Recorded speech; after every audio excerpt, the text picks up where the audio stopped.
Christmas. Słuchajcie, bo życie. Good luck.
Stream elements.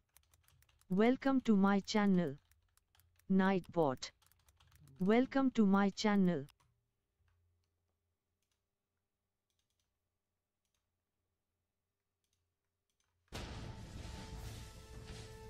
Voilà! Let's go!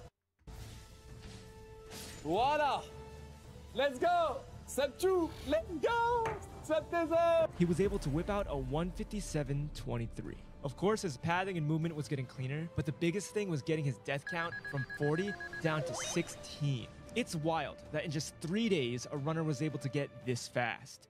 But Chemist wasn't done yet. Yeah.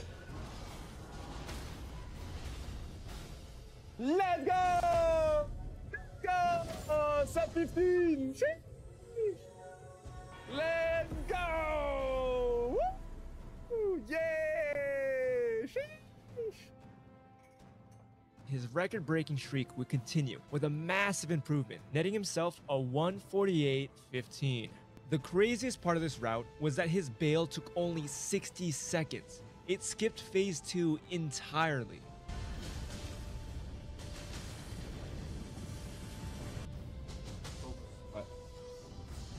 Arrêtez ma BD.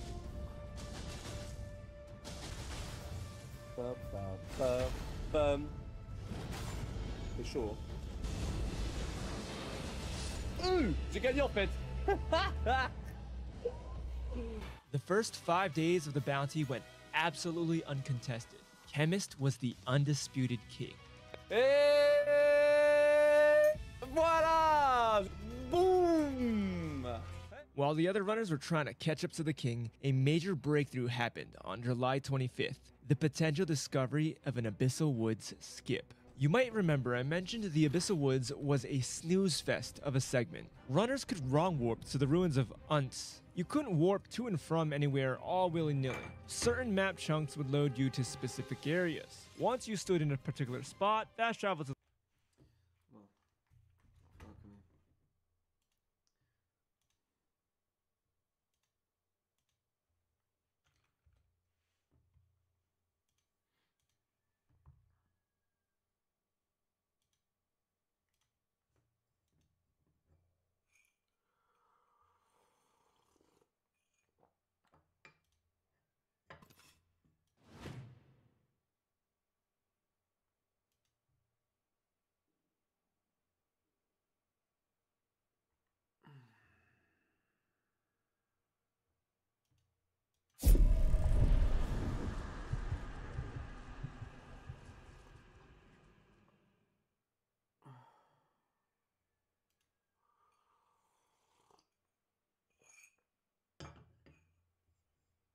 Yes. Let me try bounty hunt. No. Soul survivor.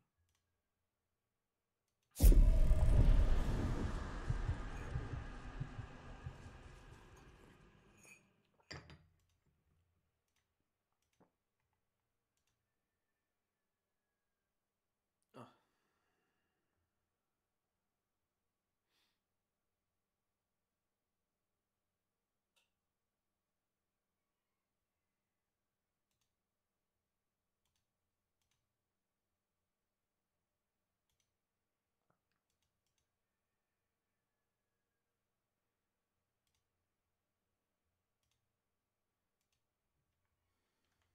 of the Hippo Grace, quit the game, and load back in, wham bam, you'd be warped.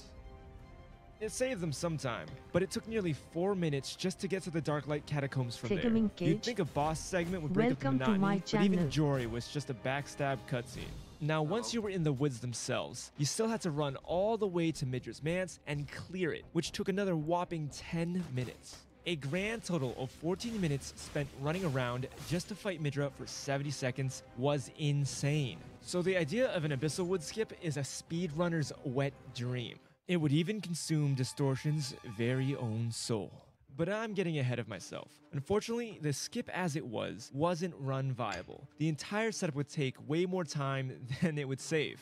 It also takes 45 minutes in its current iteration. So obviously not worth it. Runners would need to get the one and only imbued sword key in the entire DLC, inside Castle Ensis. Not too bad. They would then have to make their way to the teleporter behind the castle. And when you use the key on it, the game puts you in the stoned state. Now, devs expected the player to use the Waygate immediately after becoming stoned. But what if instead you summoned Torrent, and as you were summoning Torrent, within a 2-frame window, you cancelled it by resting at a grace? There we go! We're doing it! What is this man doing?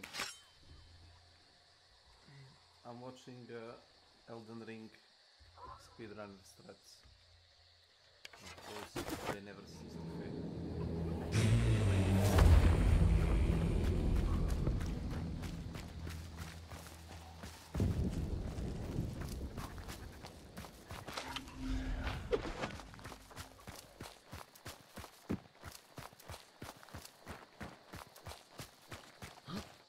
Good luck in the matches. You know that I'm not playing like a match per se. I'm doing just like the points shit. Finishing a fucking battle pass is like a challenge for me.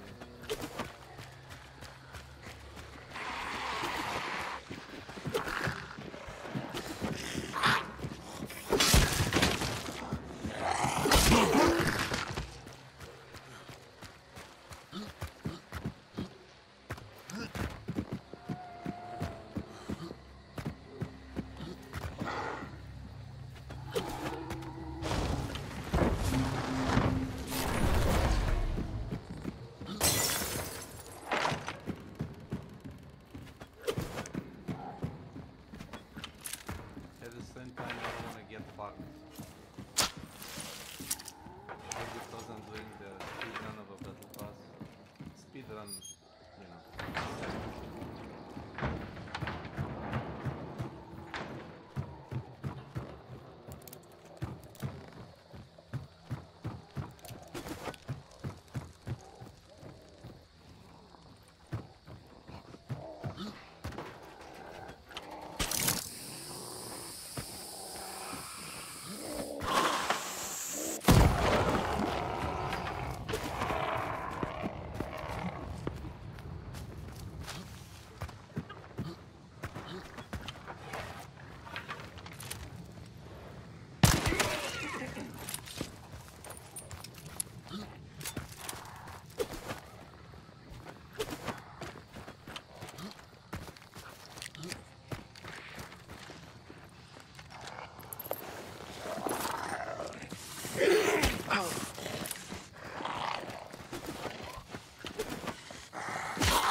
Wait, can you get them like this?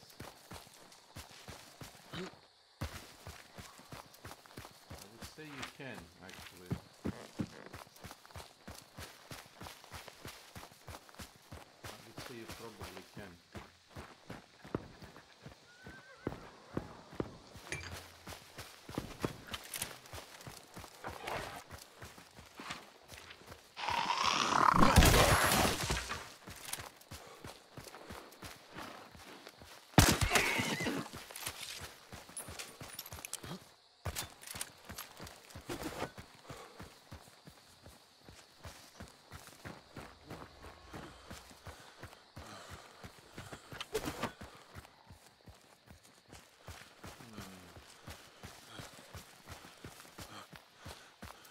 surprisingly, this is the... I think yesterday I found... Was it yesterday? I found 50 blood bonds. It was amazing. So that was like a legend or something.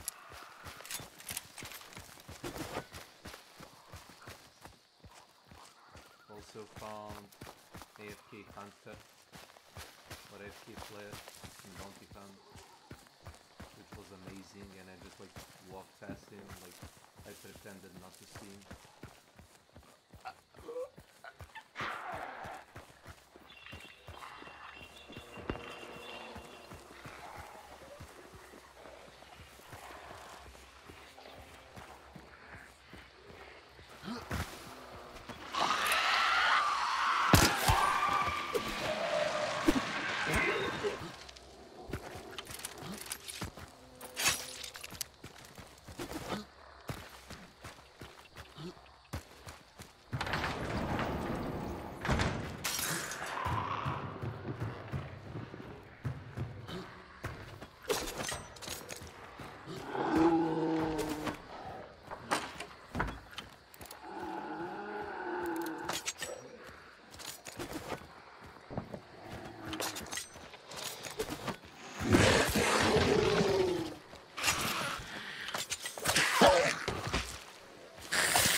Really bad at this.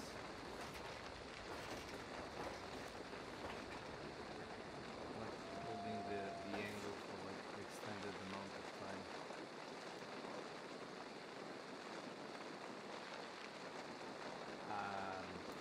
You know.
wax kit, the shotgun,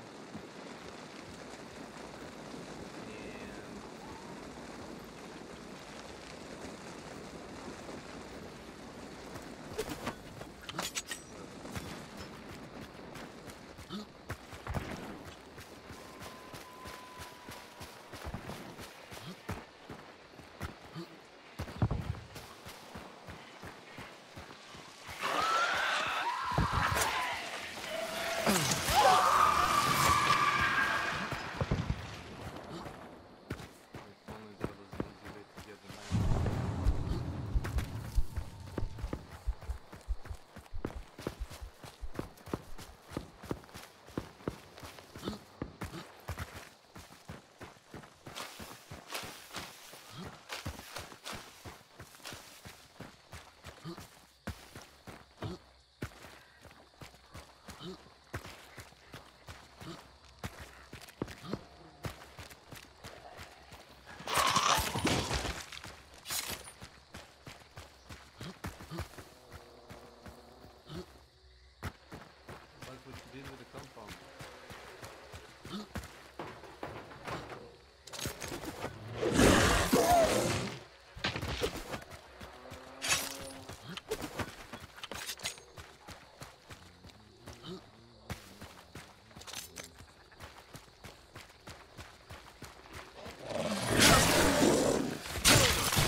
So the thing is, I can't change direction, chat. I can only run in a straight line, which is very cursed. You can change direction with bow. Oh, okay. Other than having to find a bow en route to use with the skip, you had to stay stoned the entire time. This means you couldn't go through any low doors or die. So the best route to take, the safest route to take, would involve even more running than before. This discovery would mean nothing if runners couldn't find a safe place to fall through all the kill boxes above the abyssal woods. So Distortion spent hours falling and falling into the abyss until this happened. Going down.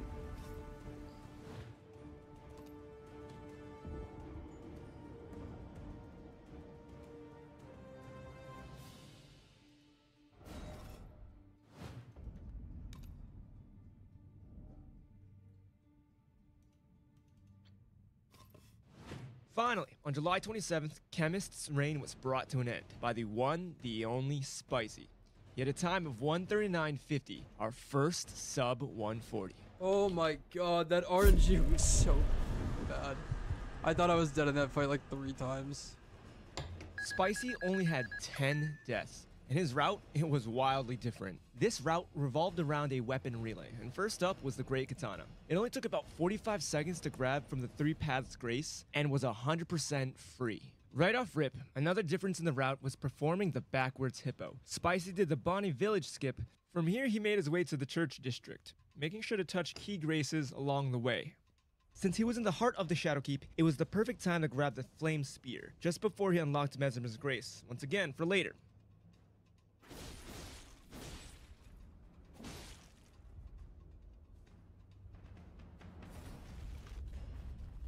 As I said before, fire is a must-have in this run, and it just so happens the Ash of War can go on the Great Katana. It just works. The backward hippo route finishes off by grabbing the main gouge, and just below it is an entrance to the hippo itself. It was darn fast and efficient, but the thing is, you had to beat the hippo in one try. If you died, it looks like devs didn't think you'd actually go this way, and so it's locked from here on out. You'd have to respawn and go all the way back around, a massive hit to your time. Spicy also decided to take on Rolana earlier. It was a risky fight, so might as well get it out of the way. Thankfully, every other parry she would get staggered, but she was a real hassle to read. Once you got her to the phase transition, it was pretty much scripted. And if he did win, her armor was great for survivability. Next up, he made his way to the Sunflower. Since the water was drained in the previous segment, it was easy enough to just pop into this little hidey hole and bam, there he goes. Of course, the Sunflower melts, and just like that, the next weapon in our relay is unlocked. The Sunflower was used on the Putrescent Knight to fully script the fight. Alongside the Opaline Bubble Tier, runners could trade a fully charged heavy attack with him. After queuing up another one, the PK is staggered. From there, you hit the crit, charge up another heavy attack, and he's staggered yet again, thanks to a poise bug. One more crit and one more heavy later, and it's easy money. Gaius gets bonked by the Sunflower next. With the Stone Barb Tier, he gets staggered every other heavy attack. Runners just need to react to his attacks and hope for decent RNG. Ramana gets the same treatment and staggers just as easily. Once again, runners just need to react and pray for good attack patterns. After all that high-octane action, it was time to do the Finger Quest saga. Some nice schmovement from the Dragon Communion Grace got Spicy to the ruins of Rhea.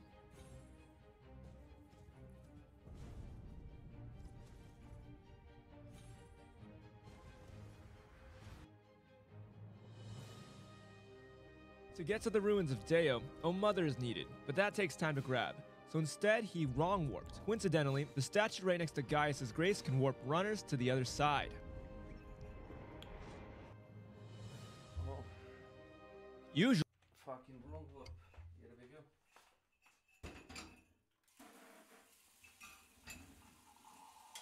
Why am I not surprised?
Thigaming Cage. Welcome to my channel. Have you seen the sniper funny spot in Delta Force?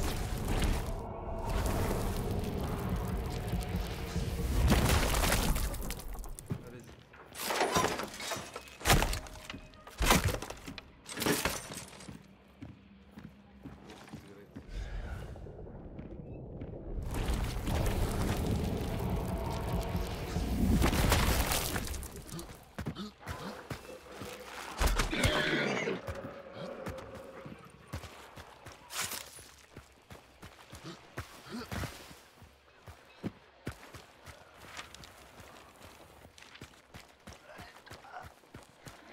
This is great.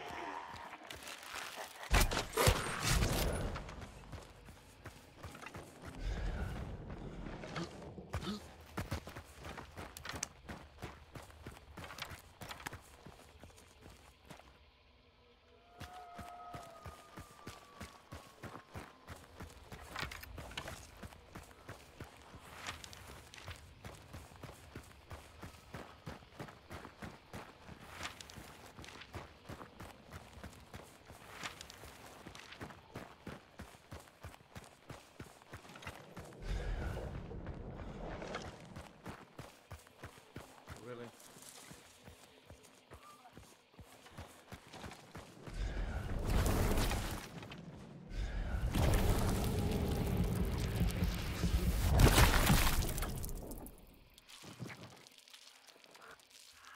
No.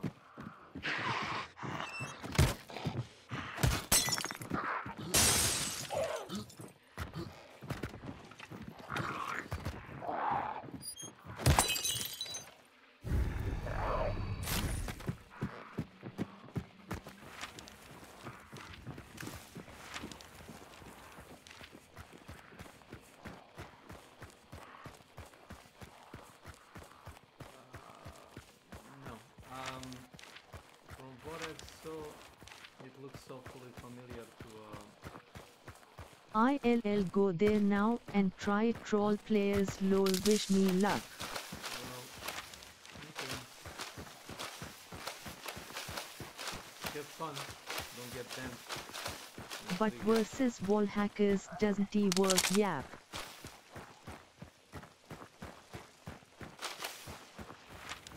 So you are glitching for the texture, something like that.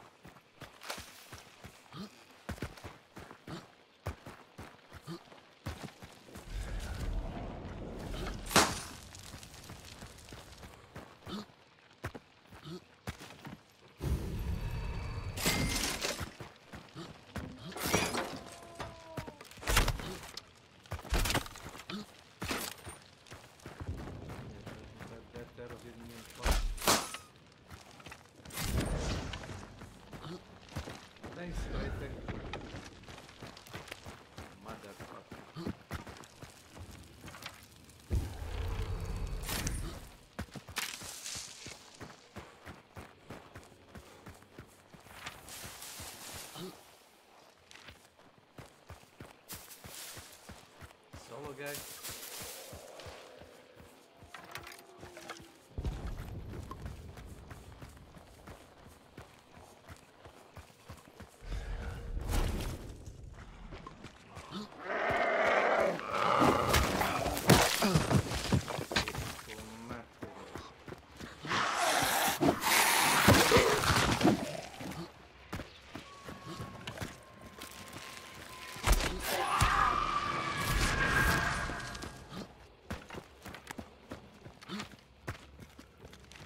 That's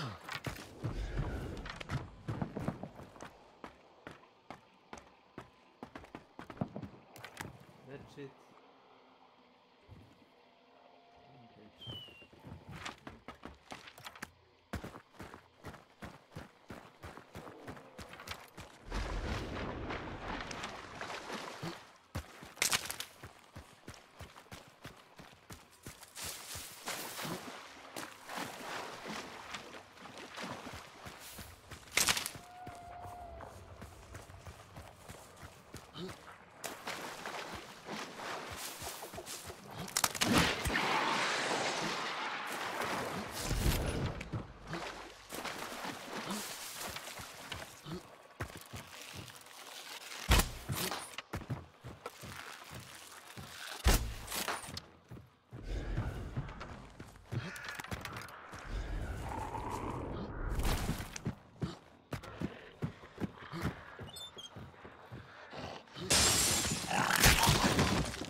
What was the word?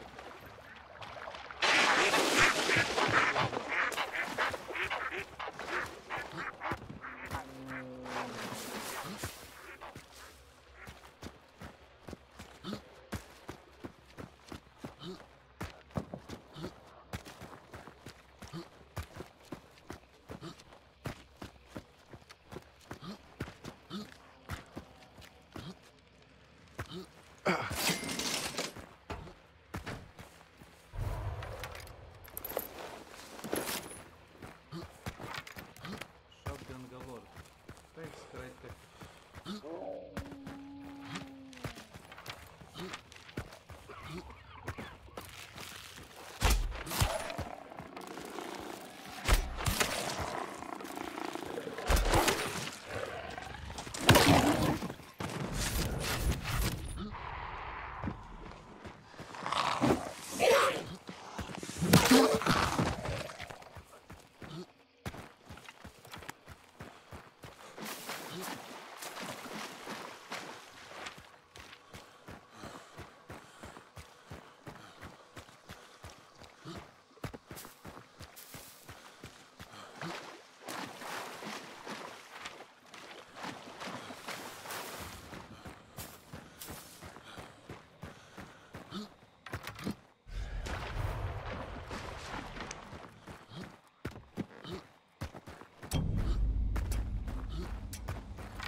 Usually, this quest was done to fight Matir, but for now, she could wait. Spicy was after the Claws of Night. It was risky to fight being level 1 and all, so instead he baited Anna, using this one simple trick.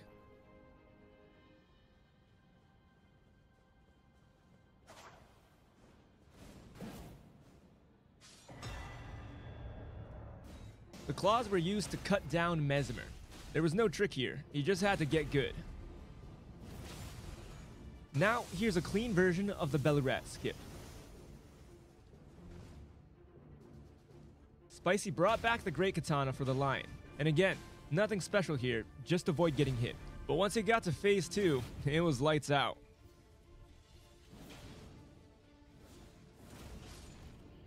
He made his way to Midra. Gotta get through all the backstabs first.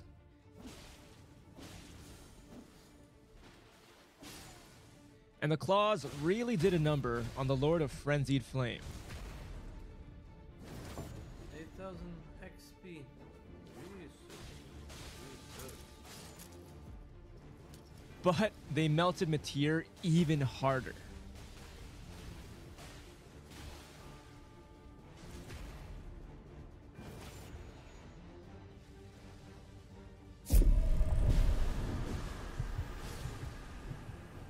Bale was up next. Spicy made sure to grab the crafting materials to make the Dragon Communion grease. With that buff and the impaling thrust on Gaius' lance, this made Bale look easy. Even though it went to a phase 2, it was even faster than Chemist.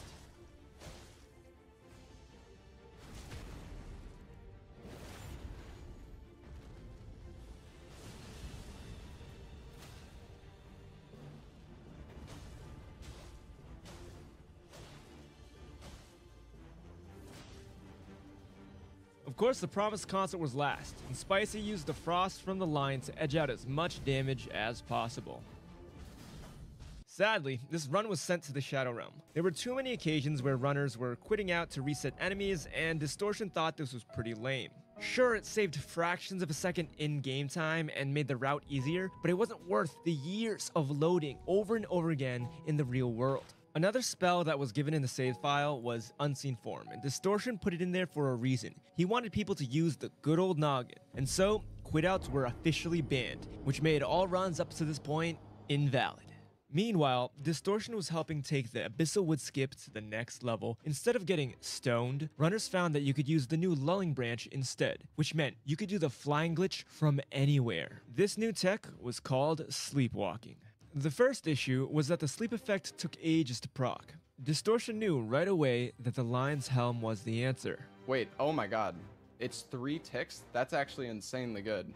The second problem was that it was a frame-perfect setup. The only hope of getting this glitch consistent was to buffer up a bunch of animations. This basically times the setup for you, just need to find the right combo. We just keep trying stuff. But that's way easier said than done.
goddamn knife.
When it worked, it looked a little something like this.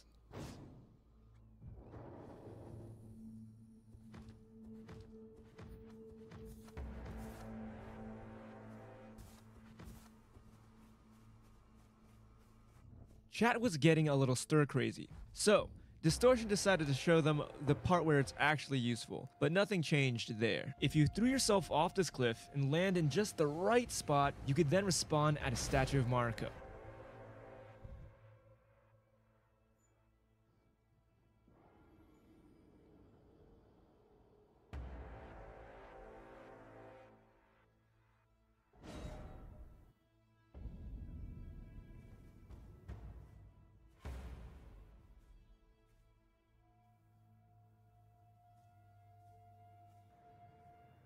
With that out of the way, it was time for more punching to get a consistent setup.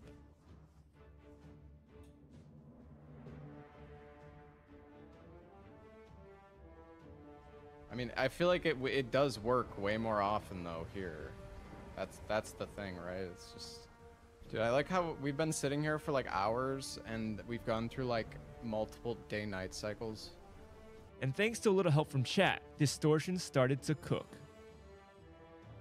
Okay, this man is cooking with the fire perfume.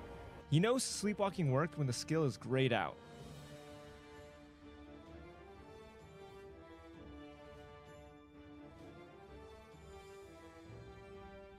Oh my god, it just worked 2 times in a row with his main setup and his back.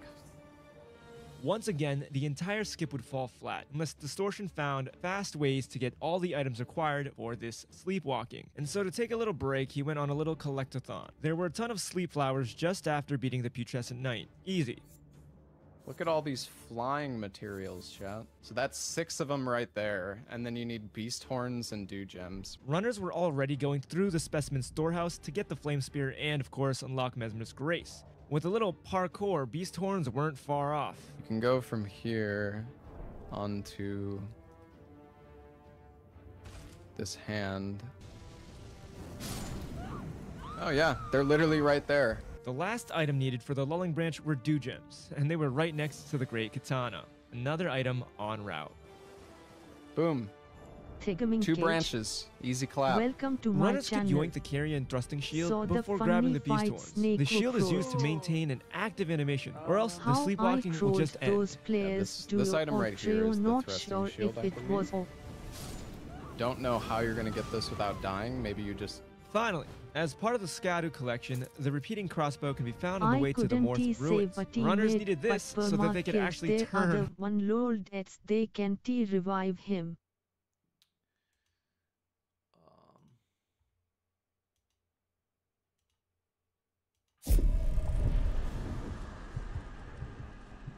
Poker face.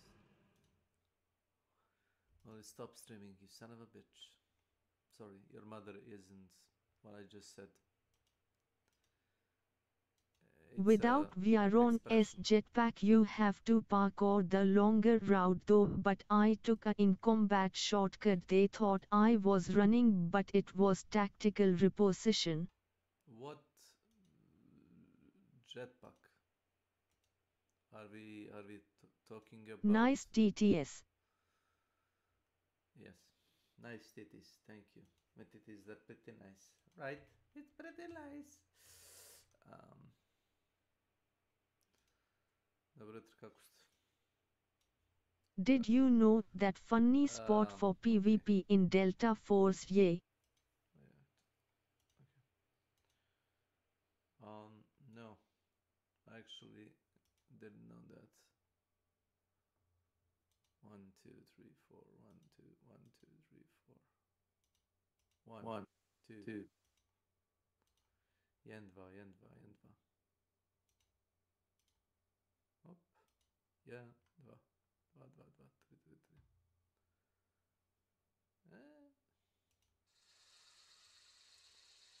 Sure.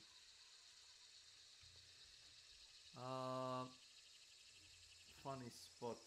Most of those funny spots will get you banned. So, you know, you're going While they were person. Don't get cocked.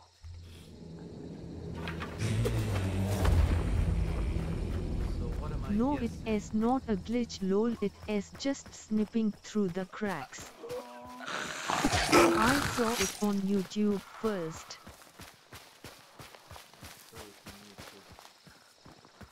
That's what she said. And the other angle I had on them second angle, it is literally big hole in the platform catwalk lol.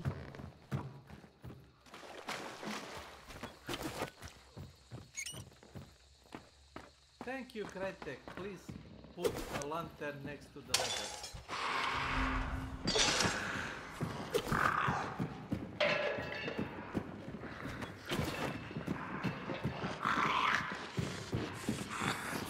ILL clip it, send me way, then you can tell me if you think says it is glitch or not.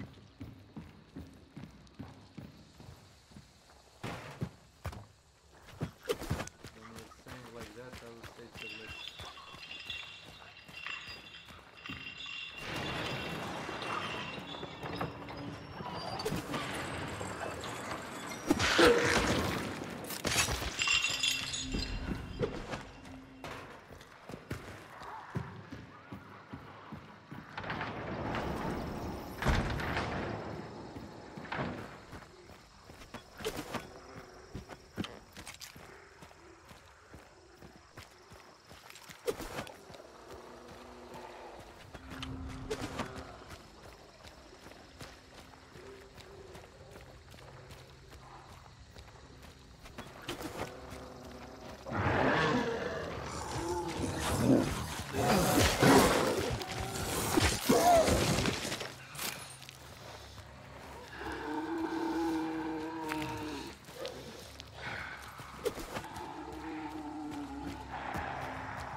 Yeah, you two lovebirds need some space.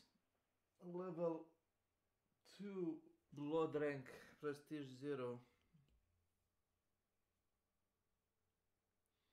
Point blank shooting with crossbow. Oh god, take me. And level 100 prestige AFK. So if I'm correct, every clue gives you 500 XP. Or 200. 200? 200? 200. Okay. Sleepwalking, and they did so by rolling while it was equipped in the other hand. Now, back to punching. There's some runners who like can't hit stable FPS, so I want to help. I want to help those runners out. That setup is close. Maybe on a different slightly different FPS. Hey, it worked. 30 FPS, What third try. clip you watching? It's distortion 10,000. Again, 30 FPS.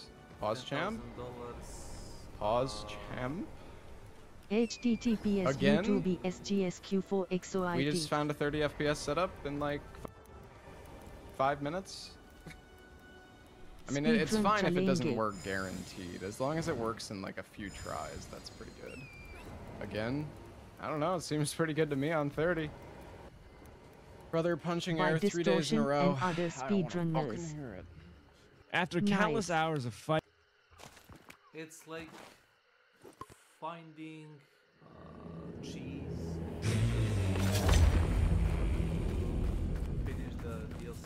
fast as possible.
This piece of shit! When you tab out of the game, sometimes the... https www.twitch TV Thigaming Cage Clips Strangelably Hipot Chisco JJTTILQ Tech of Sage. I'll watch it as soon as I get... I hope they add more cool finisher moves. Well, they added one, but it's tricky to get. You gotta grind a lot or buy it with Benjamin's lol.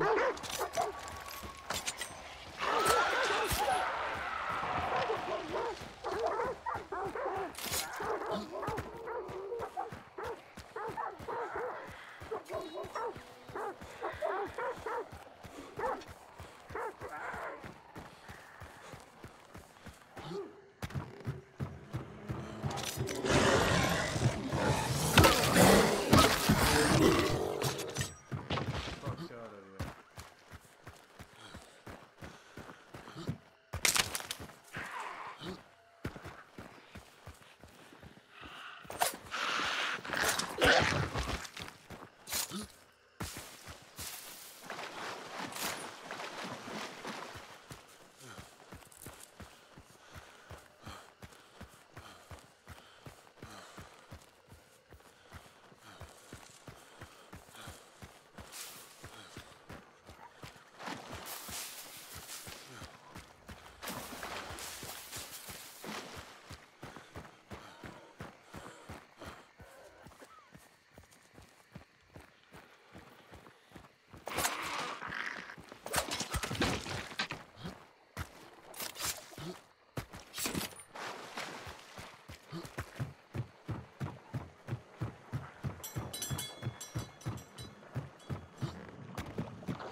Highlight Delta Force snipping parkour avenging teammate map timer killed the rest. What you think that could mean? Yes, but I don't know. Don't get reported on YouTube or Twitch for like belittling your opponents.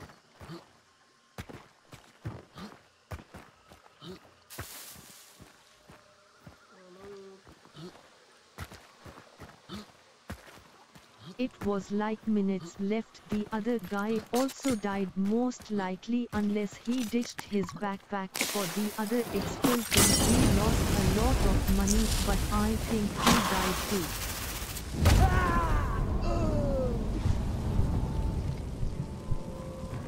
Highlight Delta Force snipping parkour avenging teammate map timer got the other. ILL picked that one. You speedrunning hunt.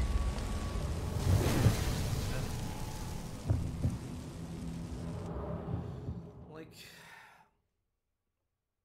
this doesn't make sense. So I'm gonna make a guess. Just guess, yes. Did they add over prestige yet? No, but they added fucking hunter progression. Hang on, gotta put volume to Windows to hear you well lol. Am I being really silent? Let me see. My stream 1, 2, 3, Put 4. volume to Windows. So they unlocked the ghillie hunters again. Am I being really silent? Let me see. My stream 1, fuck 2, 3, 4. Off. So they unlocked the ghillie hunters again. Volume, fuck mixer. My fucking microphone. So they unlocked the ghillie hunters again. Fuck. Why is it so? Why is it so silent? Fuck. Why is it so? 1, 2, 3, 4, 5, 6. ILL add those players to friends, give them the good news. I avenged the dead one. Why would Crytek give you anything for free? I avenged the dead one. Why would it? Why would That player said Crytek might be give you cheaters too anything since for their name free? LOL was in Fuck off, Chinese Milan. phones. Fuck off. Why would it? That player said might be cheaters too since their name LOL was in Chinese phones. Fuck off. Why would it? That player said might be cheaters too since their name LOL was in Chinese phones. Fuck off.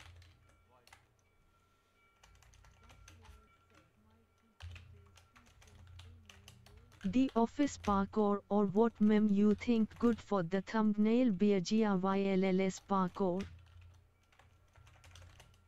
The office parkour or what meme you think good for the thumbnail? BGRYLLS parkour. All time high. Num. All time high. Num.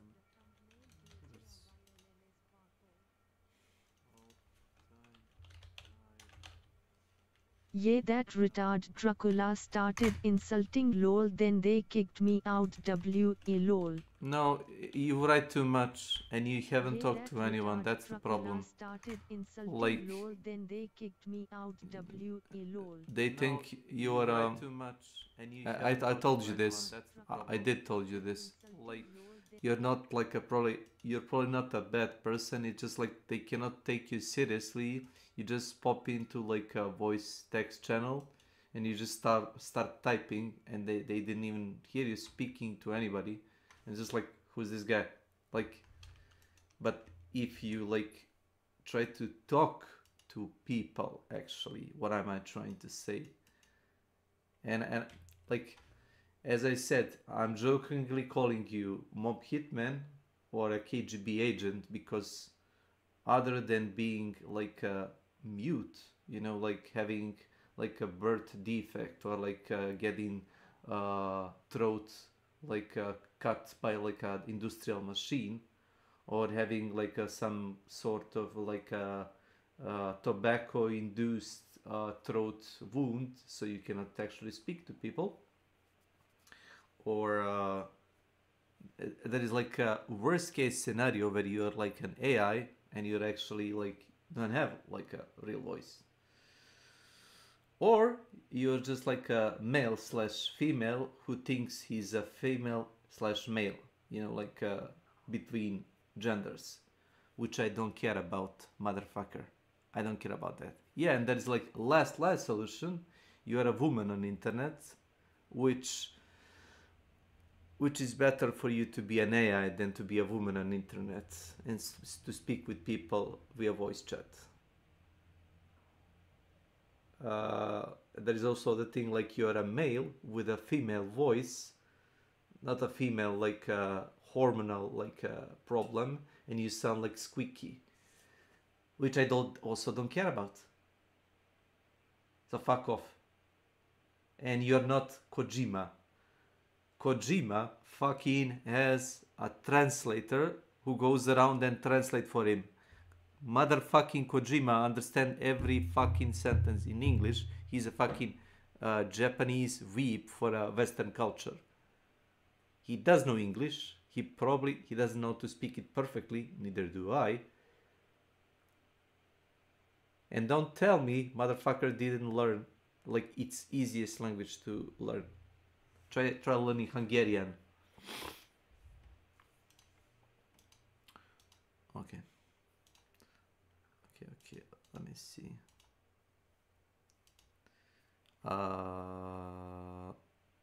Okay.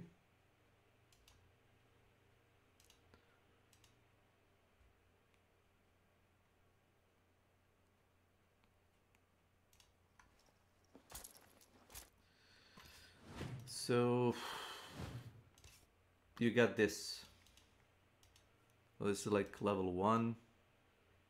Ro. Welcome to my channel. And you immediately run away. Okay. So you got level 1 hunter, level 2 hunter. Pretty decent. And level 3. https www Twitch TV videos. So the ghillie suit ones are back. Yeah, there is a guy with a ghillie suit, correct. There is one guy and one female. Oh. Let me know if you still think it is a glitch spot.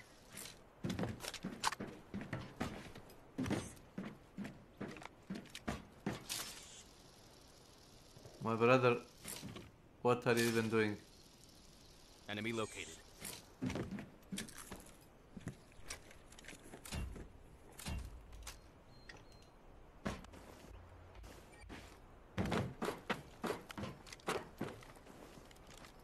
Target located.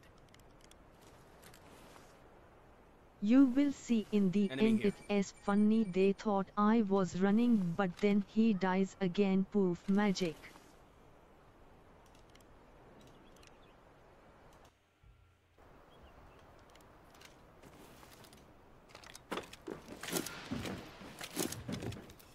They were probably wondering where our third random teammate was. Either he ran also, or maybe Chinese font name enemies scared him. I don't blame him.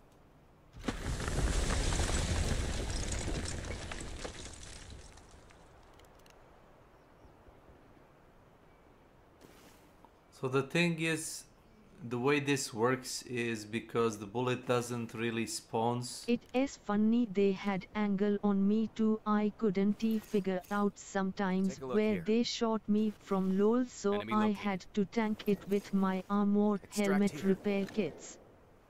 I know, I read recently the bullet shoots from player S head level. It is funny.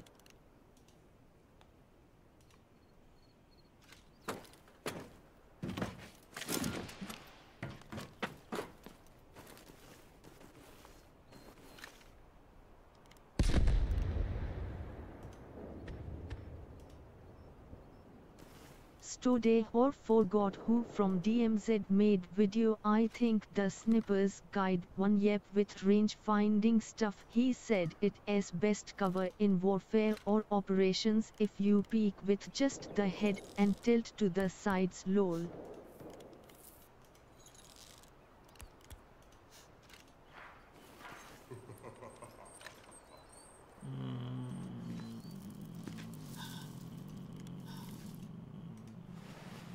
Sure.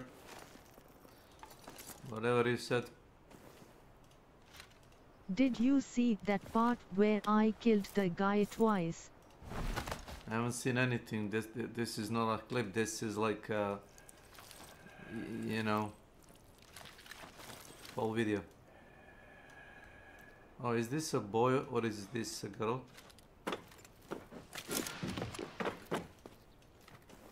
This is a guy.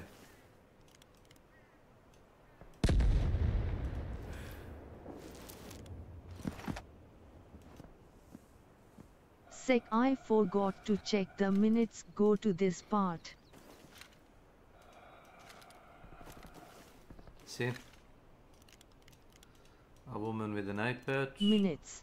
And I guess skip minutes in it. Yap. Great. Eliminate the high-value target and get your reward.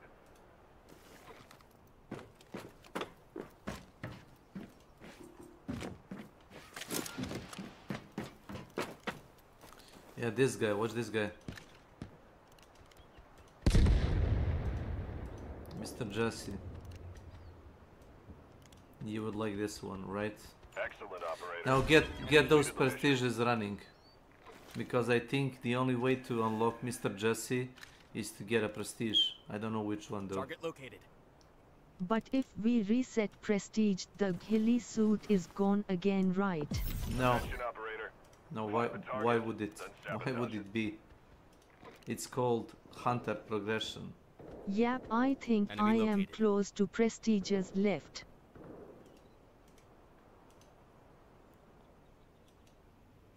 Joan.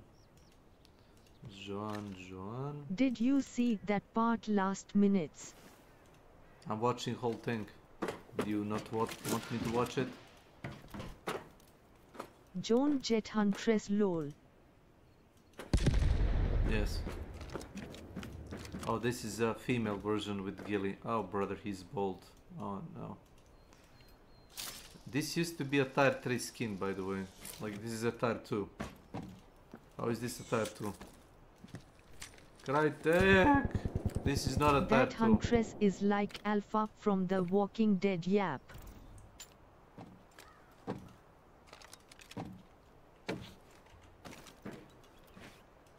Good to camouflage between zombies with the shadow perk, silencer, pistol, shotgun. Romero her build lol. This guy looks fancy, right?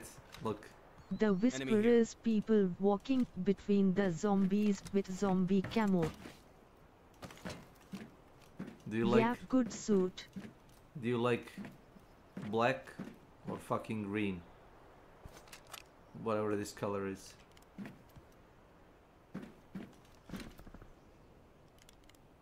Target located. Green my fav color, but not that shade lol. Yeah. I agree. Oh, here is a monkey woman. Why monkey woman? Well, look at Did the you jaw. reach that PvP part? Nope. Excellent, operator. You're reloading Complete your the mission. pistol and True. whatever you're doing.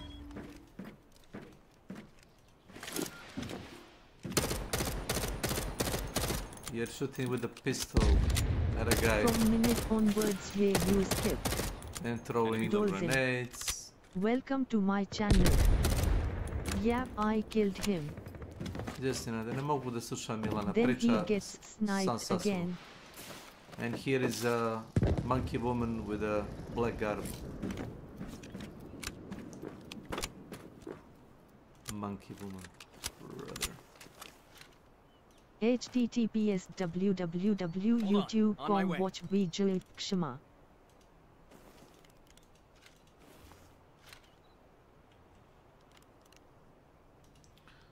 Mr. Oliver.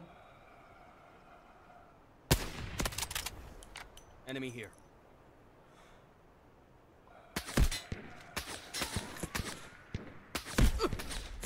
I think she's a prestige unlock, and I'm not sure. Oh, who is this guy?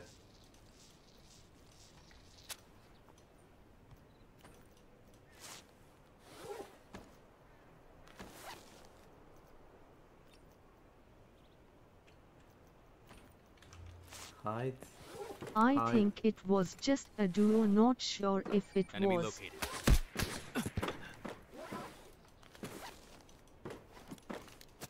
Like, have you ever seen somebody using this actually? This TT is so funny. Chicken curry. Mr. Ricky. Ah, what the fuck?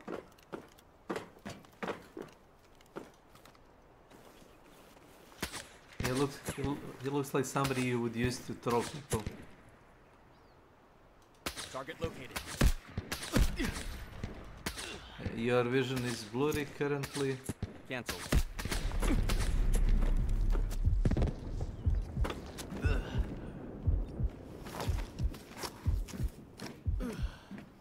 Yep, but you saw when I killed that player again. When I jetpack parkour D back up lol.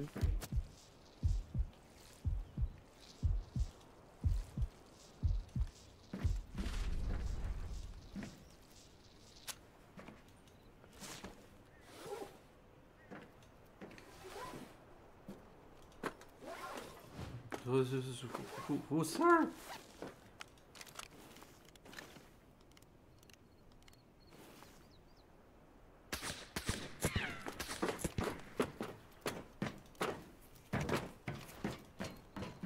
The ugly woman, Morpheus,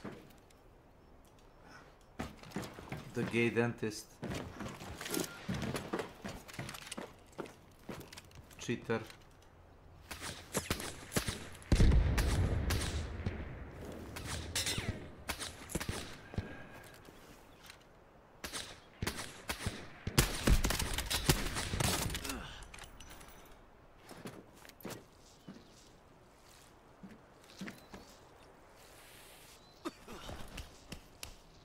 Snake eyes.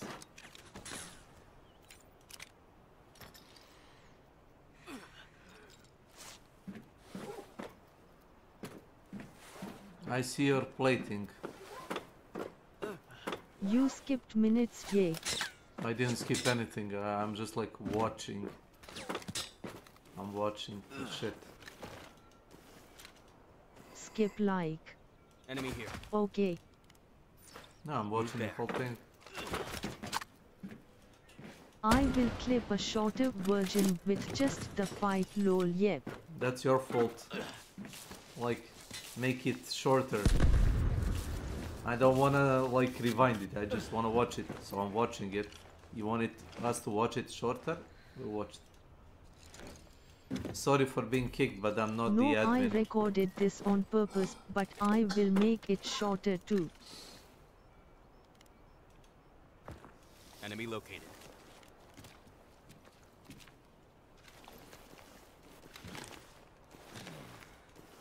Don't worry, eat gaff about those troll retards lol.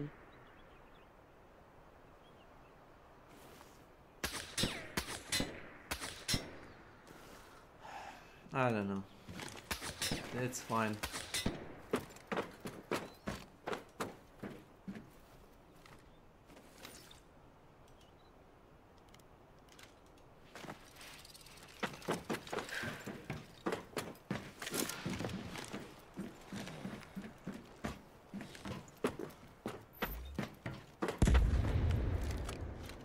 Mad Max.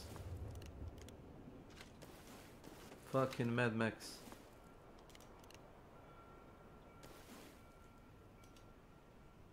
Beer.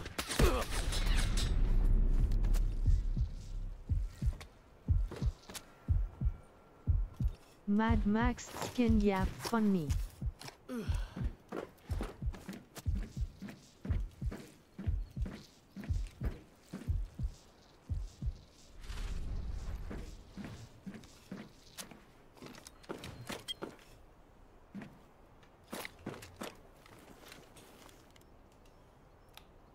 like this goes on and on.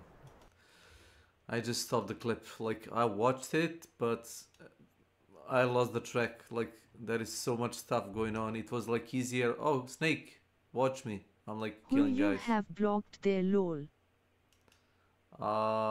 Definitely not the guy that talks like a lot. Just watch from minutes lol. Yeah, I've watched it. Skip minutes, see the last minutes from there lol. It's fine. It's fine. Desi si nastavimo. Ništa. Nisu se odjeli, ja. Srećan Božić, tako to. Ono. Nisam vernik pa ne mogu da kažem. Znaš, ali srećan Božić u svakom slučaju. Pošteno. Ne mora, budeš oni da kažeš to. Ne, eto. Srećan Božić, puno zdravlja i sreće. Da nađeš posao. Ako hoćeš da nađeš posao. Hvala, hvala. Deluje kao da hoćeš. Oh! Izgleda da je Hunt Showdown udare novi maksimum igrača, to je 9000. To je dno dna. Samo toliko možeš ima, a? Pa ne znam da li je bilo manje. Što ga ne ugasi? Zato što su ljudi kupili igru. Čak i sad, kad sam ušao na američki server, kad sam igrao Quickplay, bio je čovjek level 0 Prestige, level 2 Bloodline. Znači, gledao sam ga kako puca na meta razdaljine sa ručnim samostalnom zombi i zombi ga bije. Znači, to ti je ono bukvalno noob, level 1. Ono. Znači, neko ko je tek kupio igru, počeo da igra. Nije čak ni Smurf jebeni. Znači, što ima ljudi koji kupuju igru i dalje. Ne možeš da prodaš igru. Zašto? Ne treba da... Pa da, ovako kako stvari stoje i serveri, treba da ugasim. Dešava se da opalim strelu, da strela ne izleti iz samostrela. Nije iz ovoga luka. Pokušavam da je nađem okolo, nema je, zato što ništa nisam pogodio. Nema je. Znači server pojede projektil. Ne desi se ništa, nikakva animacija se ne desi. A to ti sa strelom koja sporo leti. Koliko puta ti je bilo si opalio iz oružja da se ništa ne desilo. Progutao ti server metak. Nije se desilo. Bukvalno si opalio, nisi opalio.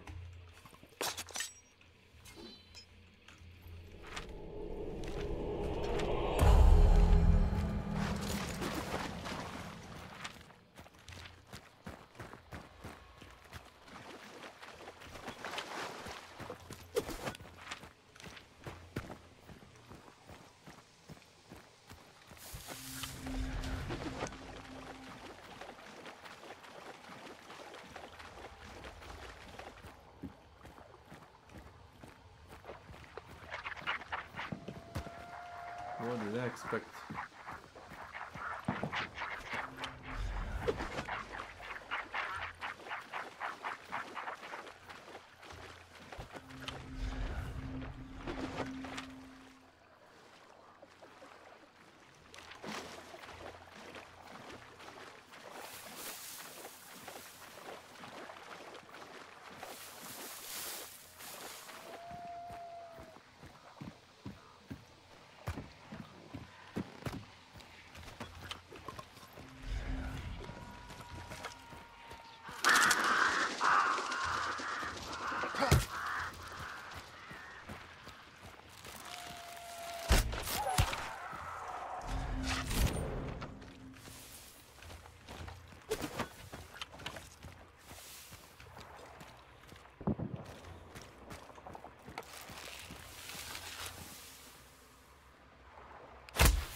Jeste imali one, kako se zovu, polaznike? Kako? Položajnike? Ma nema tu kod nas. Ne znam kako ga vi zovete, kod nas zovu polaznici, to su ti obično deca ili najmlađi članovi koji ti dođu. A dobro, ko dođe prvi u kuću, kažem, obično dečica, neka rodbina. Može da bude i komšija koji dođe na kafu ili... Ne. Ne. Ne bude kao prošle godine mi, ne bit ćeš značajno.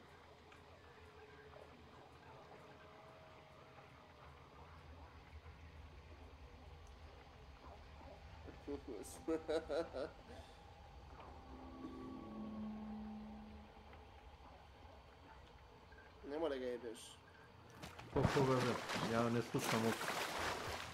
Ne. Ne znam, to može biti kod vas. Ne znam kako je kod vas.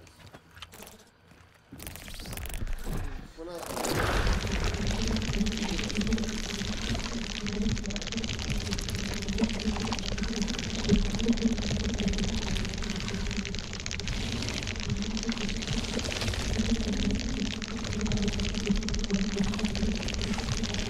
https www.twitch.tv videos.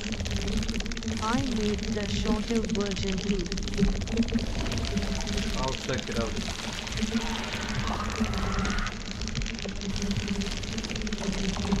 The other version shorter, yeah.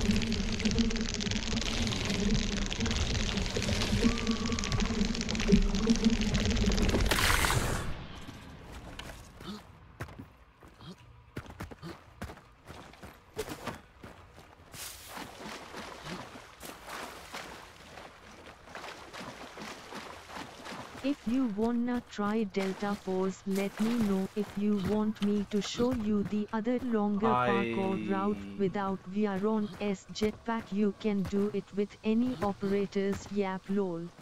Thanks, but it's too similar to Tarkov for me to even consider it. Wait. Delta Force. It's like Tarkov for free. Nah.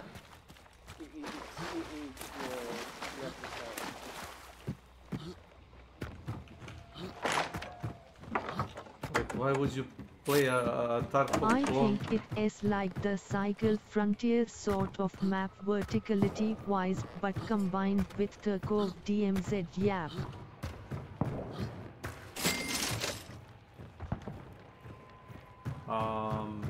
Arena Breakout Infinite is like Tarkov, that one I ain't playing. Yap. Okay.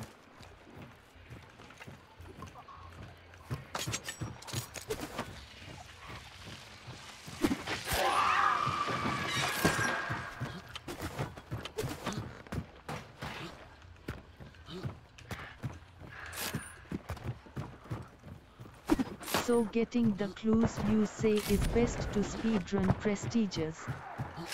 What about the event points grind? What is meta ATM? I was talking about daily bonus. Daily bonus is 200 event points. To get 200 event points, you need 4,000 blood offering. Blood offering. You get 200 blood offering points for every club in quick play. I checked. So try to collect as much clues as you can, just leave and then go again. And it's easy, 200 event points.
My PC froze lol, sorry, had to close CCP kernel lol. Delta Force stuff.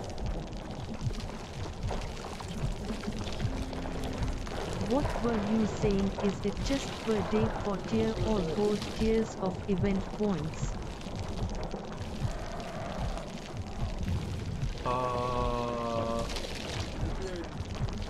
Blood offering. Every day you can get 2 blood offerings. Every blood offering gives you 100 event points. To get level 2, to get 2 blood offerings, you need clues. Got him.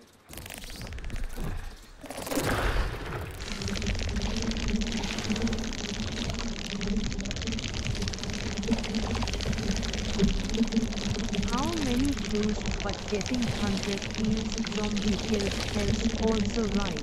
Yeah, but this is like guaranteed.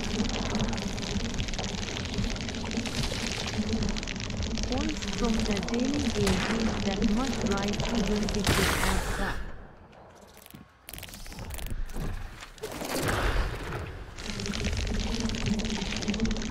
Well, the thing is, I don't play much.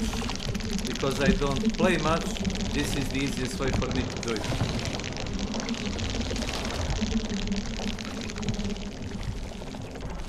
Yeah. If I were to play like 5 hours straight with the trios and play aggressively, I usually skip sometimes that points in charm lore. are you even normal? Why would you do like 15,000 event points for a fucking charm? You're like that guy from Reddit that says, "Oh, but I wanna get charm." Ah! Fuck off. The only charm you need is a rabbit foot. I did it, I think first time we forgot, but it has not worked. Yeah, the first one I unlocked because I played a lot grinding prestige.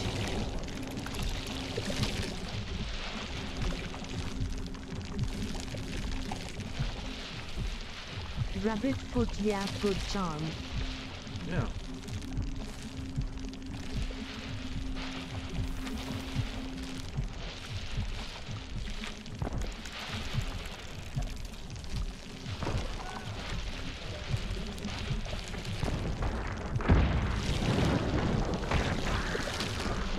I like the blood bullet weapon charm in Hunt. It has Dragulam Gain S non S period plug in it.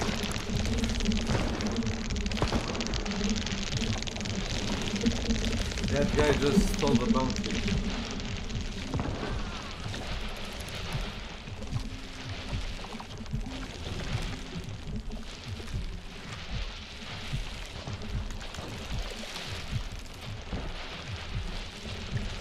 For good luck when they need my sniper bullets all night in the matches.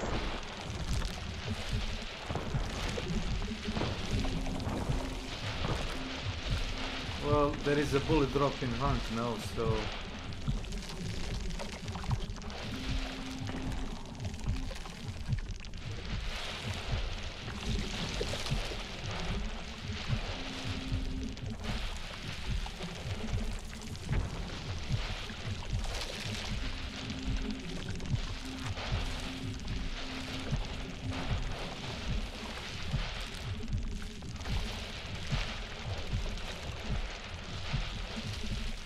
I think Sardin S bullet drop crosshair would be trolling a lot if used in Delta Force lore, snooping players from across the map.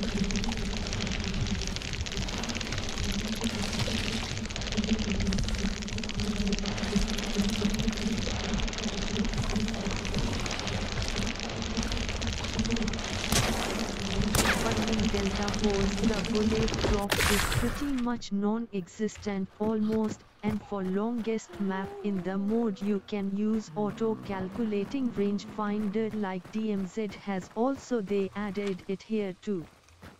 Uncertain Tim. Correct. Welcome to my channel.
out of fire beetles, sadly.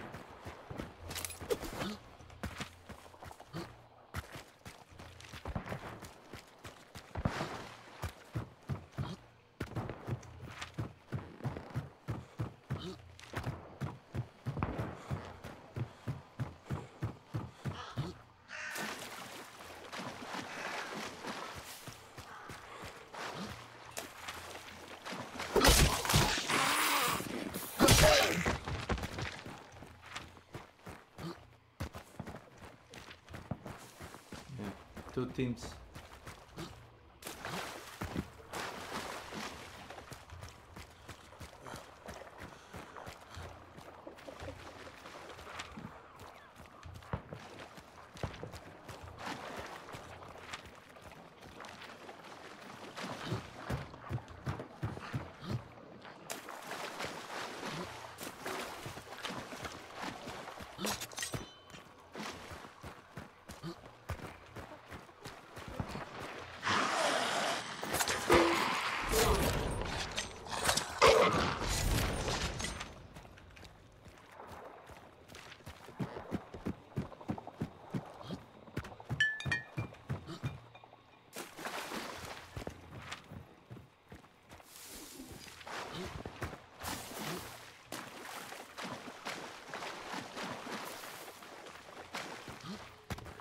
Do you happen to know where is the place to get the beetles, maybe?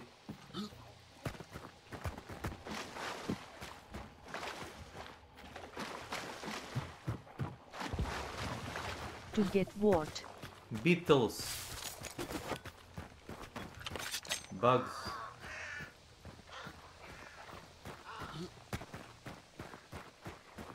Oh. You don't know. The album from the band Joke Joke. Yes, Beatles the band. Aren't you a joker? You have one at Catfish Grove in the forest near you have the giant tree near Healing Waters Church. Yeah, And I am not sure about the others. I haven't memorized the other ones on this map lol.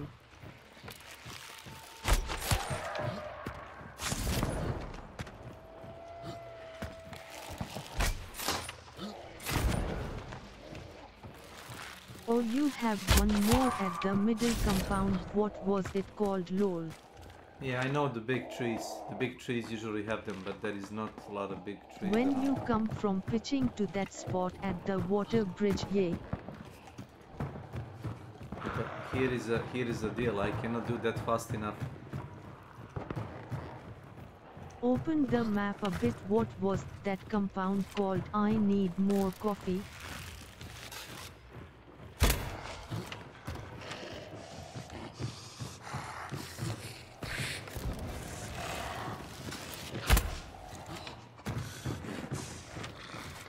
Lockbay Docks yap lol. I need more coffee WTF.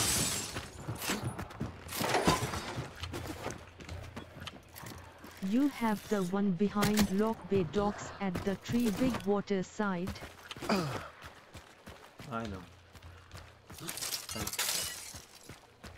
I am not sure what spots are closer than that to Reynard.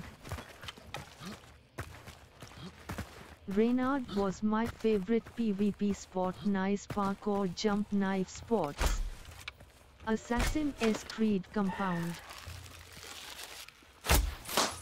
True.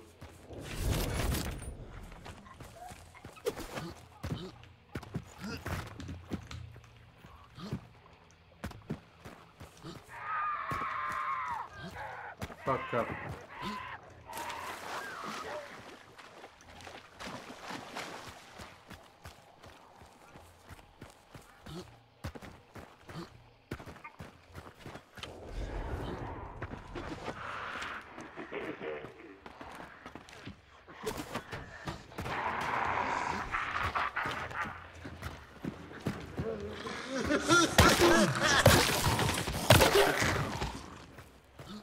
What's up, bitches? Here is Zdravko Čolić.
Sve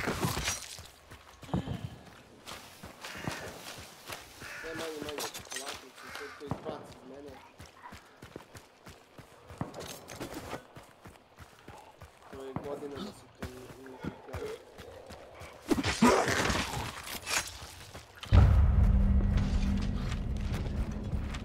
Tražim, ali... Niko se ne javio.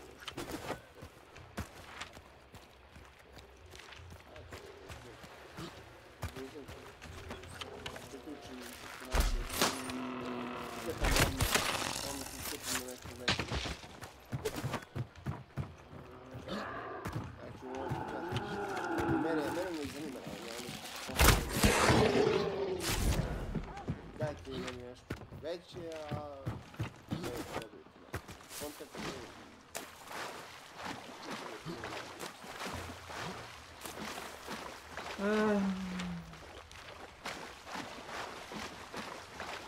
Već volim da se... Ko ramke, ono ću se ljusiti.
Oh, thanks, great.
Ja bi išao prvo naučno, ali...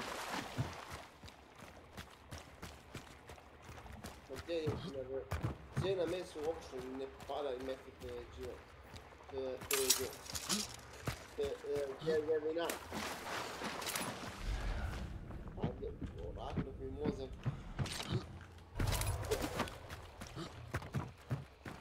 Ja krenuo sam da se zabavio. Sada sam počeo.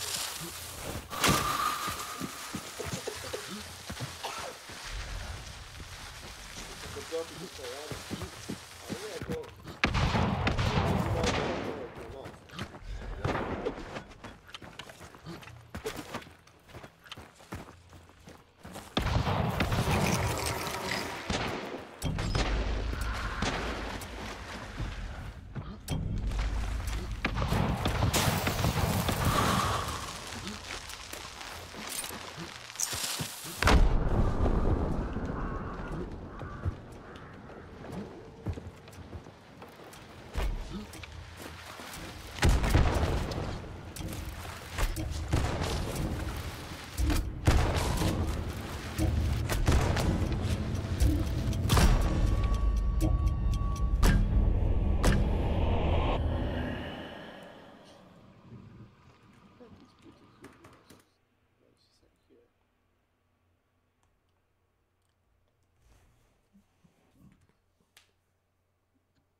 Šta se računa? Do 3009. Nešto. Kupio bi 3D printer. Rekao sam ti da te MUP Pa da se može sjebati ako ne prijaviš to sranje, a ne baviš. Ne, pa, neću baču. Ne znam ja ti samo kažem. Saw the clip shorter one. Radi što hoćeš. Figurice iz ovoga. Izvan Dobro. Ja ti kažem, ljudi s kojima sam radio u prethodnim firmama, znači, I'll watch it. Ljudi, GPT. Zna bez sve naše zakone. Komplet. dobro? Ja moram da prijavim 3D printer u policiji u Srbiji. Ne postoji zakonska obaveza. Didn't he have a good angle? Could we sniped the one that revived him lol but had to reach it faster yap.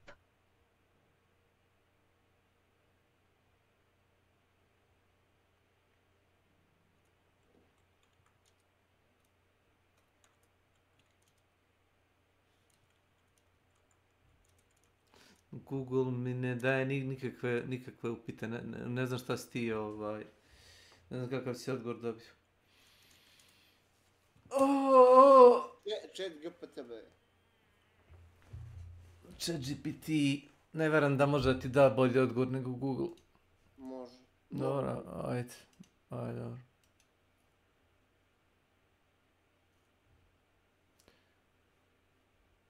Pitaj ChatGPT how to optimize Hunt Showdown event. Event Battle Pass, ajde. Da vidim čisto koliko je validan taj odgovor. Ne zanima me to da uradim, ne treba mašina da mi kaže kakvu strategiju da napravim. Zanima koliko je validan taj odgovor za bilo šta.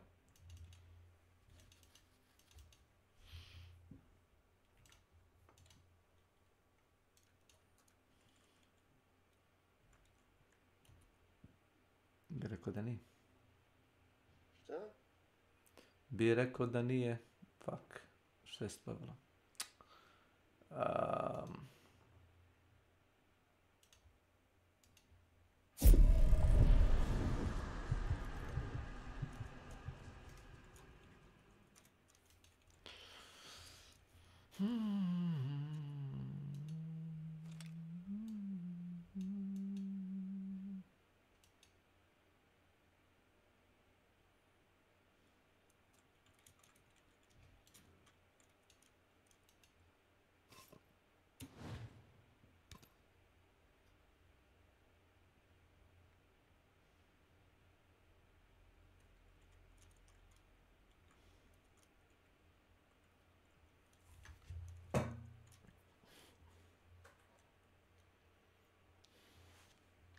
Fighting his inner demons, it was time to become more intimate with the mountains and find an even closer landing pad to Midra's Manse.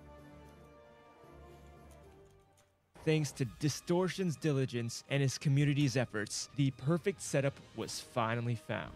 To do sleepwalking at 100% consistency, runners capped their FPS at 34, and they got the fire perfume, which was en route early on as a part of the Skadu Collectathon. All it took was to craft and eat the lulling branch, wait for the first sleep proc, and immediately after start buffering your kick, fire perfume, summon torrents, and there you go.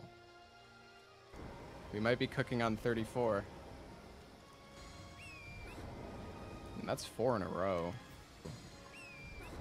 Oh my god, wait. Is 34 the god number?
There you go.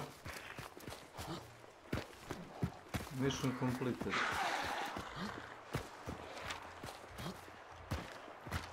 I have done my part.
fali jedna strela. Pa ne, verovatno.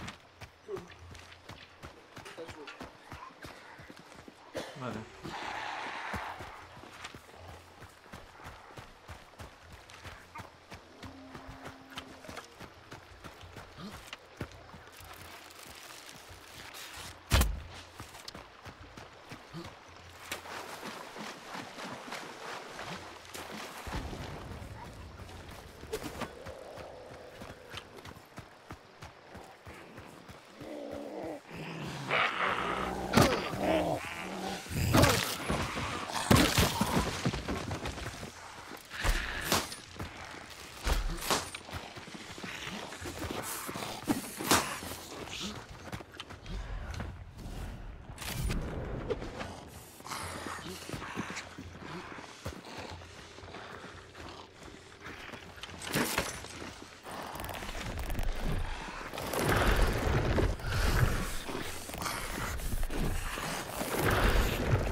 Fuck was that?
Hello? Možda me je pao ispod Mithila i ne može se izvuče. Super.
Don't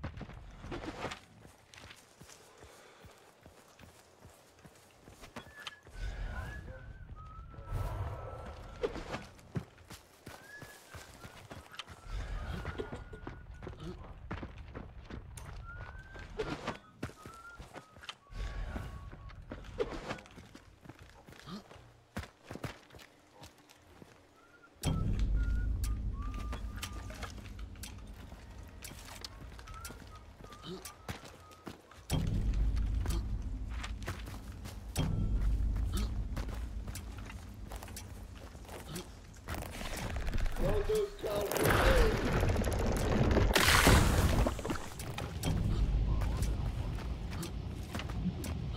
Nemam panova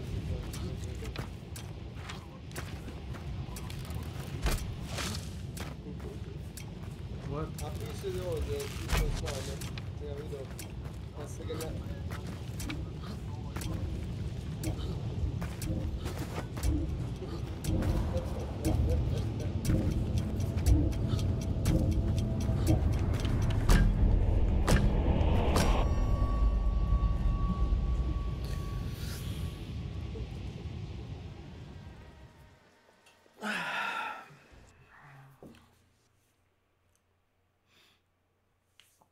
Kako su ovi automobili preko ovako jeftini ako nas, evo, mnogo koštaju? Zato što moraš svake godine da ga skrckaš. Svaki par godina moraš da ga odneseš na auto otpad. Zato su jeftini. Da bi mogao da kupiš sljedeći. Jel kapiraš? Ti da misliš kako su ovi automobili jeftini, ja bi ga vozio 10-20 godina u Srbiji. Ne. Kako su ovi automobili jeftini, posle 2-3 godine ćeš morati da ga menjaš. A ovo kod nas možeš vodiš 5 do 7 godina. I jeste kod nas. A? Kapiraš? Ne može ti biti jeftin auto koji ćeš da voziš u Srbiji 10-20 godina. To ti je sve obrnuto proporcionalno. Kapiš?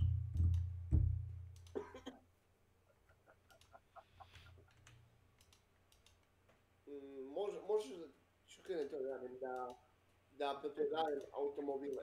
Nije to loše. Većina tih automobila što je kao u Srbiju je li došla, u suštini su namenjeni za otpad. To što ih vi vozite 10-20 godina, to je vaš mentalni problem svih vas. Znaš što vam kažem? Kao što da bacim auto kao može se vozi 20 godina. Pa ti ga vozi 50 godina. Samo ja bi proglasio svaki auto star preko 10 godina oldtimer. Pa malo drugačiji zakon iz oldtimera. A svaki auto nakon 20 godina jeste oldtimer. Reci to Sarvendama koji voze 30 godina isti auto. Tipa Golf iz 93. 4. U dobrom je stanju. U odličnom je stanju.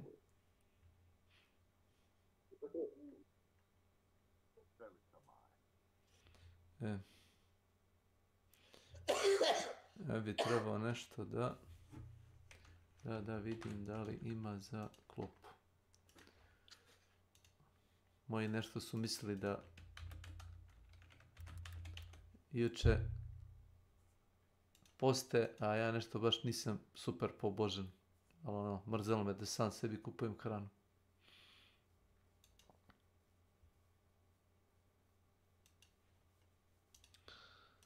Ne imali što od toga obroka. Jao.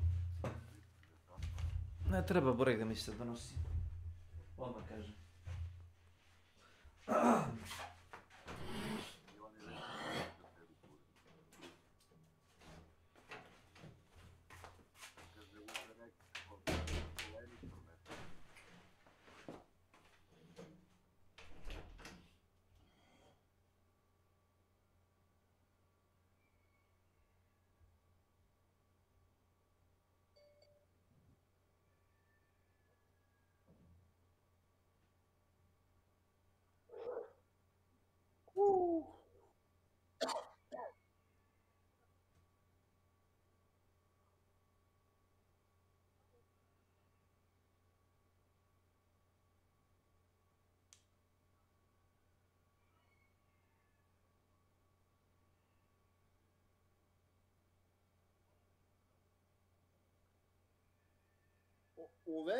uvežen iz Španije, odgojen u Holandiji, zaklan u Španiji. Šta koji kurac je ovo?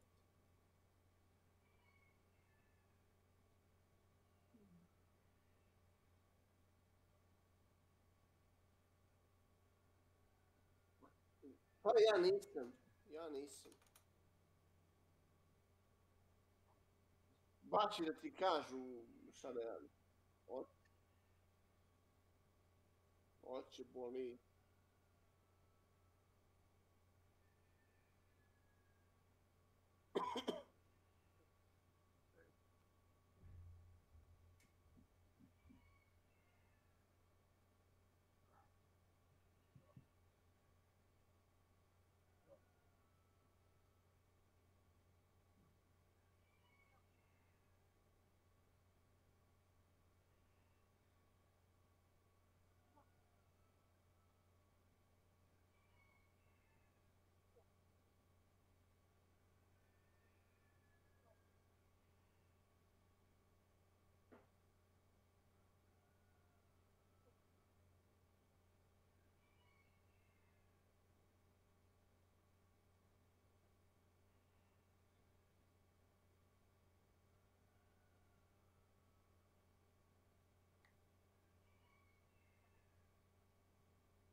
M. Smith.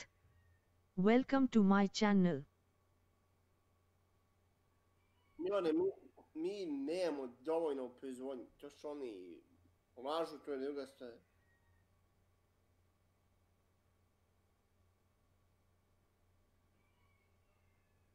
Pa ne isplati se ovim. Mora da se sedne i da im se zavrne šija. Ovim dođošima iz Bosne i sa Kosova. Ali oni... Odakle ti je ovaj Matijević? Odakle je Matijević, jebem ga usta? Ne znam dakle. Prljavi krajišnik, eto. Šta? Ko to bre? Ko? Ne diraj za Matijević.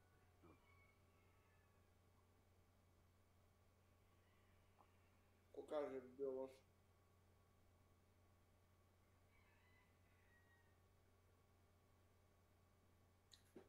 Ti kažemo, to je bi moju klanicu.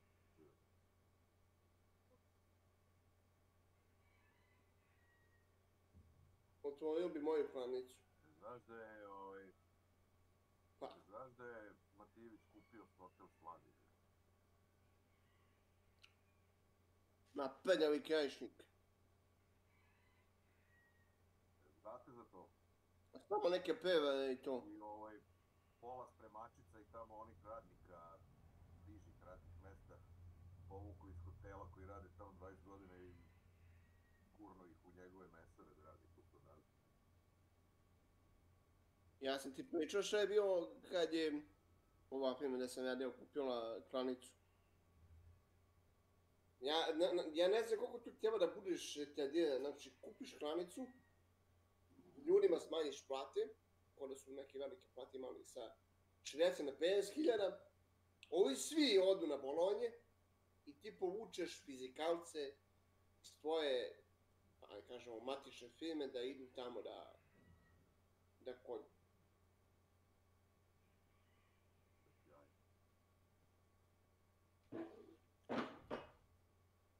Ja sam tad bio na odmoru i za ta 2 dana što sam, ajde kažem, glumio nekog fizikalca, sve skinuo biljuška, nego osmiš, ja sam po danu dobio 15.000. Koliko se njima to isplatilo da oni šaju kut po kopirama svakim čas?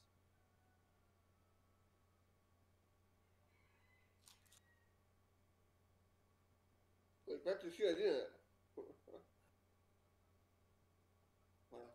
To je potrošeno. To je bilo davno, ima 2 godine.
kažeš ne, da nismo trebali da banujemo Rumune. Ah, kako hoćete, što se mene U tiče. redu da to ako isto je... Nisam vidio da je psove, evo te. Ima bre, jebe vam mater, napušite mi se kurca, pa na rumunskom putu, psovke jebo. Jo, mama, playing league bed. Jedan dik to the dik, jebe, mem ti budalu.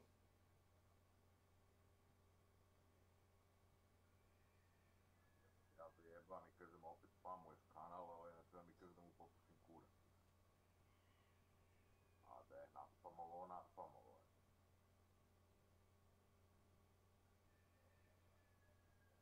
Futi moti mati, jebem ti budalu.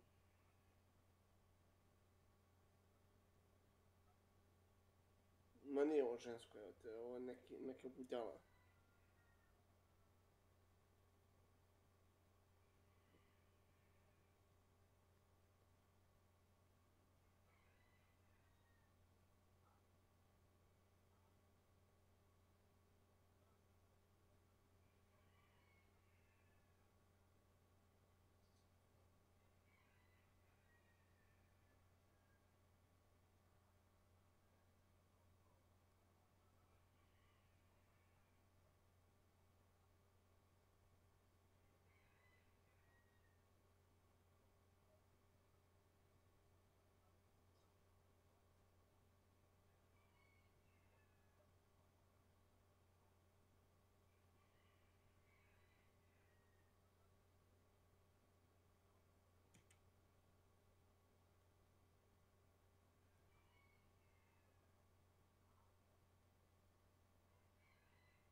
Idem da pišaš.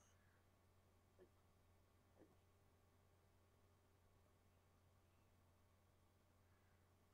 Bakterita. Bakterita. Ajde, idemo napolje. Idemo napolje da me ne zakoliš u snu, kako kaže nema.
Ima živih ljudi.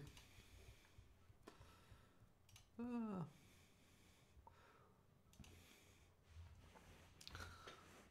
Od vas što gledate televizor imate sad kaže 100 Vučićevih dostignuća od 2024. godine.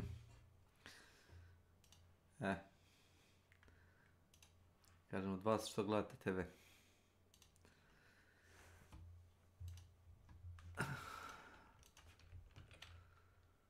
Ako ih ima.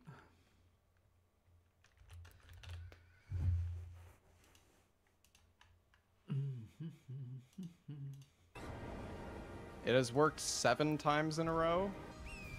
Okay, it is literally working every single time, and I'm scared that it's gonna stop working, but it keeps working. It keeps working! It keeps working! It's worked 9 times in a row on 34. I think we can finally do runs tomorrow, chat, actually. I haven't fought a boss in 3 goddamn days. But... Now, back to speedrunning. Because of the quit out ban, the bounty went dark for a couple days.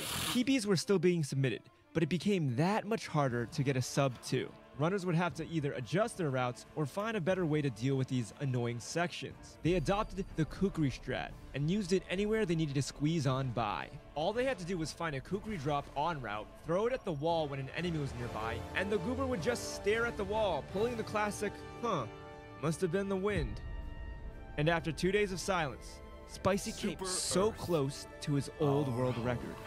While the runners were dealing with these learning pains, let's see what Distortion's up to.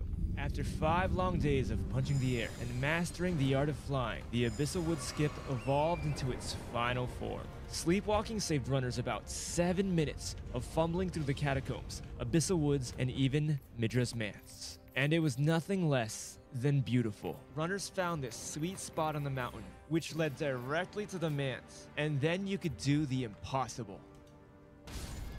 Nice. Fall down this thing. Use your gravity thrust. Walk into this spot slowly. We destroyed the Illuminate once. So you fall onto this ledge. We will do it again. Every system will soon exult in the glory of managed democracy. But a single you jump around these corners, and then once you get to these books, you jump to the right. And here's our boy Midra, P1, who's going to notice us, thankfully. Jump complete. Through the wall. Obviously, you wouldn't one-shot him, but... And then, alright, you want to see what happens if you put out inside the fight, chat? We're back out of bounds. The only downside was that you had to beat Midra in 1 try, or now your run was over. It's so crazy, man. Oh my god, who would have thought? What was it, like 5 days ago? We were sitting here being, oh, the Abyss Skip is not even run viable, it's too slow, and now we're like saving 8 minutes doing the skip. Or like 10 minutes, I don't even know, it's so much time. Sleepwalking was a decent learning curve, and with only 11 days left in the bounty, who would come out on top? On July 31st, our first sub 130 of the year. It was a time of 1:27:29, and it was set by Spicy. Holy shit, my fucking heart at the end. He died only 5 times. And the longest one was surprisingly to Sword Knight Ana. Kidding me. This never fails. And of course it's gonna fail. You may have noticed Chemist has gone silent. While he was in the goddamn hyperbolic time chamber, doing boss gauntlet after boss gauntlet, becoming an absolute beast. And on August 1st, his training pulled off, with a time of 1:25:29. And just like Spicy, he only had 4 deaths. Not only that, but he broke out the forbidden jutsu known as ladder storage. I can't explain exactly how it works, but basically you load the game and start back up at a certain point when you are at a ladder, and it saves a lot of time from doing parkour, but it involved a quit out. And if you remember, quit outs were banned. For some reason, Chemist thought this would be an okay glitch to use, and it just wasn't. With the wind taken out of Chemist's sails, Spicy could not be stopped. I don't know what to do about Let It Dude. I actually can't stand it. I actually can't stand it. I should have just House AFK'd. initiated. I should have just stood there and let the taunt fight. I can't believe this is a mandatory fight in the game. Like, I actually just can't believe it. Other runners were still 10 to 20 minutes behind, and on August 3rd, we got yet another world record, a 120.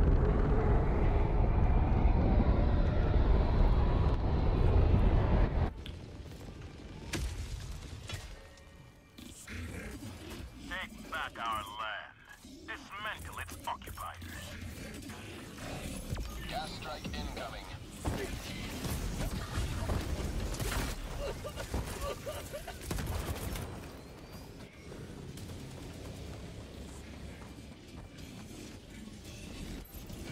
Deploying weapon emplacement. Sending down equipment package. Deploying support weapon.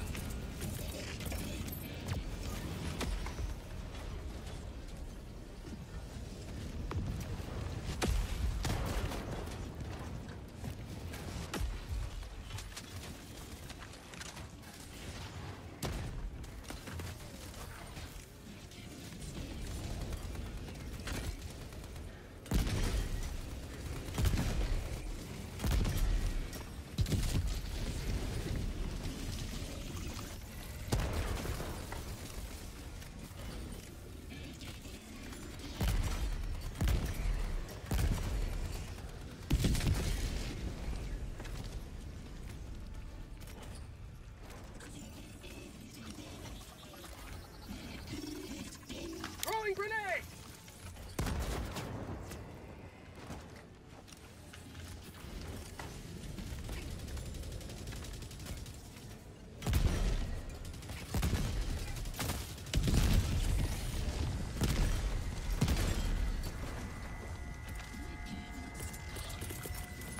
Deploying support weapon. Gas strike incoming.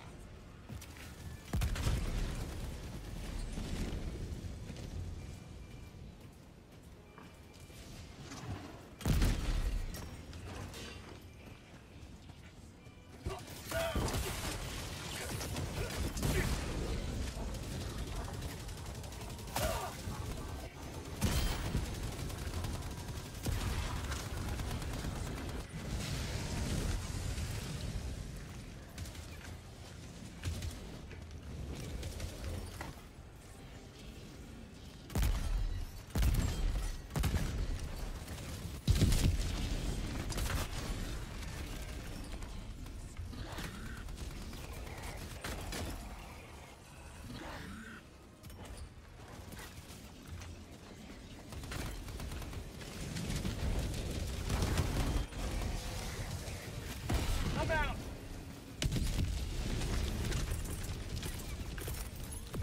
Deploying support weapon.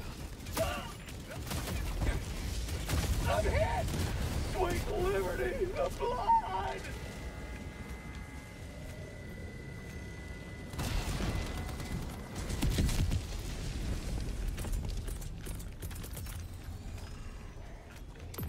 Deploying weapon emplacement.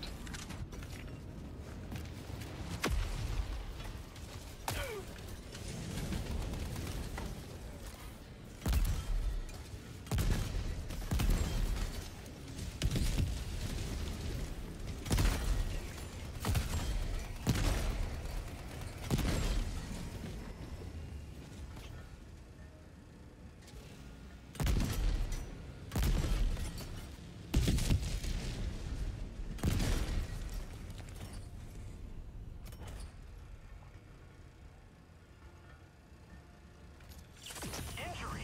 What injury? Sending down equipment package.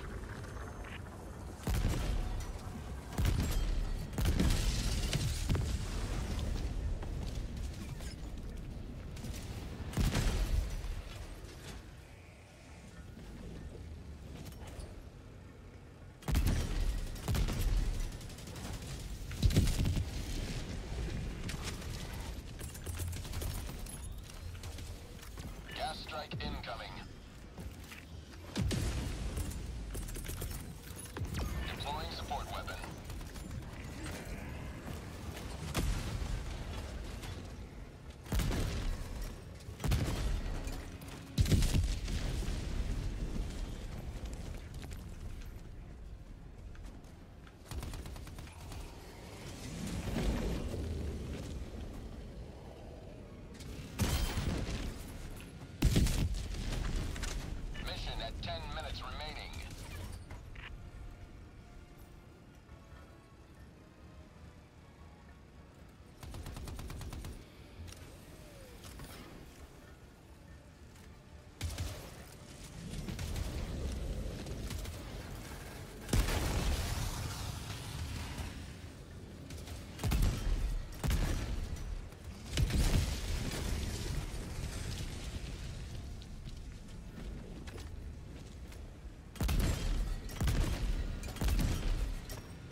incoming.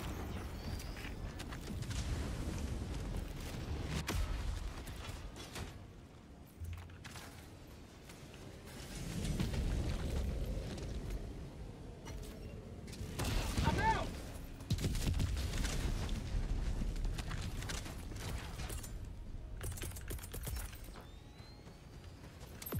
Deploying weapon emplacement. I'm out!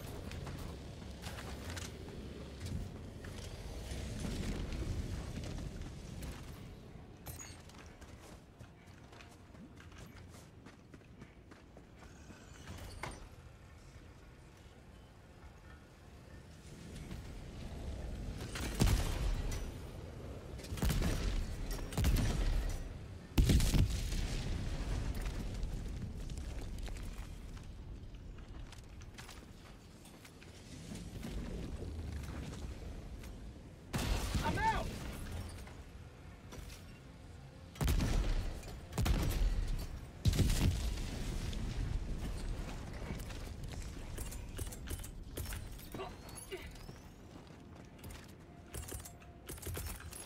Deploying support weapon.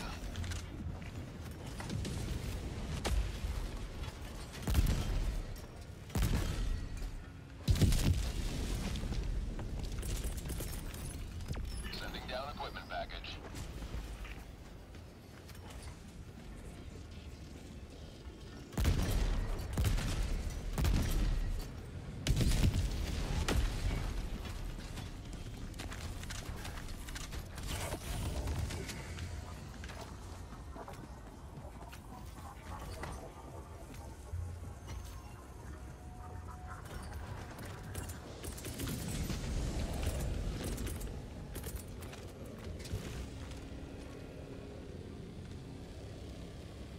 I'm out!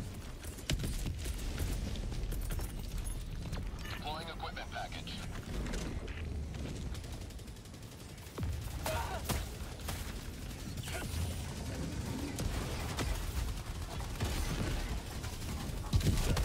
Becoming Cage.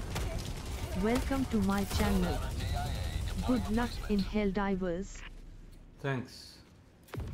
You saw the clip, yeah, like the parkour meme. Yeah, it was okay. Reporting to the front.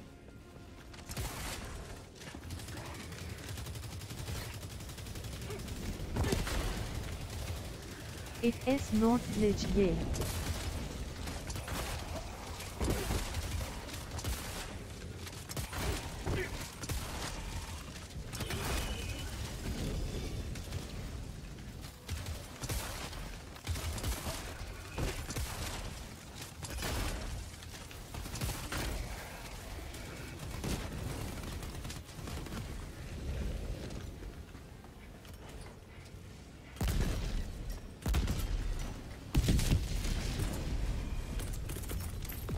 Sending down support weapon.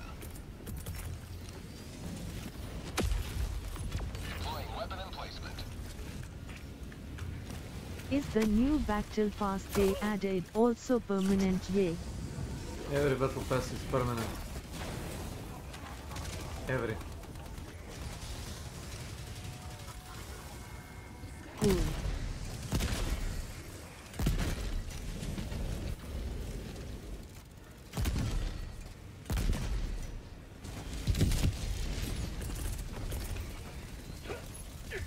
Firing gas strike.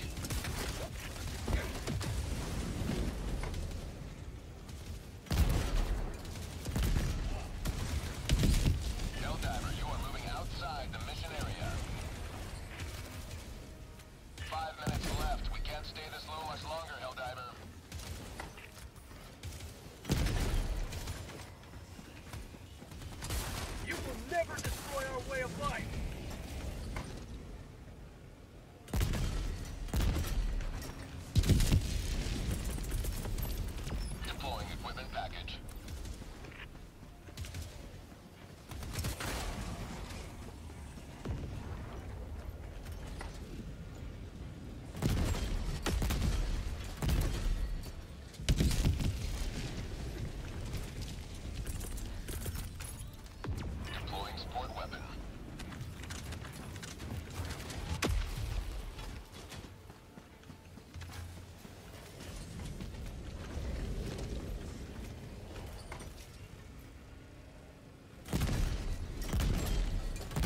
is a meme about the cannon. It goes like, we asked for a chair from a super Rit and they gave us a cannon.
Sequence initiated. Watch where you're standing.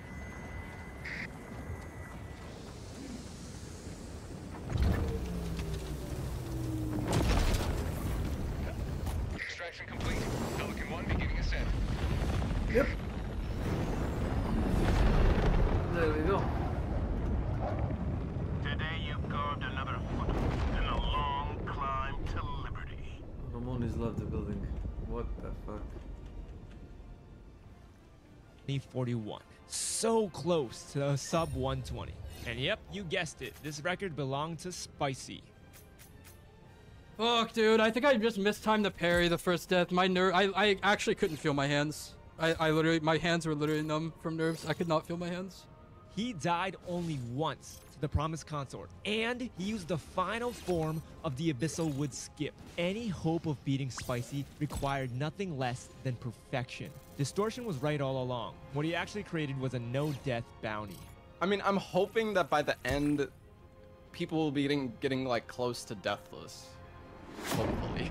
In a bounty as hard as this, perfection was hard to come by. And so days went by and Spicy's world record went untouched. That is, until August 7th, with a massive record of a 1:17:38. There's only one person who could have pulled this off.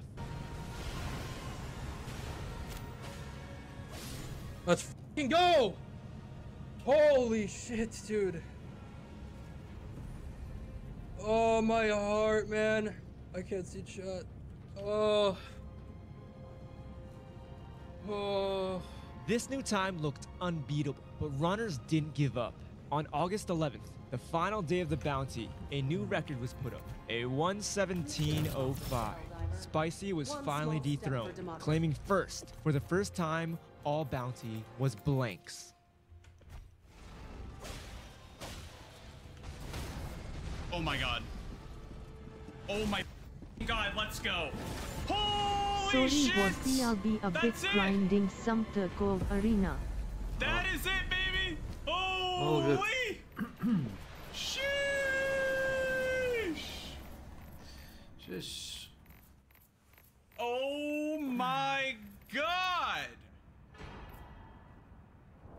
What missions you like to grind solo in Helldivers? Surprisingly, even though this was a Level world 3 for record, super Blanks carrots. actually The died to ones with Rolana. lots of turrets are good, right? No, Or boring. is stealth set good or still bad? I stealthed level 6 bot mission. It was fucking disaster, but I managed to stealth it. And to get purple samples. By accident. I planned to find them, but I didn't find, you know, you cannot plan it. It just happens. So I need the minimum. Nice. Minimum 20. 20. 25. And 20. And I think I got a finisher input that is like Helldivers orbital laser lol. Sure. The Whatever they Illuminate say. have returned, but their autocratic intentions remain shrouded in mystery. Gulliver.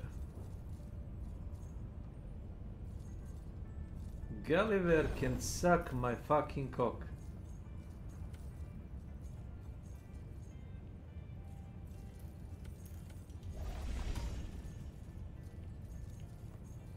It's a fucking jungle.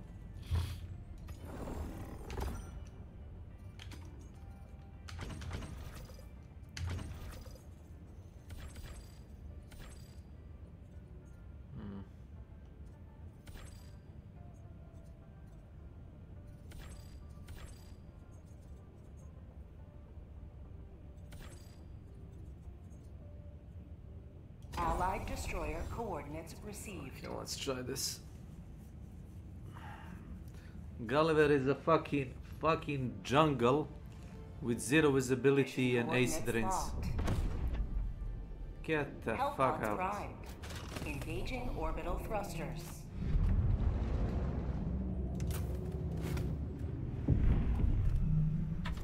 What do you mean? We people. Dude, don't host it. Thankfully, it was early on.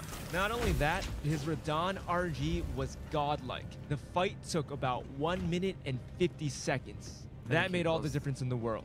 In previous world records, Radon would do some tomfoolery, stalling like a son of a gun using meteors, jumping around, light particles, but not in this one. In Phase 1, Radon only used melee, and 5 of the 8 attacks, Blanks was able to parry. Phase 2, Radon didn't stall at all. 8 out of 8 attacks were all parried. Blanks clutched up as the only controller runner. What a beast. No way! Controller world record! Controller is better, confirmed! Oh my god! You guys were all here! But you already know Spicy wouldn't take this lying down. With less than 12 hours left to compete, he had this Pistol insane shotgun run. looks cool lol.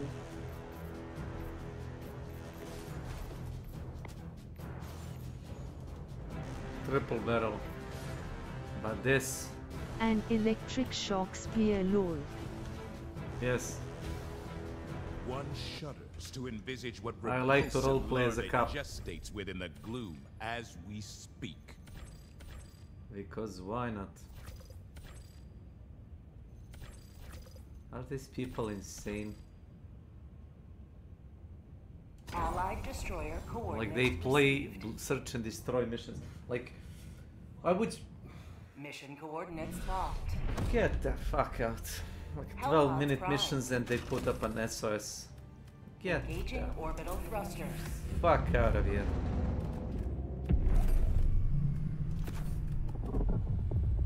Orbit synchronized.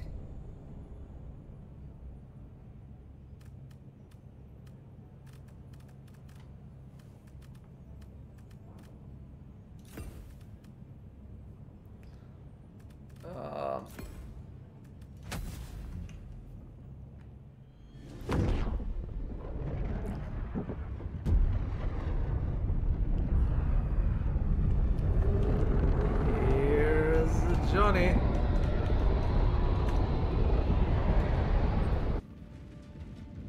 The hell Objective critical stratagem available. I get it, guys. I get it. The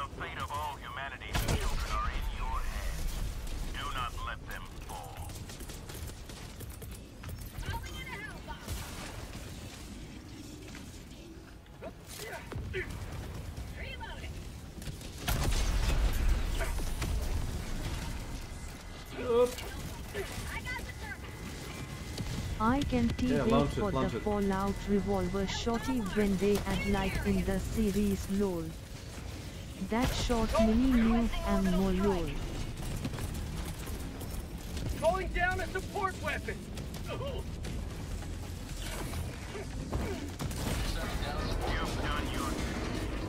Well, well.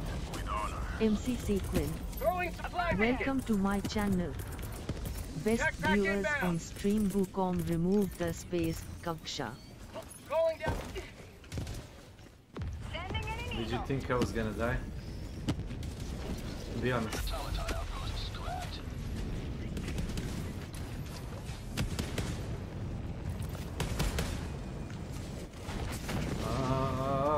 Orbital inbound. Requesting air support.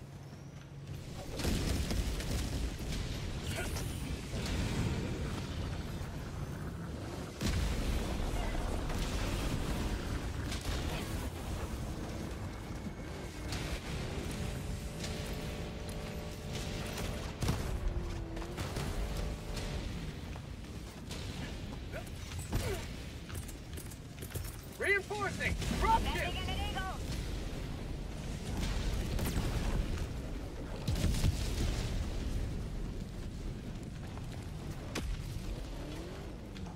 Guys, do you have super samples maybe? No?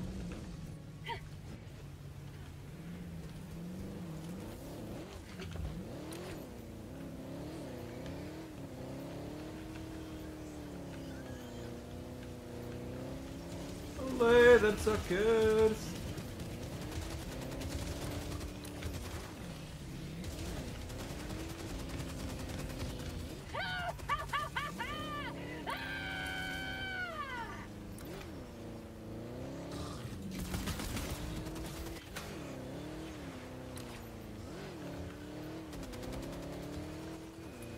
Reloading.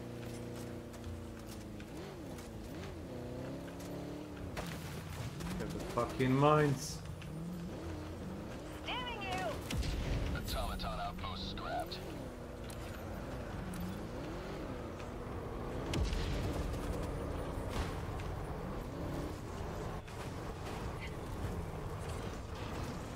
Tagging map. East. Far. Requesting orbital.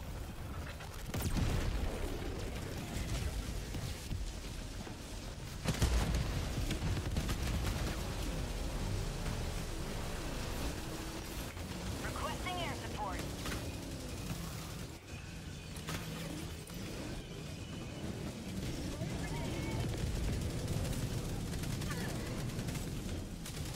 Requesting air support.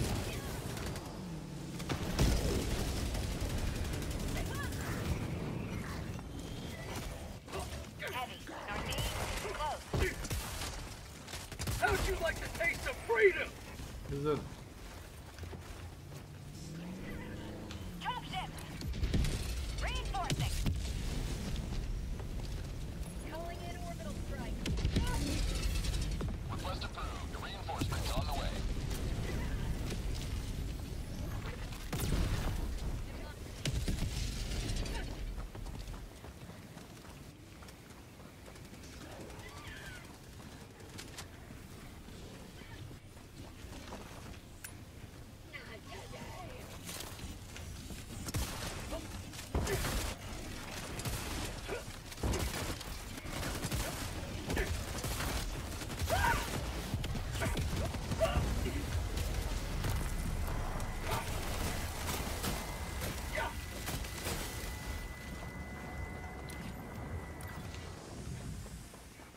Juju?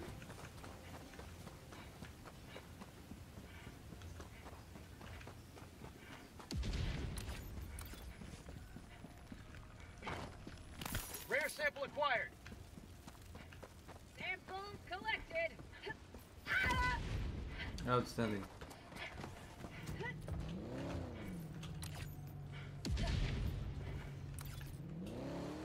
Wait. You didn't get the super samples?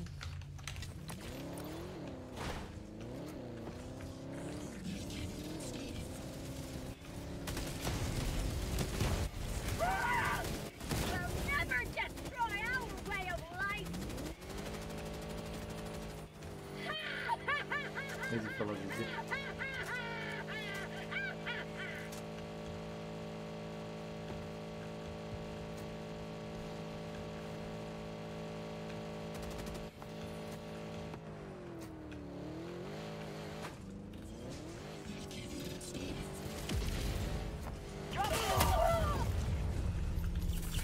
I don't know what killed us. A plant. I think a fucking plant did it. Sorry. I'm sorry.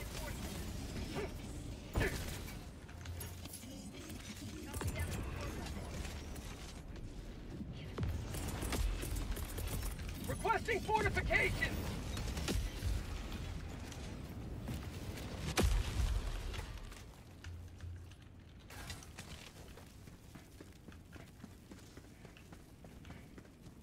What a fucking bullshit. Bullshit! He doesn't trust me, guys. Heavy. East. Low. Say hello to democracy!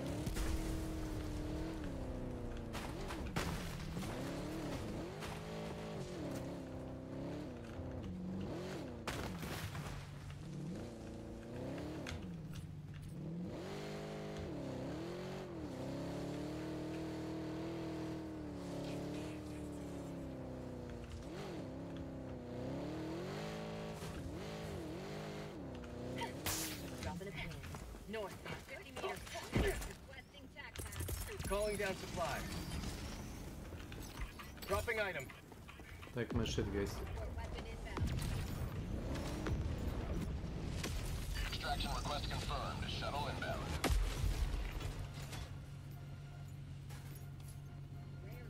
Dropping a pin. Northwest. 200 meters.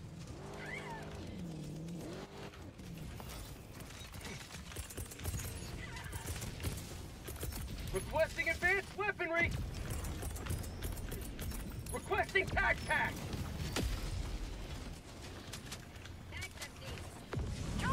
ETA T-minus 1 minute, 30 seconds. Requesting orbital.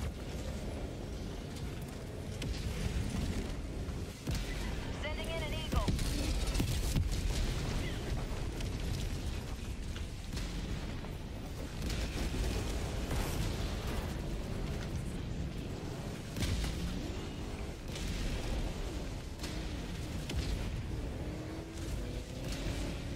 ETA T-minus 1 minute.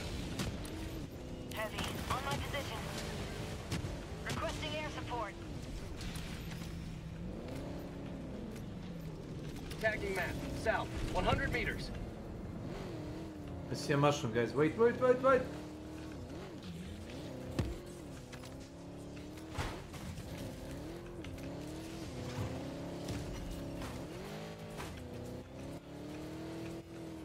Magic mushroom! T-minus 30 seconds. My life for Super Earth! Got it! Rare sample acquired. ETA T-minus 20 seconds.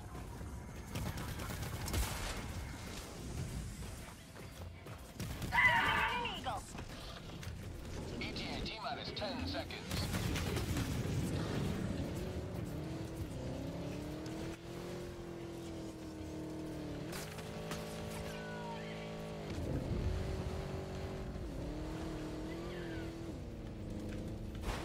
Pelican 1 landing in progress. Spot. Drop North. ships! Sending in an eagle. Requesting orbital strike. One wheel and desire to live. Requesting air support. Calling down fortification! Pelican 1 preparing to depart. Shuttle launch in 20 seconds. Extraction complete. Pelican 1 beginning ascent.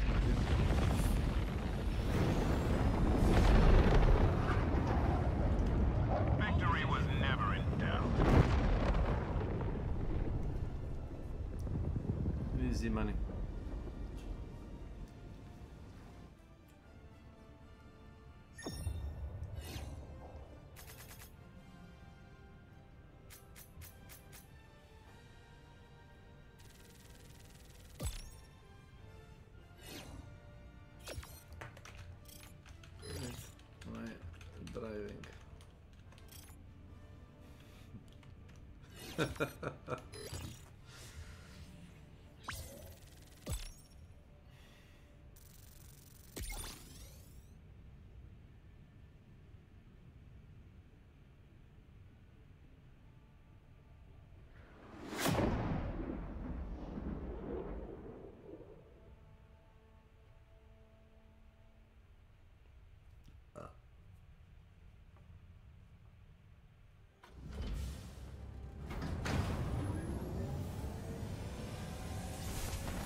Helldiver, glad to have you on board. You secured a lot of samples. Well done. Huh.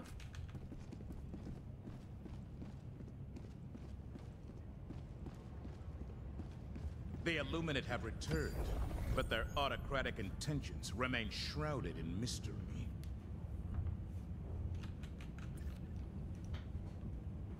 The galactic war waits for no one. Are you ready, Helldiver?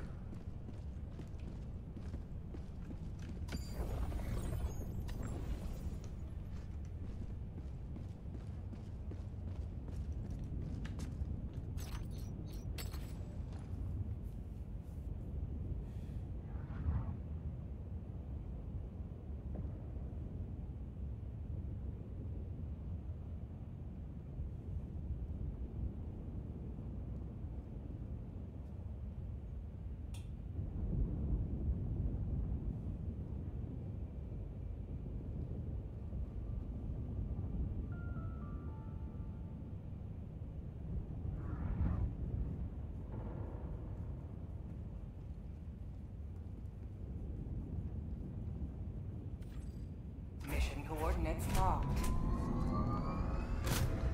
Hellpods Prime, engaging orbital thrusters.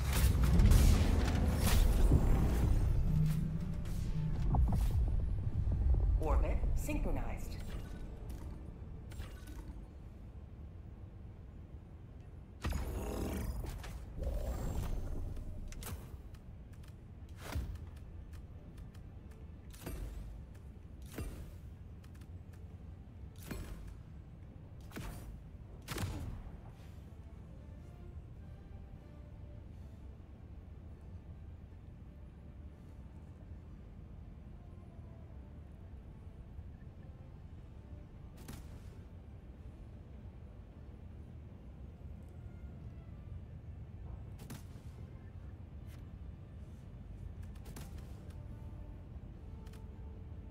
Launch initiated.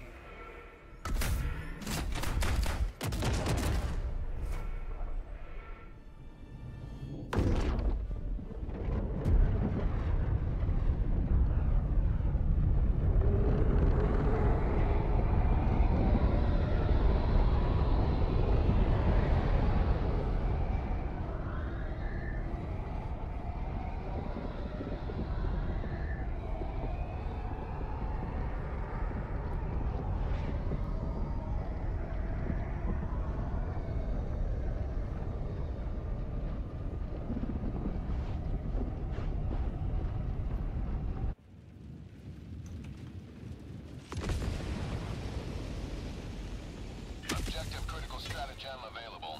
Fuck. You are the best of the best. Live up to your name. Live up to... Objective critical stratagem no longer available. Requesting advanced weaponry. Liberty save me! Dropships!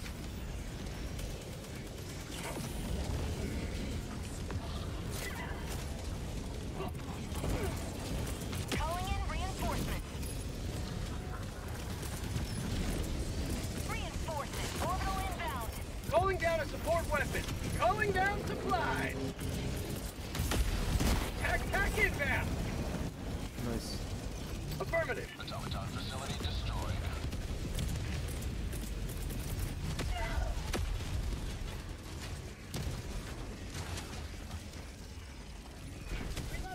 Engaging terminal.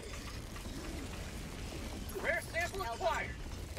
Got it. Sample.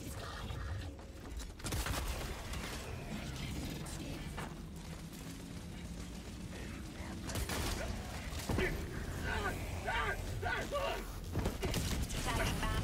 West. 100 meters. Requesting vehicle. I've got you. Found something.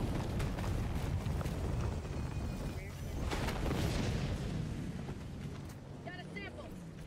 Good. Good.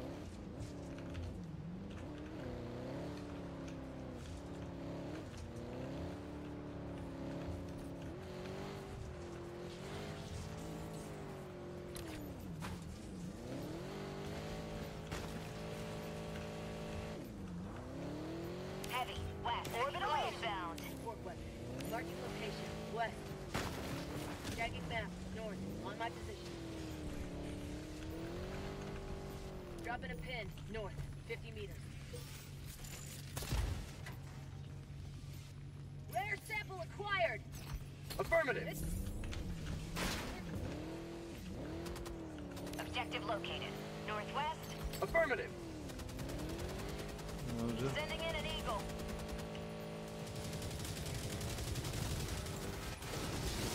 Found something. North. 50 meters.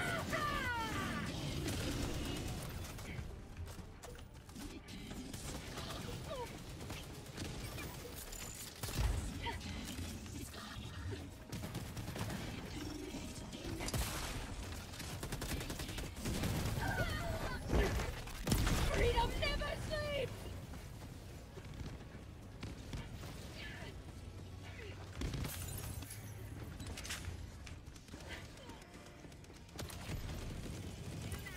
Reloading.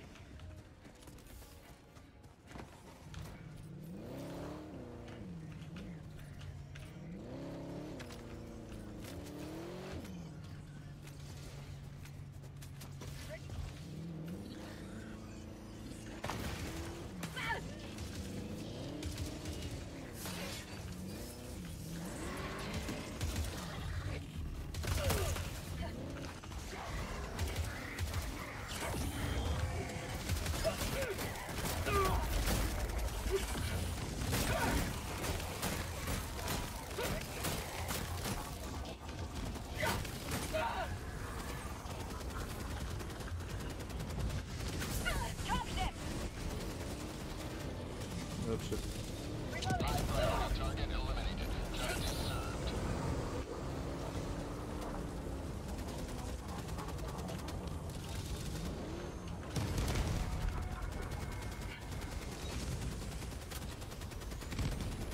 Tagging map.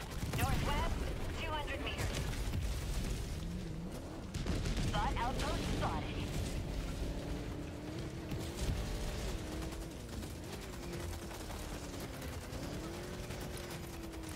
Automaton outpost destroyed.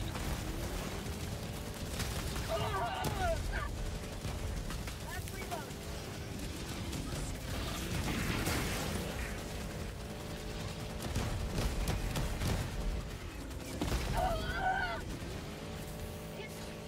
What injury? Requesting air support.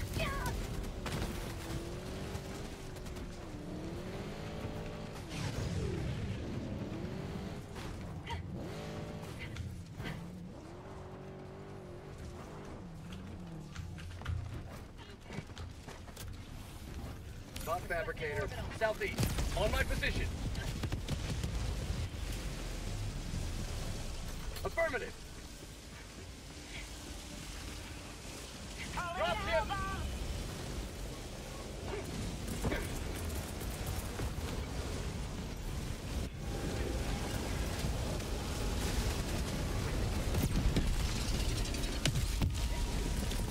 Throwing supply beacon. Dropships. Clear the area.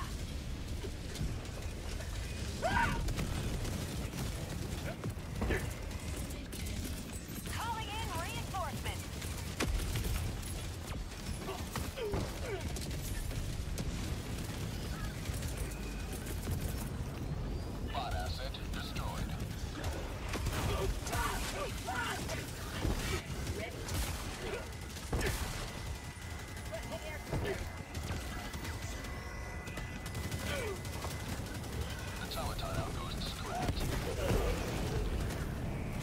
Dude. Sample collected. We've got equipment. There was a car somewhere around here. Dropping a pin. Southeast. Here. Objective located. Southeast. Dropping a pin. East. 100 meters. Rare sample acquired.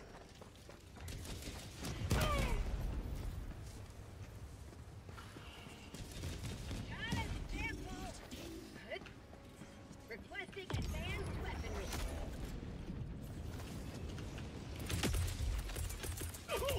Calling in reinforcements. Objective. Package acquired. Dropping package. Requesting fortifications.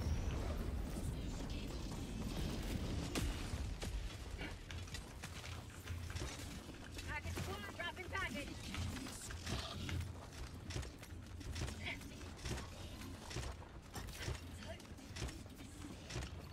Package acquired. Dropping package.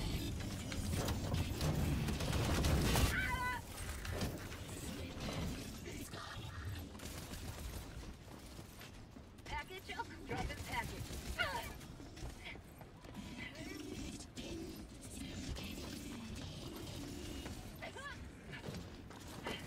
Package acquired. Dropping package.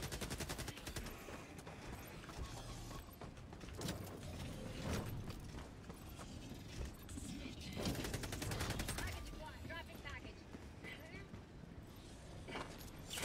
I got the terminal. Requesting advanced weaponry. Requesting tac pack.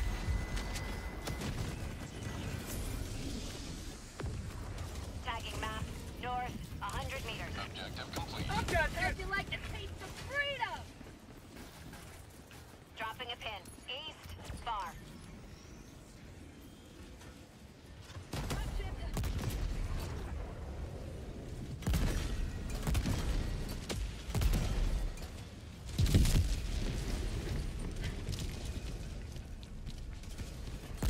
Found something. Heavy. Southwest. Close.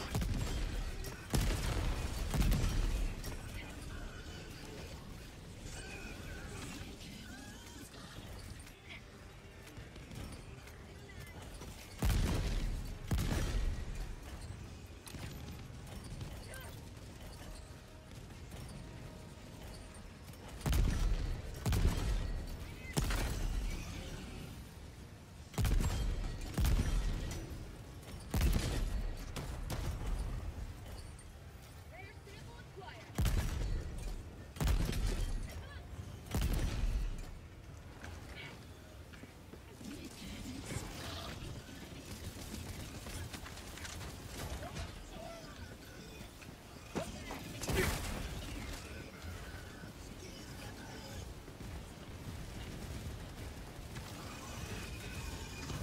Mission at 30 minutes remaining. Requesting orbital. Northwest. Sending in an eagle.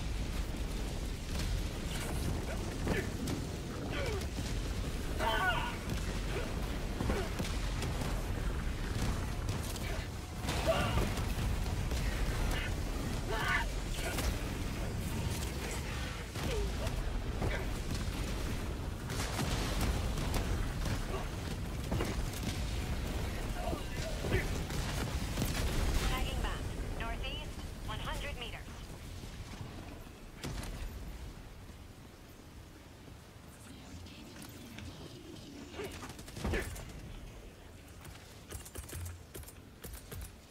Calling down a vehicle.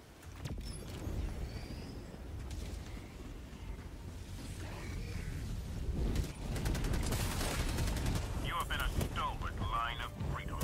Extract when ready.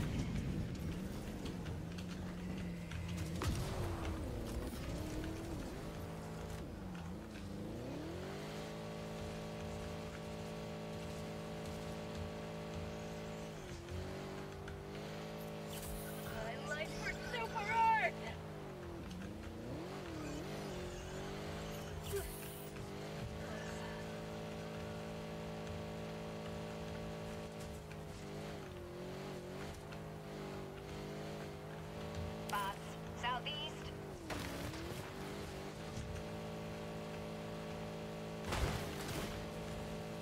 Extraction is available.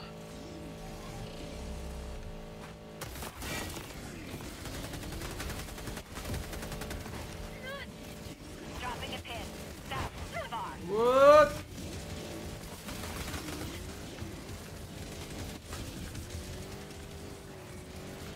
Like.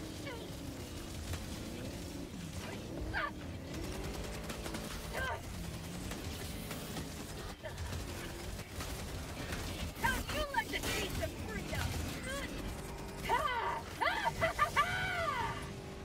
Reloading. Sending in an eagle.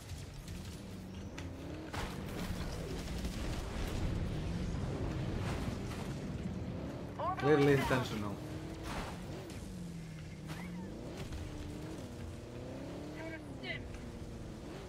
Wait. Requesting air Get support. it. Here!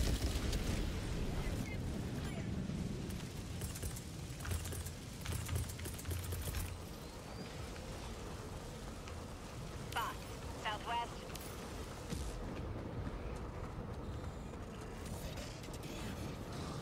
Calling down fortifications.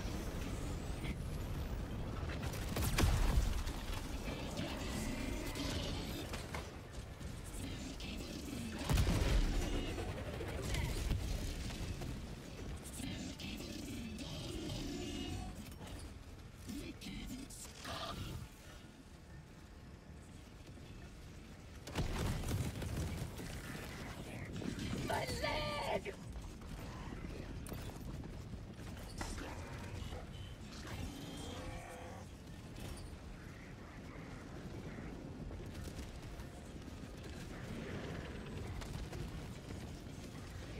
Dropships. Dropships northeast. Sending in an eagle.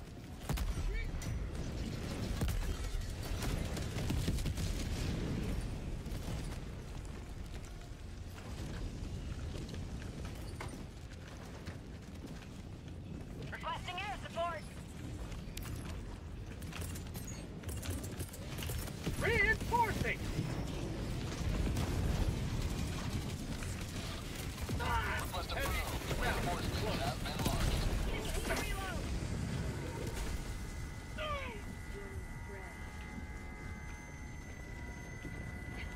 Oh my god. No.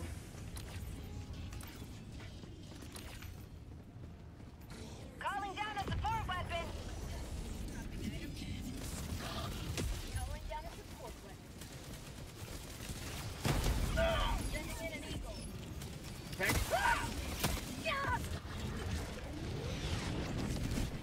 I've got you. Fire in the hole.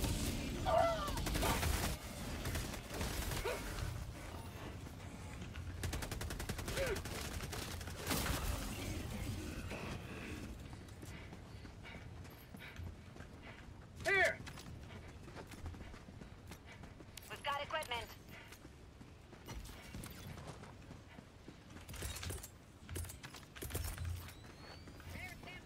Calling. Deploying support weapon.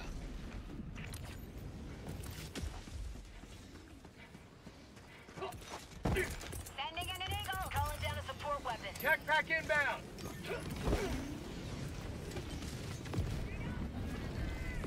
Marking location. East. Dropping a pin. Extraction is On available. position.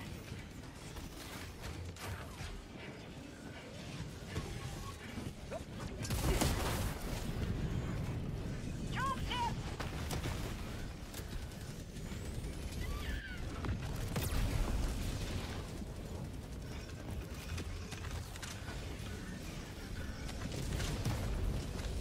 Sending in an eagle.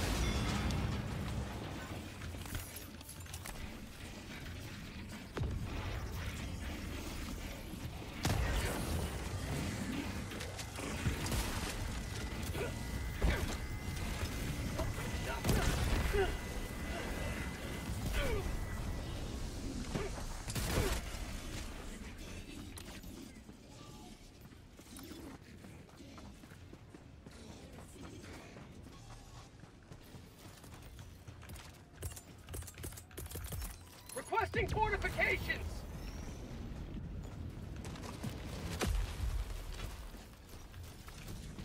Requesting air support.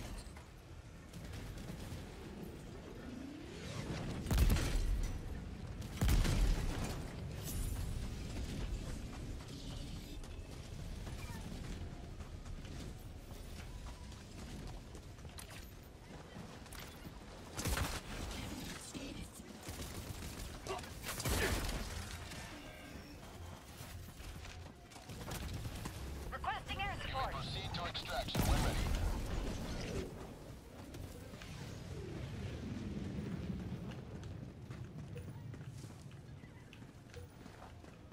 Found something!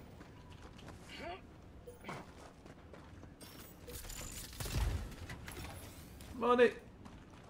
Ooh.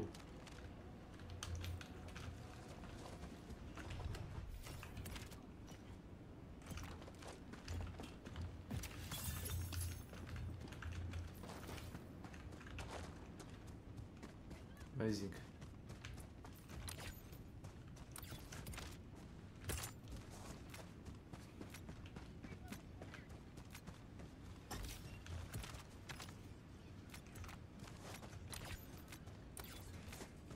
Found something.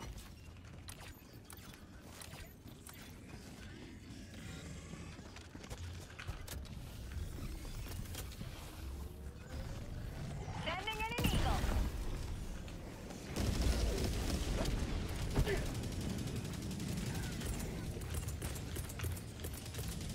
Requesting vehicle!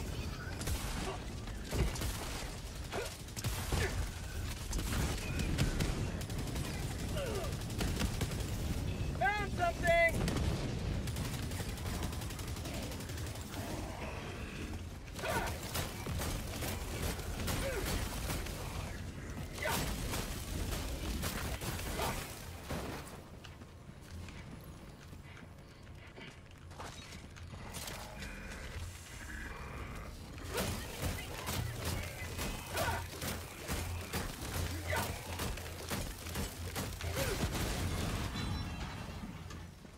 Got a sample!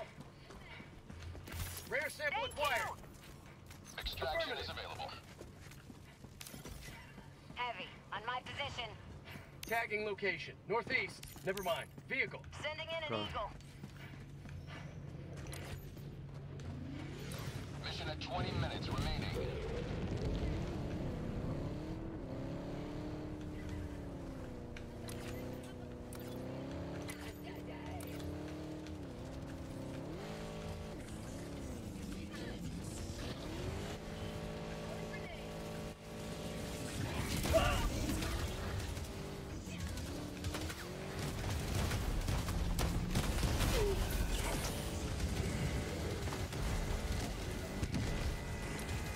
Helldiver, you are moving outside the mission area.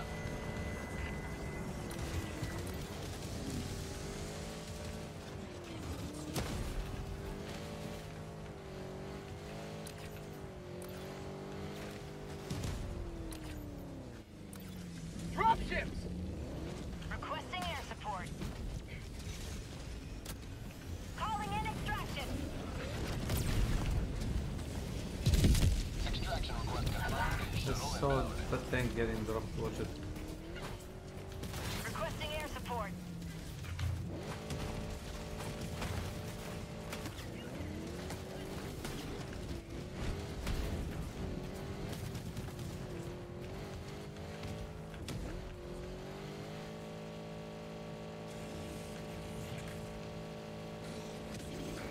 Found something! Orbital inbound. ETA T-minus 1 minute, 30 seconds.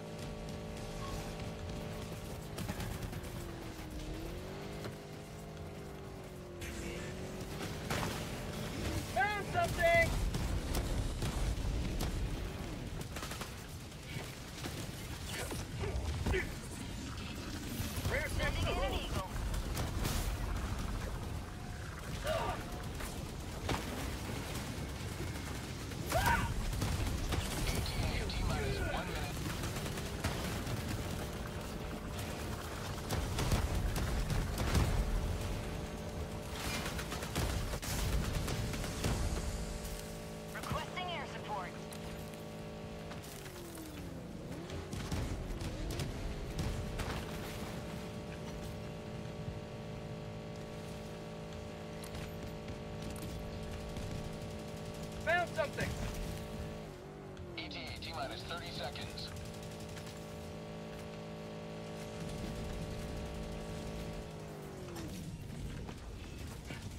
ETA T-minus 20 seconds.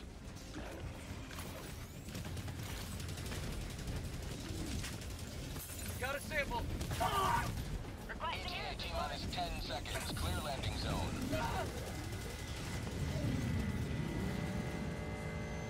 On my way. Pelican 1 arriving at coordinates. Oh, that plane! Pelican 1 landing in progress.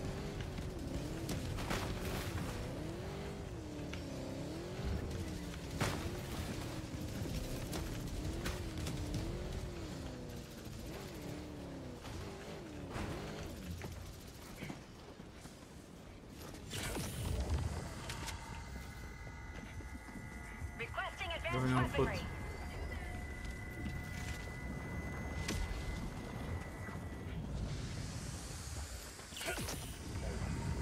Sending in an eagle.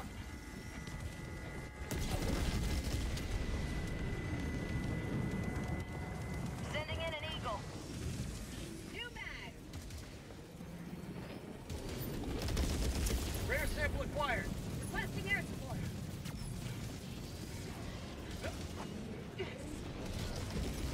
Thank you. I've got you. Countdown initiated. Stand by for takeoff. Extraction complete. Pelican 1 beginning ascent.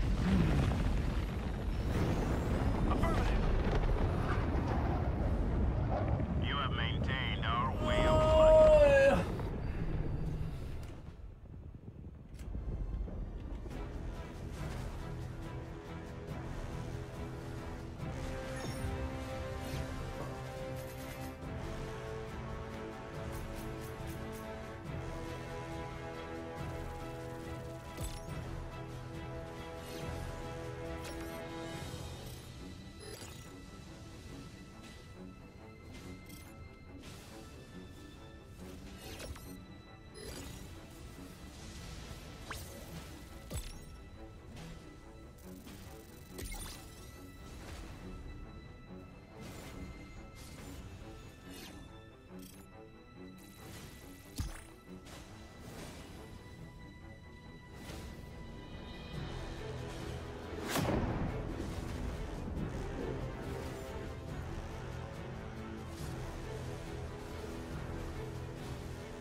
Allied destroyer has left squadron.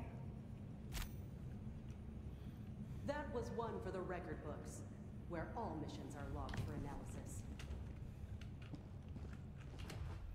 Allied destroyer has left squadron.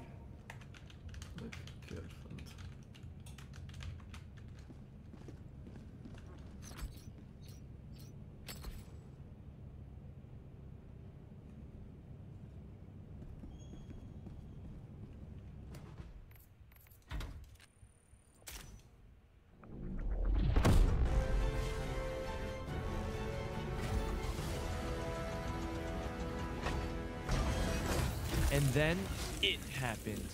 Spicy's arch nemesis reared its ugly little head.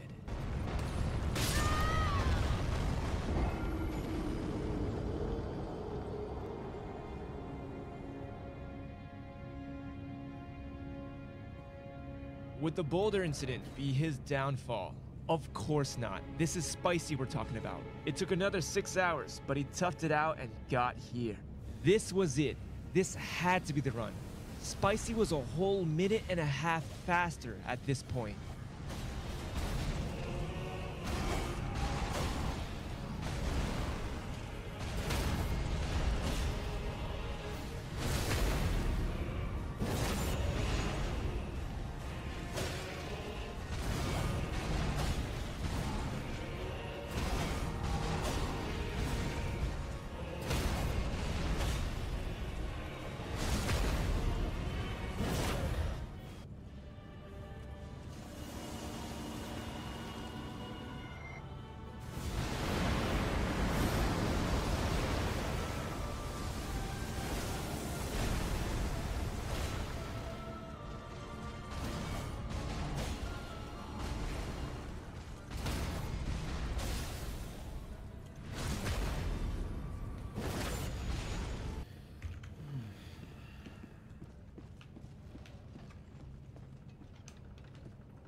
let us secure the sustenance of Super Earth. Mission coordinates locked. Hellpods primed. Engaging orbital thrusters.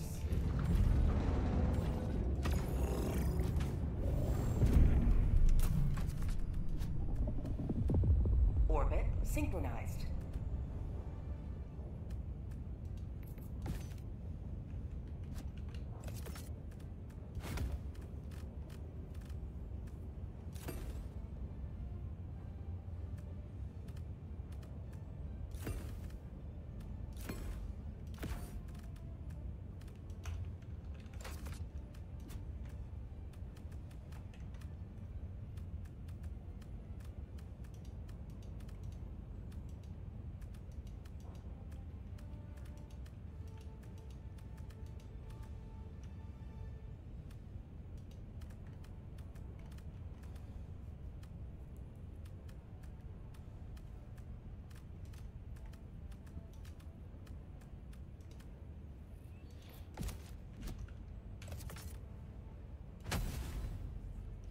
Hellpod launch initiated.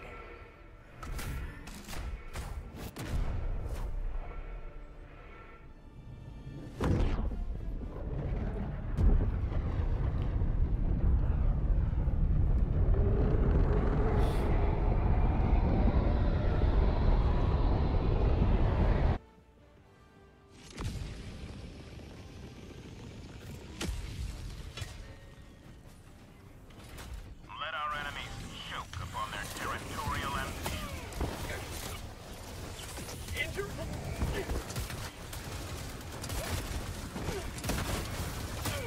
Get some! Get some! Alistino. Welcome to my channel.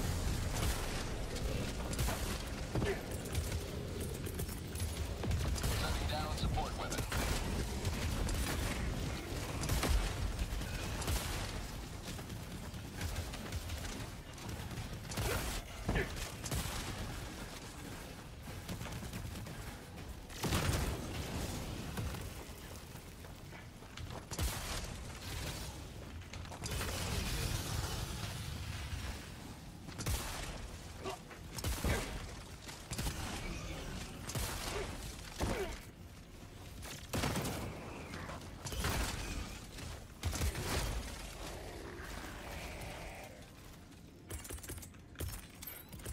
Deploying equipment package.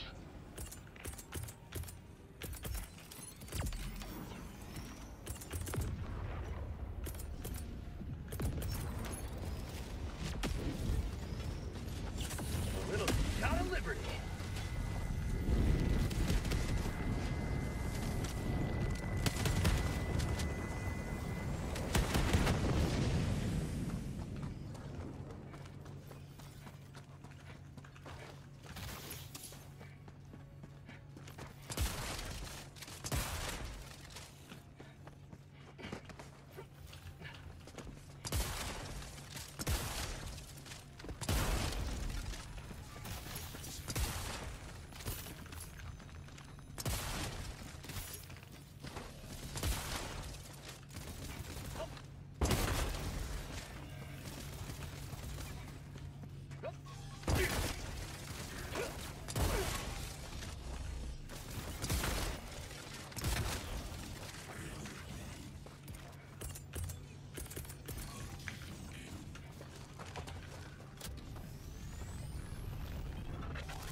Say hello to democracy!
dispensed.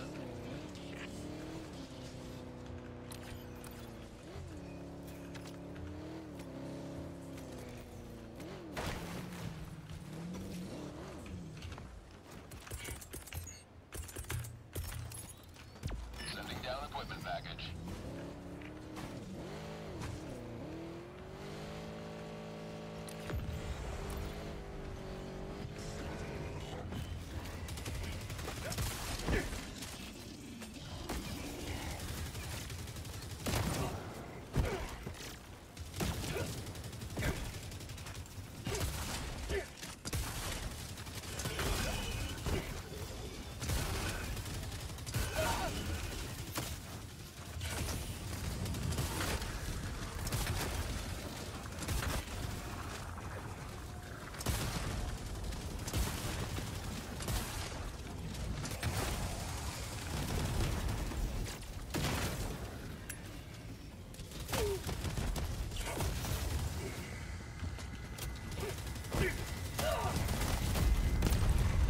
I'm bleeding out!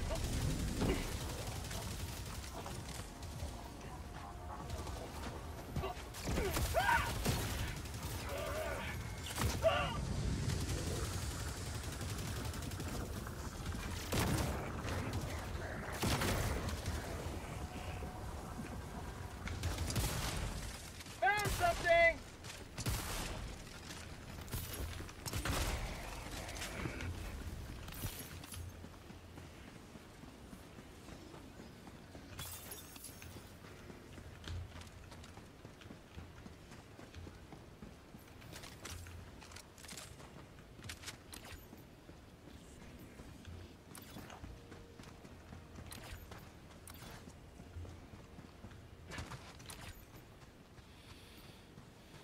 Dropping a pin.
abandoned our mission and our cause. Execution was our only choice.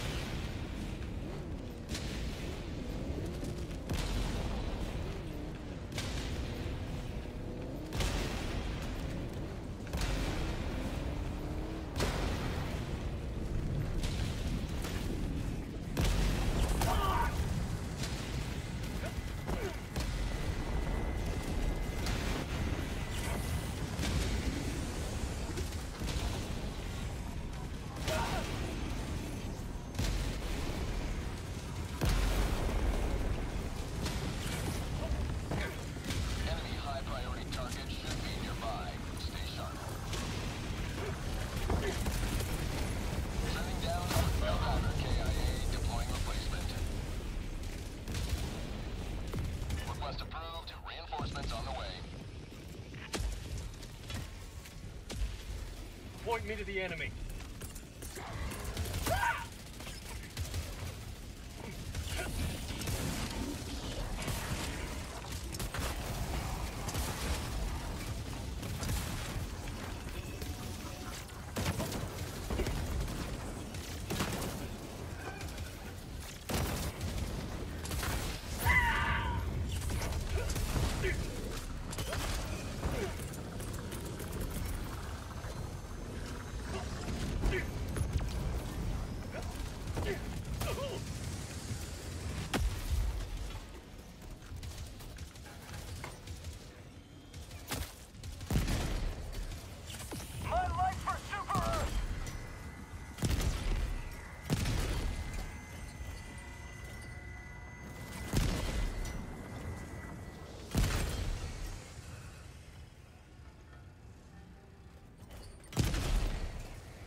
Alicida.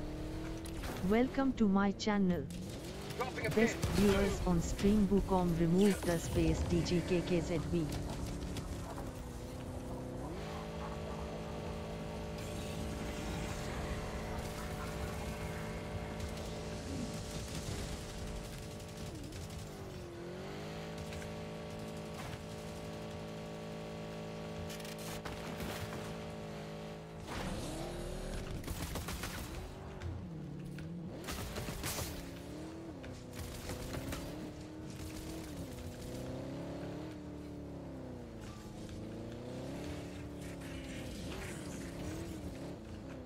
Found something!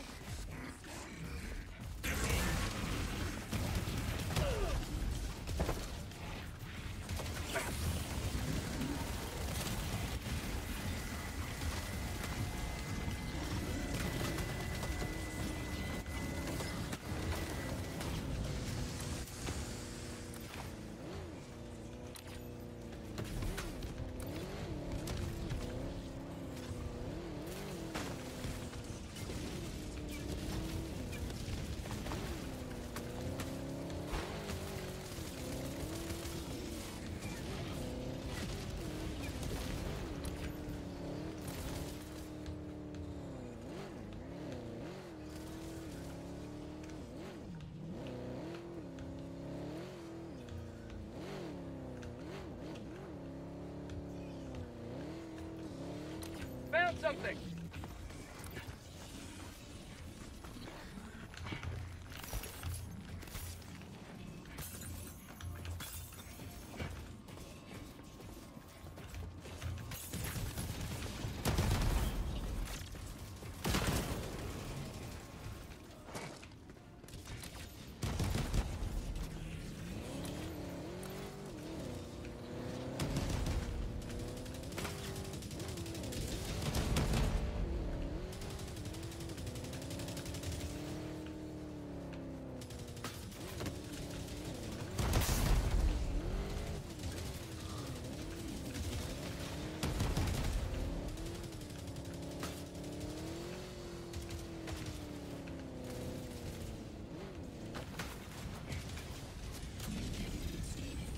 Mission at 20 minutes remaining.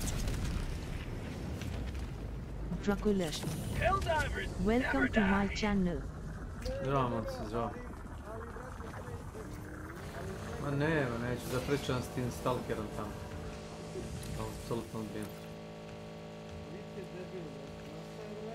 Warning, you are leaving the mission area. Helldiver KIA deploying replacement. Brate, čovjek napravi 1000 tekstova, ono, Request approved. Deploying reinforcements. nešto za ovu, brate, ribu. Reporting to the front! I oni, Već sam bož zvršno. Deploying support weapon. Warning, you are leaving the mission area.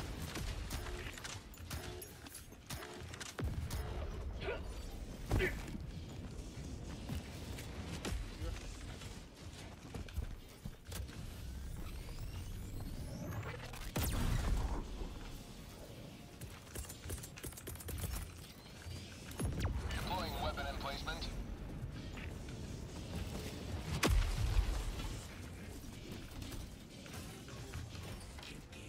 da, brate, nije samo ono,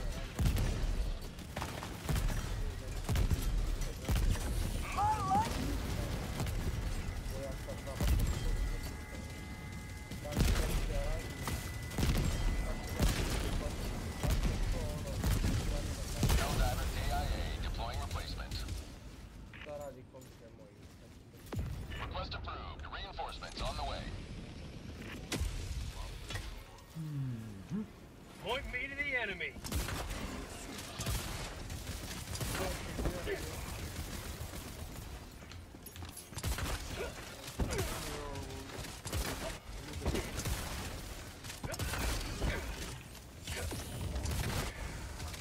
Helldiver, you are moving outside the mission area. Freedom forever!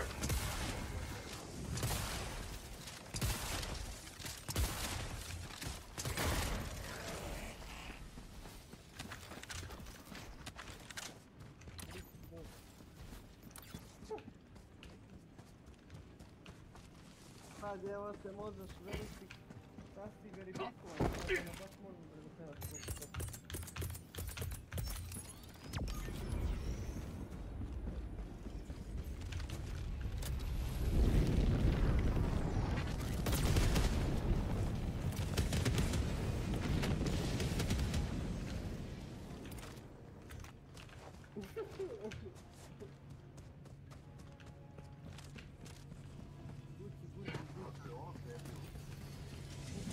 Treba ga uhvatiti. Samo po njegovom izgledu. Treba ga uhvatiti.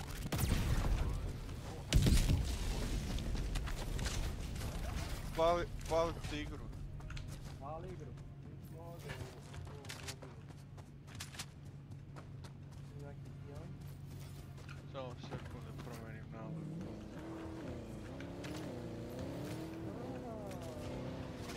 Pet za svira. Pa nisam ništa ni palio, a mi je ostalo na ovom nalogu.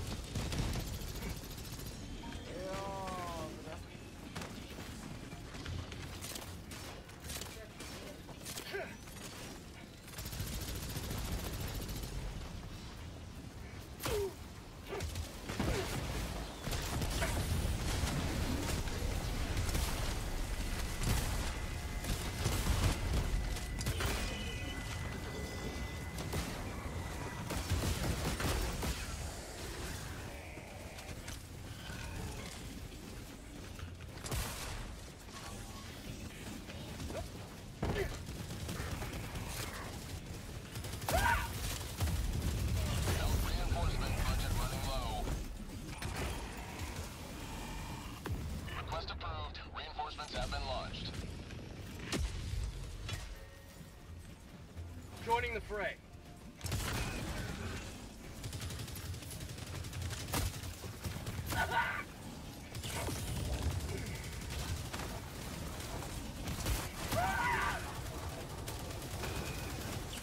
Not today!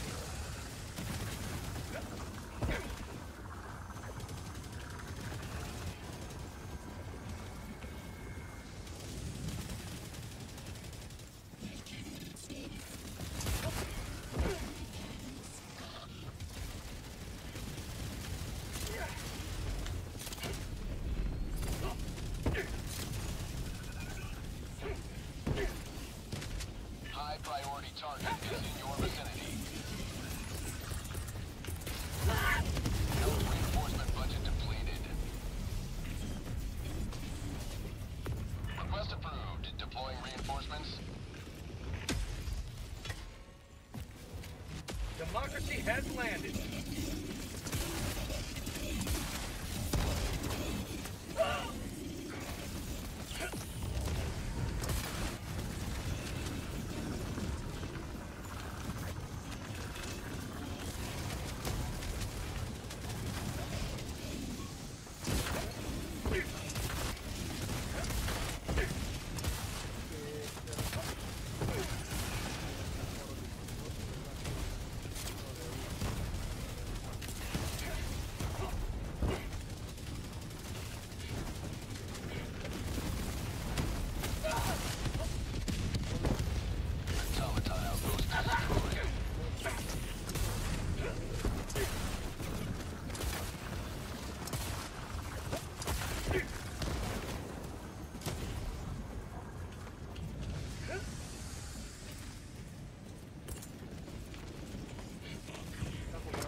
Additional reinforcement funding approved.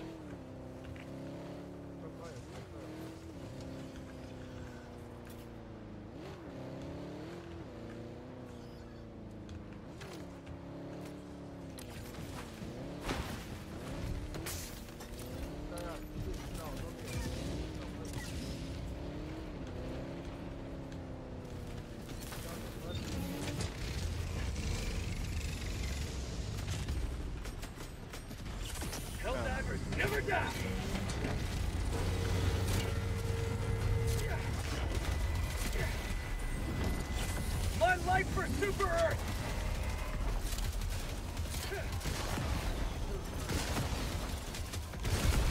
Another step towards galactic liberation. You may extract when ready.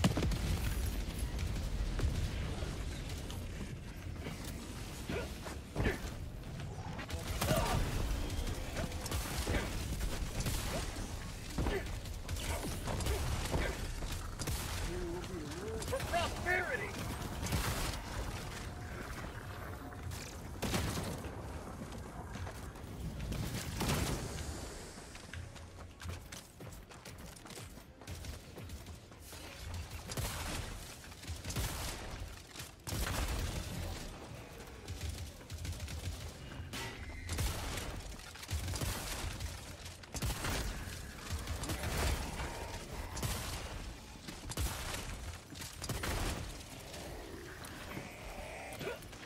Extraction is available. Deploying equipment package. Deploying support weapon.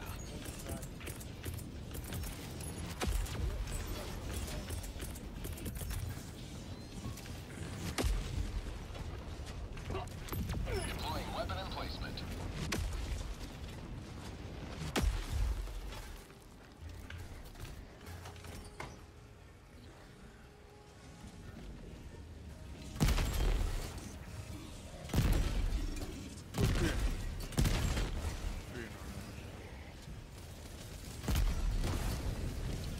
Si išao ti neđe na kuću vezu.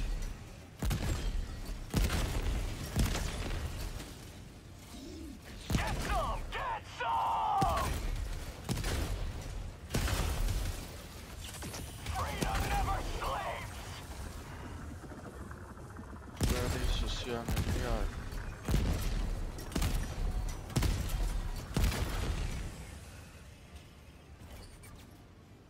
Say hello to democracy! Get some!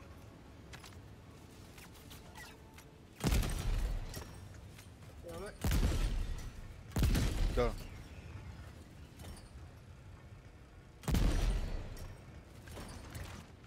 Pa ne ubaciš žeton, tamo ubacuješ koliko treba para, toliko ubaciš para.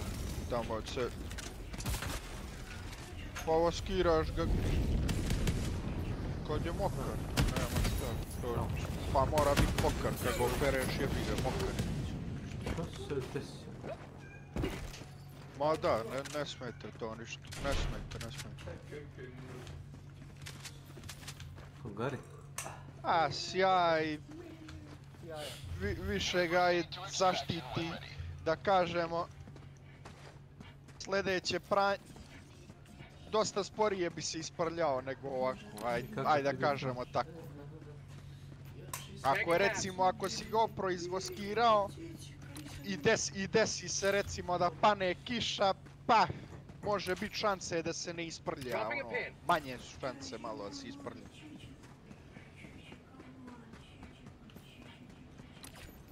Pa, opet kažem tamo, ja novčanicu ubacujem i sad koliko ubaciš toliko ti izbaci. Tamo možeš i 10 dinara da ubaciš ako imaš novčanicu i izračunati koliko je to sekundi ili. Drasen.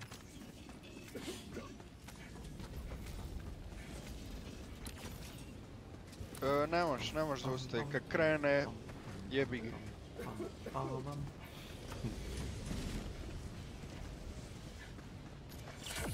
Pa da, to je malo zajebano da kažeš. Gore od ove je šum. Što možda igraš? Pa da. A sa zadnjim updateom smo bacili bacili su, možda voziš ovo, neki bugi. Mogu ti reći da je dosta olakšava život, ne moram baš... Pa, to je malo veća procedura.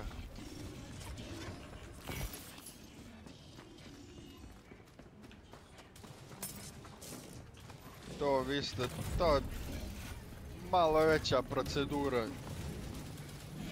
Da bi se odradilo kako treba baš.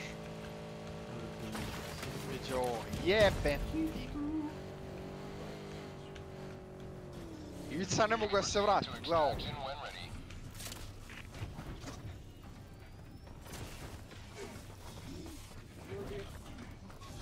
Ljudi ispred mene. Stiže. Ne mrde.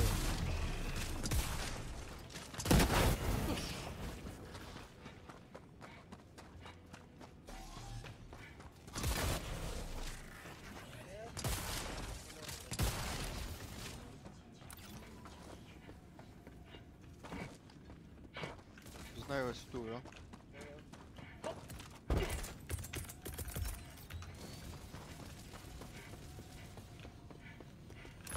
Deploying weapon emplacement.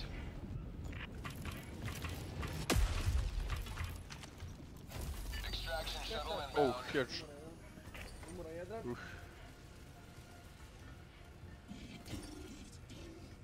Gore jedan. Dole. Jedan je dole, jedan gore. Injury. What injury?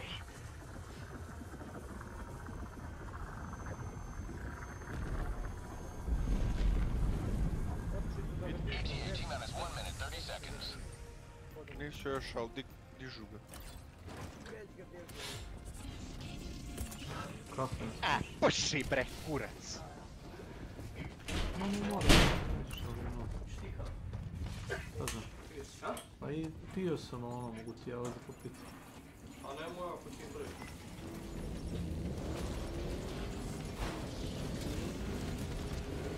Pazi, ima Romero.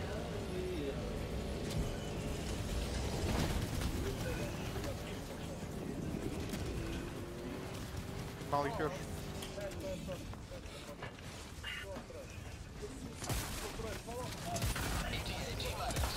Ja imam 50 manje. Pa pun sam ja kilo.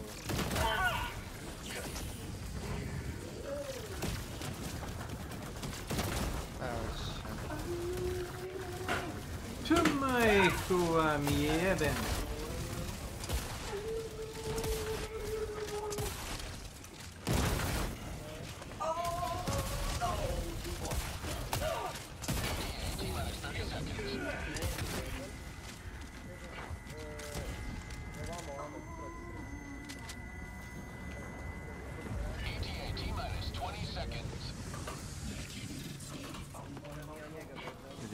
Majku ti jebem! Ti nije tata to kupio.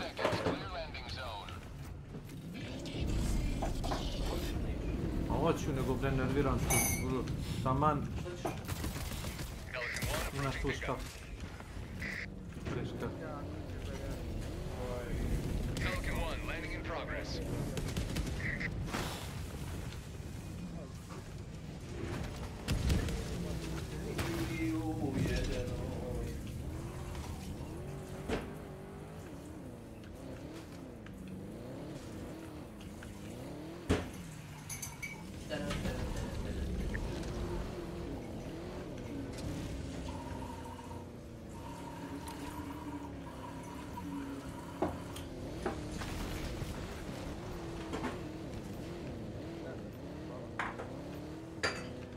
Izađi, bori se. Čekaj, Bleh, koja dva brata je Sveti Sava kao pomirio? Found something!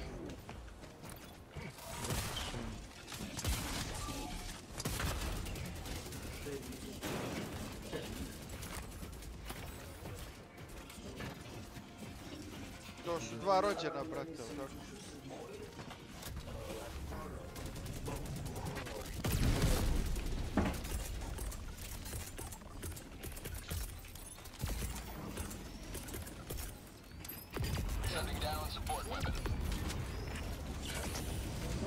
Imam ja stikicu. Mrtav je on, nema nje.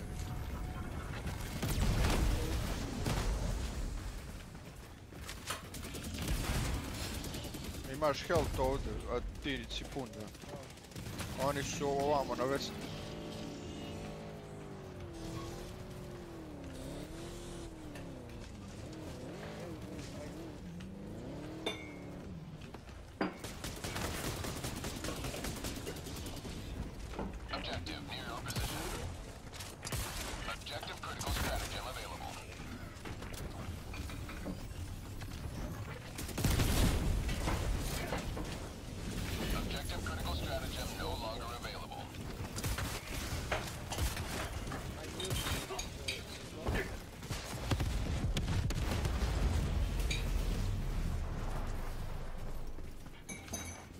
like blowing shit up. Boże!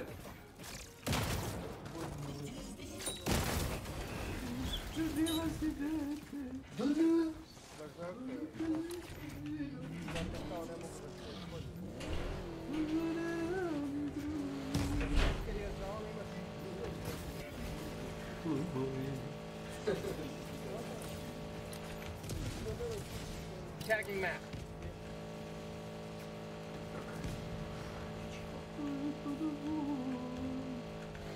Nemoj mi jebati malo. Ružno puno. A na čuo se nešto radi?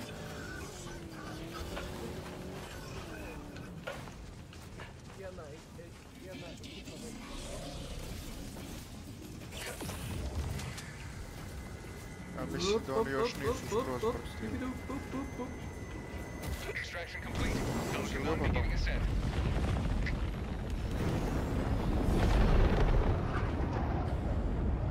Liberty has seen you through. Posle Eru ili? Nije dolazila ova brza pošta, ne? A ne, sad su praznici, pojma nema. No, ništa ne očekujemo, ono, kao, sve god.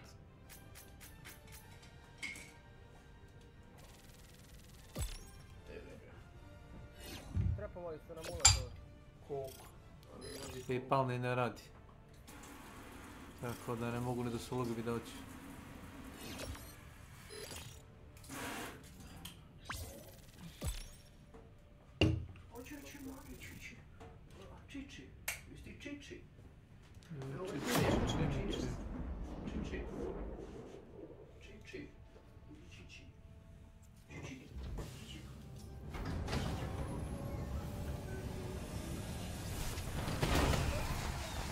Puno ljudi baš.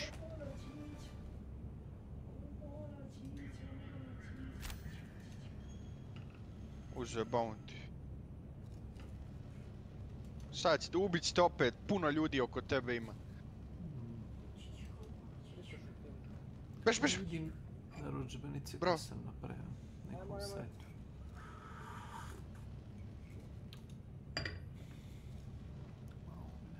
Bravo, bravo.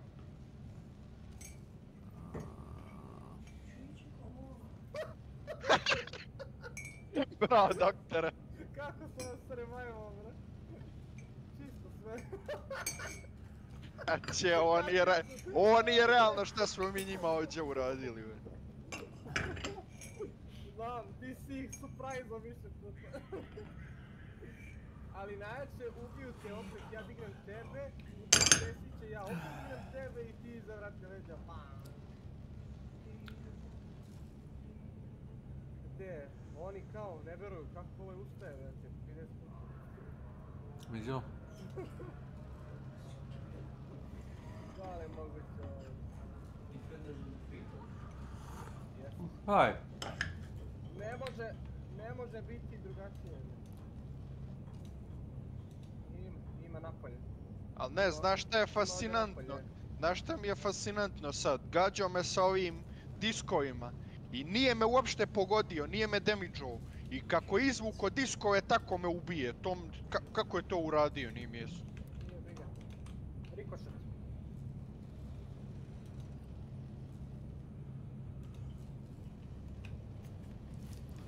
Ne možeš da vratiš diskove. Diskovi su ti jedino oružje koje ne možeš da vratiš nazad. Rikošete može biti, da.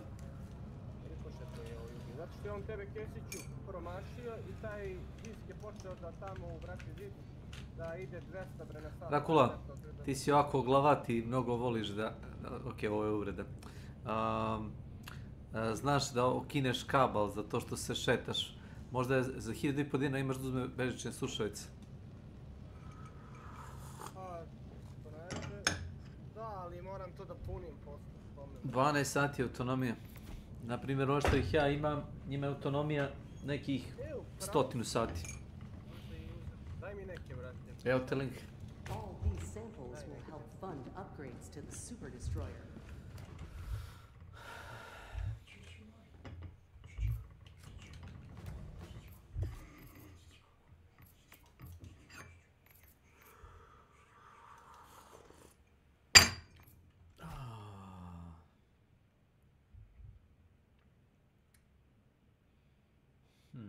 drugačije nije moglo svakako, znaš.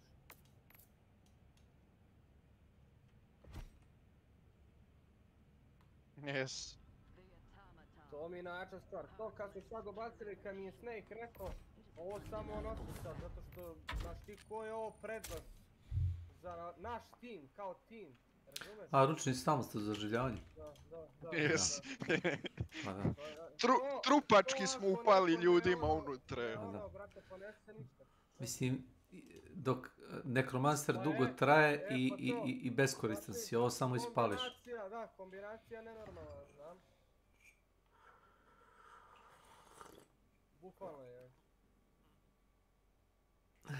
Ti nosiš taj A i pištolj. fazon je taj što on ne zna kad digneš ovoga da li će tebe ili ovoga puca. On u tom momentu se sludi potpuno, ne zna gdje će je. Tako ne, ovaj ustaje, vidi ga ovaj pokojan, kao. Sava, pokojni Sava se vraća. Yes. Pa jesi igrao s tim loadoutom, Sparks pištolji? Da. I ubio sam ovako Sparksom glave sam dao. Misliš da ima... Da? Ja znam, je li ima dovoljno slova PM na tome Sparks pištolju? Ili treba još neko? Treba još neko. Nisam vidio, nisam onako... Znam je da čujem te, čekaj bre, stani bre malo. Nisam mnogo Snake detaljista to.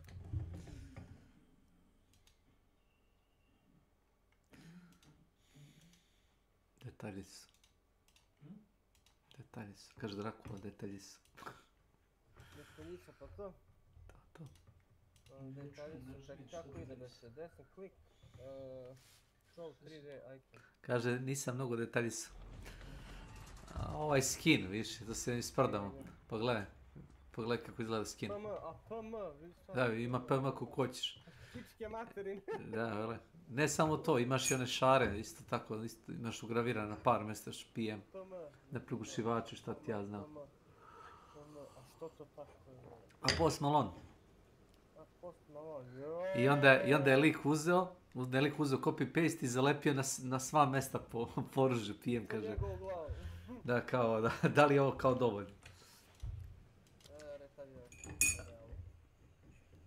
Nego ajde, uzet sam ga čisto.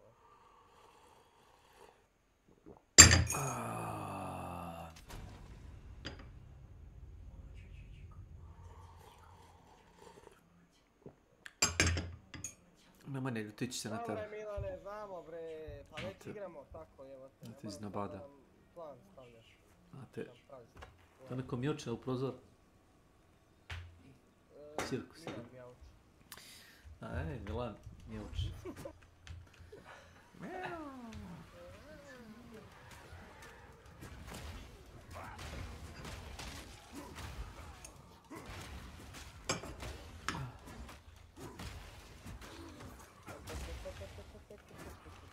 Sad ću ponesemo nešto par pištolja.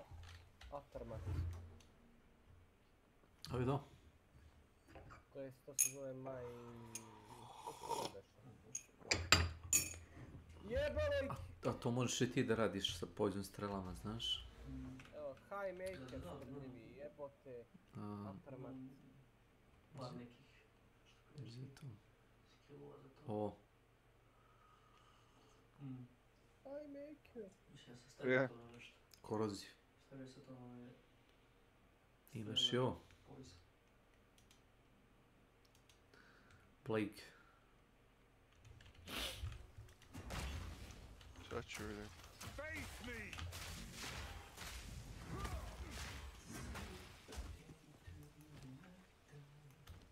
Vidimo kako je stigo, Boris je tu.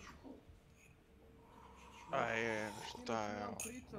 I šibat će te rep. Oko 11 sati, 12 sati, ja samo skočim. Ovako ga digla. Nisam ga ni slušao.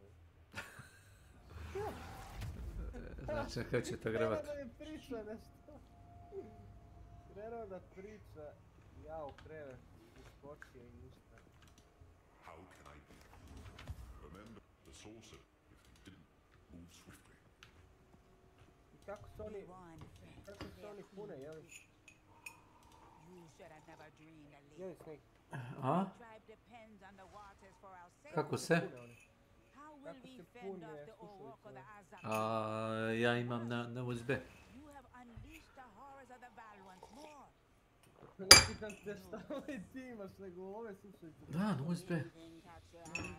Pa da, pa neću valjda kupovat baterije. Mikrofon, Imaju mikrofon, recimo ja sam konkretno kod mene isključio mikrofon. Jer imam stoni mikrofon. Evo, gdje je? Radnja. VC Group. Ne znam ja za ovu radnju. Big Bang. Dobro je bre, smiri se bre, Zadnjih normalan 100 čovjek. poručbenica sam tamo naručio. Ovo je lud čovjek, brate, prestani da te pričamo. Evo, gledam sad.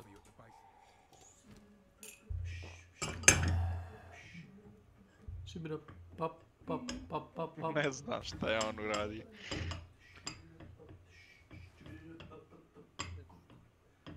Možda uzme, a možda i ne. A šta radi? Tu zamisli on reže drvo da bi ga skinuo mjesto da ga je dizelicom zakačio i... Gle kako živa. Kako te ne ugrebeniće. Šta oni sve nameste tu. Ja, ovo mi je fascinantno, je. Mlatim oko konja ka budala i... Ne ubijem ga.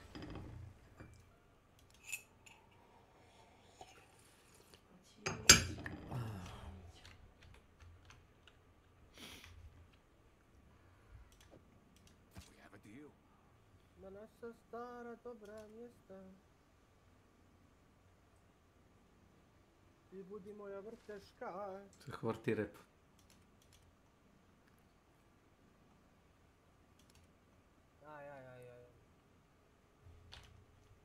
Draculash. Welcome to my channel.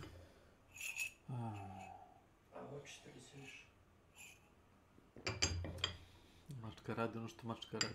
Evo to.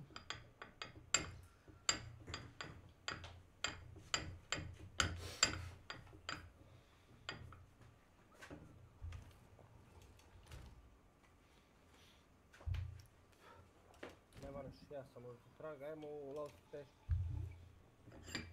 Let's go to the Lost Station, uzeo sam ja traga.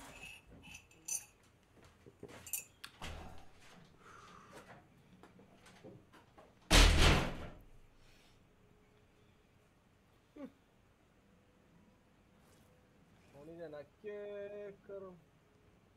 Berserker i kidali.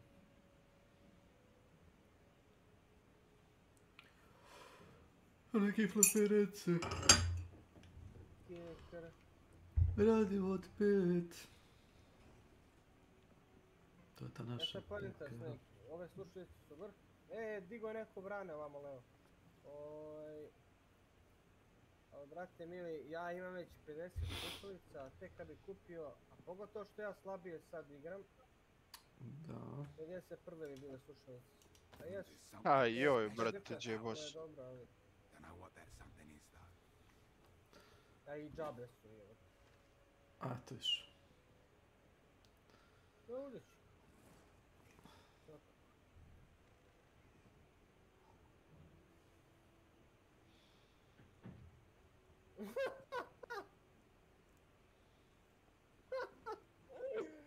Aj, mogu se.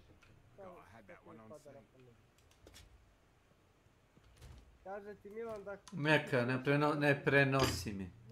Ne prenosi mi, naljutit ću se na tebe. Ne prenosi mi, ne interesuje. Nema poente da ga, znači ne slušam šta priča ako ćeš ti da im prenosiš njegove mudrosti. Neko stane za njega, to što on misli. Hvala. Rekao ti je Milan. Taman da mi nudi 200 evra u redu. Ako kaže evo donosim ti odmah 200 evra, to mi prenesi. Ostalo me ne interesuje. Tako. Evo dolazi sa 200 evra. Ok, to sam čuo. Stalo me ne interesuje. Onda ta informacija može, tako? Ta informacija može, stale informacije su nevažne. Eto, čuo sam ovo. Jel bel?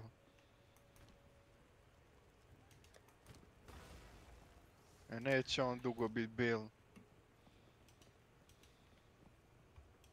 Bijelo, oko mene sve je belo. Viđi ovo, viđi ovo. Si vidio ovo? Si vidio ovo? Jebem ti. Fu! Kad je rekao to. Da ga dereš. A šta je to? Bik. Šuriš bika, šta?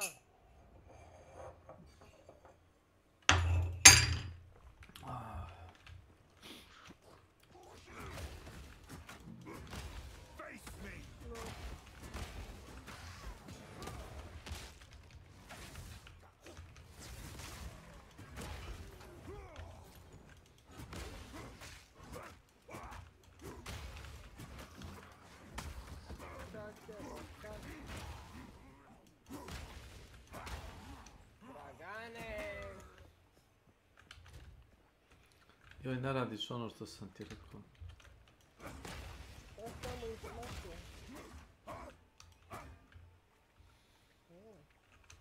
Evo ih sa west, south, west. Tu su Samo već. ako daš 200 jura, možeš ti... Te informacije im prenosi.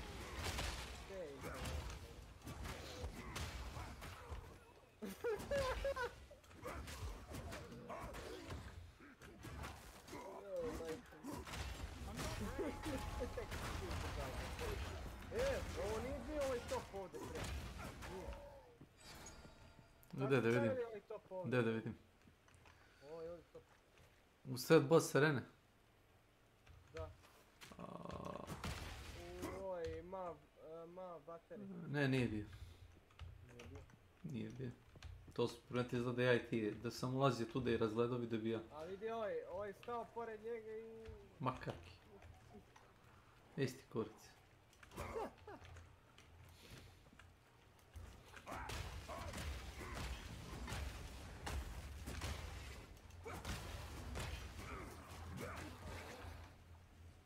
Došli ljudi, stižu dolari.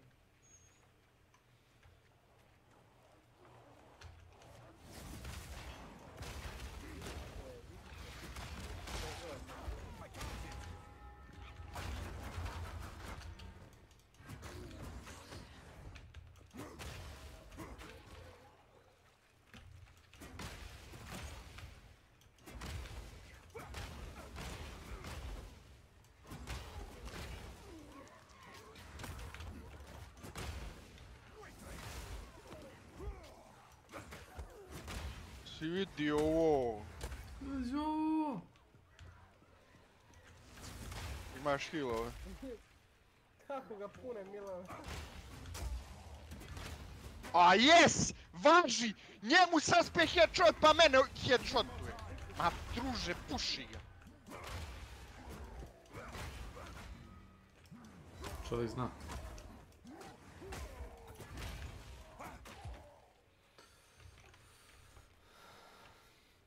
Neće vas drkulje.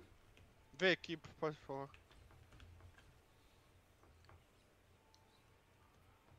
Što dalje tamo?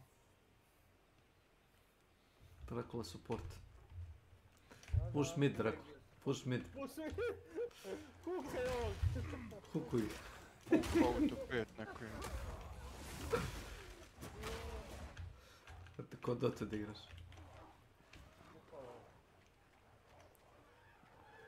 Headshot.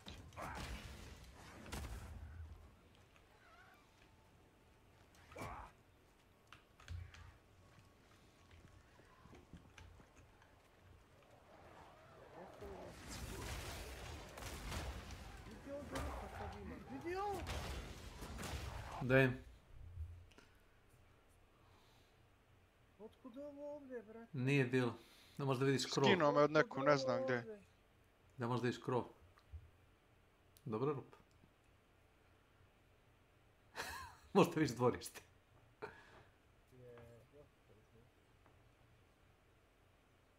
Ma rezuj ga. Jes. Već jes.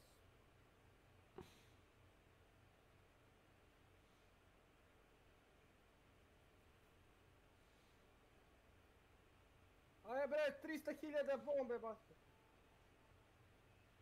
Jebale vas bombe. Čekaj, oni su ti umrli od bombi, od dinamite. Aj, kako promašim headshot sad, jebate. Imao sam ga ko... Evo ga sad headshot.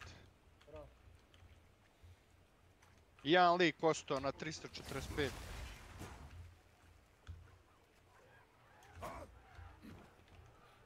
Ispred mene. Tačno ispred mene.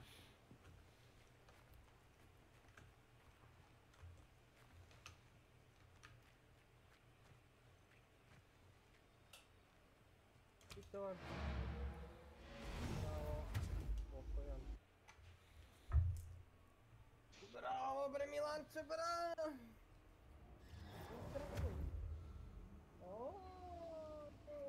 A upatilo me ipak, a jedna neka to je dobro. Vidi tanjire ovdje, kako su dobro čisti. Ajde, vrati, nosimo kući ovo. Ovdje nisu bili bre ovi bre. Ne samo tanjiri, imaš, pogledaj čitava ta kujna s tim namještajem, znaš, ništa od toga nije bilo to. Ništa nije bilo, ovdje postavljeno. Hoćeš 100 da ti pospremim? A? Hoćeš 100 da ti pospremim? Pospremi mi osjećaj. Pospremi mi to. Završi mi to. Završi.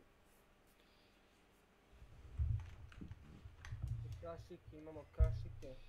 Čujem me da ne uzmeš eksplozivni samostrel, onaj čuko nus s eksplozivnim onim glavama. Šta ima ovdje? Nešto... Profi kasa? Ne kasa ovdje, jao, prošli ste pored kase. Uzeo sam ja. O, kuhinja neka, a? Da. O, hleb, fresh hleb. Ajmo dole u cirkus, ja. Hleb, juče, od, pa da kažem, prekjuče. There's a piece missing from the door. I recommend heading into the city to search for it. Try looking around the Agarat area, as that is well known for its opulence in the golden tributes, especially... Aha. Šta bi to? Armored me zakači. Imam 50 samo pa me...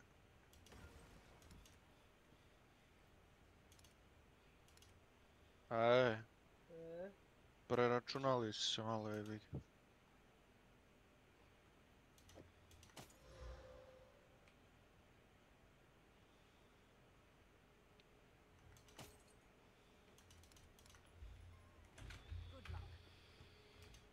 Ko ih je diga?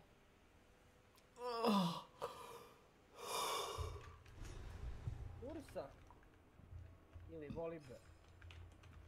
Voliber u ovu. Creatures crawl behind every stone. Tajrović.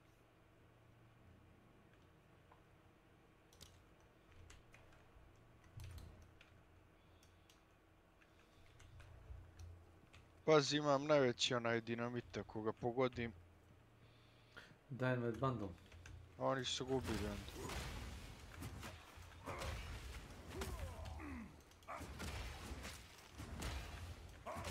Nemam toliko kill to kesići.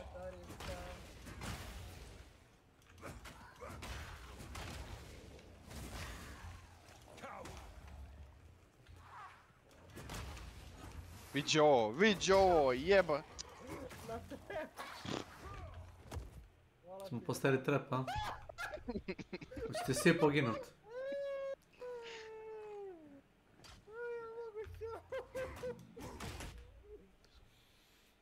Samo da vas pitam nešto. Čekaj, samo malo da slušaj me, bit ću vrlo staložen. 1 poen košta jebeni trade koji vidiš zamke u Dark Side-u. 1 poen! Digao sam ruke. Izvinjavam se što viče. 1 poen, znaš koliko ti treba da skeniraš novi compound u koji ulaziš? 1 sekunda, samo da vidiš po podu ima nešto. A znaš koliko puta sam video, i ulazio sam solo tuda. Znaš koliko puta sam vidio kroz compound zamke koliko hoćeš. Šta je uradio? Ima još jedan zamk. Ma i... Tu još jedna. Da. Nekom je bilo super dosta. Vidi koliko ih... Koliko je neko imao vremena. To ti je solo igrač uradio, znaš. To ti nije tim uradio. To je neki tvoj Snake. Ja to ne radim. Nemam ja vremena skupljam zamke. Nemam ja sat vremena da postavljam zamke. Treba naći 5 zamki postaviti pod. Čovjek imao vremena da nađe 5 stranih zamki i tu. Ma reći. To ti je solo igrač radio, to ti nije tim uradio nijedan.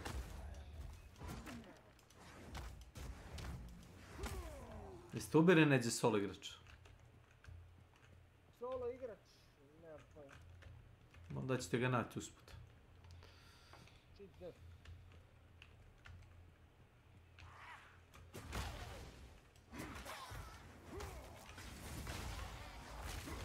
Nadam se da imate pun health.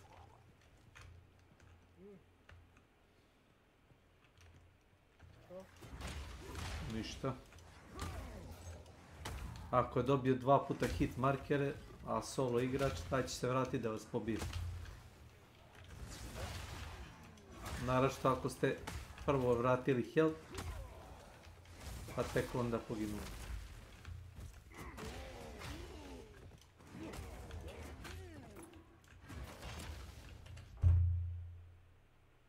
Šta bi? A ti već imaš death cheat, ne znam zašto si... Nemaš, aha, ne. Da te ubije da uzmeš death cheat? Okej. Vidio kako trčim i jebate healam, šta su oni napravili? Ali već si uzeo death cheat, što pogim. Meni treba 1 poen sad za potiče.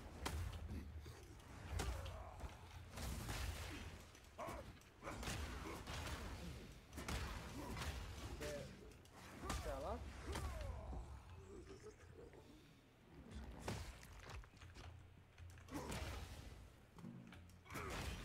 Što ti konju?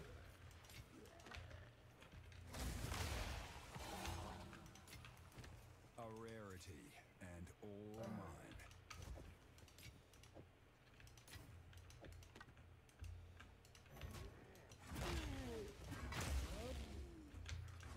Brate,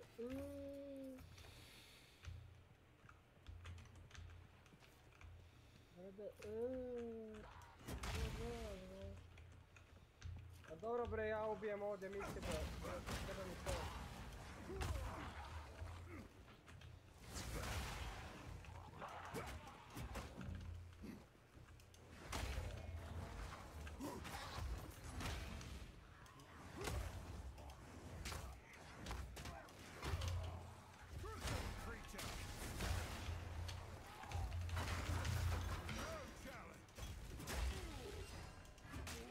Yes.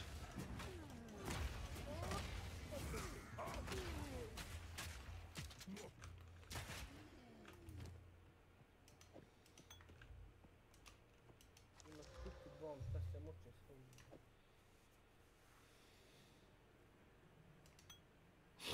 Iki.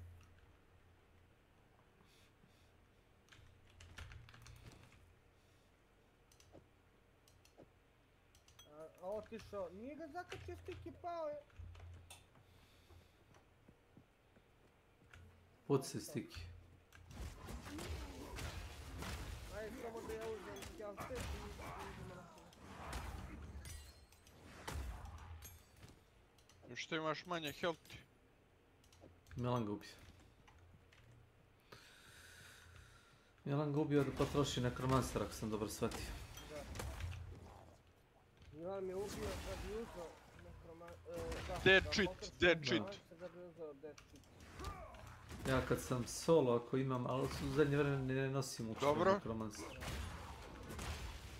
Ali za dead cheat bi se ono rokno sigurno. Ne. Pre kad sam kupovao nekromancer, dok je nekromancer imao smisla, Da, nosio sam nekromancer i onda gledam da poginem da uzmem da čit. Taka sreća, bre. Jer nema veze, onda ćeš poginuti ili nećeš. Isti kurac. I to preferira obično, kad ti fali health chunk vraća ti... Ako ne iz prve, iz druge ti sigurno vraća health chunk.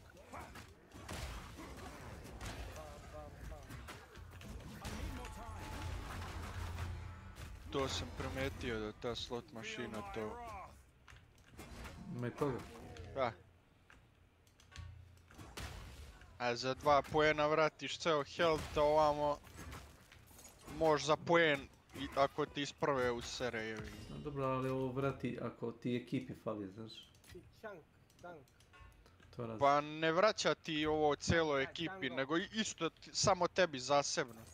Jel? Ne možeš sad cijeloj ekipi da Onaj vratiš. medkit.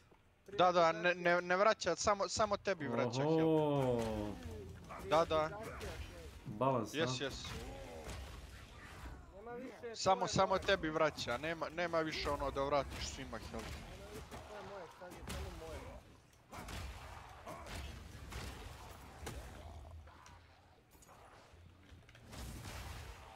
Lepo. A idem samo da jedem za seku, tu si za koji minut.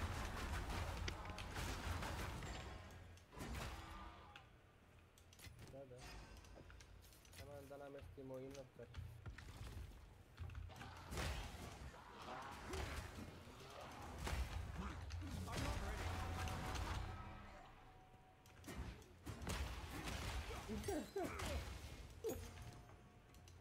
Ali puklo je posle tek, posle ovog tajma. Kad smo već otišli. Če, pukla igra? Ma nije pukla igra, nego pukli smo tek kad nam je isteklo vreme, pa nije se ne čulo. Znaš ono kada krene 5, 4, 3, 2, 1 i mi to pukli na 1, a ostalo nije puklo nego prosto. Smrzla je igra, a onda je kao nešto izašlo. Kapiram.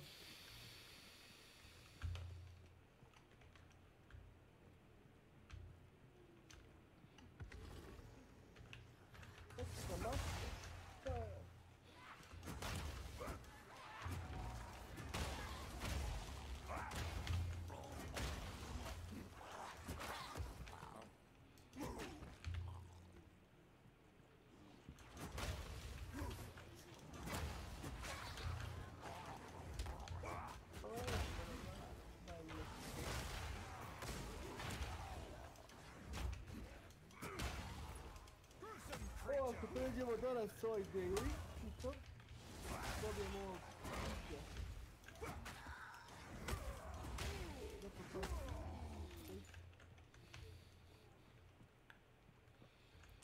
Mrvenog kjera.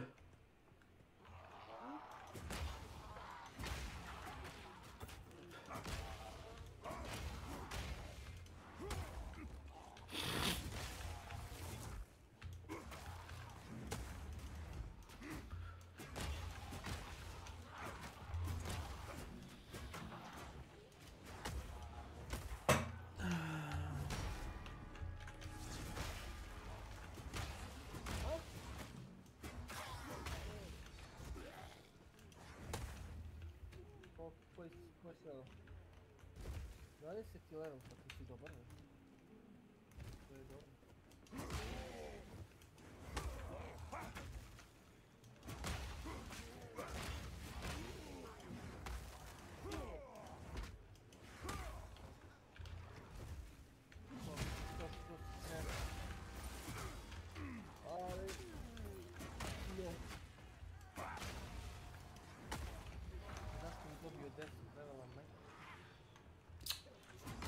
A kad kupiš XP? Kad kupiš XP ili kada kupiš bundle, ti evo te misliš za bundle. Postoji običan Battle Pass, postoji... To ti je za profesionalce, za profesionalne kretene. Koji, a dobro, mislim, dva sva, radi sad svoj novcem što hoćeš, samo 1800 Bloodborne da je 20 evra, samo na valu. Imaš 20 € da daš samo za Battle Pass i dobro, XP. Si fight here.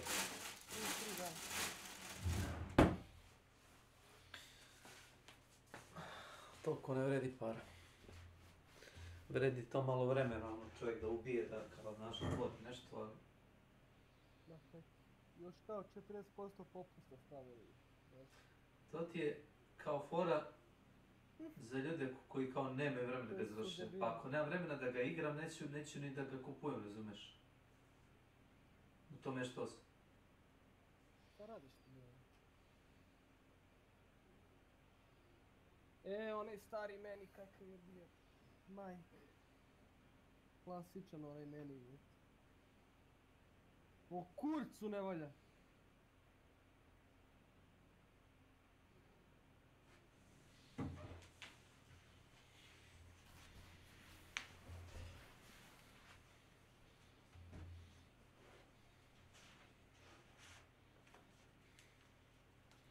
Ček, nešto da slikam da ti pošaljem, Drakula. Okej. Gdje mi šalješ na Viber? Ne šaljem dick pic ako si na to mislio. Dick pic, daj jedan dick pic. Ne. Poslaću ti...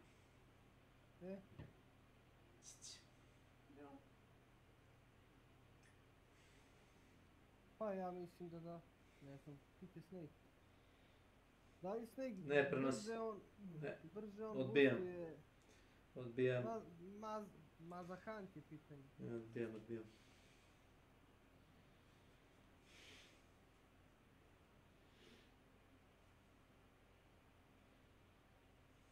Dobro, ja te pitam, može? Aj, sad me ti pitaj, zvon. To dozvoljam. Slušaj ovo, da li ako mi je Hunter maksimalni level 50 i brže prelazim Battle Pass? Ima to veze neki ne? Ne. Možda bude level 1. Možda bude level 1, Milane, tako da... To vezi ima. Znao sam ja to, nego ajde čisto da ti to potvrdiš, ti se najbolje razumeš u nivou čega. Ne, ako ti je Hunter maksimalnog levela... Ja sam ti 39. Ako ti je Hunter maksimalnog levela, možeš svaki dan da skupiš, kako beš ono, 8000 XP-a, da ti se prebaci tih 8000 XP-a, a od 40 levela, u 4000 onih, kako zove, Blood Offering, znaš onaj čup sa strane što ti stoji, ono gore desno, gdje ti piše claim. Da bi dobio 2 levela toga. 2 levela onoga kao daily taj toga bonusa su ti 200 event poena. Samo za to ti znači, dnevno garantovno imaš 200 poena. A to ti je lakše uraditi ako si maksimalno levela. Ali to je sve. Nikako drugo benefit nemaš. Opet moraš da igraš. Opet nije automatski ništa. Glupo je sve.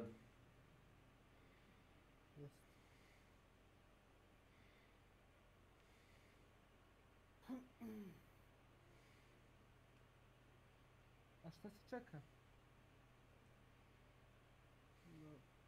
Što mi ne bismo upalili Bounty Clay?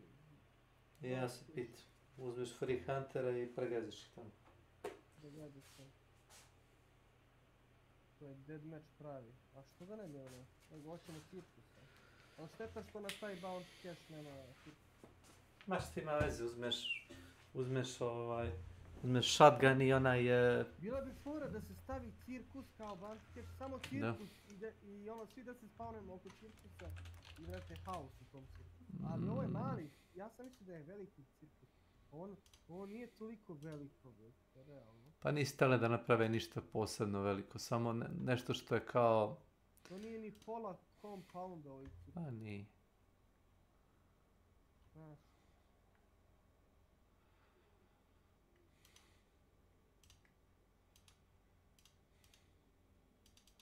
We do it like a truck-čina.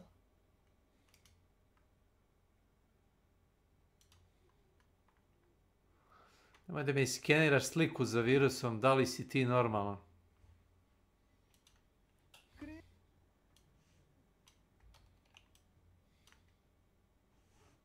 Treba da kupim ove slušalice što sam poslao.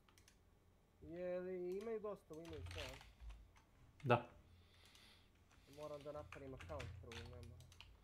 A, preko Google naloga se logaš. Ne odgovara vam cena, upišite cenu koja vam je odgovarajuća. Pričam vam najbolje tražena cena, 1000 dinara. Da se tamo, da se snima. Ošalj.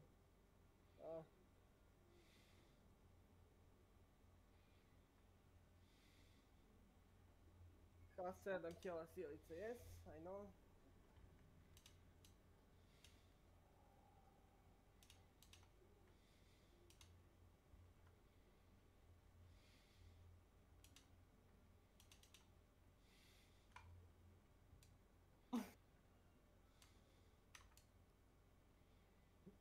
Jebi ga ništa, nastavi 110 ili 100.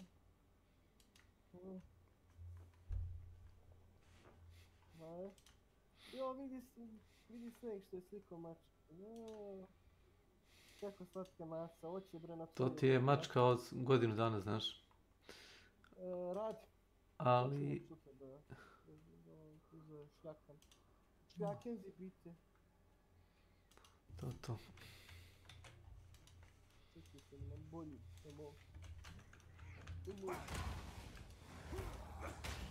Kjet, radi mi one, radi.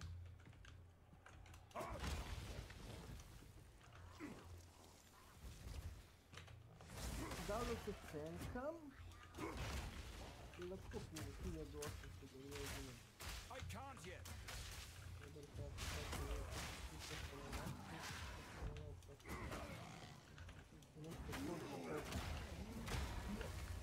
Steel yourself! Weakling!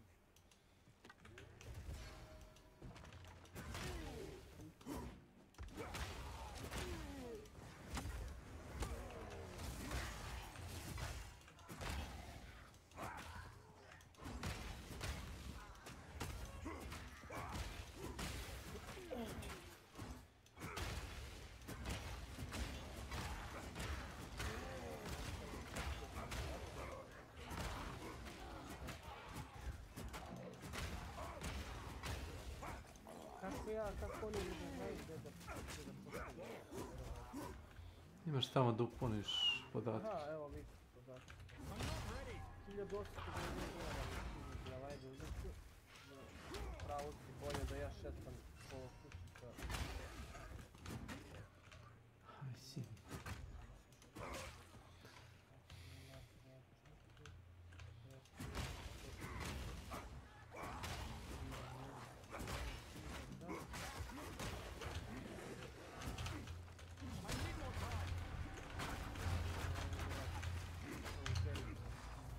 Grad, nešto.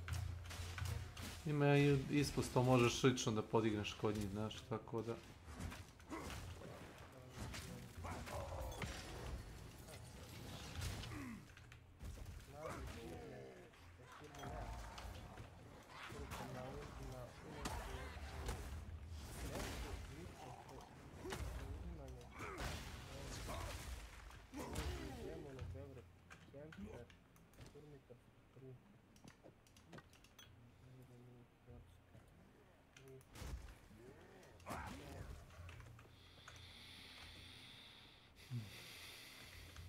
Da idem fizički tamo, a ovo je u grad. U Dormitorsku 3, vrate, u Sarajevcu, tamo Pa ti znaš koliko ti je blizu ili daleko. Sad su ti pradnici, sad ti neće ni poslati ako ono... Ma dobro, neka.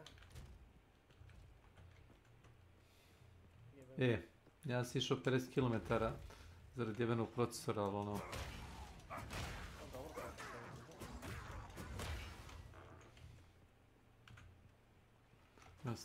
Tu do 15 km ako u pitanju ako imam prevoz... Oho.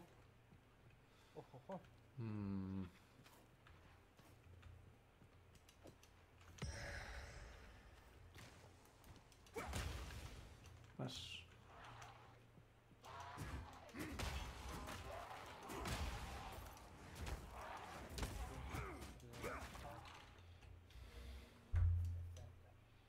Jel ti imaš ove slušalice, ne? Imam Bežić. Nije takav model. Šta bi pauza? Skoro su identične, mislim, isti proizvođač kako hoćeš. Nije pauza, nego nešto mi pisalo da je neko izašao. A Milan je izašao pa se onda vratio, slučajno je izašao.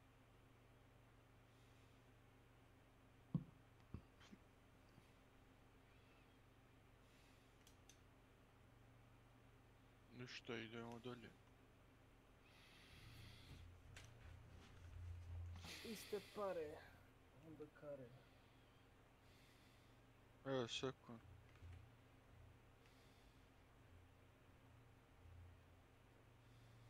Ovi Beograd, Zemun i Beograd centar.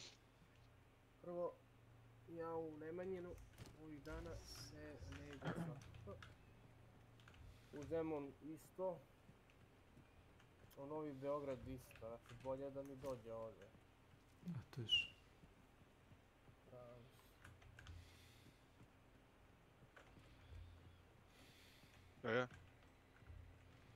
Reci.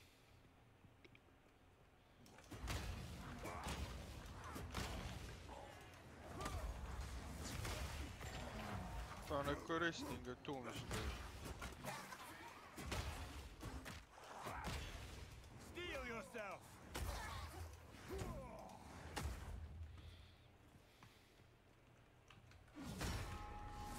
A mogu ti ga... Tak, pa probam.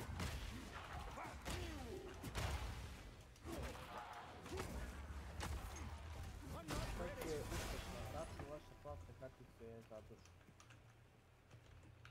Ready, džape. Tako da ću moći da šefam ovdje svoj klub.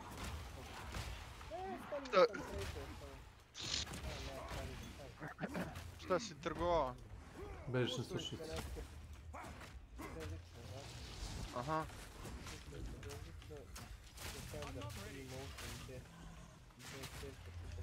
Eli 7-1 ili kako? Ne, pojde.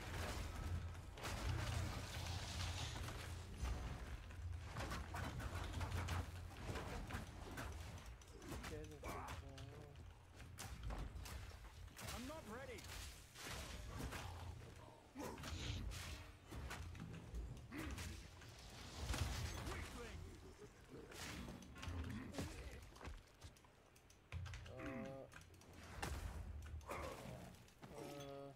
Jao! Nowhere to keep that.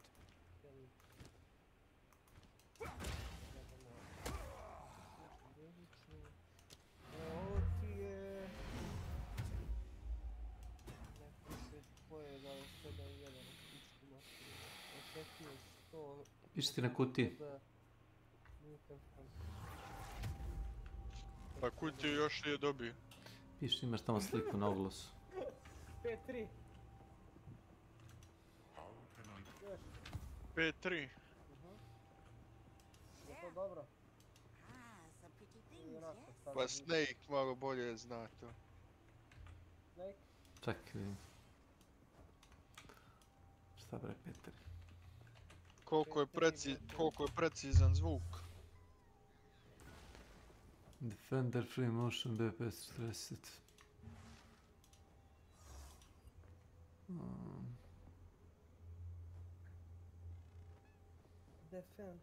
A ovo je JBL, proizvođač. Da, oni su loši. Dobra marka, jaka marka. A ono jeftine, slušaj. Pa čisto da vrate upravo je on, da se malo skreće. one ti idu preko Bluetootha. Znači možda koristiš ih i za telefon. Dobro, a mogu bre... Da. Mogu, eto. Ma koji će mi kurac bre za to? Bravo. 5.3 je standard Bluetootha. 5.3. Dobro. A koliko koštaju slušati? 1000 dinara. Žaba. 1890 mi je izašlo sa ovom isporukom. A to si na temu poručio? Ne. Ne. Firma BB... Šta si ti rekao? BC Group. BC Group, da. Dome 10 metara.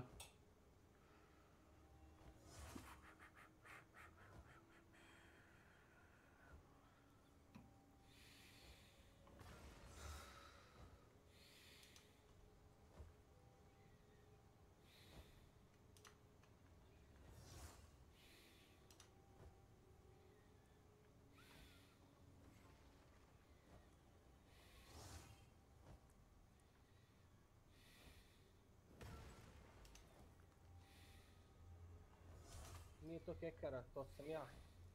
Jeremija, prezivam sektorski.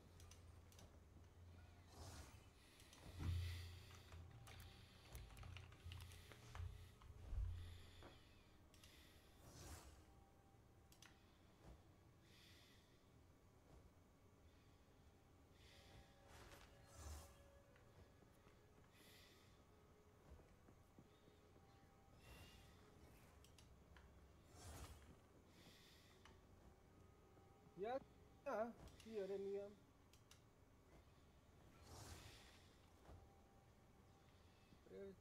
Sektorski.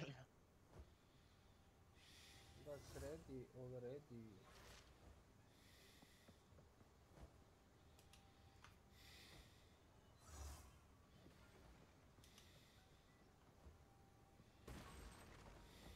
For the function. Umro onaj Milorad Milinković, onaj što je Milorad Milinković. onaj reditelj bre što je u onom kvizu Pottera. Stvarno, kako umro? To nam pojma, dragač. Od smrti, Drako, od smrti. Popularne Pottere, Milorad Milinković preminuo je sinoć. Daj. 60 godina. Kill by death. Miloradova najpoznatija ostvarena su Mrtav Vladan Pottera sa Srećkom i Čitulja za Escobara. Je mu bilo ono ko GTA 5. Režirao je prvi srpski film snimljen u 3D tehnologiji, Peti leptir. Milinković je također bivši pevač, kantautor, DJ i fudbalski komentator. Bio je vokal i gitarista rock grupe Morbidi i Noći. I kasnije član bendova Big Sex i Zmajevi.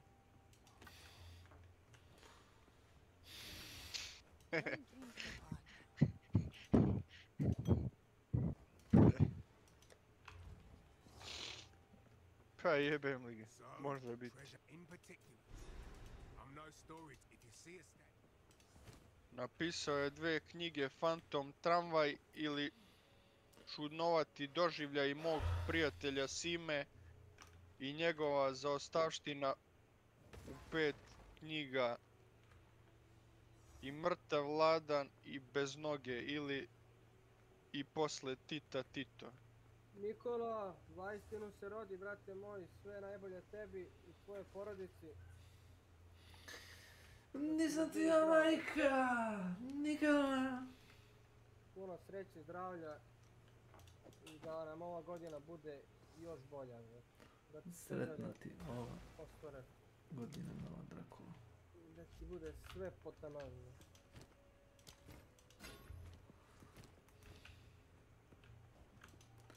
Da to ženi neka. A? Neko da ga oženi neka. Pa može i brate to. To ja želim tebi prvo. Hvala. Ali ne znam što se Milane smiješ, to ništa. Ne, hvala. Ne treba mi kućna pomoćnica. Ne mora da ti bude kućna, brate. Trenutno vidim samo od toga neku benefite stalo. Percepcija loša, percepcija loša. Percepcija loša. Sve zajedno radite. Mam.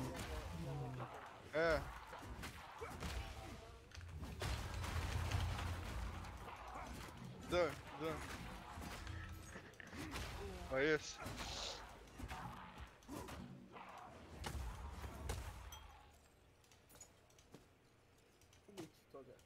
Recimo odem u moju vikendicu u Crnoj Gori. Ili to čuvam za kasnije. A?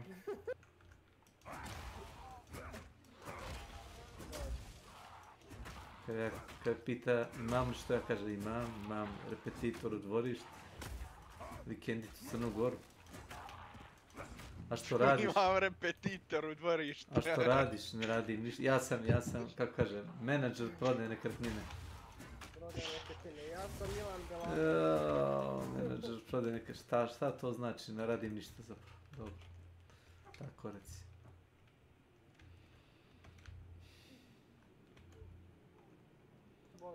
I dobro, a? Prodaje maglu. A.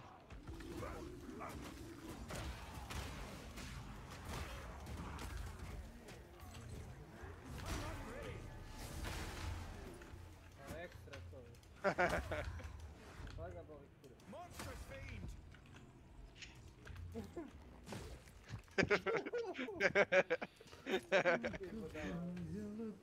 Šta mi stođem? Dobro, ovako.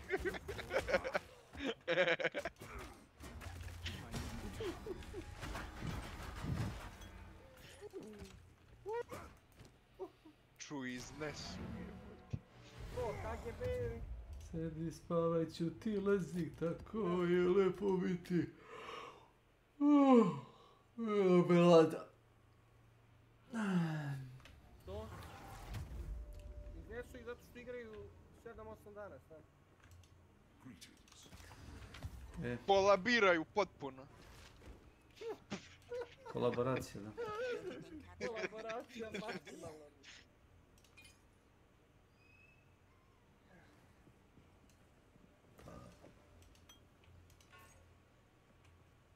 Znaš šta ih za one uvrate? Xbox. Koreu. Ne, tamo u ovu Koreju, ove što igraju po 7-8 dana, samo ih iznesu iz igraonice. Da. To mora da je neko, to mora ti neko ozbiljno neko tu uvesti. Sleđa. To mora ti... Neko pouzdano na kanalu. Tako će i ono nas isto, znaš? Ne prdi.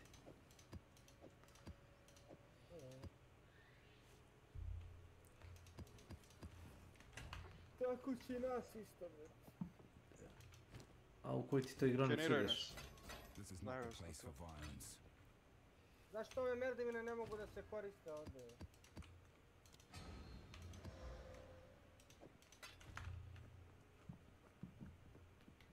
Si ti zepavaš?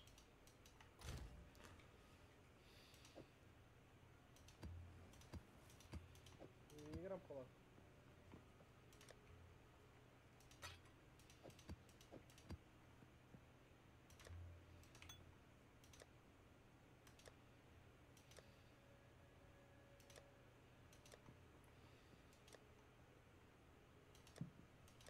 Gore.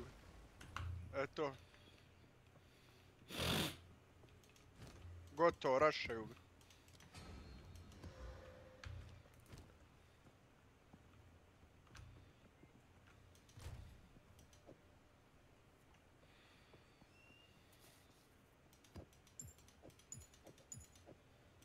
Mamu ti jebem u pičku! Pi! Jebem mamu ja.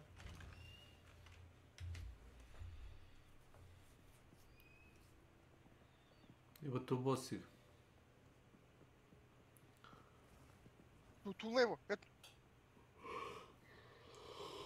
Vidio.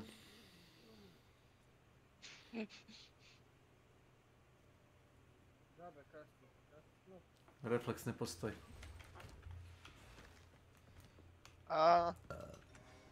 Nema refleksa. A ovaj, brate, s meningom headshotove deluje. Da. Kasno će biti kasnije. Sad je kasno za sve.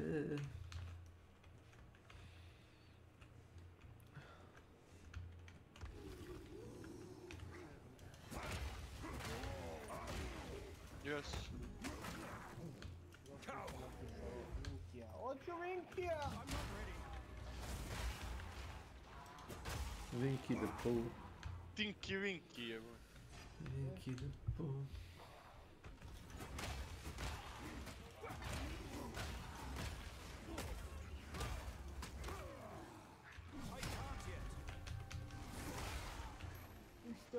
Ništa ne vidim da sam zbunio od njih. Ništa ni mi nismo bolili od njih.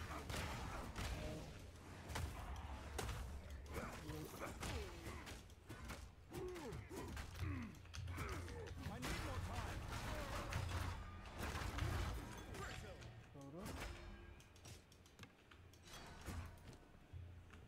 brate, kad setim ja pre Red Bull svako večer kad sam radio u ovoj Atlantic grupi, svako večer s vama dođem, jedva čekam, formal sreće, dolazim s posla, igramo Hunt Urio. Sad, ne mogu ni da popim kafu, zgadila mi se kafa, bre, da, brate, pijem. Znaš? Ti to sto detoksuješ, šta radiš? To ne.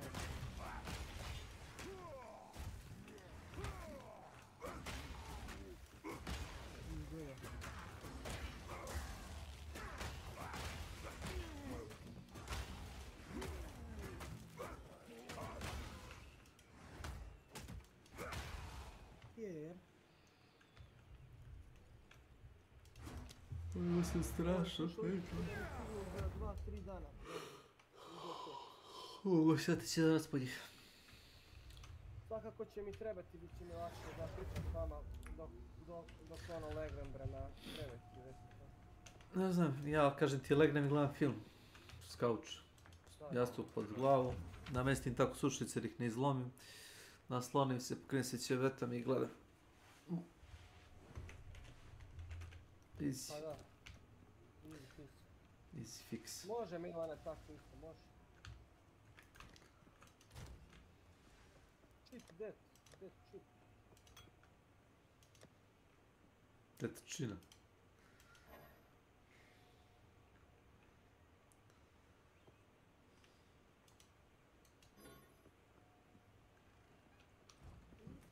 Brother,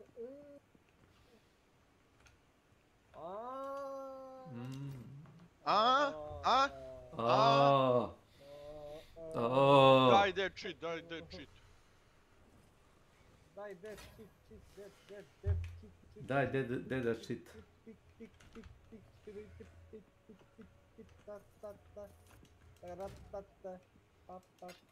Uzmi džape dead cheat. Dead cheat. Sad je onaj deo kad Milan kaže Drako je počeo trole, nema igre tu.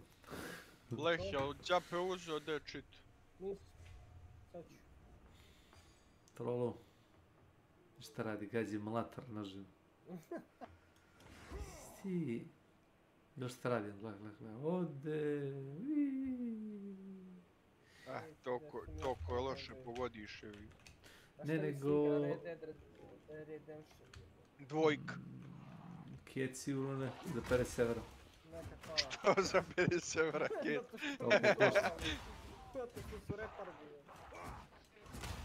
Igra stara 10 godina, 50 evra.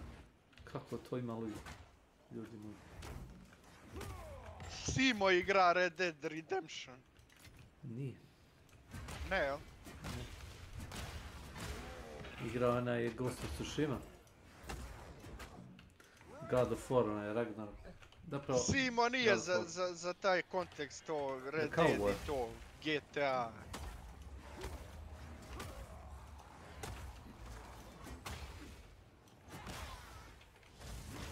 Simo je više ono varijanta MMO i to da kažem. Gdje bre taj cheat, ej! Na ovu, ulicu.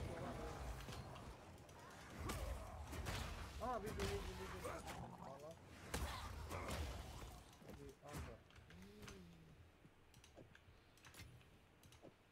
Koga će to Milanče nekog da jebe?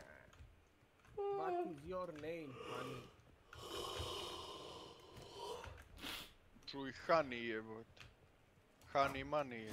Ono ti je prevara bilo, onaj Honey, znaš? Jesi ti koristio Honey browser? Ne, nisam. Šta je to? Pretraživač neki baziran na Prevara. To, uzimaju ti podatke. Pa klikneš kao da ti blokira oglase, a on ti ne blokira oglase, nego ti te oglase... Nego ti blokira kompjuter, ono. Ne, nije.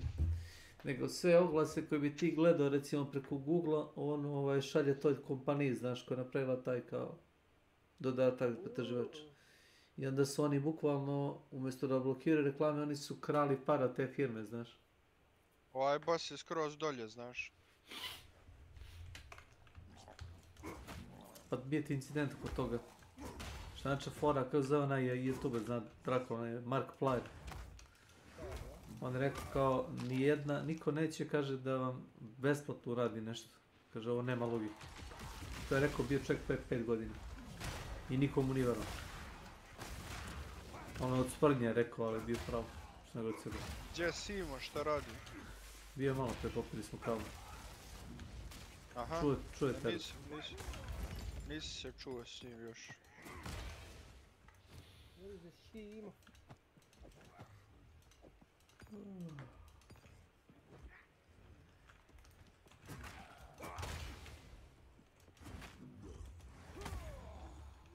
Je on počeo gdje da radi ili?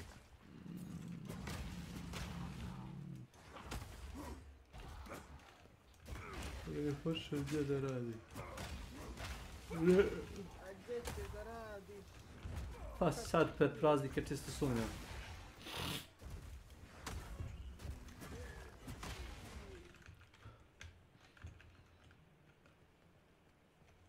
Gdje će koga da roka?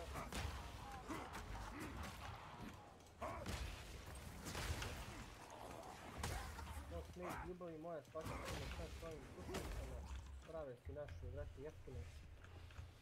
Ja ih odmah sam sigurno. Gdje si mi ti poslao i da mi ne trebaju trebuje mi. Gdje mi ti pošalju? I ja to odmah uzimam. Pa ili idemo u cirkus ovamo, ili gdje ću?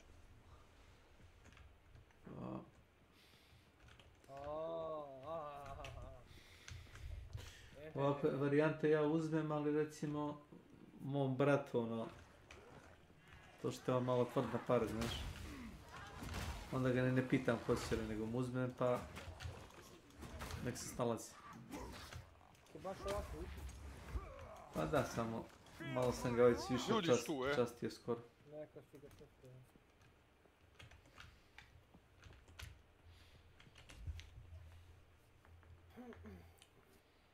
Aj, samo čujem sekira kako se čuje. Cik, cik, cik, cik. Šta, u boss areni? Ne. Sad će nas oni palit 100%. Samo polako, momci, sve će biti u redu. Gde su oni, cirkus? Jesu, u cirkusu, da.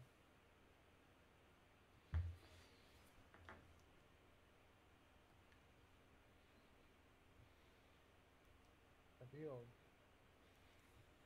Odlično. Možda mene možeš i od tad... Pas, vi gledate! A! Brate!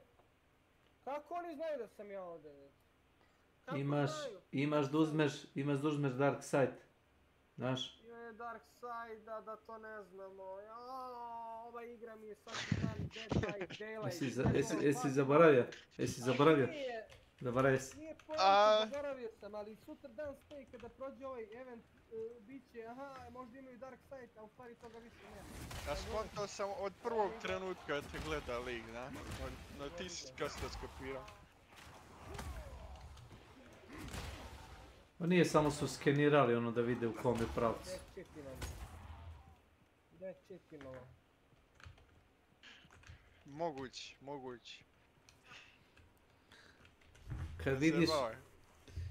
Kad vidiš na mapi da se pojavi žuta tačka, Kesiću. Kad vidiš na mapi da se pojavi žuta tačka na supply ili u cirkusu, znači da je neko uzeo Dark Side.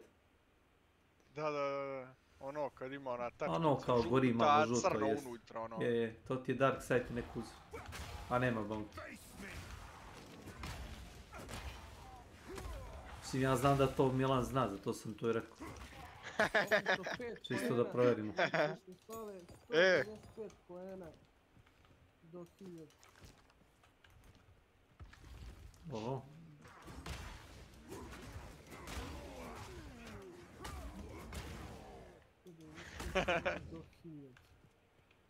Chummy the Clown. Ađe, pa šta je to?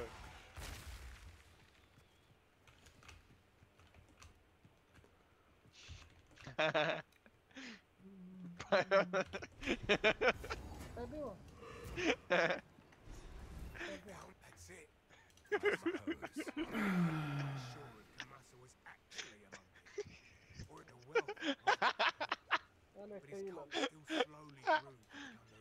očekuje. I can almost feel my greed overcoming my... Little is known about unfortunate. His high priests eventually ran... On te ubio. Sad će on da vidi.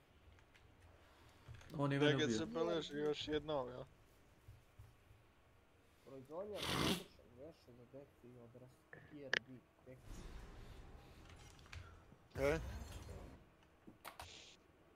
A, dječu.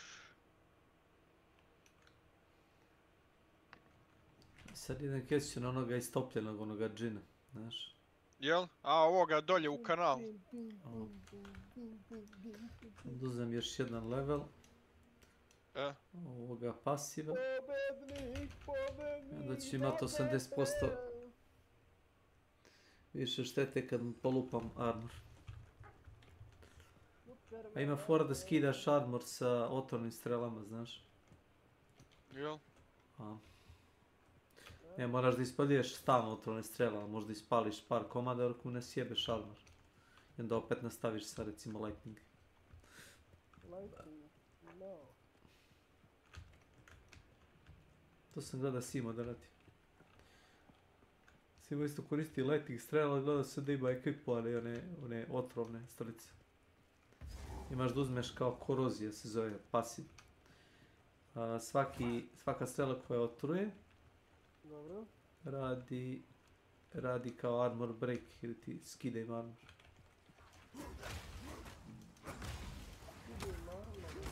Skida im armor. Ja sam malo garava. Mada i lighting ozbiljno brusi armor. Mislim, kod mene sad, znači... Radi šok. Ne. Pa da, šok taj, da. A šok im smanjuje otpornost na mulje. Sljedeći ko mulju ti ubaciš.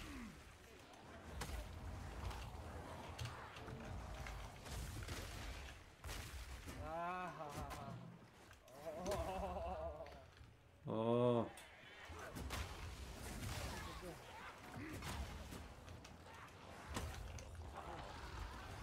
Znaš kojeg jedino najteže ubije lighting? Onoga, brate, što ima štit i vraća ti svaki hit koji ga hituješ. Zelene te ono... Kao zelena magija te puca, znaš ono. Dobro. Njega je najteže ubiti. Mislim, s njim najviše muke imam. Ali realno ne fali mi damage, ono, baš... Kidaš. Pa da. Damage. Štete, ajde. Hoće kažem štete. Take my senses. The smell.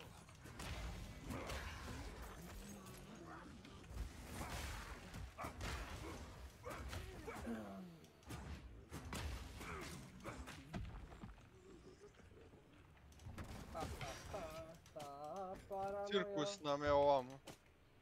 Dobro večer, draga moja. I stare vlado. I cirkus kolda. Jel idemo na cirkus ili? Preko cirkusa, preko brega, ide belog snega. Čuju se Ima li žutih tačaka na mapi? A, momci. Oj! Ima li žutih tačaka na mapi? Žutih tačaka na mapi nema, Snake. Pitam da ne ušetat. Ako pitaš ti Drakula, ne. Ako pita neko drugi, nije ni važno. Ljudi su tu. Kao što sam ti rekao. Kao da ga je neko strelom gađao. Naravno, jesu. Strelom ga je neko gađao. Ma nisu, tripao se. Da nas tripuješ. Jesi ću! Nije tač. Čuo si 100%. Ti ga! A znam da ubere Murso!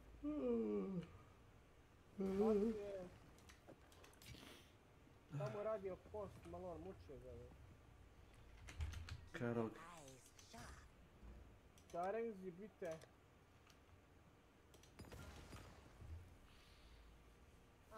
Opet si pre. Nije to greška, random je. Pa teži ću uzmeš prvi, bre.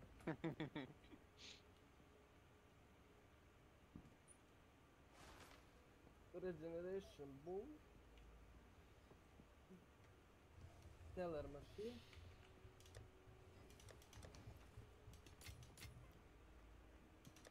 Dark side, dobro. Ti si uzeo novog lovca, što si uzeo novog ako imaš dečit? Novi lovac. Ne znam kako ti imaš tako manje pojena. Mira, guy. Boom. See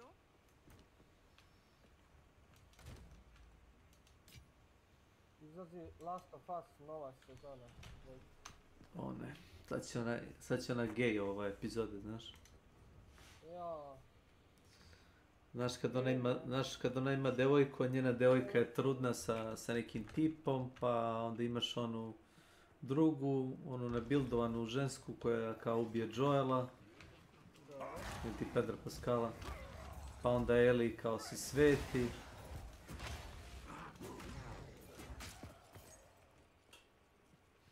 Jedna je muškobanjasta, druga je baš gej.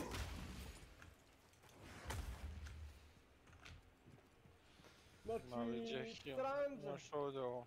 Nije tranđa, nego ono ako se ložiš na bildovane ribe, onda će ti biti interesantno na ove druge sezone. Neko te gađao šta?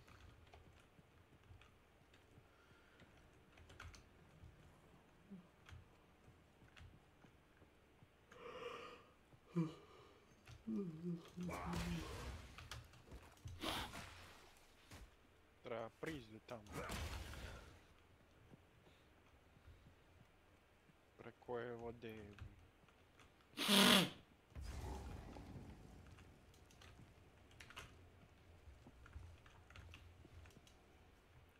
Neko je digao patke u vodu. Tu negdje. Odakle patke lete tu. Kakav smeh, šta je ovo? Što ti kolos?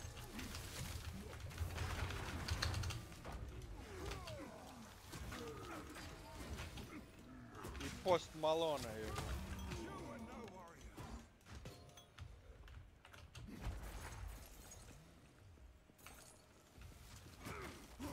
Post Malone!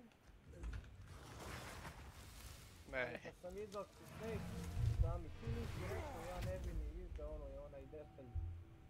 Za? Za... Pama? Ma za spas, super. Aha, pa znam, Pama. Gdje si ga vidio? Pama. Gdje si vidio Zato na što ovo? se sprdali. Čekaj, nismo ni prišli, Bleh, nismo ni prišli, čekaj. Šta mora da uleti? Polako, nismo ni prišli. Uleći! Napad!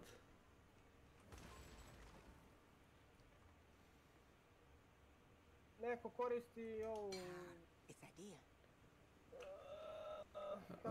Rokalicu. Rokalicu.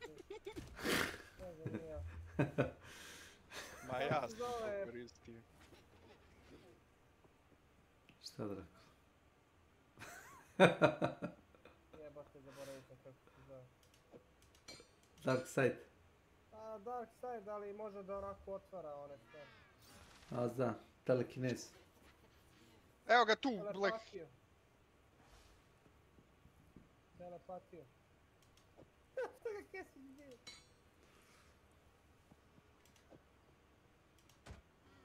Može. Ne ide kesi.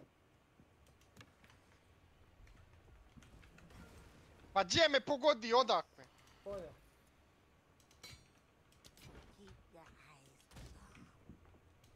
Evo Milana sad, man. Milane, it's your play. Pazi s polja, bek. Možeš i mene opet, slobodno.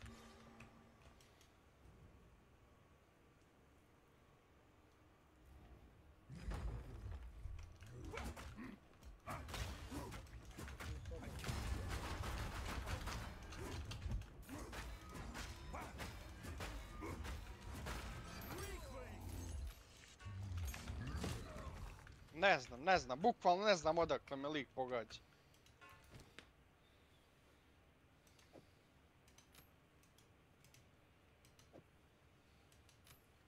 Taj me pogađa.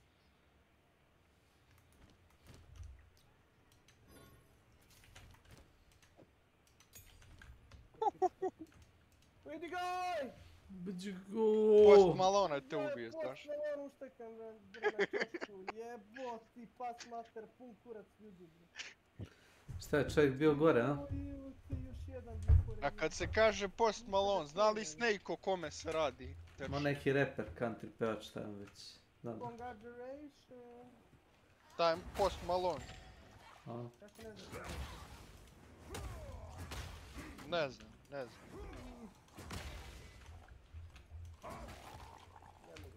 Teak FN.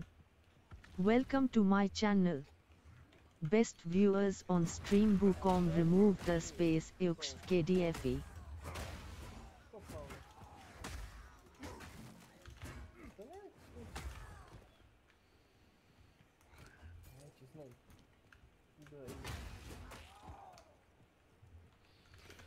No me interesa.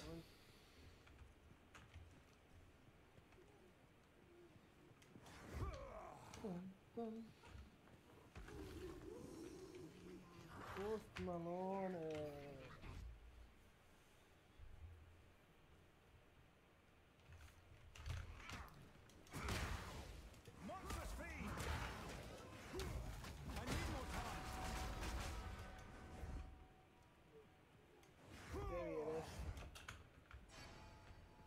Nešto, sine.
Amy, are you okay? Are you okay? Are you okay, Amy? Amy, you're okay? Are you okay? Are you okay, Amy? Amy, are you okay? Would you tell us that you're okay, Amy?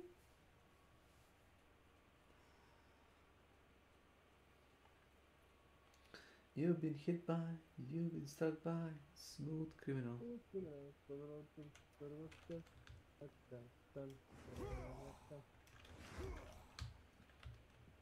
Baby, are you okay?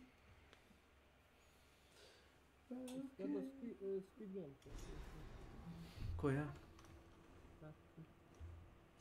Yes. Nisam pogledao sam ono 4-5 epizoda tako. 4-5. Kako se pravi onaj glavni lik, onaj čiji je show, kako se pravi dobar da se uliže ovome? Nije, promašio si point. Ne da se uliže, nego hoće da provali zašto To je tačno. Zašto to je već bolje. Zašto hoće nazad, zašto se vratio, zašto mu nisu dovoljne pare, koji kurac tamo traži kad je već jednom izvukao se i ne mora da rizikuje više. Kao zanima ga njegova psiha. Njega lično zanima. Ti poslodavci njegovi, razumiješ, za koje on radi, njih manje više, nego baš ono kao njega lično zanima. To ga zanima da je ušao sam, kao kviz. Kviz smrti. sad gospođa. On hoće da stopira tu čitavu operaciju. Koji se osim da je trgovina organima ilegalna, da čak i onaj šef ne zna za to.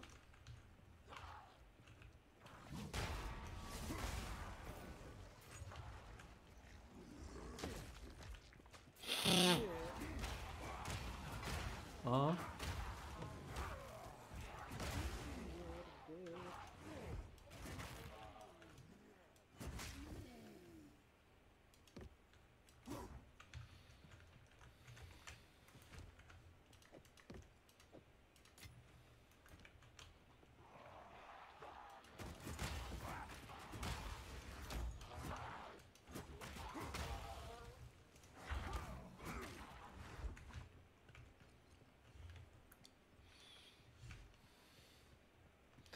Ja sam prvo mislio da je ona ženska što je stražar. Ona iz Severne Koreje što je prebegla u Južnu. Pa ona je ono, bivši vojnik Severne Koreje, oficir, koja je prebegla kao u Južnu Koreju. I vide se da šteka pare da proba da nađe kao svoju bebu koju je ostavila kao jednogodišnje dete. I ovaj detektiv kaže kao ne treba mu pare, već je dovoljno platila. Kaže, nije siguran da može da je pomogne kao, mislim, jednogodišnje dete bez majke i oca, mislim, koje su šanse da preživi. Nije rekao da je ono, naš, mrtvo dete ili da ga, mislim, kaže, male šanse da ga kao nađe.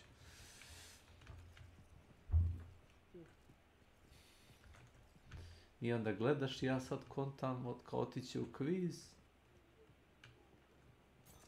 Da bi, ne znam, kao skupila pare. Kao da ga nađe, ali kao ne prate, ona je zapravo već bilo i ranije tamo, znaš, ali ona izbjegala da se vrati, kao. Dok je kao nisu kao poslali ponudu i onda je prihvatila. Ali izgleda je već bila tamo.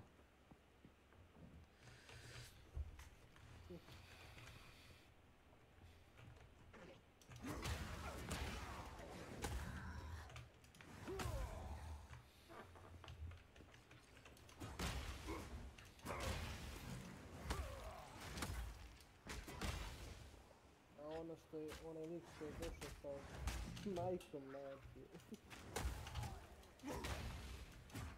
Znaš šta je bilo zadnji put kad su mislili da neki ono matori lik ono skroz nebitan za priču, nego više kao ono. Da, on je bio glavni igrač. Glavni igrač. Svega, ne. Tako da mi je ona baba sumnjiva pomalo. A ona linka crna, ona je žena zmija. Šaman. Šamana me, bravo, šaman. Ona je nekakav šaman, vrač. Ona je raskar, komad, tako. Thanos. Tako. Tako je čisto, brate, nešto.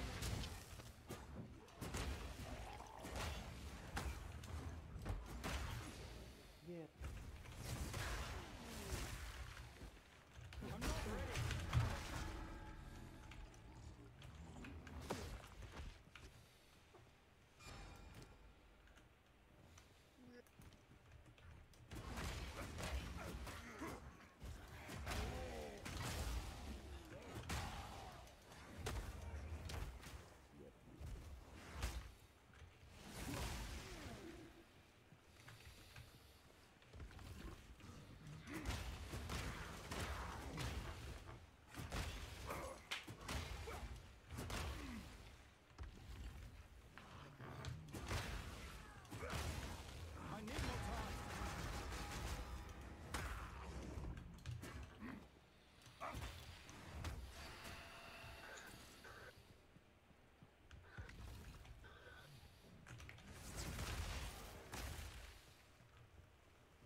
Šta je, ne igra si još Hunt? Ne. Dobro.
Yeah.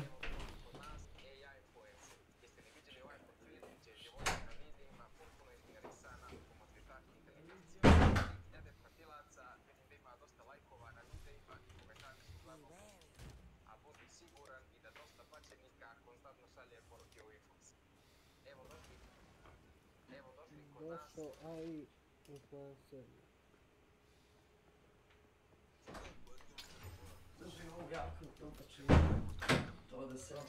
Vidi ko je tu. Evo vidim. Zlica. Ispela gore. Pa tu je, prošetala se svuda po sobi, pogledala levo, desno, tamo, ovamo i... To je odgovara nekako, najviše. A samo je ti pozovi napolje, otiće ona za tobom. Znaš li šta u džepu? Daj. Znaš, ja mislim staviti. Evo ti ova. Možeš i rukavicu ako ćeš me pereš. Kapu isto možeš oprati. Ne treba mi sad, nije toliko ladno.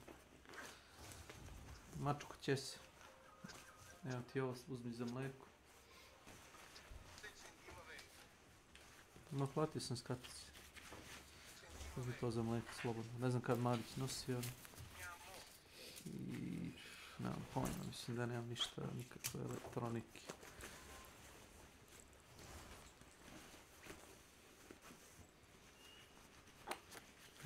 Nemam pojma ništa. Ajde, Cici, ajde. Zovni sam. Dođi.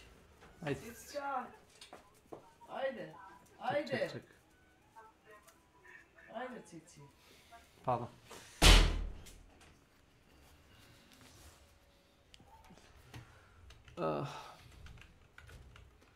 Oh la la.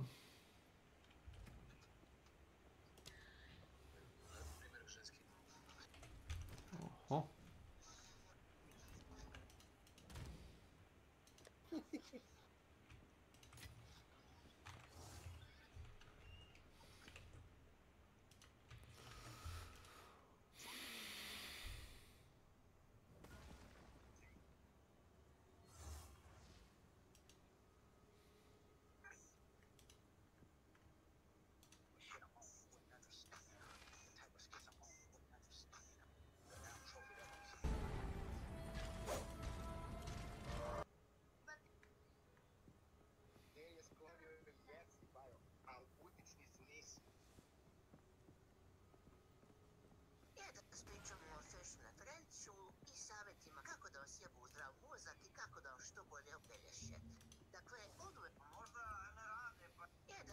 The future of AAA. Anime in the modern era is just as corporate as it is creative. Any series that you could possibly think of is either a product, selling you a product, or both. You can't really talk about the corporate side of anime without talking about what's called anime licensing. And without getting too much into the weeds of things, anime licensing is essentially just the process in which non-Japanese companies obtain the rights to stream, distribute, and sell anime outside of Japan. Now these days, the rights to just about any anime that drops belong to some company somewhere, because lo and behold, if there's money to be made, niggas are gonna try to make it. But before anime had grown into the massive multi-billion-dollar industry that it currently exists as today, the licenses around the shows that were produced were a bit more fast and loose, to say the least. A lot of anime never officially got licensed outside of Japan because demand for the product simply wasn't there at the time. Of the select series that did end up copying a license to be distributed outside of Japan, a fair few of them have since had their licenses, I don't want to say abandoned because I'm sure someone somewhere still Čisto da mogu naći, nemoj mi stavljati. but let's just say a lot of these shows have faded into obscurity so hard that the official rights owners of these shows can't be bothered to actually enforce any legitimate copyright measures over the shows that they technically own. Because these shows aren't being protected as vigilantly as their modern day counterparts, what you end up with is a whole host of series that can technically be uploaded to YouTube.com with literally no issue. Unedited, uncensored, just the full anime right there on your YouTube home screen. Every now and then, the YouTube black box, aka mommy algorithm, will decide to recommend me one of these uncut, uncensored anime. And the series that we're talking about today, Rojin Z, is one of these so-called YouTube anime that I happened to encounter in the wild a few months back. I find it ironic that YouTube's AI algorithm is responsible for putting me onto this movie, because the movie itself happens to be one of the most unique and compelling takes on AI fiction that I've seen in a minute. And so today, ladies and gentlemen, it is time for me to be the one to put y'all on. The Great Mother algorithm has brought you here to this YouTube video for one reason or another. And without any further ado, it's time that we explored this zany 1991 film from Studio APPP, Rojin Z.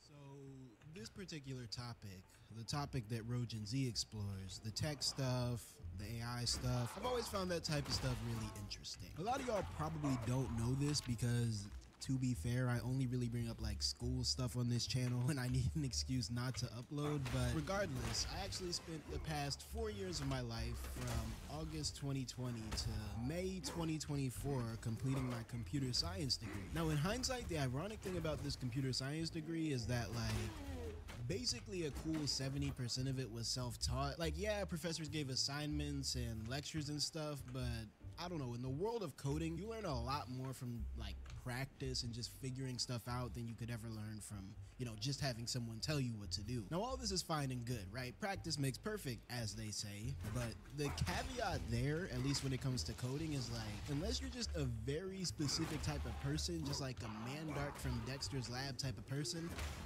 coding for long periods of time, day in and day out, yeah, it's not fun. The biggest hurdle I saw myself and my classmates facing when it came to learning coding, especially in like those first 2 years, was how unbelievably boring it could be sometimes. And so when I first tapped into the sponsor of today's video, Boot.dev, I immediately saw the vision, bro. Like, I was immediately on board with what they were doing. Boot.dev takes the process of learning how to code and it gamifies it into like this RPG style mission. And so while you're learning back-end development in the Python and Go programming languages, you're also like collecting XP and fighting bosses and doing fun RPG style missions. Like I said before, you can't learn how to code without actually putting in the time and effort into learning how to do so. You can't learn to code without like building your own projects constantly practicing and improving. Boot.dev helps you get into the mix. It gets you building these IRL projects, but it takes the boredom out of doing so that when you do hit a wall and things get challenging, you still have the incentive to keep going instead of like, you know, right now and use my code Teddy Slump, you can get 25% off your entire first year if you choose the annual plan. Also, Boot has a 30-day no questions asked refund policy, so really there's no risk in at least just giving it a try. We're already coming up on a new year. You're already chasing new goals because of your New Year's resolution. Why not add learning how to code to that list of resolutions and give Boot.dev a visit today? Thank you again to Boot.dev for sponsoring this video. And now, back to the video.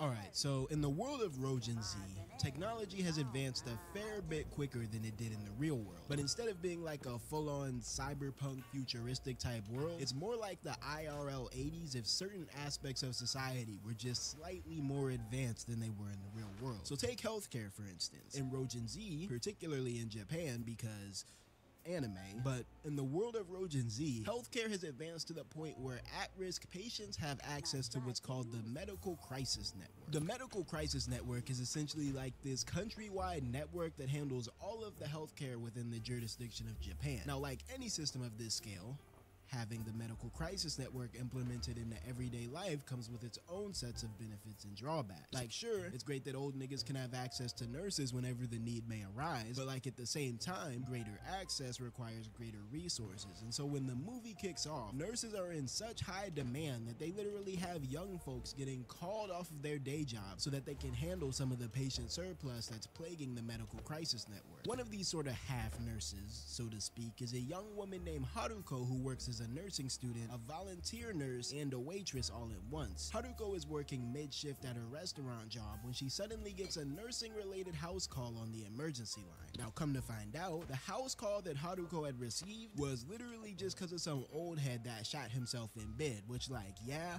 I understand not wanting to have doo-doo booty, so I'll give Pops a pass for that, but like at the same time, come on Pops, stank booty is not a medical crisis, bruh. It's no reason to use the network to call Haruko off work. Now all these problems that I just brought up with the network, this isn't just me yapping my ass off as per usual, okay? These are actual in-universe problems that the powers that be are trying to figure out how to solve. We cut to this confidential meeting where all of these powerful, influential government officials are basically receiving the same debriefing that I just gave y'all, and as this meeting is going on, one of the men in this room stands up, introducing his colleagues to Project Z, a project that he's claiming will be a catch-all cure to the issues that the Crisis Network is currently facing. Now, we don't really know what exactly Project Z refers to yet, apart from it having a mysterious, classified sounding name, but what we do know is that anytime someone is trying to sell you a product with the claim that it will single-handedly solve all of your problems, yeah bro, it's about a 99% chance that you're dealing with a certified scammer. Let's just call it how it is right now, bro. We cut back to Haruko though, and Haruko is busy cleaning up after Pops, cleaning his booty, cleaning his house, just kinda all around looking after him, just making sure that he's good. You see, Haruko is a very sweet woman, okay? She goes above and beyond to be there for Pops. Since he doesn't really have anybody in his life anymore, she's way nicer than me personally, right? Because I'm not checking out for grown man boo-boo booty. But as Haruko is tidying up Pops' crib for him, just trying to brighten his day a little bit, 2 government agents and 2 medical professionals pull up and basically confiscate Pops with little to no explanation. Haruko is like, hey yo, like, who are y'all and where are y'all going with Pops? And the government agent, whose name is Terada by the way, is like, look kid, Old Head's family gave us permission to use them for our special little project, and so yeah, get lost. Now at this point Pops is stressed, right? He's like, Haruko, help me, but realistically there's nothing that Haruko can really do to save him against mad government officials, and so she kind of just has to sit there and watch as Pops gets dragged off to Lord knows where. We cut to the next day, and we're currently at a tech demo that's taking place at Haruko's university. The demo is being hosted by the boy Terada, aka the dude who stormed Pops' house the other day. And come to find out, Pops is actually up there on stage with Terada. He's in like this giant hospital bed looking contraption. Now this right here, this is called the Z001. The Z001 is basically the flagship product of the Project Z initiative that we were talking about earlier. Terada starts going on about the bed, basically presenting its features in like this Steve Jobs venture capitalist tech demo sort of style, and I'm not even gonna lie to you right now, bruh. This bed is absolutely fucking OP, bruh. Essentially, the bed is supposed to ease the whole elder care burden that the Crisis Network is facing by being a one-stop shop for everything that a bedridden elder could possibly need in life. Or, you know, at least what they have left of life. Now, the boy Terada actually spends like a cool 5 minutes of the movie just going over all the bed's bells and whistles. We don't really have that type of time, and so I'm just gonna speed run through the numerous features of the bed so that y'all can start to get a good idea of just how cracked the Z001 is. The Z001 can bathe your elders. It can pee and poop for your elders. It has a multiple monitor entertainment system for your elders.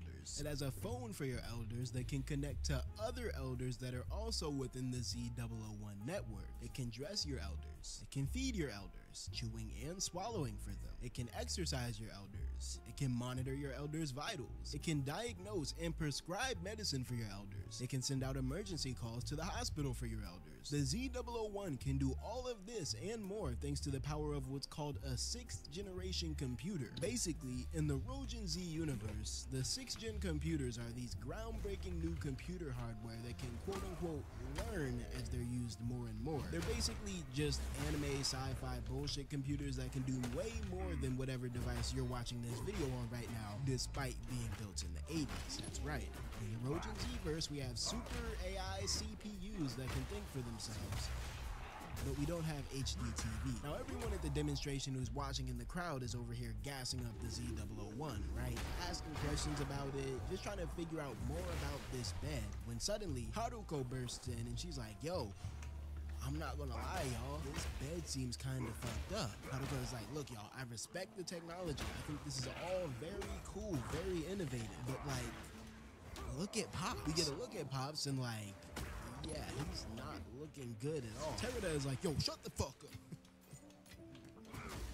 Psych, nah, he doesn't say that. That would be crazy though. But he basically just kind of ignores Haruko and cancels out her criticism by saying some shit to hype up the crowd even more. As the demonstration comes to a close and everyone starts filing out the room, Haruko tries to go after Pops to make sure he's alright and whatnot, but she's unable to get to him before the press does, and so she basically just has to sit there and take her L once again. You know, keep it pushing despite Pops' suffering. We cut to a few hours later, and Haruko is pulling up to where her nurse friends are hanging out, just kinda shooting the shit. The woman seems pretty downtrodden since a patient that she cares about is basically being used as an experimental guinea pig, but she doesn't have much time to drag her feet about Pops, because not long after she walks into the room, one of her friends, this redhead chick, comes up and she's like, yo, Haruko, you're getting these weird messages on your computer in the computer room. Haruko and the redhead go to check out the computer room so that Haruko can see what her friend was talking about. And sure enough, when they get to the room, Haruko sees that basically every computer in this room has a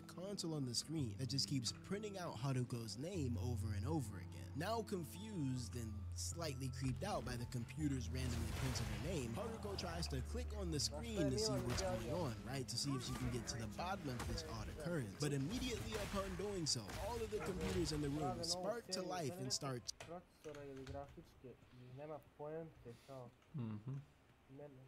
Nema poente što to kao vrate radi, jer oni starije procesori grafičke jače, a ovdje samo snagu nešto kao.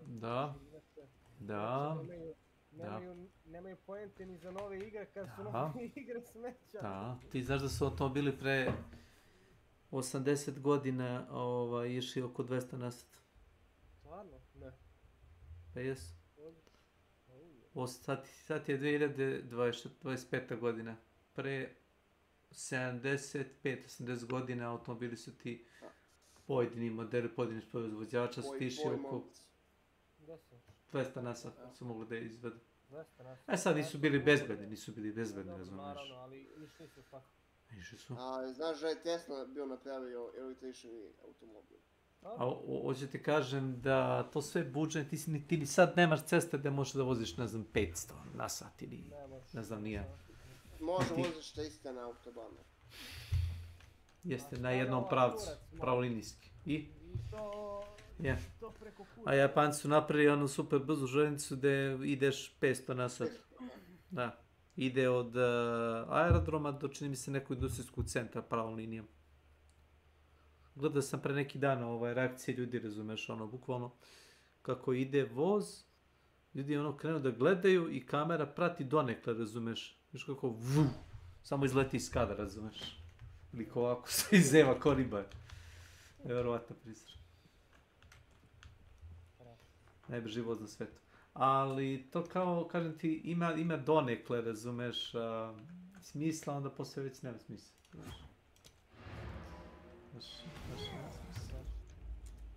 To isto kao ove grafičke slike.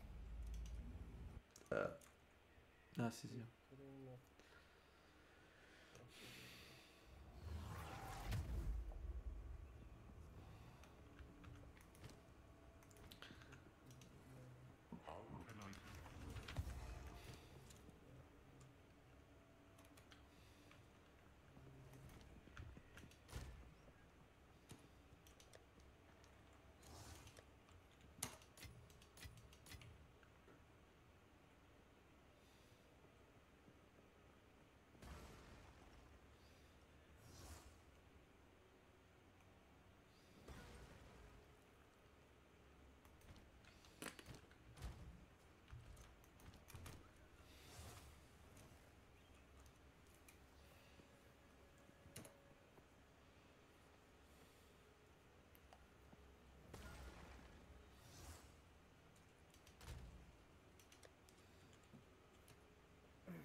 Dom.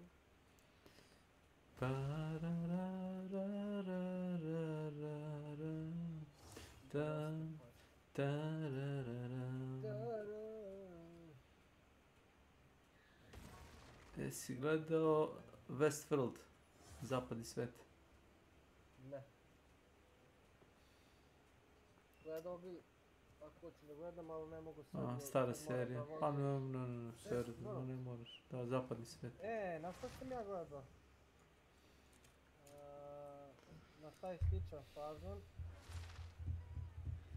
Deadwood, bre. To nije serija, to je film. I Joe, drži. To nije film, nisam reći. Pa. Ne znam da li ima bilješko. Kupila bok s tobom. A prodane? A da no gdje?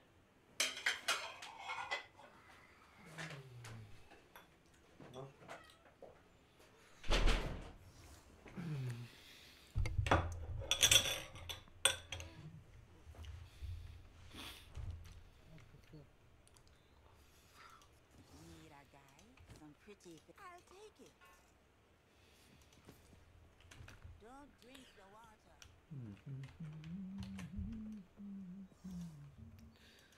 West World Heart Shaped Box. Rami Javadi. Mislim da je on iz Mr. Robot komponovao onaj soundtrack.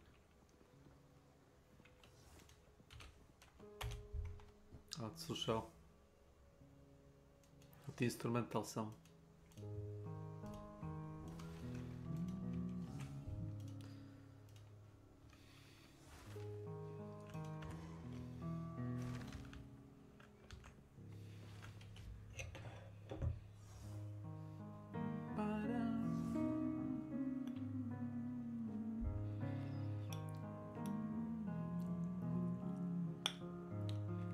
Ovo je stvar od Nirvane.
Imaš vremena, Adraklo. Koliko? Pa šta znam, da gledamo Bronsona. Koga? Bronson. Ja, brate, imam... Dobro, dobro, dobro, dobro. Posle pozna. Dobro je bilo, dobro. Idem za 10 minuta. Aja, nemoj sve. To ti je film sa Tom Hardyjem o najrazloglašenijem britanskom robijašu. Koji nikad nije nikog ubio. Jednostavno je ono... Građani neposlušni. Znaš, ne poštuje zakon, ono... To je neki ko ja. Pa, evo ti objasnim. Čovjek je dospio u zatvor zato što je ukrao 10 funti iz pošte. Sa kratežom. Opet kažem, nikoga nije ubio, samo pod pretnjom oružjem je ukrao 10 funti, 10 funti. I onda je bio osuđen, ne znam, na par mjeseci, pa smo produžili na godinu, pa na par godina, pa ostaje čovjek čitao život. Pa kad su ga pustili na uslovnu, onako dobro se ponašao nekih nedjelju dve, zaboravio sam toliko je bio na slobodi. I onda je ukrao verenički prsten za tu kao svoju verenicu. I opet su ga vratili čoku. I dan danas je zatvor. Budal. Ja, lud lik. A napisao je knjigu o fitnessu u zatvoru. To ti je ono, bukvalno, znaš ono što Kristijan Glubović sara na 1000 sklepu trbušnjaka. Takav lik, ali lik je mrcin, baš mrcin. Ja sam gledao dokumentarac o njemu, gledao sam i film, to sam gledao film, pa sam poslije pogledao dokumentarac o tom robijašu. Legenda. Kako može čovjek da se usere u svoj život?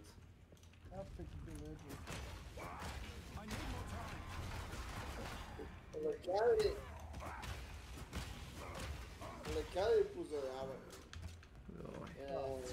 Ljudima masno nije dobro i tek im neće biti. Ovi simptomi stave, ali...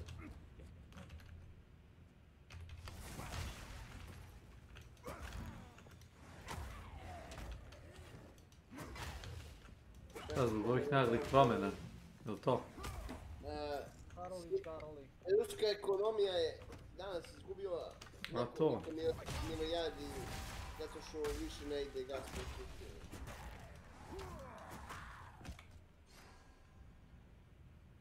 Kako će da završa? Ja ti sam, znači ne mogu da završi 4 godine. Jebeni rat ušao je u 5 godinu. Znaš koliko je trao Drugi svjetski rat i prvi? Kraći, ti objasnim. Ima je evo 11. godina. 11 godina se ratuje u Evropi. Šta pričaš be? Nekom odgovara to. Tu sam kasno. Ajde. To nešto nekom odgovara, zato se to ne završava. To ti jasno vadi.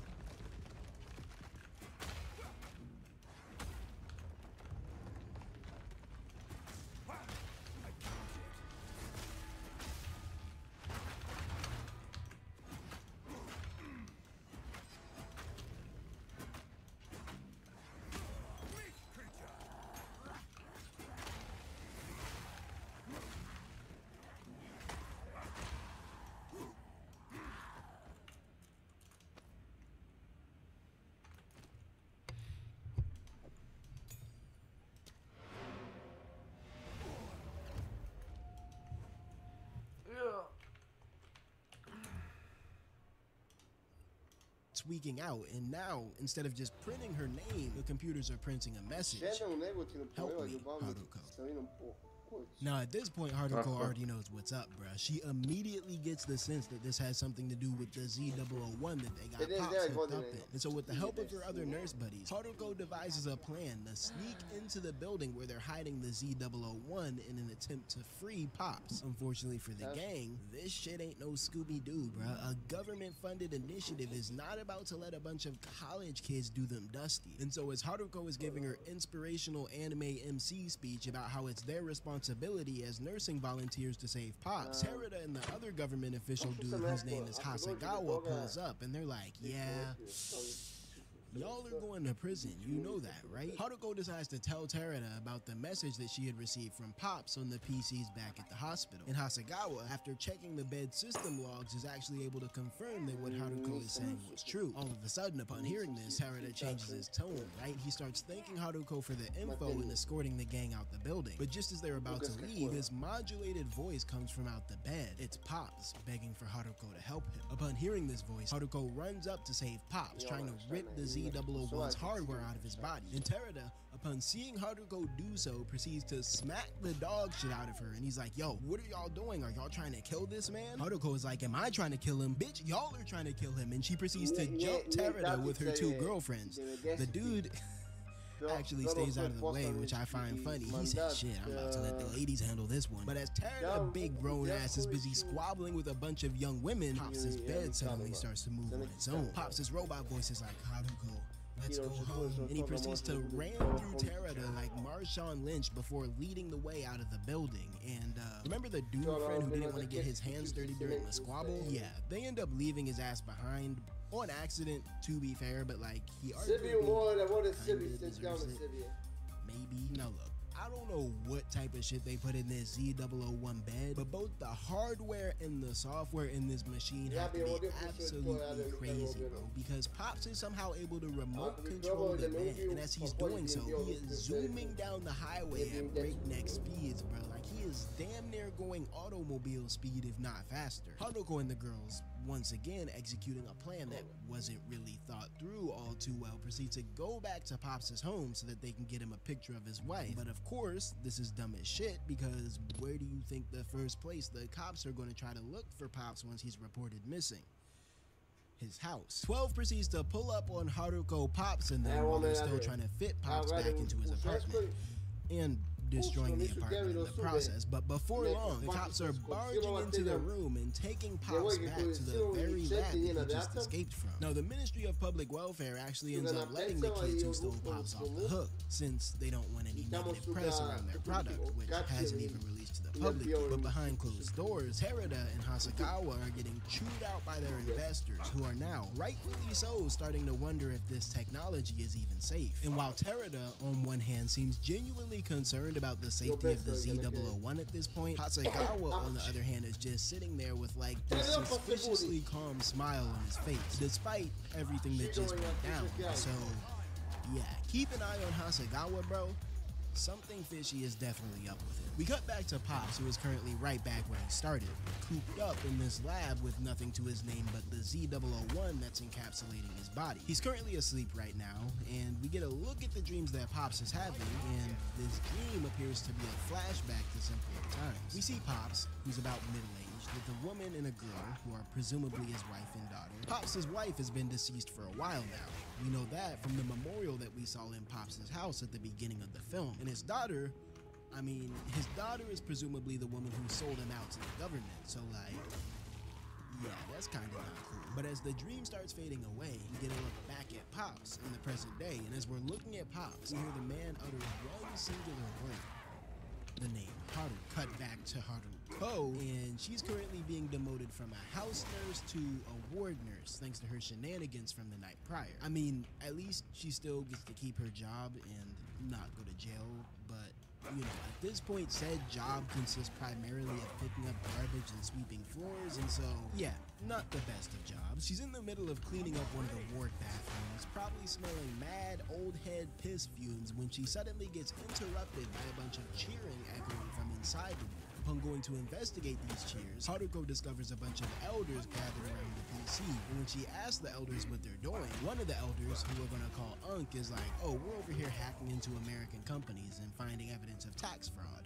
You wanna come join us? Now, Unk here, he's a very interesting individual, and I don't necessarily mean that in an entirely positive way. But the thing about Unk and his boys here is that they're absolutely wizards when it comes to hacking. And so upon hearing about their hacking mastery, Haruko goes up to Unk and she's like, hey, I heard you're nice with the PC.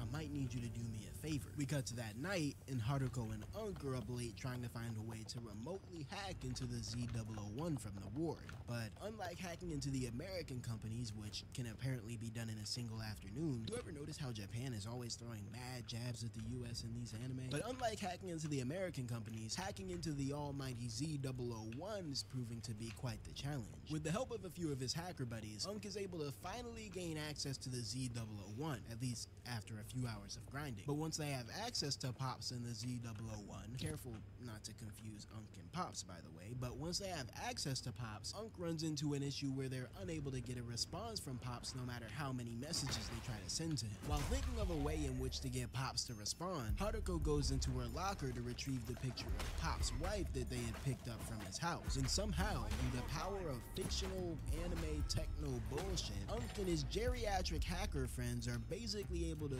clone the deceased woman's voice and use that voice to speak to Pops in the messages that they send. How they're able to do all this with an old photograph and a bunch of console code is beyond me, bruh. You might have to go to boot.dev to figure that one out, I'm not gonna lie to you. But when the slumbering old man suddenly starts to hear his wife talk to him, he wakes up on go mode like the Squidward meme, and he starts begging for the woman to help him, bemoaning how much pain the Z001 has him in as he does so. The next morning, Unk and the gang start to implement phase 2 of their plan, using their remote access to the Z001 to free Pops. They start off by busting Pops out of the hospital lab that he's in, much to the dismay of Terada, who is once again watching his initiative go up in flames. But after a few minutes of leaving the hospital lab and roaming around the streets, Pops comes across this arcade that seems to be playing a familiar song, a song that reminds him of his wife. As Pops busts through the arcade to steal the radio that's playing the song, Unk and them back at the ward are like, that wasn't supposed to happen, and yeah, come to find out, the AI within the 6th generation core that powers the Z001 has essentially evolved into being a sentient version of Pops' wife's consciousness. In other words, Pops' dead wife has, in a way, techno-possessed the Z001, and along with Pops, the two of them decide that they should go to the beach from Pops' memory one last time. It's a beach in a city called Kamakura. Now Haruko at this point is like, oh shit, Mr. S.W.Frost, and she takes off to welcome to my channel. Nice live stream M. I follow you M. Help mine too with if you want M. An everyday occurrence in 80s Japan, even in the Okay. Fair enough. Ko bunkere turski mre. Ne znam ja ko bunkere turski mre, ne znam. Kako ne znaš? Ne znam. A znaš da pevaš pesmicu, ne znaš ko bunkere turske mre? Ne znam. Znam samo da...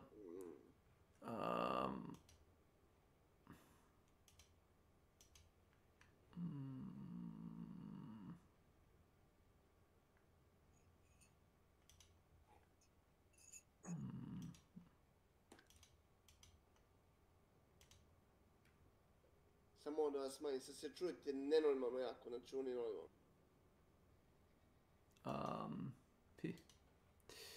This highly technological, fictionalized version of the country. And so the moment word about Pops begins to spread through the public, news coverage and law enforcement are all over that, trying to get to the bottom of what exactly is going on with this mysterious old man and his giant bed that is essentially just an AI mech suit at this point. The feds, Terada and Hasegawa, pull up at the hospital looking for Haruko, but they're unable to find her since she already took off on a moped so that she could catch up with Pops. Seeing as though both of their targets are on the move, Terada gets 12 to change course, and he directs damn near the entire police force to make a barricade in the direction that Pops is headed. Apparently, as Pops has been rolling through the city, he's been picking up and implementing various wayward pieces of tech into his build. And so by the time he's approaching the barricade, the Z001 is damn near twice as big as it was before, and it has all sorts of random shit just sticking out of the machine's chassis. The police begin their operation to stop the Z001, bringing out 2 2 bulldozers in an attempt to overpower them there.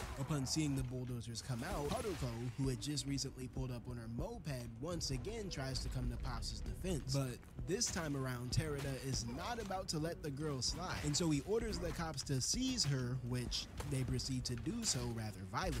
Luckily for Haruko, Pops' AI robot wife is actually watching this all go down, and she recognizes Haruko as the one girl that tried to help her husband when everyone else just wanted to exploit him. And so while Haruko is being arrested, the Z-001 proceeds to scare the cops away, destroy one of the bulldozers, absorb the other bulldozer, and check to make sure that Haruko is okay before continuing with Pops on their journey to the beach in Kamakura. Now at this point things are looking critical, right? Terada and Hasegawa hop into a helicopter to try to chase after the Z-001, and Haruko isn't far behind them, hopping into the same helicopter right before it takes off. It's also at this point that Hasegawa reveals his true motive behind joining the project, and long story short, it turns out that Hasegawa is an undercover military operative who hijacked the Z-001 project in order to test out his new experimental military weapon that runs on the 6th generation core. Before long, the helicopter catches up to the Z-001, which is now taken to going Spider-Man mode and like swinging across the monorail track so that it can get to Kamakura quicker. Haruko notices a train car coming from the other end of the track, and she braces for the worst to happen, but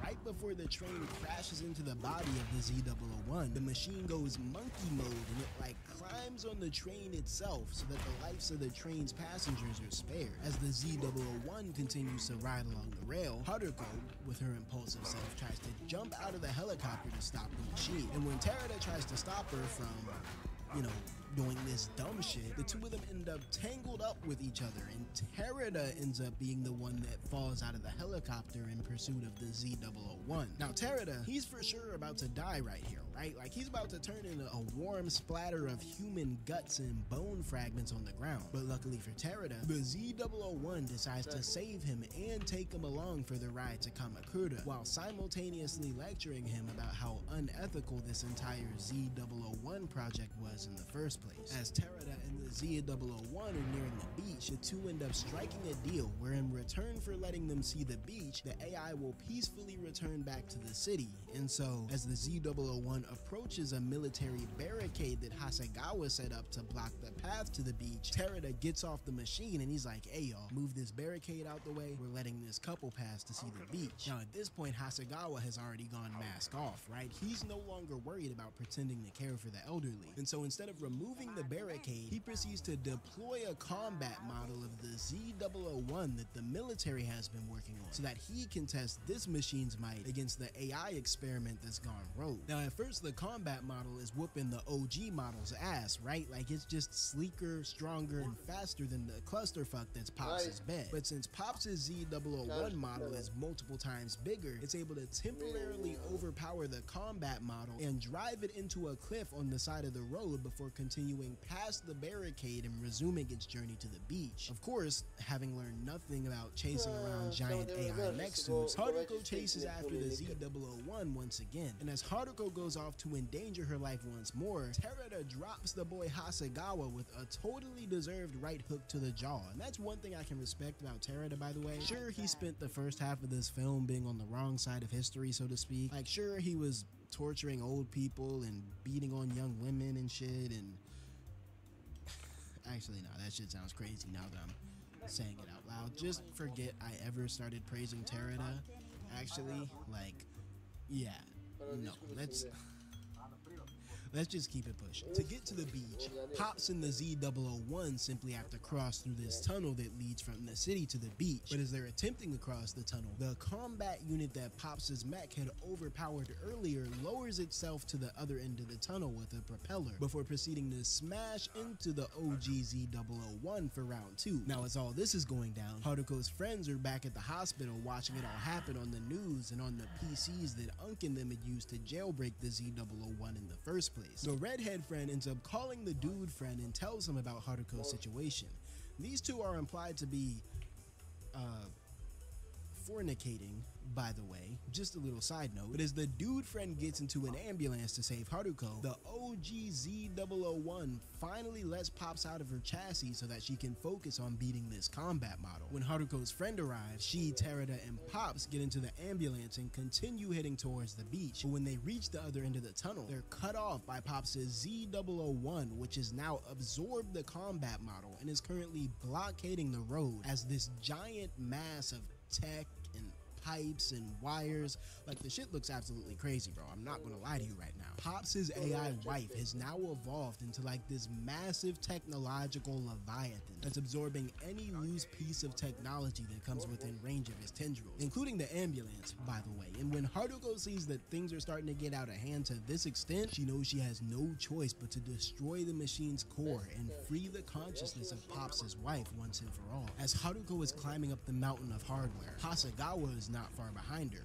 but unlike Haruko, Hasegawa wants to protect his invention at all costs, right? Like, for him, it's like innocent lives be damned. This 6th generation core is far too valuable to just let go to waste. Hasegawa tries chasing Haruko to the core, but the girl maneuvers a fair bit quicker than him, and so she reaches the core before he has the chance to catch up with her. The core is like this weird, metallic, bulbous looking machine that also has this clump of what looks like brain matter attached to it. It's really weird, but before Hasegawa can come and stop her, Haruko slams this tube of compressed air into the core, which surprisingly does nothing but knock her away from the core. The AI powering the machine, aka Pops' wife, aka Haru, then looks at this tube of compressed oxygen that was shoved into its core, and it decides to self-delete by igniting the tank so that the compressed air explodes. The giant pile of mechanical fuckery starts falling apart after the core explodes, and everyone watching from home is happy that this doomsday device in the making was stopped before it could get too strong. Haruko, on the other hand, sees the robot's head fall to the ground, and so she goes to the shore to speak to Haru one last time. When she sees Haruko approaching, the first thing that Haru asks about is her husband, and sure enough, as this is happening, Terada is walking Pops down to the beach so that he can keep up his end of the bargain. While they're sitting on the beach together, the wife AI tells her husband that she can't go on living at the moment since her hardware is cooked, but she tells him that she wants him to wait for her, and she promises that they'll be together again soon. After hearing this promise, Pops agrees that he will wait for her right before passing out, his consciousness drifting like the serene waves on the sunset-lit beach.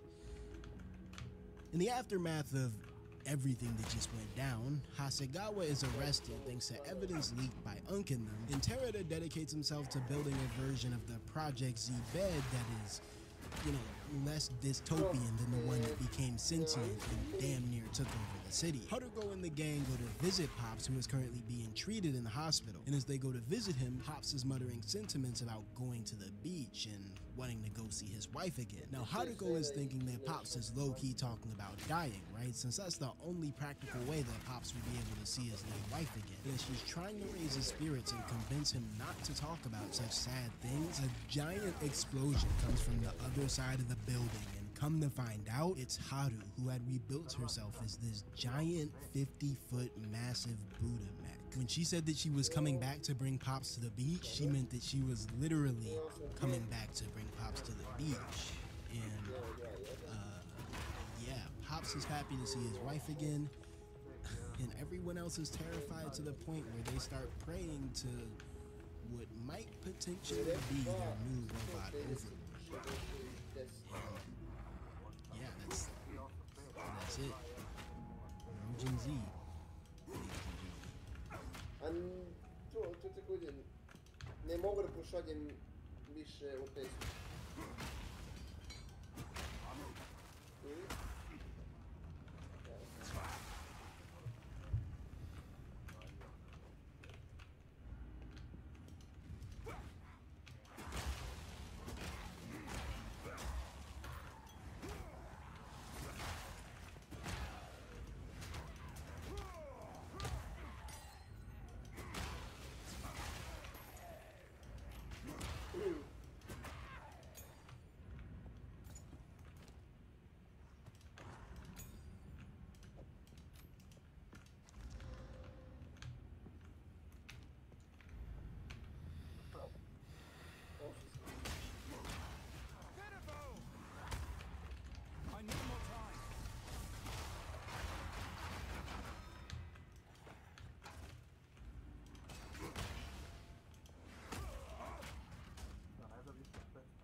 pošaljem sad u isto broj se vede to ovaj. Ne, neće ti dati.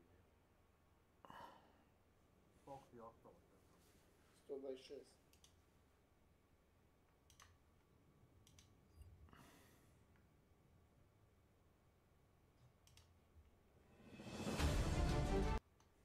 Films like Dragon, the Bruce Lee story, present Bruce Lee as a young prodigy, starting his kung fu journey under the legendary Ip Man at the tender age of 9. The idea of Bruce training as a live-in disciple for over a decade in a secluded temple paints a compelling but highly fictionalized image of his early years. The movies tell us Bruce was Ip Man's only disciple, trained like a monk in a secluded temple, but the truth is far more complex. Bruce was not introduced to Wing Chun by his father, nor did he become Ip Man's only student. So how did Bruce really begin his martial arts journey? And why, after about a year, did Ip Man stop teaching Bruce Lee? Behind the myths lie cultural tensions, jealous classmates, and rivalries that shaped Bruce Lee's entire career. So let's uncover the real story. Before Bruce Lee became known for his martial arts, he was a well-known child actor. He made his first appearance on the silver screen at just 3 months old and continued acting throughout his childhood, becoming a star in Hong Kong's film industry. By the time Bruce Lee returned to the United States at the age of 18, he had about 20 film credits under his belt. Yet the glamour of film sets was far removed from the harsh realities of his everyday life. Despite his fame, Bruce's life was anything but secure. Growing up in Kowloon, he was surrounded by poverty, violence, and the rise of gangs that ruled the streets. The glittering world of cinema offered him a brief escape, but the world demanded strength, and sometimes even violence. By the time Bruce was 12 years old, he was no stranger to the rough streets of Hong Kong. Like many young boys, he formed a gang with his friends for protection. They called themselves the Junction Street 8 Tigers. This gang wasn't about rebellion for rebellion's sake, it was about survival. The streets of Hong Kong were dangerous, ruled by the influence of the Triads, powerful criminal organizations that often recruited or targeted young boys. For Bruce, forming this gang was a way to defend himself against the threats that lurked in every alley. In a city where even the police were often under the influence of Triads, Bruce and his friends had to fend for themselves. As a young movie star, Bruce became a target. See, if a Triad managed to recruit someone like Bruce, it would make them even more prestigious. But on the flip side, if some kid in a Triad managed to humiliate someone like Bruce, well, that kid might elevate his status in the Triad. So given this situation, Bruce knew that without his gang behind him, he would be vulnerable. Street fighting wasn't just a game for Bruce, it was a way of life. His natural athleticism and competitive spirit made him a fierce fighter, but these brawls would soon show him the limits of his raw aggression. After a particularly brutal beating, Bruce knew he needed more than just his fists and his gang to survive. He needed a structured form of martial arts, something that could give him control over his body and his mind. This realization would soon lead him down a path that would change his life forever, and that would be studying Wing Chun Kung Fu. Before Bruce I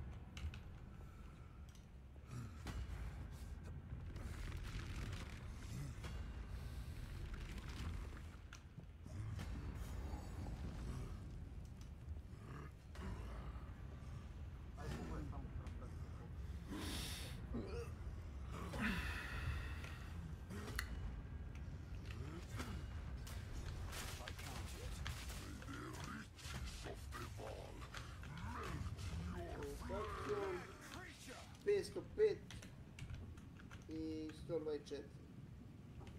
5 jevati je na jednom i 1,23 na drugom.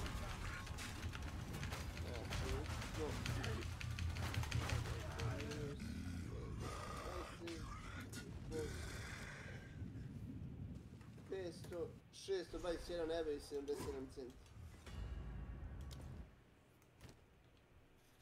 Ovo je dosta pojao fi, evo te.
Lee ever encountered Wing Chun, his journey in martial arts had already begun, though not in the way that you might think. As a child, Bruce's first exposure to martial arts came from his father, Li Huichin, a Cantonese opera star who practiced Tai Chi Chuan, a traditional Chinese martial art from the internal school that focused on slow and flowing movements. But Tai Chi Chuan, with its emphasis on balance and slow movements, did not give Bruce the effective combat skills that he needed. A young Bruce Lee actually tried to use Tai Chi Chuan in a fight, and while he was posing, the other kid beat him up.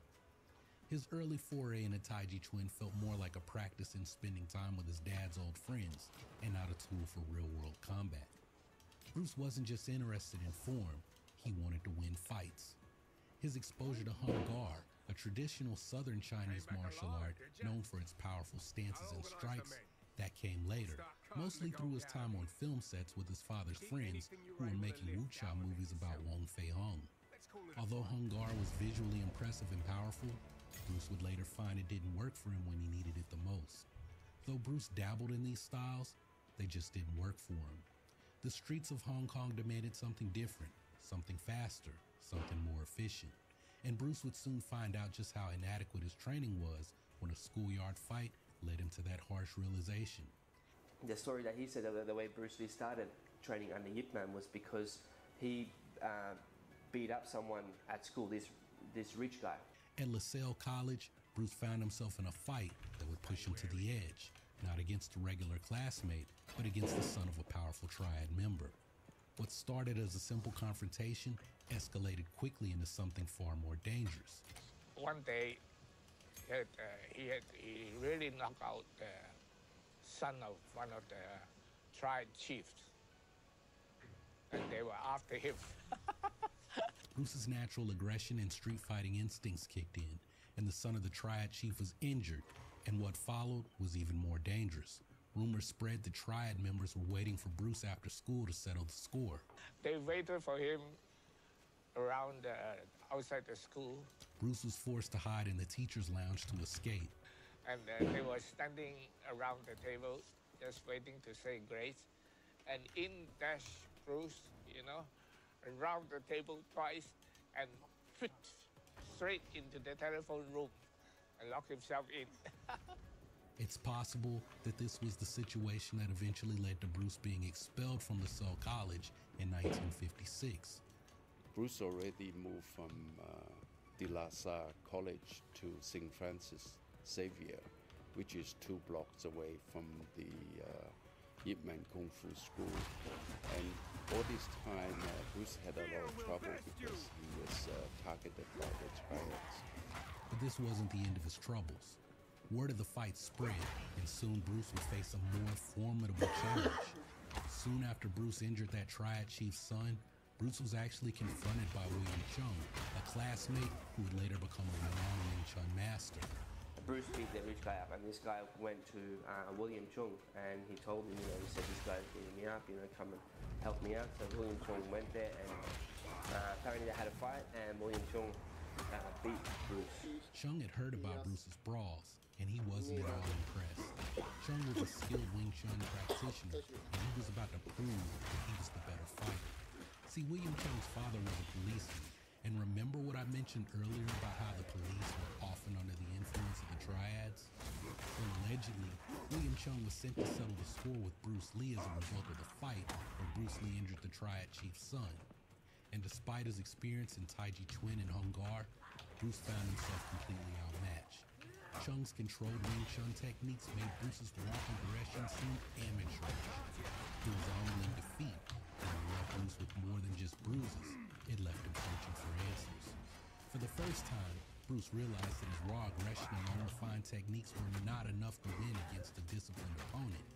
Chung's victory wasn't just physical, it struck at Bruce's pride, leaving him searching for answers. And this loss would lead Bruce to an important decision.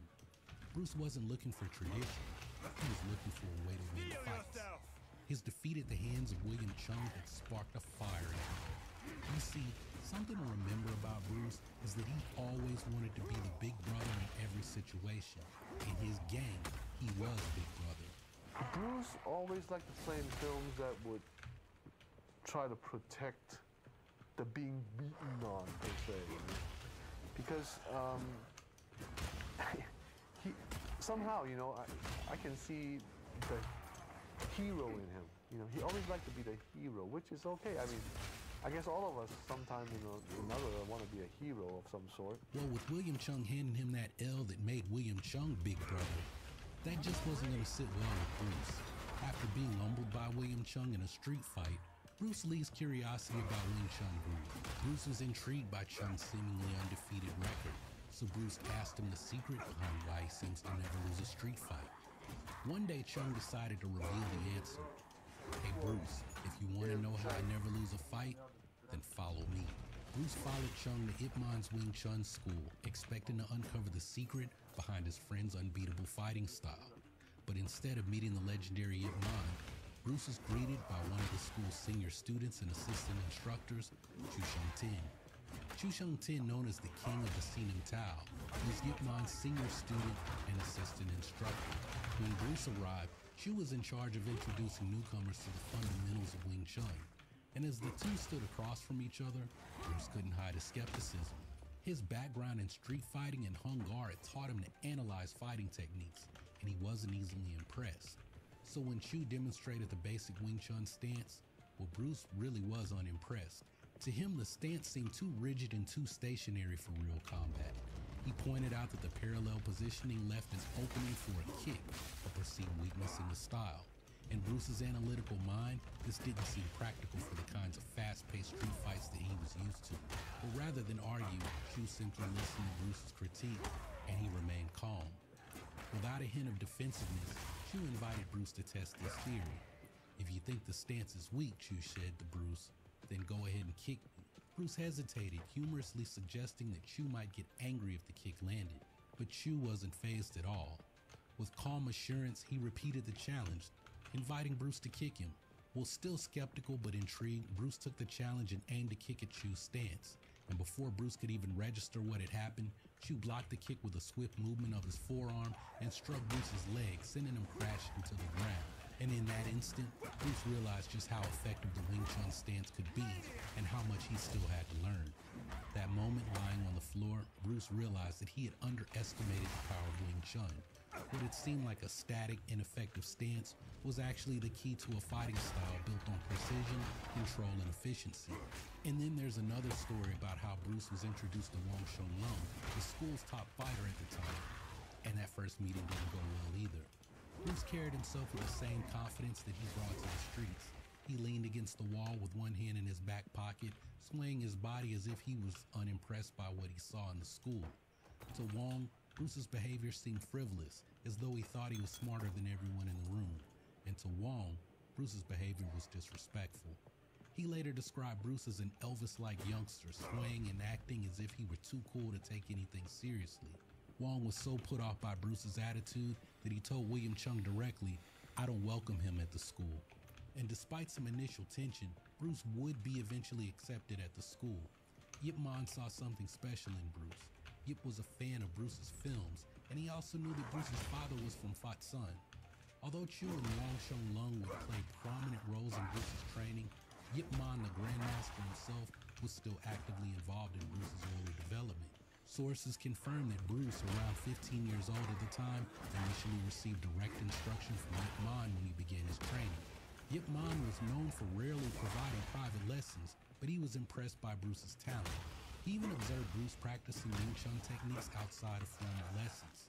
Yip Man recognized Bruce's potential early on, taking a special interest in his progress and offering direct guidance during his initial training. As Bruce's skills continued to progress, Wong Shun Lung assumed a more prominent role in his instruction. Wong, who was known for his practical fighting skills, could relate to Bruce's primary interest in winning street fights against his peers. However, Yip Man continued to monitor Bruce's progress and provided guidance when needed. Bruce's journey into Wing Chun was marked by moments of friction, humility, and growth. With Yip Man's direct involvement in his early development and Wong Shun Lung's hands-on instruction as his skills progressed, Bruce's eventual transformation from street fighter to disciplined martial artist was well underway. As Bruce continued to immerse himself in Wing Chun, the tension within Ip Man's school grew. See, back then, Kung Fu was a pastime mostly for men in the working class. After work, there really wasn't much for them to do other than go to the movies, find a hobby, or sit at home in a small cramped apartment. Originally, Yip had taught older students from the Restaurant Workers Union. These were men who sought Wing Chun for self-defense and discipline. But with the influx of younger students like Bruce eager to use the art for street fighting, the atmosphere began to change. For the older students, Bruce and his friends were disruptive. They weren't there to meditate or refine their techniques. They wanted to learn how to fight and dominate each other on the streets. The older men felt that their school, once a sanctuary of discipline, was being overrun by teenagers hungry for street brawls. The arrival of these teenagers upset the balance, transforming what had once been a peaceful place of training into a competitive environment with rivalries brewing beneath the surface. Bruce wasn't just a young, enthusiastic student. In this case, he was a target. As he progressed in Wing Chun, the older students began to resent his practice, especially during Chisao drills. These sessions often turned into real fights, where Bruce, despite his smaller size, found himself being overwhelmed by the older, stronger students. In traditional Wing Chun schools, Chisao drills were meant to develop sensitivity and control, but in Bruce's case, they became battlegrounds where older students saw an opportunity to punish the brash young actor. They were jealous, not only of his growing skills, but of the special attention he occasionally received from Ip Man and Wang Shou-lung. But the tension wasn't only about Bruce's attitude or his skill. It was something deeper. Bruce was considered to be of mixed heritage. His mother, Grace Ho, was Eurasian, a descendant of the powerful Ho clan in Hong Kong. Sir Robert Ho, the last name Ho meaning from Holland, was Grace's uncle, and he was the wealthiest man in Hong Kong at the time. So being connected to such a prestigious name, of course rumors circulated about his lineage. Some claimed he was part Dutch, others said possibly German, but the latest research into Bruce's ancestry says that Grace's mother, allegedly a woman known as Shanghai Po, was half Russian. This ambiguity about his heritage made Bruce a target for prejudice. In a time when traditional Chinese martial arts were fiercely guarded by the Chinese community, Bruce's mixed race was seen as a threat. Some of Bruce's classmates believed that Wing Chun should only be passed down to those of pure Chinese ancestry.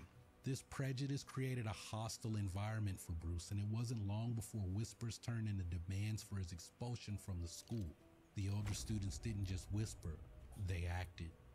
During sparring sessions, they targeted Bruce more aggressively, and many refused to train with him entirely. Bruce, frustrated by the constant prejudice and harassment, became obsessed with improving his skills. He knew that the only way to earn respect was to beat those who resented.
Bruce's older brother, Peter Lee, later recalled how Bruce became fanatical about his training during this period. He spent hours practicing Chi Sao until he could overcome the bullying, and eventually the one who had been bullied was becoming the one who was landing the punches. And the whispers grew louder. The older student saw Bruce as a threat, not just because of his skill, but also because of his heritage. They refused to train with him, isolating him from the rest of the group. Some even demanded that Ip Man expel him from the school, believing that someone of mixed blood had no right to learn their art. The tension in the school reached a boiling point. Sparring sessions became more aggressive, with Bruce constantly on edge, knowing that every training session was another test, not just of his skill, but of his right to even be there. Despite the bullying, the prejudice, and the isolation, Bruce refused to quit. He trained even harder, often staying late into the night practicing the moves that he had learned. He knew that the only way to gain respect was to become better than those who doubted him. But even as his skills grew, so did the resentment, until it was clear that, well, something had to change. The tension in Ip Man's school had reached a breaking point. The older students, many of whom had been there since Yip first started teaching out of the Restaurant Workers Union, resented Bruce's presence, and while Bruce had earned his place through skill and determination, the atmosphere in the school was growing toxic. Yip Man wasn't blind to this hostility. Though he admired Bruce's dedication, Yip also understood the dynamics at play within his school. The environment had become inhospitable for Bruce, and Ip Man faced a dilemma. On one hand, he recognized Bruce's potential, but on the other hand, Yip knew that the growing animosity in the school threatened to disrupt the harmony of the school. Pressure from the senior students to remove Bruce from the school had been mounting. His mixed race and his rebellious nature were seen as challenges to the very traditions that Yip Man upheld. And so Yip made a decision, one that would allow Bruce to continue his training and for Yip to keep receiving the tuition money while maintaining peace within the school. Yip Man turned to his most trusted student, Wang Shenglong. By this point, Wang had become Bruce's unofficial mentor within the school, and so Yip entrusted Wang with the responsibility of continuing Bruce's training, but outside of the main school. From that point on, Bruce's training with Wang Shenglong moved to a new location, Wang's father's apartment, where some other teenage students were also training, and it was here in this no-frills setting that Bruce's skills would be sharpened even further. Free from the drama at the main school, Bruce could focus entirely on learning what he truly desired, the practical real-world fighting techniques that Wang had mastered. Wang's teaching style was exactly what Bruce had been craving. Unlike the more structured lessons in the main school, Wang's training sessions focused on how to win a fight and how to adapt in real-world scenarios. For Bruce, this was the most valuable instruction he could receive. This was exactly what Bruce had wanted all along. He wasn't interested in learning all the philosophy and principles at that time. He just wanted to dominate in real combat. And Wang Shenglong, with his expertise in these somewhat formal street fighting challenges known as Beimo, was the perfect instructor for Bruce's evolving approach. Yip Man's decision to send Bruce to train with Wang was a strategic move. By sending Bruce to train privately with Wang, Yip allowed Bruce the freedom to grow while preserving the school's harmony. And this was a turning point in Bruce's journey. Yip Man's decision to stop teaching Bruce directly was not a rejection. It was a necessary step in Bruce's evolution as a martial artist. Under Wang Shenglong's guidance, Bruce's focus shifted entirely toward real-world combat, setting the stage for his eventual creation of Jeet Kune Do and his revolution in martial arts. After leaving Yip Man's main school, Bruce's martial arts journey took on a new intensity. Under the guidance of Wang Shenglong and free from the hostility of the senior students, Bruce had one goal: to dominate in real-world fighting. Training privately with Wang Shenglong allowed Bruce to focus on the practical side of Wing Chun. Wang, known as the king of the talking hands for his unmatched skills in Chi Sao and real-world fighting, he pushed Bruce. Together, they worked on mastering individual techniques through rigorous practice, focusing on precision and efficiency, and Bruce's dedication was relentless. Even outside of his sessions with Wang, Bruce would practice for hours each day, refining his technique and pushing his body to its limits. Bruce would practice anywhere he could, using rooftops, alleyways, and even pulling unsuspecting people on the streets into physical confrontations. You know, there were a lot of articles and things saying that Bruce was a troublemaker when he was young. Well, actually, he wasn't really a troublemaker. What he was trying to do was actually try to cause a little commotion between or interaction between two people. So, so he could really practice up on his martial arts. He would go down to the street, dressed up in all traditional Chinese costume per se. He would stand up like a sore thumb. So basically, he would go downstairs, dressed up like that. Any teenager or somebody that he considers, you know, he could challenge would approach him and have a stare at him, any type of stare. He would stop and say, "What are you looking at? Do I look weird to you or something?" Of course, some people will shy away and say, "Oh, no, no, no, I'm sorry," you know, and walk away. But there are some that say, "Hey, who do you think you are?" Oh, he would always take that opportunity and say, "Okay." You know, a little fight will start, or a scuffle will start, and that's when Bruce learned how to do street fighting, because that's the only way he could get real experience from learning how to fight. Wang Xianglong's mentorship was pivotal in Bruce's development. Under Wang's guidance, Bruce learned not just Wing Chun applications from forms, but how to also apply them in real combat. Wang, who had been a dominant force in Hong Kong's notorious rooftop challenge matches, understood what it took to win in a fight. This approach resonated deeply with Bruce, who was more interested in what worked in the streets than in tradition. Bruce's hunger for knowledge was insatiable. He sought private instruction with Wang as often as possible, sometimes even intercepting other students to secure one-on-one training time. His determination to learn and master new techniques was unmatched, and Wang, recognizing his drive, pushed Bruce harder with each session. Bruce's training with Wang Xianglong quickly bore fruit. In March of 1958, Bruce entered an inter-school boxing tournament at King George V School, where he faced the defending champion Gary Elms. Unlike the fast-paced martial arts scenes that would later define his films, Bruce had to follow the strict rules of boxing, his punches softened by 8-ounce gloves. Bruce won the match by unanimous decision. He completely swarmed his opponent, basically attempting to do Wing Chun while wearing boxing gloves. Although Bruce won the fight, being constrained by Queensberry boxing rules in the match played a part in his decision to not compete in combat sports later in life. Not long after his boxing match, Bruce then faced two Beimo challenges, notorious rooftop fights that tested martial artist skills in Hong Kong. These crossing hands challenges were illegal under British law, so they were held in secret far from public view, often on rooftops and sometimes in hotel rooms. Wang Xianglong, himself a veteran of these matches, served as Bruce's mentor and referee for his last match. Bruce's first Beimo match was a quick victory as he easily overpowered an inexperienced opponent.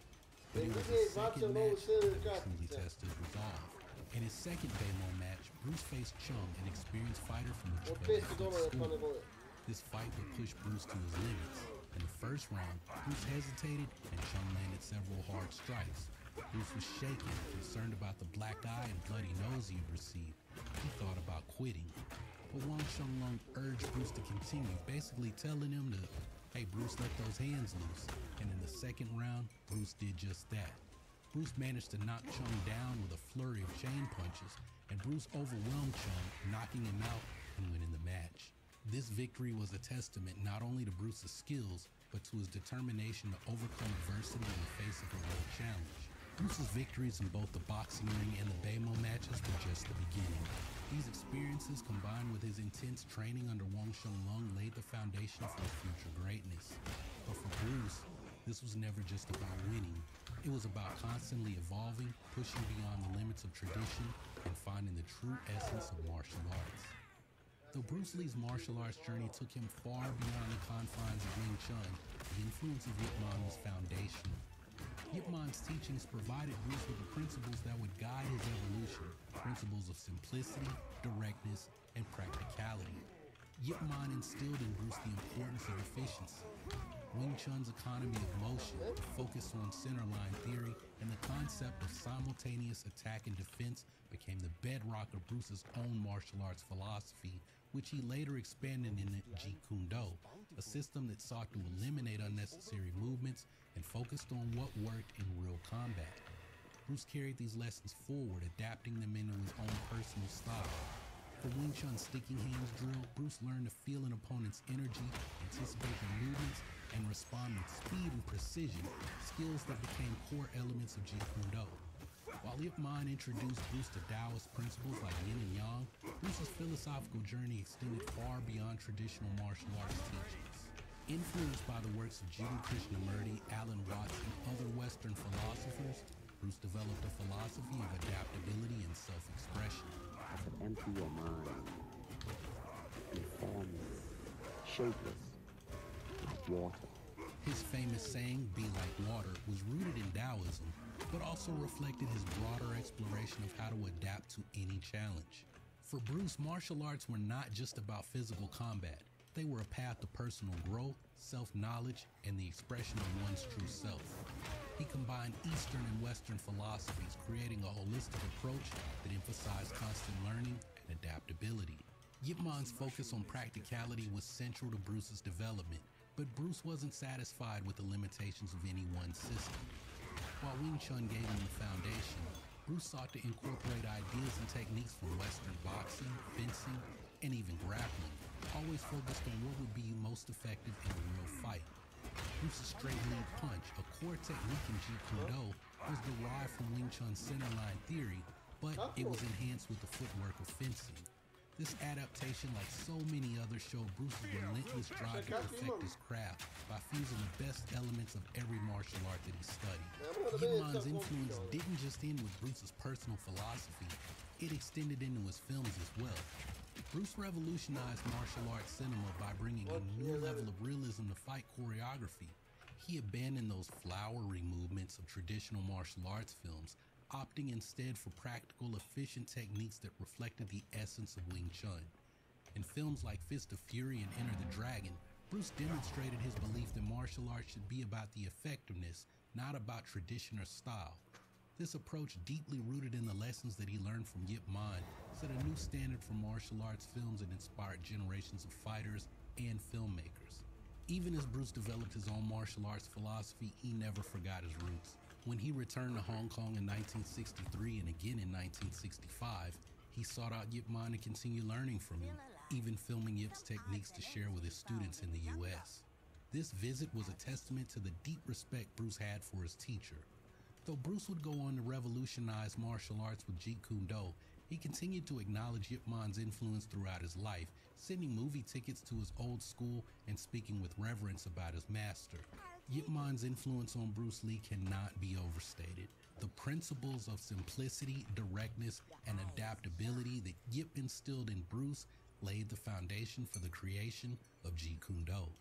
But more than just techniques, Yip Man taught Bruce the importance of always seeking truth in combat, an idea that Bruce would carry with him for the rest of his life, revolutionizing both martial arts and cinema in the process. Bruce Lee's journey was one of immense challenges, but his success was a testament to his unbreakable determination. From the crowded streets of Hong Kong to the closed doors of traditional martial arts schools, Bruce faced prejudice, hostility, and countless obstacles. Yet, he never stopped pushing forward. His training under Yip Man and Wong Sheng Lung gave him the foundation he needed, but it was Bruce's personal drive and refusal to be confined by tradition that truly set him apart. Yip Man once said that Wong Sheng Lung's practical guidance was key to Bruce's development, and even Bruce welcome to my channel. That Wong's teachings had a profound impact on his fighting skills, but it was Bruce's willingness to step beyond the boundaries of any one style.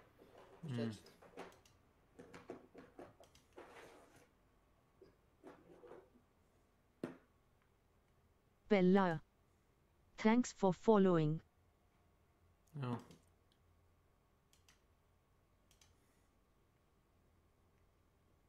October 2024. That's interesting.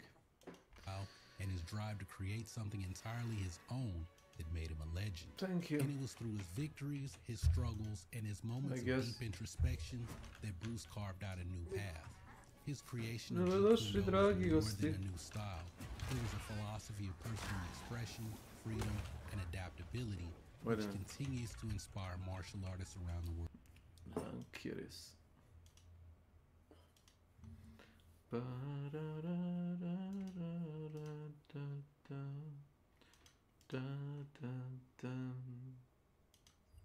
I see. Today, Bruce's legacy is a powerful reminder that with passion, perseverance, and an unyielding desire for self-improvement, we can overcome any obstacle and create something truly extraordinary. Ladies and gentlemen, it's time for us to talk about Video Game Donkeys, videos about video games universe, phase 18.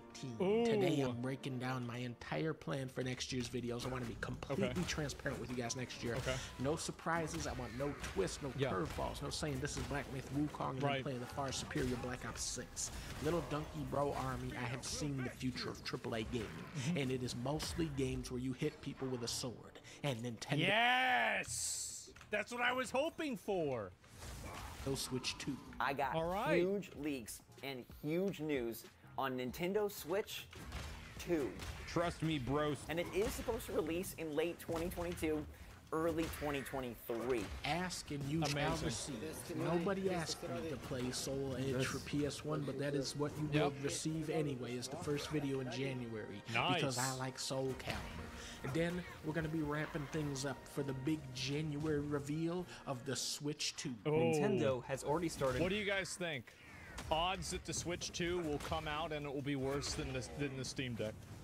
I think that the probability of that is 100%.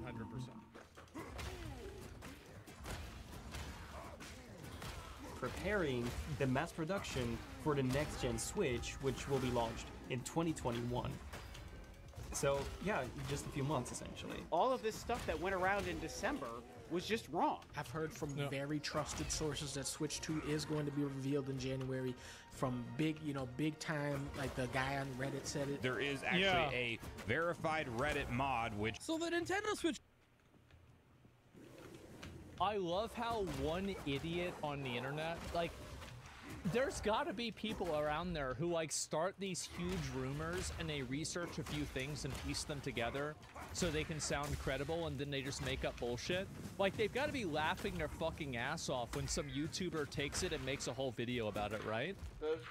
Like that's gotta be like just so validating.